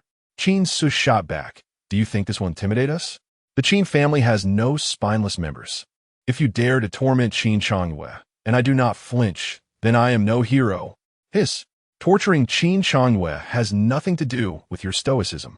The next moment, a heart-wrenching scream pierced the air. Qin Ce, damn you. It hurts so much. Qin Ce stared in shock at Chen Yujuan. When did you 2 become involved? Chen Yujuan fumed. Qin Ce, what nonsense are you spouting? Qin Ce shrugged. That is what your dear son said. But fret not. You share no blood relation, so it is all fine. Chen Yujuan was so enraged she trembled, nearly wanting to tear Qin Ce's mouth apart. Qin Ce, you bastard. I will ruin you one day. A cold glint flashed in Chen Yujuan's eyes. At this moment, Qin Yunhe spoke. I can provide the dragon's blood essence. But you must ensure my son's safety. Chapter 67. I can make him wish for death. Upon hearing this, a flicker of surprise crossed Qin Ce's eyes. This old man actually places such importance on this illegitimate child. He seems to have entirely disregarded the old master's health. This is rather intriguing. Qin Changlin regarded Qin Yunhe with a complex expression. He was perplexed. Given his father's character, how could he possibly agree to such terms? It seemed rather odd. Qin Changlin murmured to himself, is Qin Changwei truly an adopted child? After concluding his conversation with Qi Tianpeng, Qin Yunhe turned to Qin Ce. Qin Ce, take the dragon blood and exchange it for Changwei. Qin Ce nodded, sure. As long as you provide a written document, I can attempt to rescue Qin Changwei. Qin Yunhe spoke solemnly. That's acceptable, but we can retrieve Changwei back from the other party after the exchange. Qin Ce spread his hands. I lack such capabilities. I am aware. I will arrange for several assistants to aid you. Qin Yunhe replied gravely. You must depart within 20 minutes and ensure Qin Changwei's safety. Fourth Master. This is Qin Yunhe. Upon returning to his chamber, Qin Yunhe dialed a mysterious number. The other end chuckled softly. Ah, the head of the Qin family. Calling me at this late hour must signify something urgent? Qin Yunhe dispensed with pleasantries. I wish to enlist the assistance of the 4 great kings. Head of the Qin family, you must know that the 4 great kings are unmatched experts of our 4 Seas gang. The price is negotiable. Qin Yunhe stated. Splendid. Qin Yi is indeed straightforward. I shall send someone over immediately. 20 minutes later, Qin Ce beheld 4 towering figures of expertise arriving at the Qin residence. Each exuded a formidable aura, unmistakably fierce and not to be trifled with. For this illegitimate child, Qin Yunhe was certainly investing heavily. He recounted the situation to the group. Your mission is to apprehend the adversary once my son is secure. Qin Yunhe declared sternly. Rest assured, head of the Qin family. We shall handle matters for the 4 Seas gang. One burly man said nonchalantly, we guarantee your son and the dragon blood will return unscathed before dawn. Since that's the case, Qin Ce interjected, then I need not go, right? I have some apprehensions. Observing Qin Ce's reluctance, Qin Yunhe frowned. The other party specifically requested you. Qin Ce, for Changyue's sake, you must undertake this journey. Qin Ce sighed. Are you truly comfortable with me going alone with the items? Aren't you concerned that I might provoke the kidnappers and have them harm Qin Changwei? The group paused. This was indeed a plausible scenario. Second brother, what are you saying? How could we think that? Qin Changlin's eyes flickered as he smiled. Did you not say yesterday that our third brother is our dear kin? How could we doubt you? This will not do. At that moment, Qin Snow interjected. Father, I do not trust Qin Ce. Perhaps he should not go. Then who shall? Qin Yunhe looked at Qin Snow. Her face paled slightly. Although she suspected Qin Ce harbored ill intentions, she too was unwilling to take on such a risk. What if she were to deliver herself to death? Despite her fondness for Qin Ce, she felt apprehensive about risking her life. How about this? I can stream the event live on my phone, Qin Ce suggested with a smile. That way, you can all be at ease, right? The others exchanged glances. Could Qin Ce genuinely be so benevolent? If that is the case, let us proceed as you propose. Soon, Qin Ce departed with the dragon blood, accompanied by the 4 great kings of the 4 Seas gang. Along the journey, Qin Ce endeavored to befriend them, although the 4 great kings were somewhat prideful. Under Qin Ce's flattery, they all beamed with joy. Little brother, rest assured, with our brothers here, your safety is guaranteed. One asserted, indeed, we're mere kidnappers to us.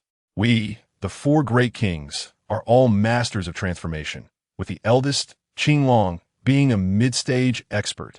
Qin Ce faz displayed astonishment. So, you are all transformation experts. Now I feel secure. Oh, by the way, once this is over, I shall host a lavish gathering at Jiuchong Tian and treat all you esteemed brothers. The Qin family will foot the bill. Upon hearing this, the faces of the 4 great kings radiated delight. Jiuchong Tian was indeed the premier establishment in Haicheng, a veritable paradise. Despite being the 4 great kings, their status and standing did not afford them the luxury of indulging there. Agreed. At the Qin estate, the family members, watching the live stream, were visibly distressed. That scoundrel Qin Ce is using the Qin family's resources to forge connections for himself. Qin Ce even dared to invite others to Jiuchong Tian. Did he possess such wealth? Qin Ce scoffed, still attempting to leverage the Qin family name. Qin Chonglin slowly remarked, have you forgotten that Qin Ce swindled Zhang Xiangnan for over 100 million at the auction? Qin Ce's expression darkened instantly. That was 180 million. She had never possessed such an amount. And Qin Ce, that beast, had only been at the Qin family for a brief period. Contemplating this, Qin Ce inwardly cursed. Just then, Qin Ce had already arrived at the woodland cabin, following the coordinates provided by Qi Tianpeng. Qin Ce, I did not expect you to actually come.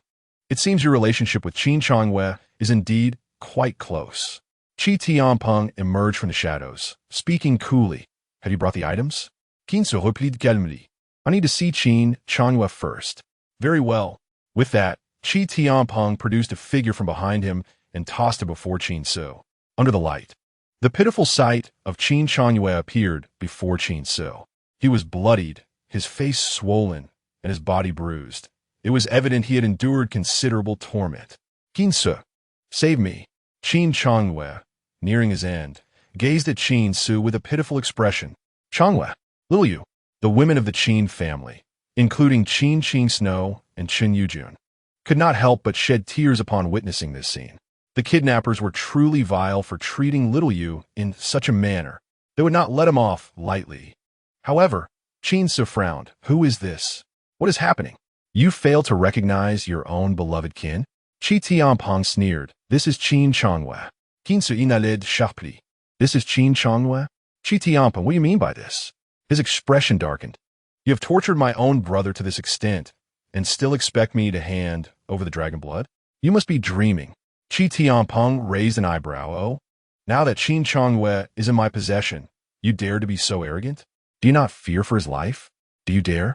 Qin Ce maintained his calm gaze on Qi Tianpeng. If you kill him, you will never obtain the dragon blood. Qi Tianpeng furrowed his brow, surprised by the unexpected threat. The next moment, he stomped on Qin Changyue's leg. Blood seeped from the wound, and Qin Changyue's agonizing scream echoed. Qin Ce, do not forget. While I may not kill Qin Changyue immediately, I can make him wish for death. Chapter 68. Do I still have conscience? Witnessing Qin Changyue's wretched state and hearing his cries, the women of the Qin family felt their hearts shatter. Yet, Qin Ce remained unmoved. Qi Tianpeng, you underestimate the pride of the Qin family. Qin Ce declared in a grave tone, the indomitable spirit of the Qin clan is beyond your imagination. Third brother. Suddenly, Qin Ce shouted loudly, this scoundrel has kidnapped you and desires the blood of the dragon serpent. But as you are aware, the blood of the dragon serpent is essential for treating our grandfather. Third brother, are you willing to exchange this dragon blood for your own life? A jolt ran through the hearts of all the Qin family members. Was Qin Ce starting to trap Qin Changwei? Changwei, you mustn't. Yet before Qin Xingxue could finish her plea, Qin Changwei exclaimed loudly, I will. I don't want to die.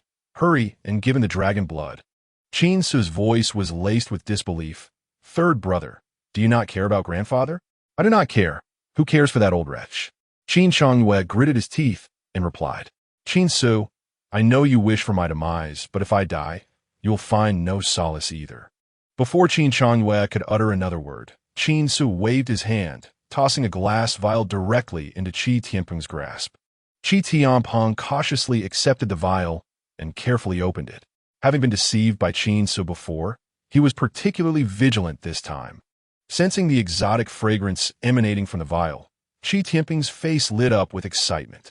The blood of the dragon serpent, I have finally obtained it. Qi Tianpeng laughed heartily. Once I absorb the dragon blood, who will dare to oppose me? Qin Ce spoke solemnly. The dragon blood is now yours. You should return my third brother to me. Take him? I have no interest in this waste. Qi Tianpeng kicked Qin Changwei forcefully in the chest, sending him flying to land before Qin Ce. Qin Ce hurriedly crouched down. Third brother, are you all right? Qin Changwei wanted to retort, do I look fine? But with Qin Ce's hand resting on his chest, he found himself unable to speak. Even breathing became a challenge. In the next moment, Qin Changwei slumped sideways, unconscious. Qin Ce, you truly are brothers bound by deep affection. Qi Tianpeng smirked. Now that I have the dragon blood, your demise is but a matter of time. No sooner had he spoken than 4 formidable auras surrounded Qi Tianpeng. You seek to kill our young master Qin Ce? It seems you are courting death. Return the dragon blood, and we may consider granting you a swift end, otherwise. Indeed, upon seeing these 4 figures, Qi Tianpeng's expression darkened. Although, with his pinnacle strength, he was not afraid of these 4. He could not forget that Qin Ce was also at the pinnacle level. If they attacked together, he might truly meet his end here. The reason Qi Tianpeng had thrived in northern Myanmar for so long was not due to ruthlessness, but rather his keen sense of danger. While Qin Ce was occupied tending to Qin Changwei, he had to make his escape. Ha ha ha. Qin Ce, did you think you were the only one with allies? Surely, you don't believe I am a lone wolf. Qi Tianpeng struck at the weakest of the 4, fending him off before retreating. If you dare, come after me. Damn it. Chase him. The 4 sturdy men were undeterred and promptly gave chase. However, 10 minutes later, they returned, heads hung low. That rascal is far too cunning. We chased for ages and lost him. His strength is formidable. That last strike was not full force, yet I could barely withstand it. He is likely a master at the late stage of the transformation phase. The late stage of transformation. That complicates matters. Even the strongest among the 4, Qing Long, bore a grave expression. Qin Ce sighed. The opponent's strength is far too great. We are simply no match. It is unfortunate that he escaped, but it is a relief that the 4 of you returned unscathed. If any of you have been harmed, I would be heartbroken. The 4 sturdy men felt somewhat touched. Despite their failure, Qin Ce did not scold them, but instead offered them comfort. Indeed, the second young master of the Qin family was truly a good person. Now, let's take my third brother to the hospital. In the hospital, when Qin Changwei regained consciousness, he found himself swathed like a mummy. 3 of his ribs were broken, his leg bone shattered, 2 knife wounds pierced through his thigh, 3 fingers were fractured, his nasal bone was crushed, and 6 teeth were knocked out. Upon seeing the diagnosis report, Chen Yujun and Qin Xingxue wept uncontrollably. How tragic! It is simply too dreadful. This is no different from what he brought back from northern Myanmar. Truly skilled, one must admit, given their experience in northern Myanmar. However, in the adjacent room, the men of the Qin family were in disarray, for the dragon blood had indeed been stolen. Qin Yunhe felt a toothache. He had thought with the 4 heavenly kings of the Sihai gang at the helm, capturing a mere robber would be a piece of cake. Yet now, the opponent had managed to escape under the pursuit of the 4 heavenly kings. Moreover, according to the 4 Seas gang, the opponent could very well be a master at the late stage of transformation. The late stage of transformation? The mere thought of it made Qin Yunhe tremble. Such a master could practically roam freely in Qin. Now that the Qin family had provoked such a presence, could they still feel safe stepping outside? More importantly, what the dragon blood? What would happen to their father? Contemplating this, Qin Yunhe felt his teeth ache. Qin Ce, besides the dragon blood, do you possess any other means to expedite grandfather's recovery? Qin Ce shrugged, not at the moment. After all, treasures like the dragon blood are not easily acquired. And tomorrow? What about tomorrow? Qin Yunhe's face flushed. Could you refrain from mentioning today's events to grandfather? Qin Ce's face displayed a look of difficulty. Are you asking me to deceive grandfather? He has been so kind to me. How could I possibly deceive such a pitiful old man? Would that not render me devoid of conscience? Speak, what are your conditions? Qin Yunhe inquired. Qin Ce blinked. Father, what do you take me for? However, I am quite curious about something. What is it? Is there not a second uncle in our Qin family? It seems no one ever speaks of him. What kind of person is he? Qin Yunhe's eyes narrowed instantly, and he sprang to his feet. Who told you about this person? Do you not know that he is a taboo within the Qin family? Do not be anxious. I am simply curious. Qin Ce smiled benignly. If you choose not to divulge, then so be it. Qin Yunhe's expression darkened, and after a moment, he finally spoke. I can tell you. But you must not speak of it to anyone else, understand? Chapter 69. My lips are sealed. Qin Ce immediately became intrigued. In the past few days, he had secretly investigated, yet he found no information regarding this mysterious second uncle. It was as if this person did not exist within the Qin family at all. This only heightened Qin Ce's curiosity. There had to be a great secret surrounding this Uncle Qin. Now at last it could be unveiled. Your second uncle is named Qin Yunpeng, and he is quite the eccentric. Eccentric? Qin Ce inquired. In what way? He is a true genius, endowed with an extraordinary photographic memory. Upon merely casting his gaze upon any technique, he can almost effortlessly master it. As Qin Yunhe spoke these words, a trace of envy flickered in his eyes. At one point, the elder even contemplated bestowing the position of family head upon Qin Yunpeng. Alas, Qin Yunpeng exhibited no interest in such a role. After reaching adulthood, he departed from the Qin family to embark on a journey of exploration, only to return grievously injured. 2 decades later, when we inquired about the source of his injuries, he remained reticent, merely stating that those who harmed him could easily annihilate the entire Qin family. Consequently, after recuperating, he once again left the Qin residence, never to return. Moreover, your second uncle has become a taboo within the Qin family. For if anyone were to unveil his identity, it could very well bring ruin upon our clan. Qin Ce was instantly agitated. Is my second uncle's identity truly so formidable? If that is the case, would it not be simple to deal with the Qin family? However, regrettably, no one knows which faction inflicted harm upon my uncle, rendering Qin Ce incapable of exacting revenge through cunning means. Very well, I can only divulge this much to you. Qin Yunhe remarked to Qin Ce, these matters must remain locked within your heart. Do you understand? Qin Ce gestured an okay sign. Rest assured, my lips are sealed. What? The blood of the flood dragon is gone? The next day, upon learning this news, Qin Dongying was so enraged that he nearly succumbed on the spot. Grandfather, please do not be angry. Qin Ce feigned concern, patting Qin Dongying on the chest. Truthfully, I did not wish to relay this information to you. But I had no choice. I had just promised you a surprise, and now that the flood dragon's blood is lost, the surprise has naturally vanished. Qin Dongying inhaled deeply. Where is it? It saved your grandson. Qin Ce replied. Saved Changlin? A grave expression crossed Qin Dongying's face, as he held a deep regard for his grandson. Yet, the thought of sacrificing for Qin Changlin did not sit well with him. This matter has nothing to do with Changlin. Qin Ce hesitated, then said, it was Changyue. What? Qin Changyue? Qin Dongying's eyes widened. Do you mean to say that Qin Yunhe, that ungrateful wretch, used the flood dragon's blood to save Qin Changyue, that adopted son? Qin Ce nodded. Indeed. I too am curious. Does grandfather's health not hold more value than Qin Changyue's?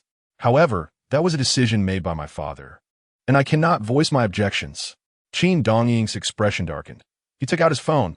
Yunhe, come here at once. Soon. Qin Yunhe stood before Qin Dongying. Upon seeing the innocent look in Qin Ce's eyes, an ominous premonition surged within him. Step closer. Let me scrutinize you. Qin Dongying stated calmly. Qin Yunhe could only take a step forward. Crack! A resounding slap landed on Qin Yunhe's face, nearly rendering him dazed. How is it possible that the old man, who appeared so frail just a short while ago, now possesses such vigor? The force of the slap left Qin Yunhe's head spinning. Where's the flood dragon's blood?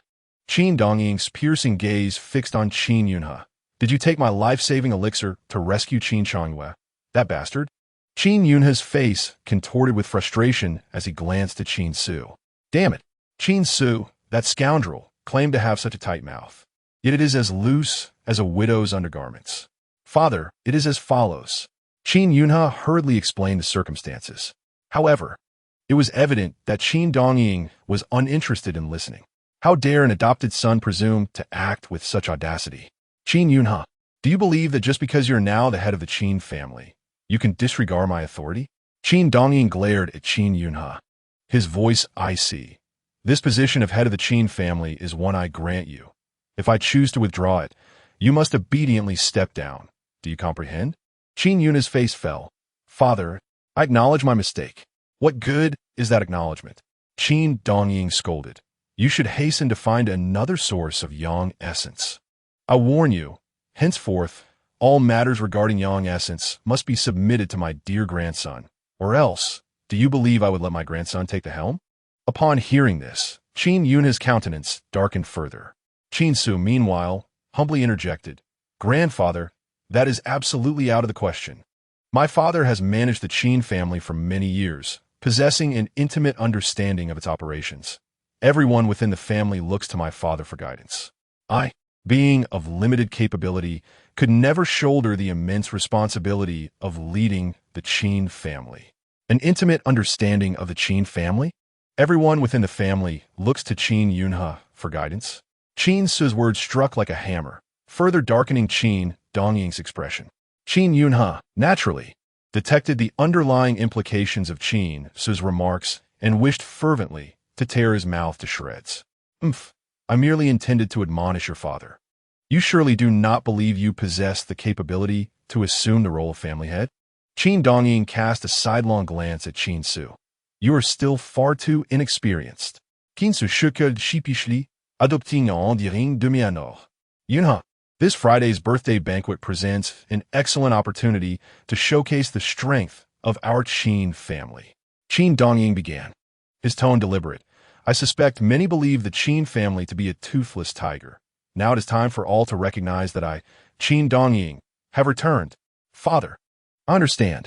After Qin Yunhe departed, Qin Ce approached with a grin. Grandfather, I have a matter I wish to inquire about. What is it? Qin Dongying held Qin Ce in high regard, for he held the young man's fate in his hands. I previously heard that my mother is not my father's true love. Is this true? Qin Dongying frowned. You rascal, why are you prying into adult matters? Qin Ce shrugged. We are merely having a chat, after all. My father is the head of the Qin family. Could it be that he has only ever loved my mother? How can I possibly believe that? Qin Dongying replied nonchalantly. A true man traverses the world. He should awaken to the power of the realm and indulge in the company of beautiful women. How could a genuine man settle for just one woman? If that is the case, then my father must have had more than one woman? Qin Ce inquired quietly as he massaged Qin Dongying. Under Qin Ce's ministrations, Qin Dongying felt immensely relaxed. He continued along Qin Ce's line of questioning. Indeed, your father has always harbored a love that could not be realized. A white moonlight, if you will. Chapter 70. Qin Yunhe's White Moonlight. During his university years, your father encountered a woman named Sun Xinyue. I know not what enchantment he fell under, but he became utterly infatuated with her, to the extent that he was once willing to forsake his identity as a Qin family member for her. Qin Dongying scoffed. I met that woman, and she was indeed extraordinarily beautiful. However, with just a slight maneuver, I made Sun Xinyue vanish from Haicheng. Hiss. Qin Ce gasped in disbelief. Grandfather. Surely that is too extreme. What are you thinking? I simply provided her with a sum of money to leave Haicheng. Qin Dongying retorted, exasperated. You do not think I resorted to violence, do you? Qin Ce chuckled. Grandfather, being such a benevolent person, how could you possibly resort to murder? You are mistaken. Qin Dongying spoke softly. Throughout my life, I have taken many lives. The atmosphere instantly turned cold. Qin Ce silently cursed. Old man, do you think I am unaware of your past? However, he feigned surprise. Is that really true? Humph. The business world is akin to a battlefield. To carve out one's own space, one must possess a ruthless edge to stand firm. Qin Dongying replied, My dear grandson, remember this. Without ruthlessness, one cannot maintain stability. Qin Ce scratched his head. I understand, but with you around, I feel I need not concern myself with such matters. Oh, you. Qin Dongying chuckled. Your grandfather cannot protect you for a lifetime. Then I shall wish for you to live for 200 years. Qin Ce répondait cheerfully. Qin Dongying laughed. Wouldn't that make me a living fossil? Whoever dares call me such, I will deal with them. Qin Ce's eyes widened. All right, my good grandson. Qin Dongying laughed heartily. Qin Ce cleared his throat. Grandfather, I find something puzzling. If that is the case, why did you let that woman, Shan Xinyue, leave father? Could she not have been with him? Qin Dongying replied calmly. Qin Ce, remember this. You may have many women, but you must never allow any one of them to sway your thoughts or your ability to judge independently. Unfortunately, upon encountering Shan Xinyue, your father lost his own judgment. Thus she cannot remain by his side. Qin Ce grasped the implication. At the same time, a thought crossed his mind. Could it be that Qin Chongyue is the son of Qin Yunhe and Shan Xinyue? Otherwise, Qin Yunhe's decision to use the blood of the Jiao dragon to save Qin Chongyue would be utterly nonsensical. How wonderful it would be to find evidence of Qin Yunhe's connection with Shan Xinyue. Qin Ce stroked his chin. This matter would have to be entrusted to Chen Wanqing. What? You want me to investigate someone from over 20 years ago? When Chen Wanqing heard Qin Ce's request, she was left somewhat speechless. Although the Chen family is powerful, searching for someone from 2 decades ago is akin to finding a needle in a haystack. Chen Wanqing chuckled wryly, and the information you provided is far too scant. Qin Ce sighed. Is there truly no other way? None. Chen Wanqing replied, unless we resort to state machinery, but that is utterly unrealistic. Even my grandfather cannot misuse public resources. Qin Ce felt somewhat helpless. That is true. But why are you so fixated on this matter? Chen Wanqing inquired, puzzled. Qin Ce sighed again.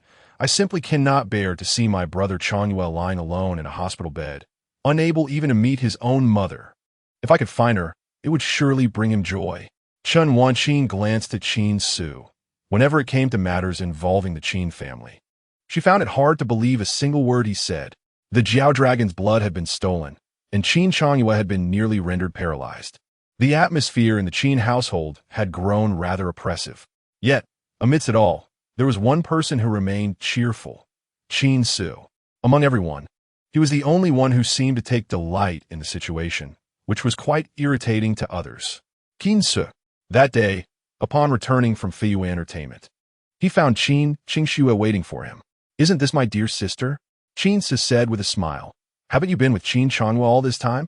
What brings you here today? Qin Qingxue's expression was grim as she looked at Qin Ce. Chongyue is severely injured. The doctor said if he does not recover well, he may be left a cripple for life. Alas, that is truly lamentable. Qin Ce's expression turned solemn. How could such a handsome young man become a cripple? What girl would ever fancy such a fate? Qin Ce. Qin Qingxue exclaimed in exasperation.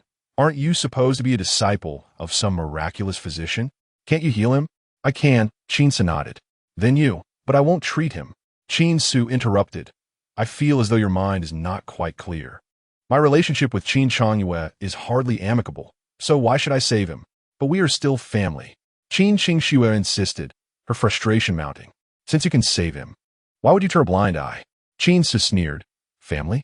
If you can save him, why not do so? Indeed, the previous incarnation of himself had also wished to pose that very question, yet it seemed no one had an answer. He only recalled Qin Qingxue's disdainful contempt in her eyes. Now she wanted him to save Qin Chongyue? How laughable! Nevertheless, Qin Ce's eyes glimmered. My dear sister, I believe you have a point. We are family, and I cannot stand idly by.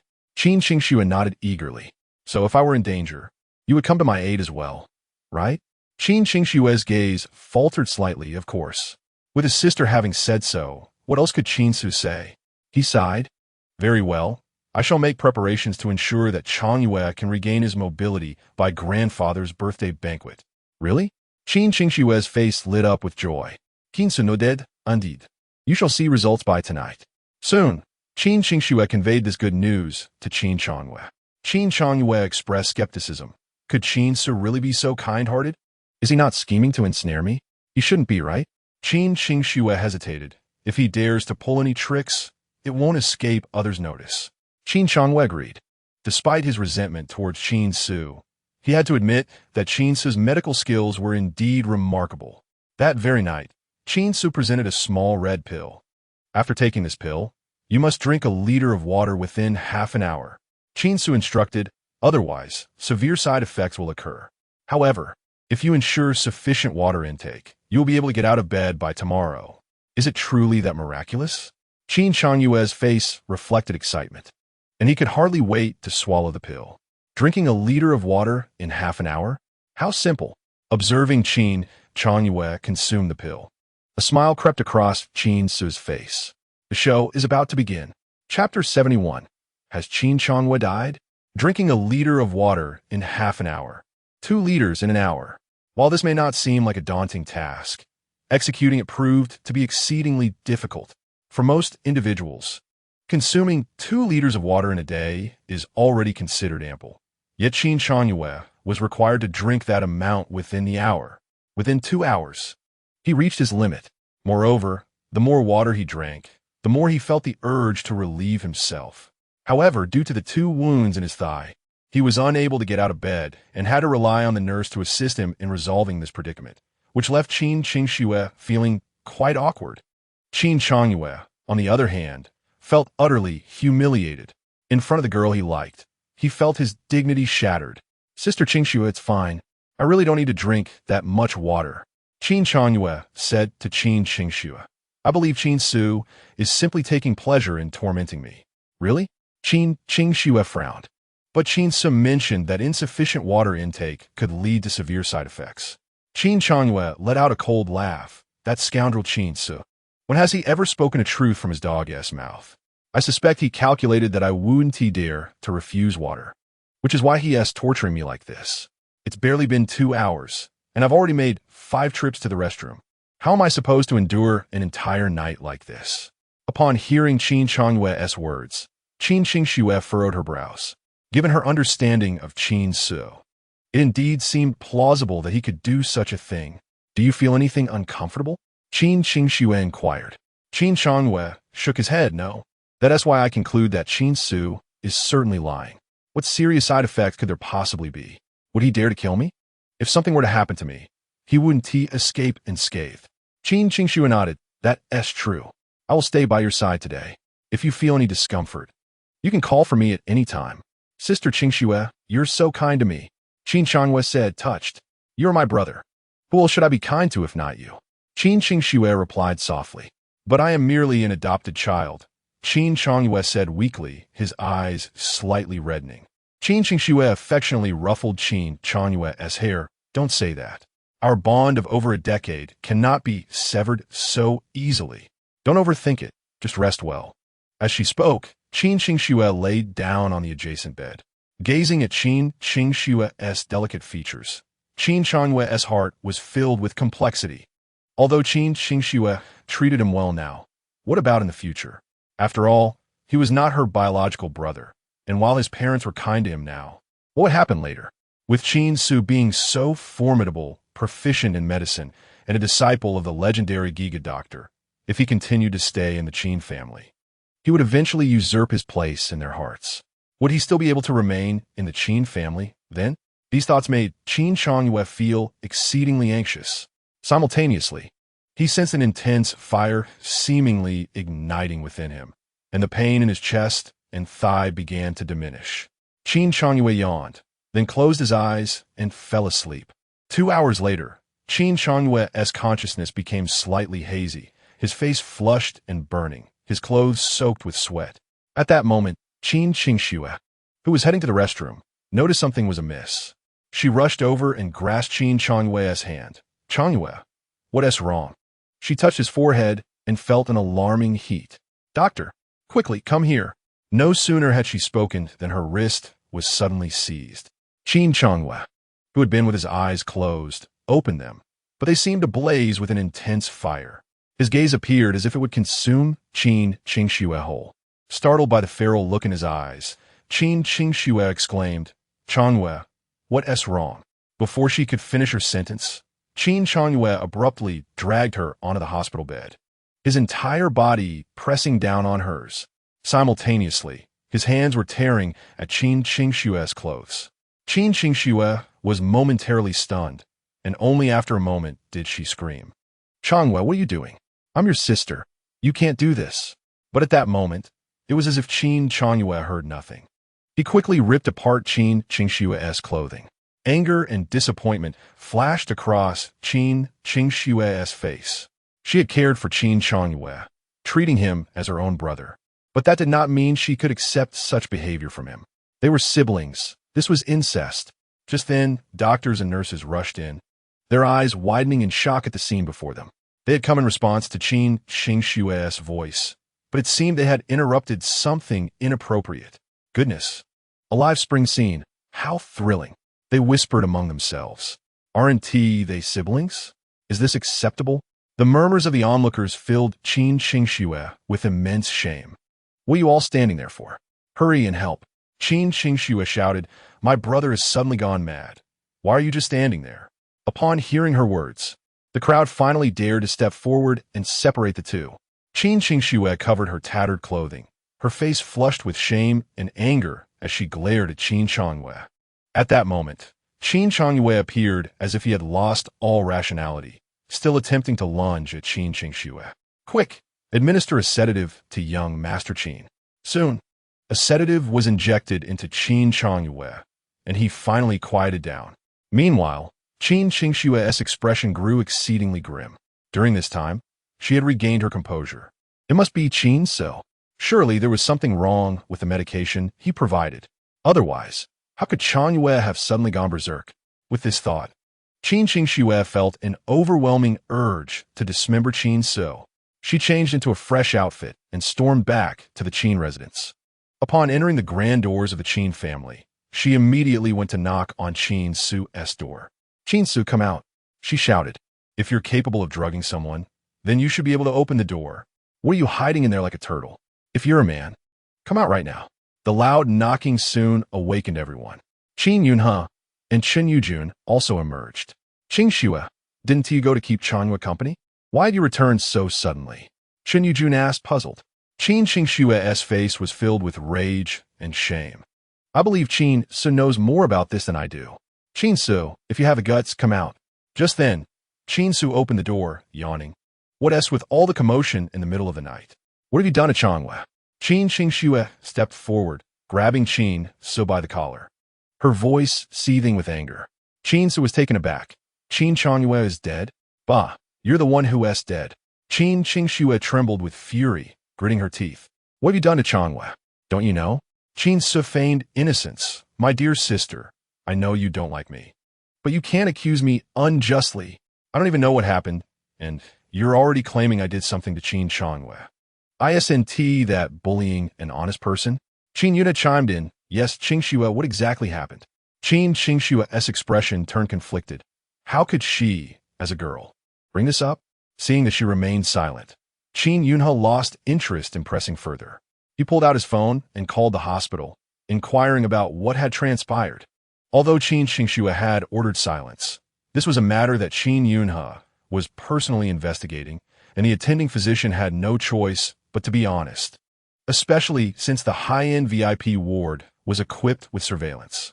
So, the doctor recounted the events to Qin Yunhe without hesitation. Upon hearing the account, Qin Yunhe was left dumbfounded. His son had attempted to assault his daughter? This was incest. If this got out, where'd he put his face? Qin Yunhe gripped his phone tightly, his eyes wide in disbelief. Qin Ce, how could you not inform me of such a grave matter? Qin Yunhe said in a low voice. Are you implying that Qin so maliciously set up Changyue? Upon realizing her father understood the situation, Qin Qingshue's eyes brimmed with tears. Dad! Qin Qingxue sobbed. Changyue is still lying on the hospital bed, his body so battered. How could he possibly have the heart to lay hands on me? Besides, Changyue is my brother. He must have been framed. As she spoke, Qin Qingxue pointed at Qin Ce and declared it was him.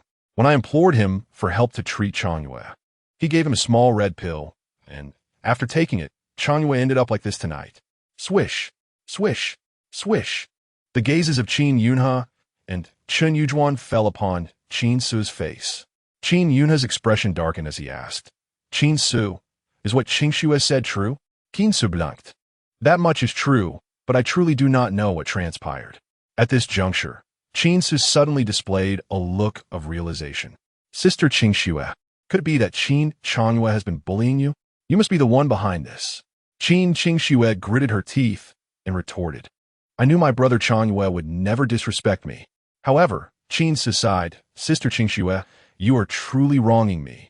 The facts are clear, and you have admitted it yourself. How can I be the one to wrong you? Qin Ce cast a disapproving glance at Qin Qingxue.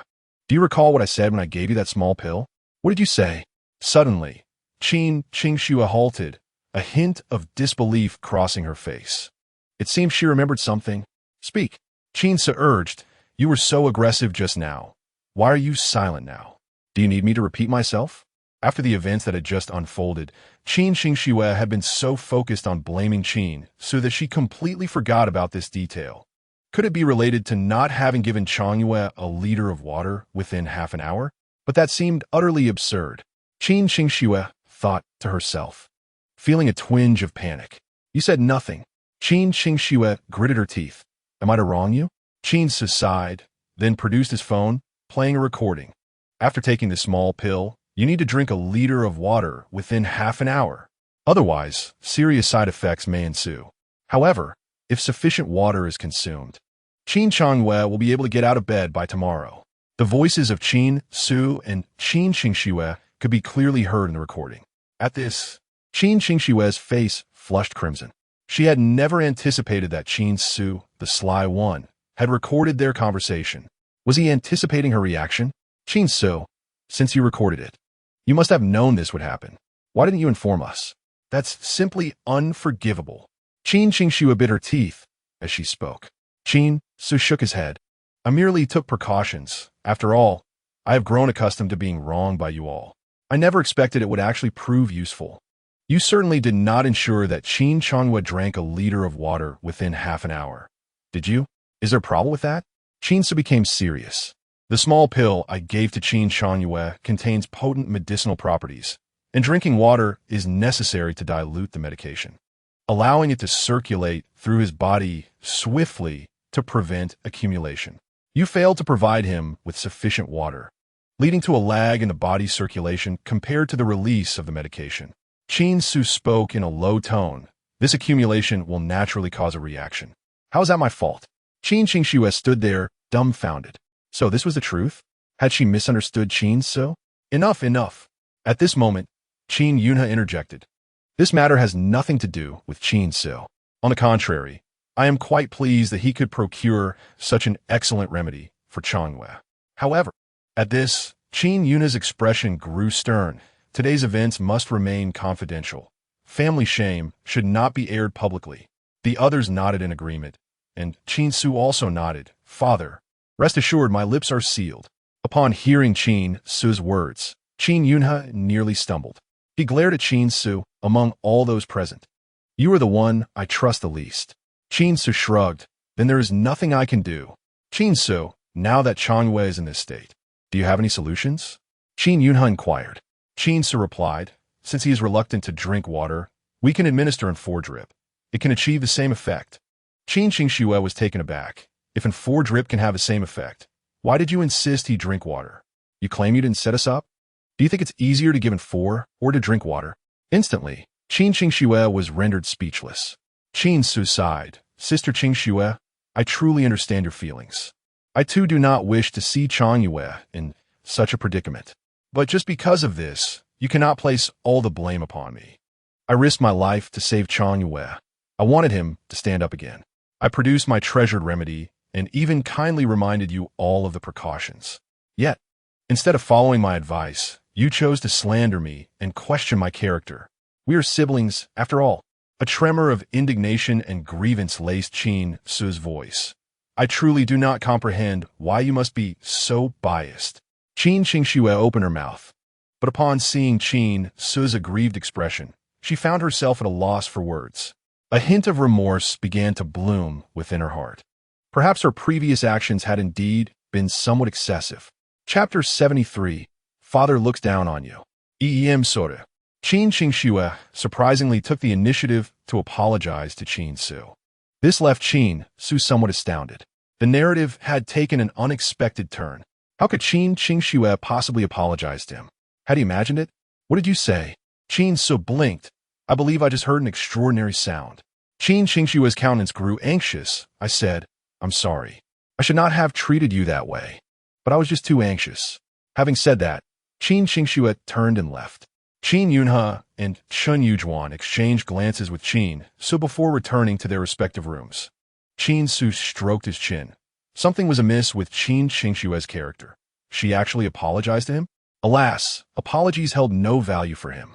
All he wished now was to see the Qin family brought to ruin, ensuring that everyone bore the consequences that were due. The following day, Qin Ce returned to the hospital, treating Qin Dongying before heading to Qin Changyue's side. At this moment, Qin Changyue knelt on the ground, tears streaming down his face.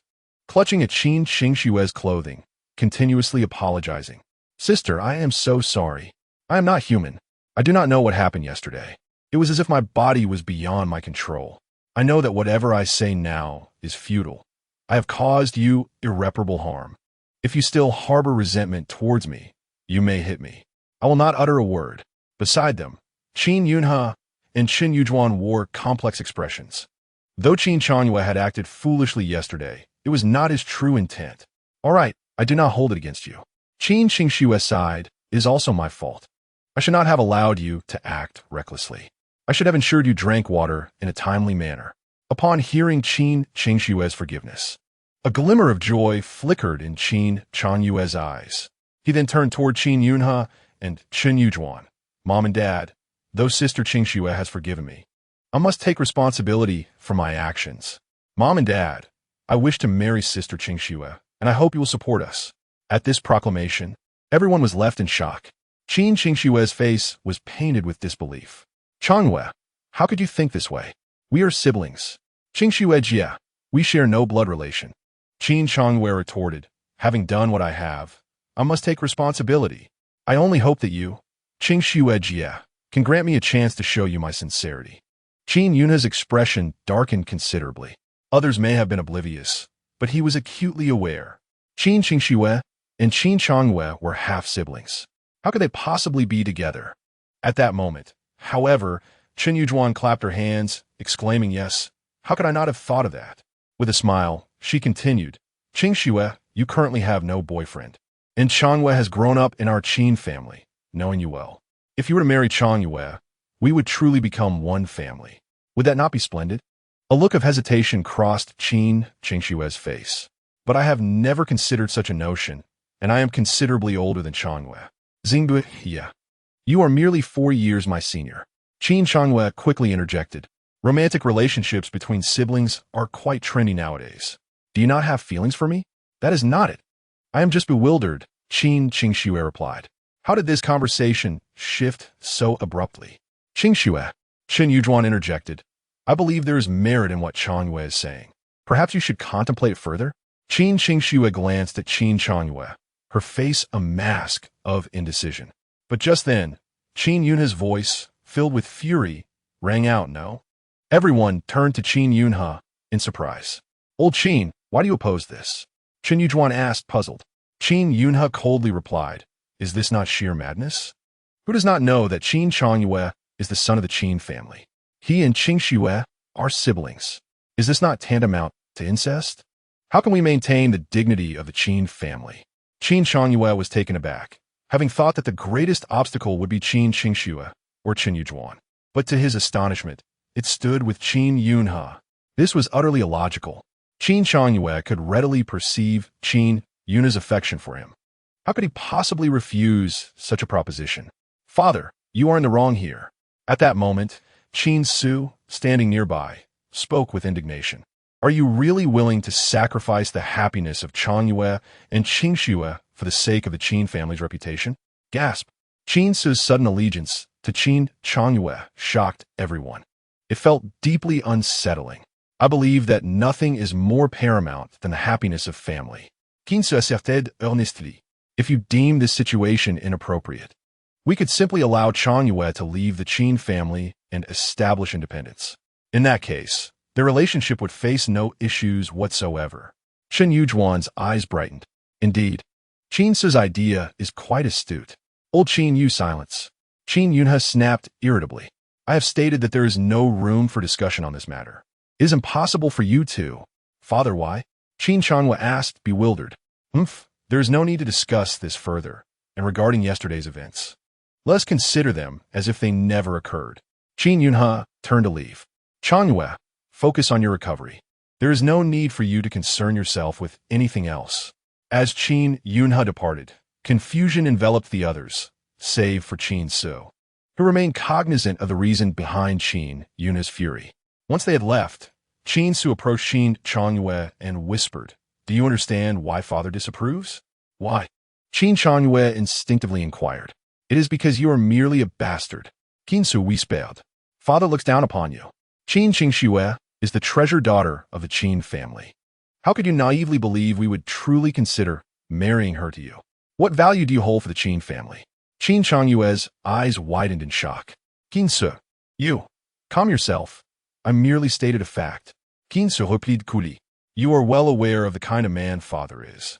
He is a cold-hearted opportunist. As long as it serves his interests, he would sacrifice anything. Why do you think he rejected your proposal to Qin Qingxue?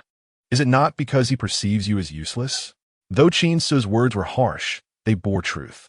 Alone on the hospital bed, Qin Chongyue murmured to himself, anger flickering across his features. He knew he had to take action, otherwise his time in the Qin family would be fleeting. Qin Ce had planted a tiny seed of doubt in his mind, and now he awaited its slow germination.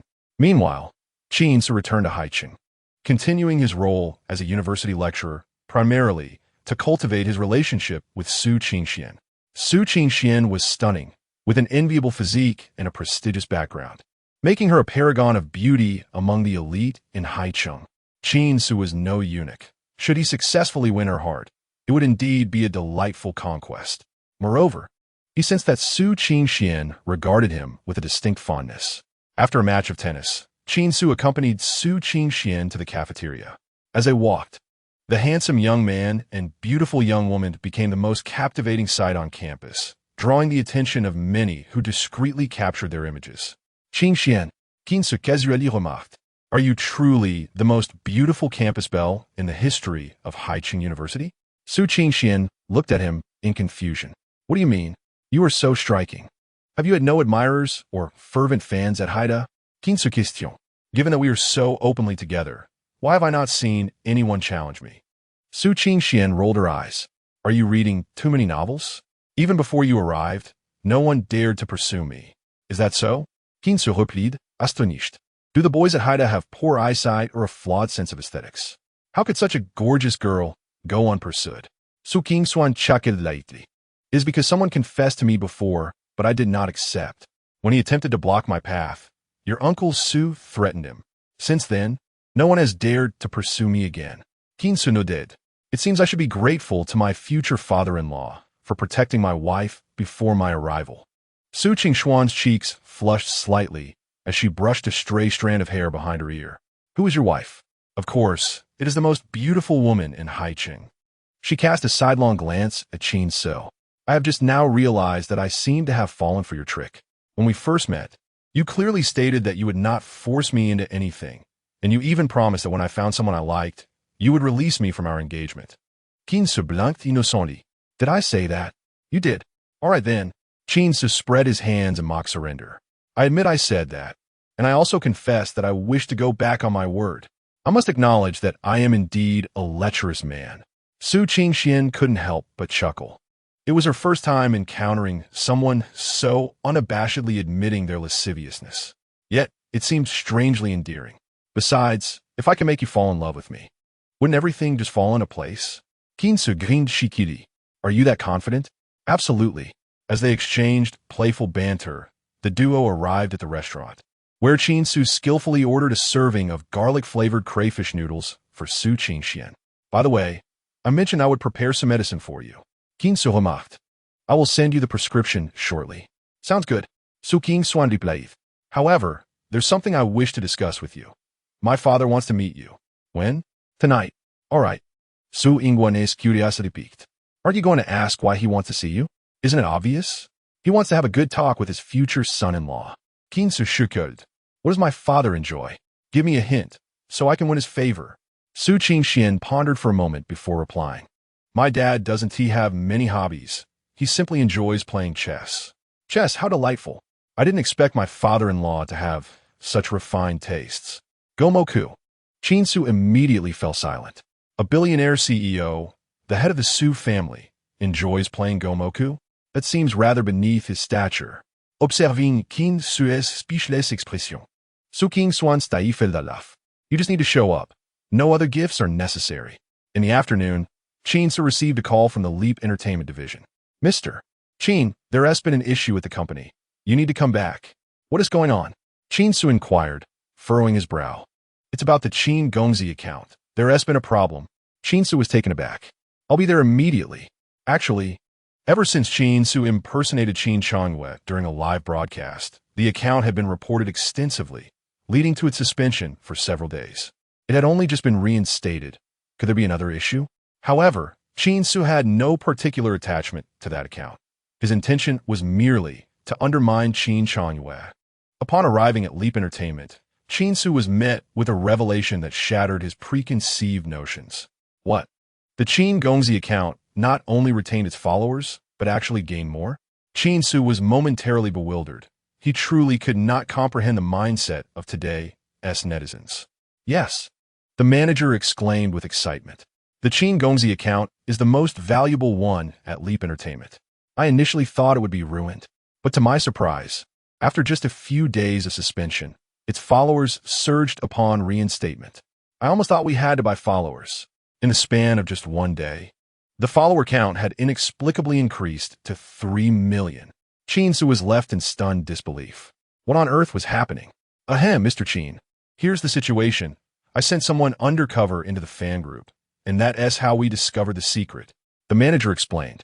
While many fans did unfollow, an even greater number joined, and this time, they're not just female fans, but a substantial amount of male fans as well. Qin Ce guessed. There are female fans for this account? Don't they know? They do, the manager replied.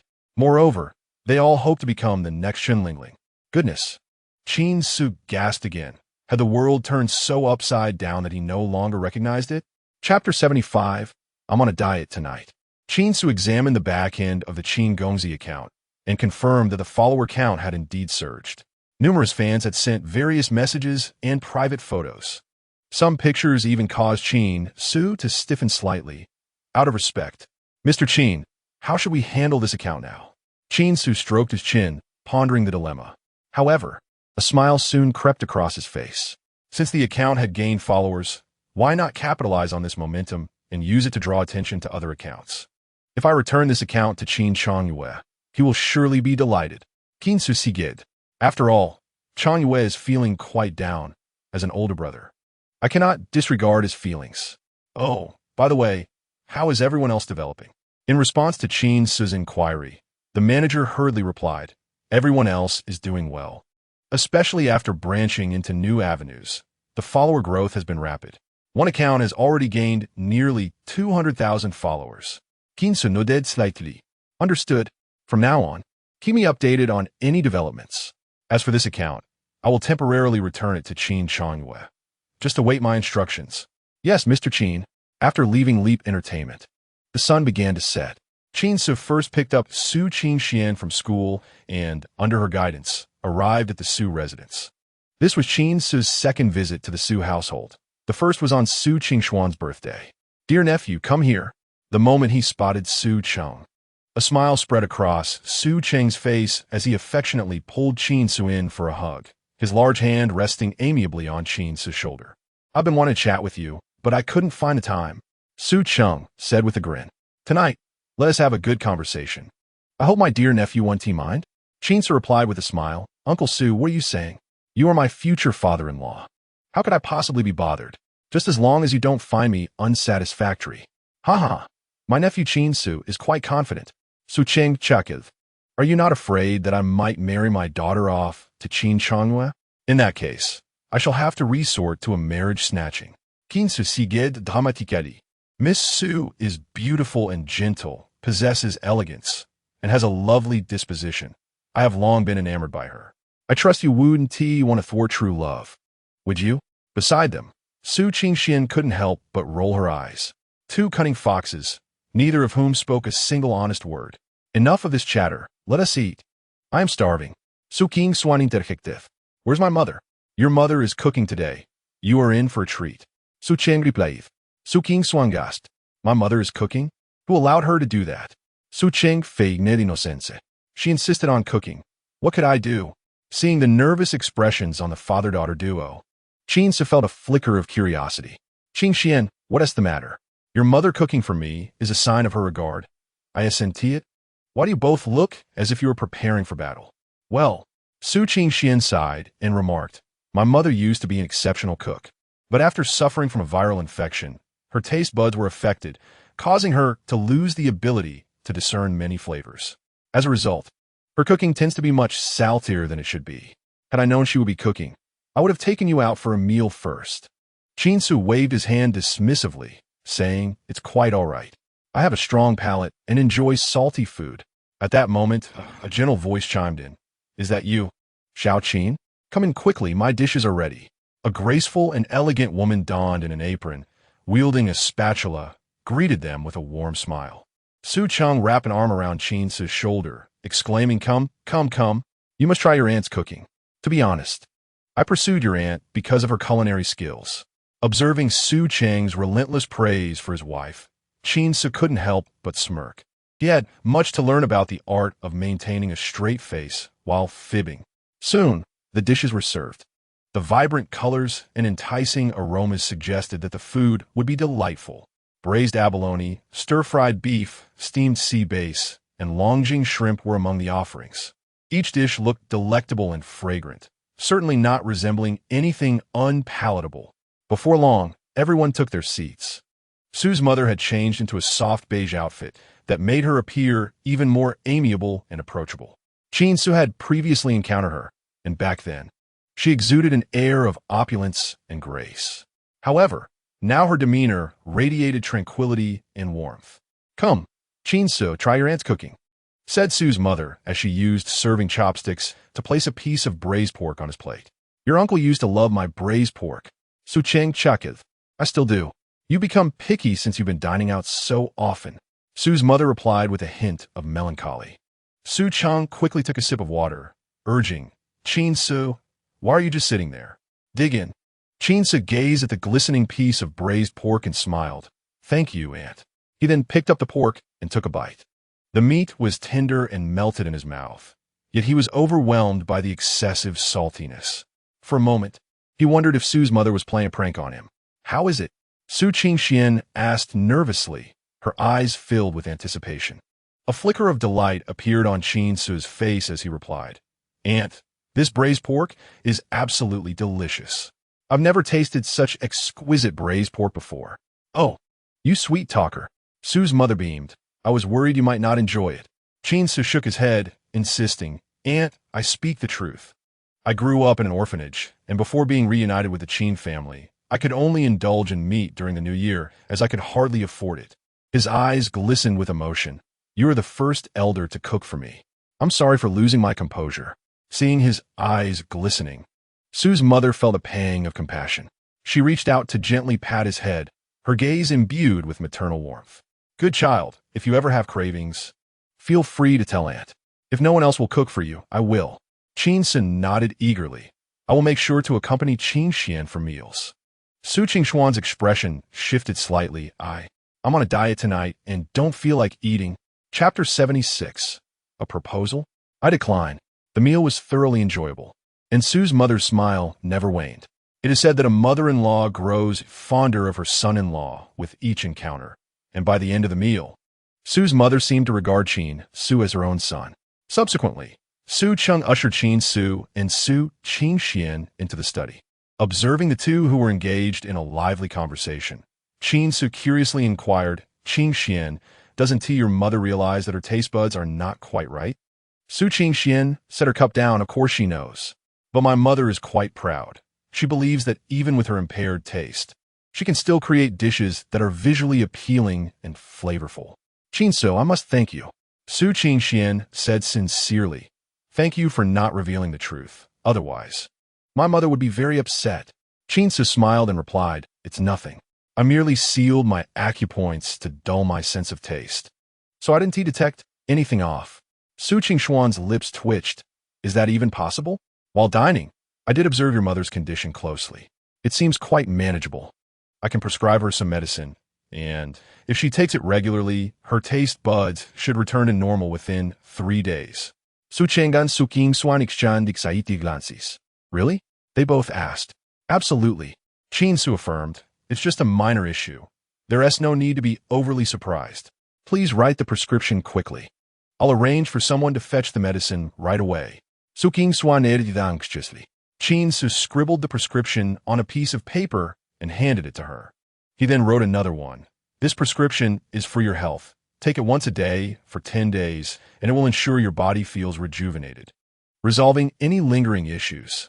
Su Qingxuan's face flushed slightly. I'll give it a try." She grasped the prescription and turned to leave, her demeanor suggesting a sense of hurried retreat. "Qin Ce." At that moment, Su Cheng spoke up. "I didn't realize you had medical knowledge." Qin Ce humbly replied, just a bit. You're being modest. If I'm not mistaken, you've been treating old Master Qin recently. Haven't you?" Qin Ce's eyes narrowed slightly. The Su family truly lived up to its reputation as one of the top families in Haicheng, with such broad sources of information. This Friday, the old master would host a grand birthday banquet, indicating a significant improvement in his health. Su Qing observed Qin Ce with a smile. It was no secret how the old master's health was. Everyone in the circle was aware of it. "So all of this is your doing, correct?" Qin Ce sighed. "It seems nothing can be concealed from you, Uncle Su." "Ha ha ha." Su Cheng chuckled. "This isn't really a secret. I believe many could make educated guesses. The Qin family is indeed fortunate to have a lost young master with extraordinary medical skills." Qin Ce chuckled. "Uncle Su, you flatter me. Your talents are undeniable. How could it be mere flattery?" Su Cheng grinned. "I called you here today to discuss something with you." "Uncle, please proceed. Your life in the Qin family must not be particularly pleasant. Am I right?" Su Cheng's gaze was piercing as he fixed it on Qin Ce. Qin Ce was taken aback. "Uncle Su, why do you say that? You needn't elaborate. I've known Qin Yunhe for decades. I understand what kind of person he is better than anyone else. Besides, you have an elder brother being groomed as the successor and a pampered adopted son beneath you. It's no wonder you might not be living comfortably in between." With a sly grin, Qin Ce replied, "Uncle Su, you have misjudged the situation. My family takes great care of me, and I hold them dear. Without them, my life would undoubtedly lose a significant amount of joy." Su Cheng shook his head. "You little fox, not a single word of truth." "Never mind. I shall not beat around the bush any longer. I wanted to inquire if you would consider joining our Su family." "Joining the Su family?" Qin Ce was momentarily taken aback. "Uncle Su, I don't quite comprehend what you mean by that. I have only one daughter, Qin Xian, and the vast Su family estate will surely be entrusted to her in the future." Su Cheng stated candidly. "Thus, if you find no happiness in the Qin family, I hope you might consider marrying into the Su family. In the future, I would bestow the Su family's enterprises into your hands as a couple." Qin Ce's eyes widened in astonishment. Marrying into the Su family? Taking charge of the Su group in the future? He glanced at Su Cheng and, seeing no jest in his eyes, only sincerity, he pondered for a moment before responding. "I apologize, Uncle Su, but I am a member of the Qin family, with their blood coursing through my veins. The Qin family treats me well, and I have no desire to join the Su family." Su Chang frowned slightly. Are you concerned that we might not treat you well if you join the Su family? Rest assured, we would regard you as our own son. Qin Ce shook his head. Uncle Su, it's not that.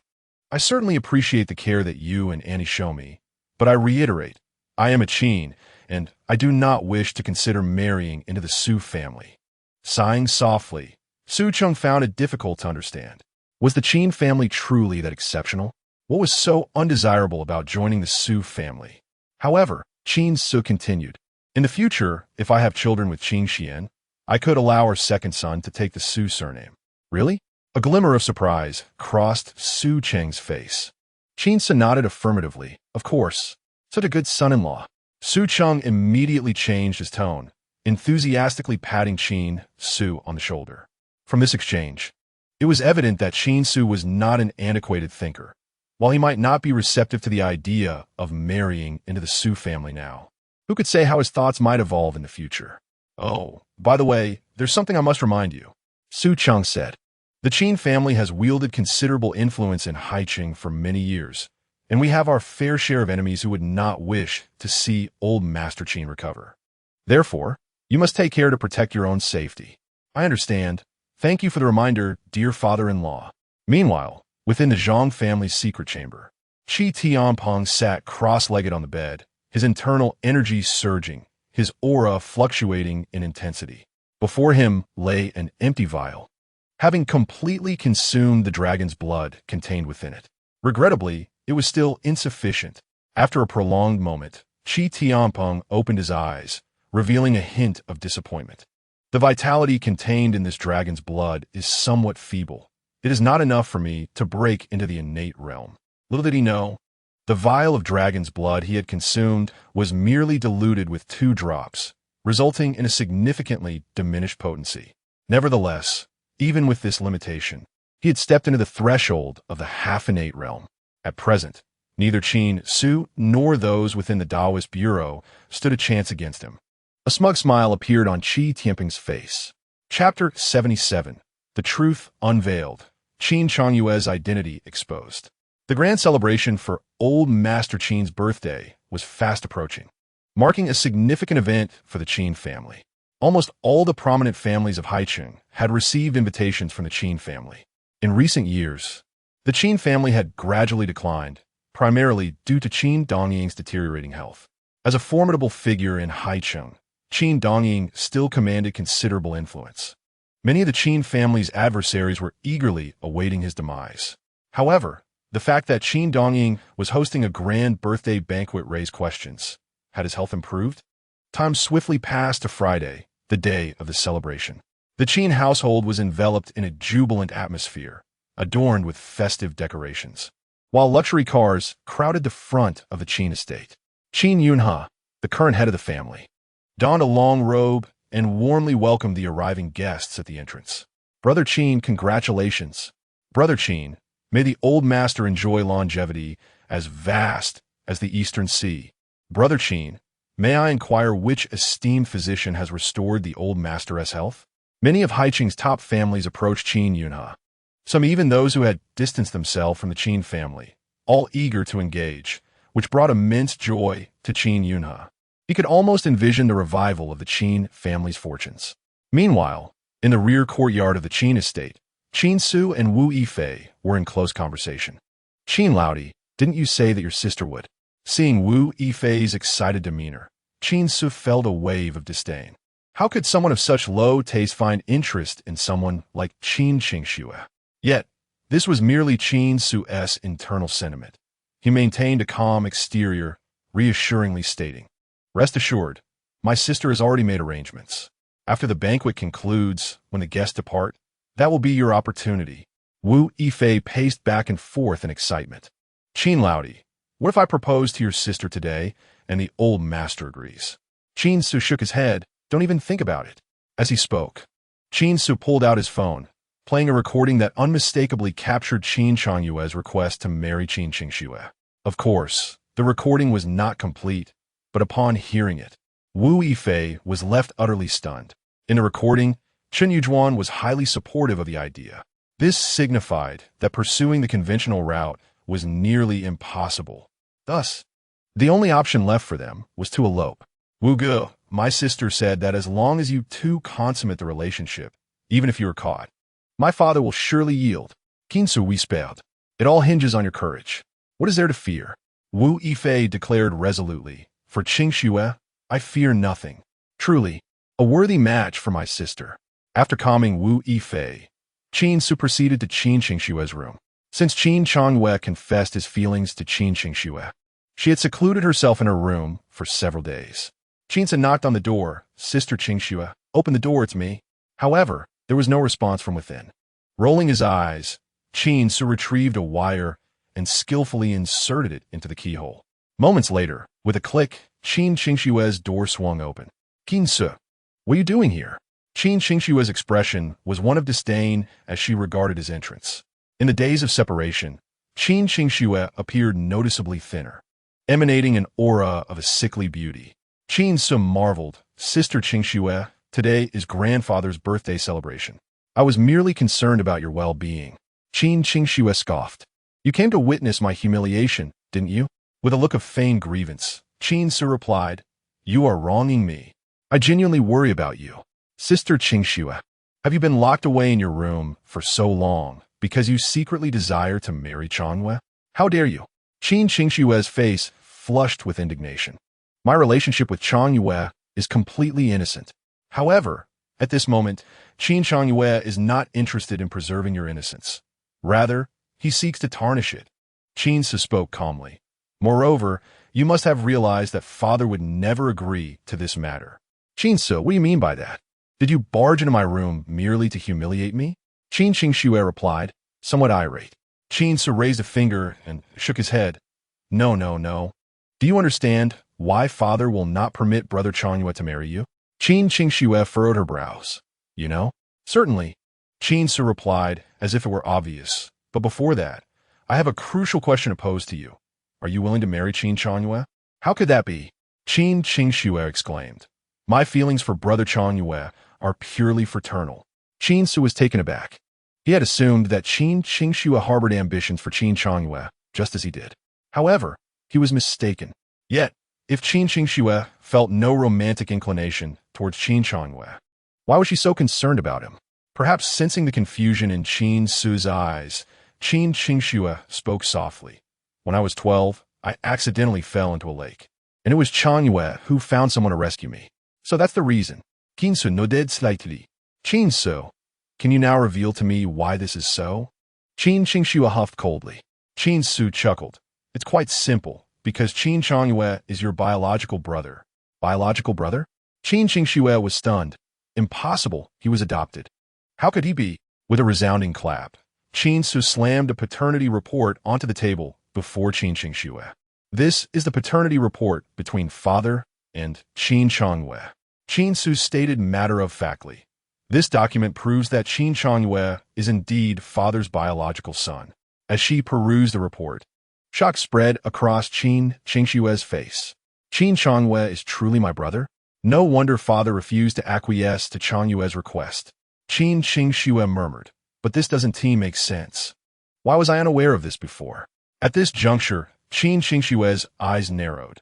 Qin Ce, are you implying that Qin Changwei is father's child from an affair, brought into the Qin family under the guise of adoption?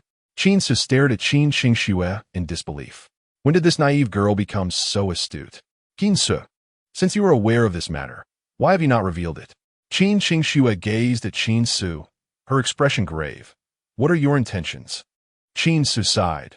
Sister Qin Ce, you all have misunderstood me. Upon learning this news, my heart was filled with joy, because I have gained a biological brother. If you believe I wish to frame Changwei, I could simply present this paternity report to mother. Can you imagine what would become of Qin Changwei? Qin Ce froze, her face turning pale. Despite mother's gentle demeanor, Qin Ce knew well that she was intolerant of any transgressions. If she were to discover that she had raised an illegitimate child for 18 years, she would tear Qin Changwei apart. Qin Ce, I thank you. Qin Ce inhaled deeply, speaking solemnly. Chapter 78. A machination from both sides. As long as Sister Qin Ce understands my good intentions. Qin Ce sighed. Now, regarding Qin Changyue's identity, aside from father, only you and I are privy to this information. I believe it would be unwise to disclose this to anyone else. Qin Qingxue nodded. However, I have noticed that Brother Changyue seems rather despondent lately. Qin Ce interjected. I am concerned he might bring up the matter of marrying you at grandfather's birthday banquet. What if grandfather consents? Qin Qingxue shuddered. Although she did not harbor romantic feelings for Qin Changyue, she had previously hesitated, contemplating whether to marry him. After all, she did not wish to see Qin Changyue hurt, and her mother's reasoning held some merit.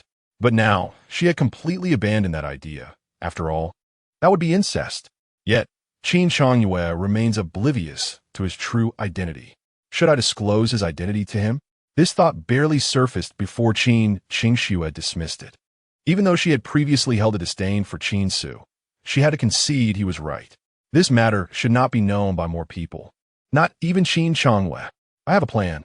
At this moment, Qin Ce spoke, rather than allowing Changyue to harbor false hopes. It would be better to extinguish his desires directly. Qin Qingxue slowly nodded. What do you suggest? It's quite simple. Qin Ce smiled. Isn't Brother Wu deeply infatuated with you? You could use Brother Wu to reject Qin Changyue.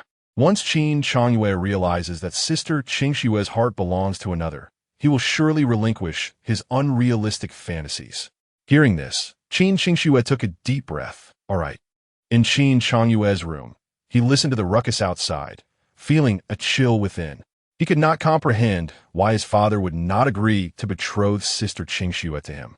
Could it truly be, as Qin Ce said, that father looked down upon him?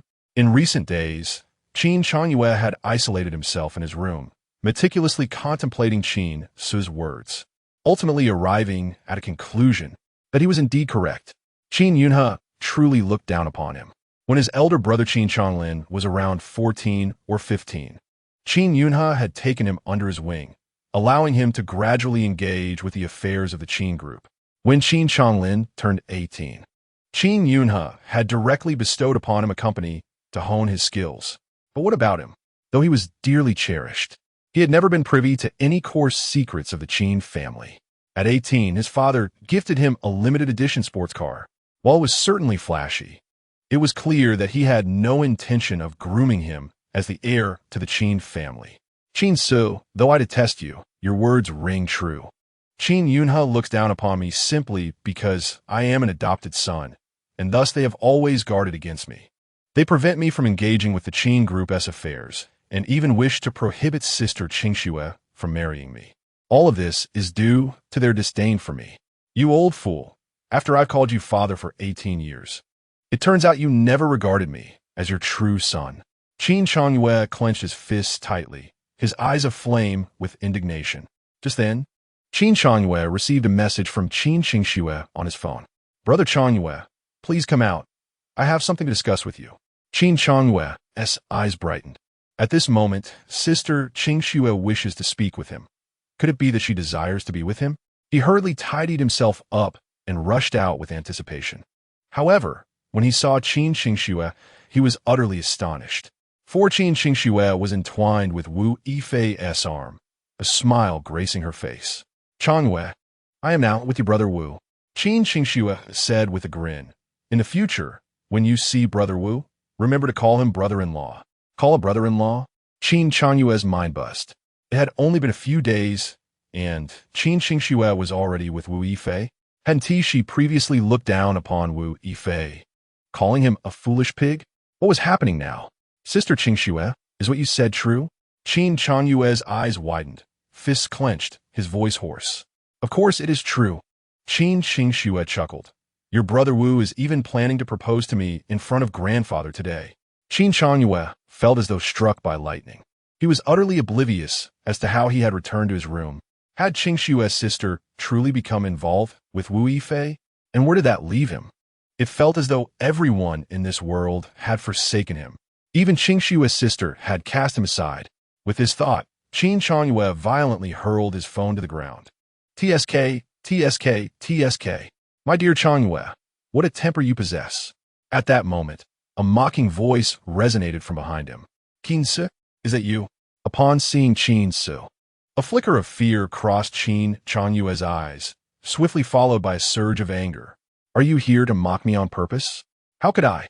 Qin Ce stepped forward and patted Qin Chunyue's shoulder, inquiring. Do you know why Qingshua's sister chose Wu Yifei over you? Why? Qin Chunyue instinctively questioned. Because Qingshua's sister is doing it all for your sake. Qin Ce replied in a grave tone. Wu Yifei has promised Qingshua's sister that should she become his girlfriend, he would assist you in securing a more significant position within the Qin family, thus earning the respect of Qin Yunhe. What? A look of shock spread across Qin Chunyue's face. Are you saying this is true? Certainly, given your understanding of Qingshua's sister. Do you honestly believe she would favor Wu Yifei? Impossible. Precisely. Qin Ce sighed. Truth be told, I hesitated to share this with you, but I fear that learning this later would cause you regret and sorrow. Hence, Qin Ce, are you truly so benevolent? Qin Chunyue expressed his skepticism. Doubt me if you will, but it matters not to me. Qingshua's sister and Wu Yifei are together, and has no bearing on me. Qin Ce shrugged. I had intended to lend you a hand, but it seems I was mistaken in my affections. With that, Qin Ce turned to leave. Wait a moment. Qin Chunyue grasped Qin Ce's hand. How do you intend to assist me? Who do you think holds the most sway in the Qin family? Surely it is our father. No, it must be grandfather? A spark ignited in Qin Chunyue's eyes. Exactly. I previously informed grandfather that you sustained severe injuries while attempting to seize the dragon's blood. Qin Ce continued. Right now, grandfather is pondering how to reward you. If he were to propose marrying Qingshua's sister at this juncture, once grandfather consents, do you truly believe father would dare oppose it? Qin Chunyue's eyes lit up. Indeed, how had he not considered this step?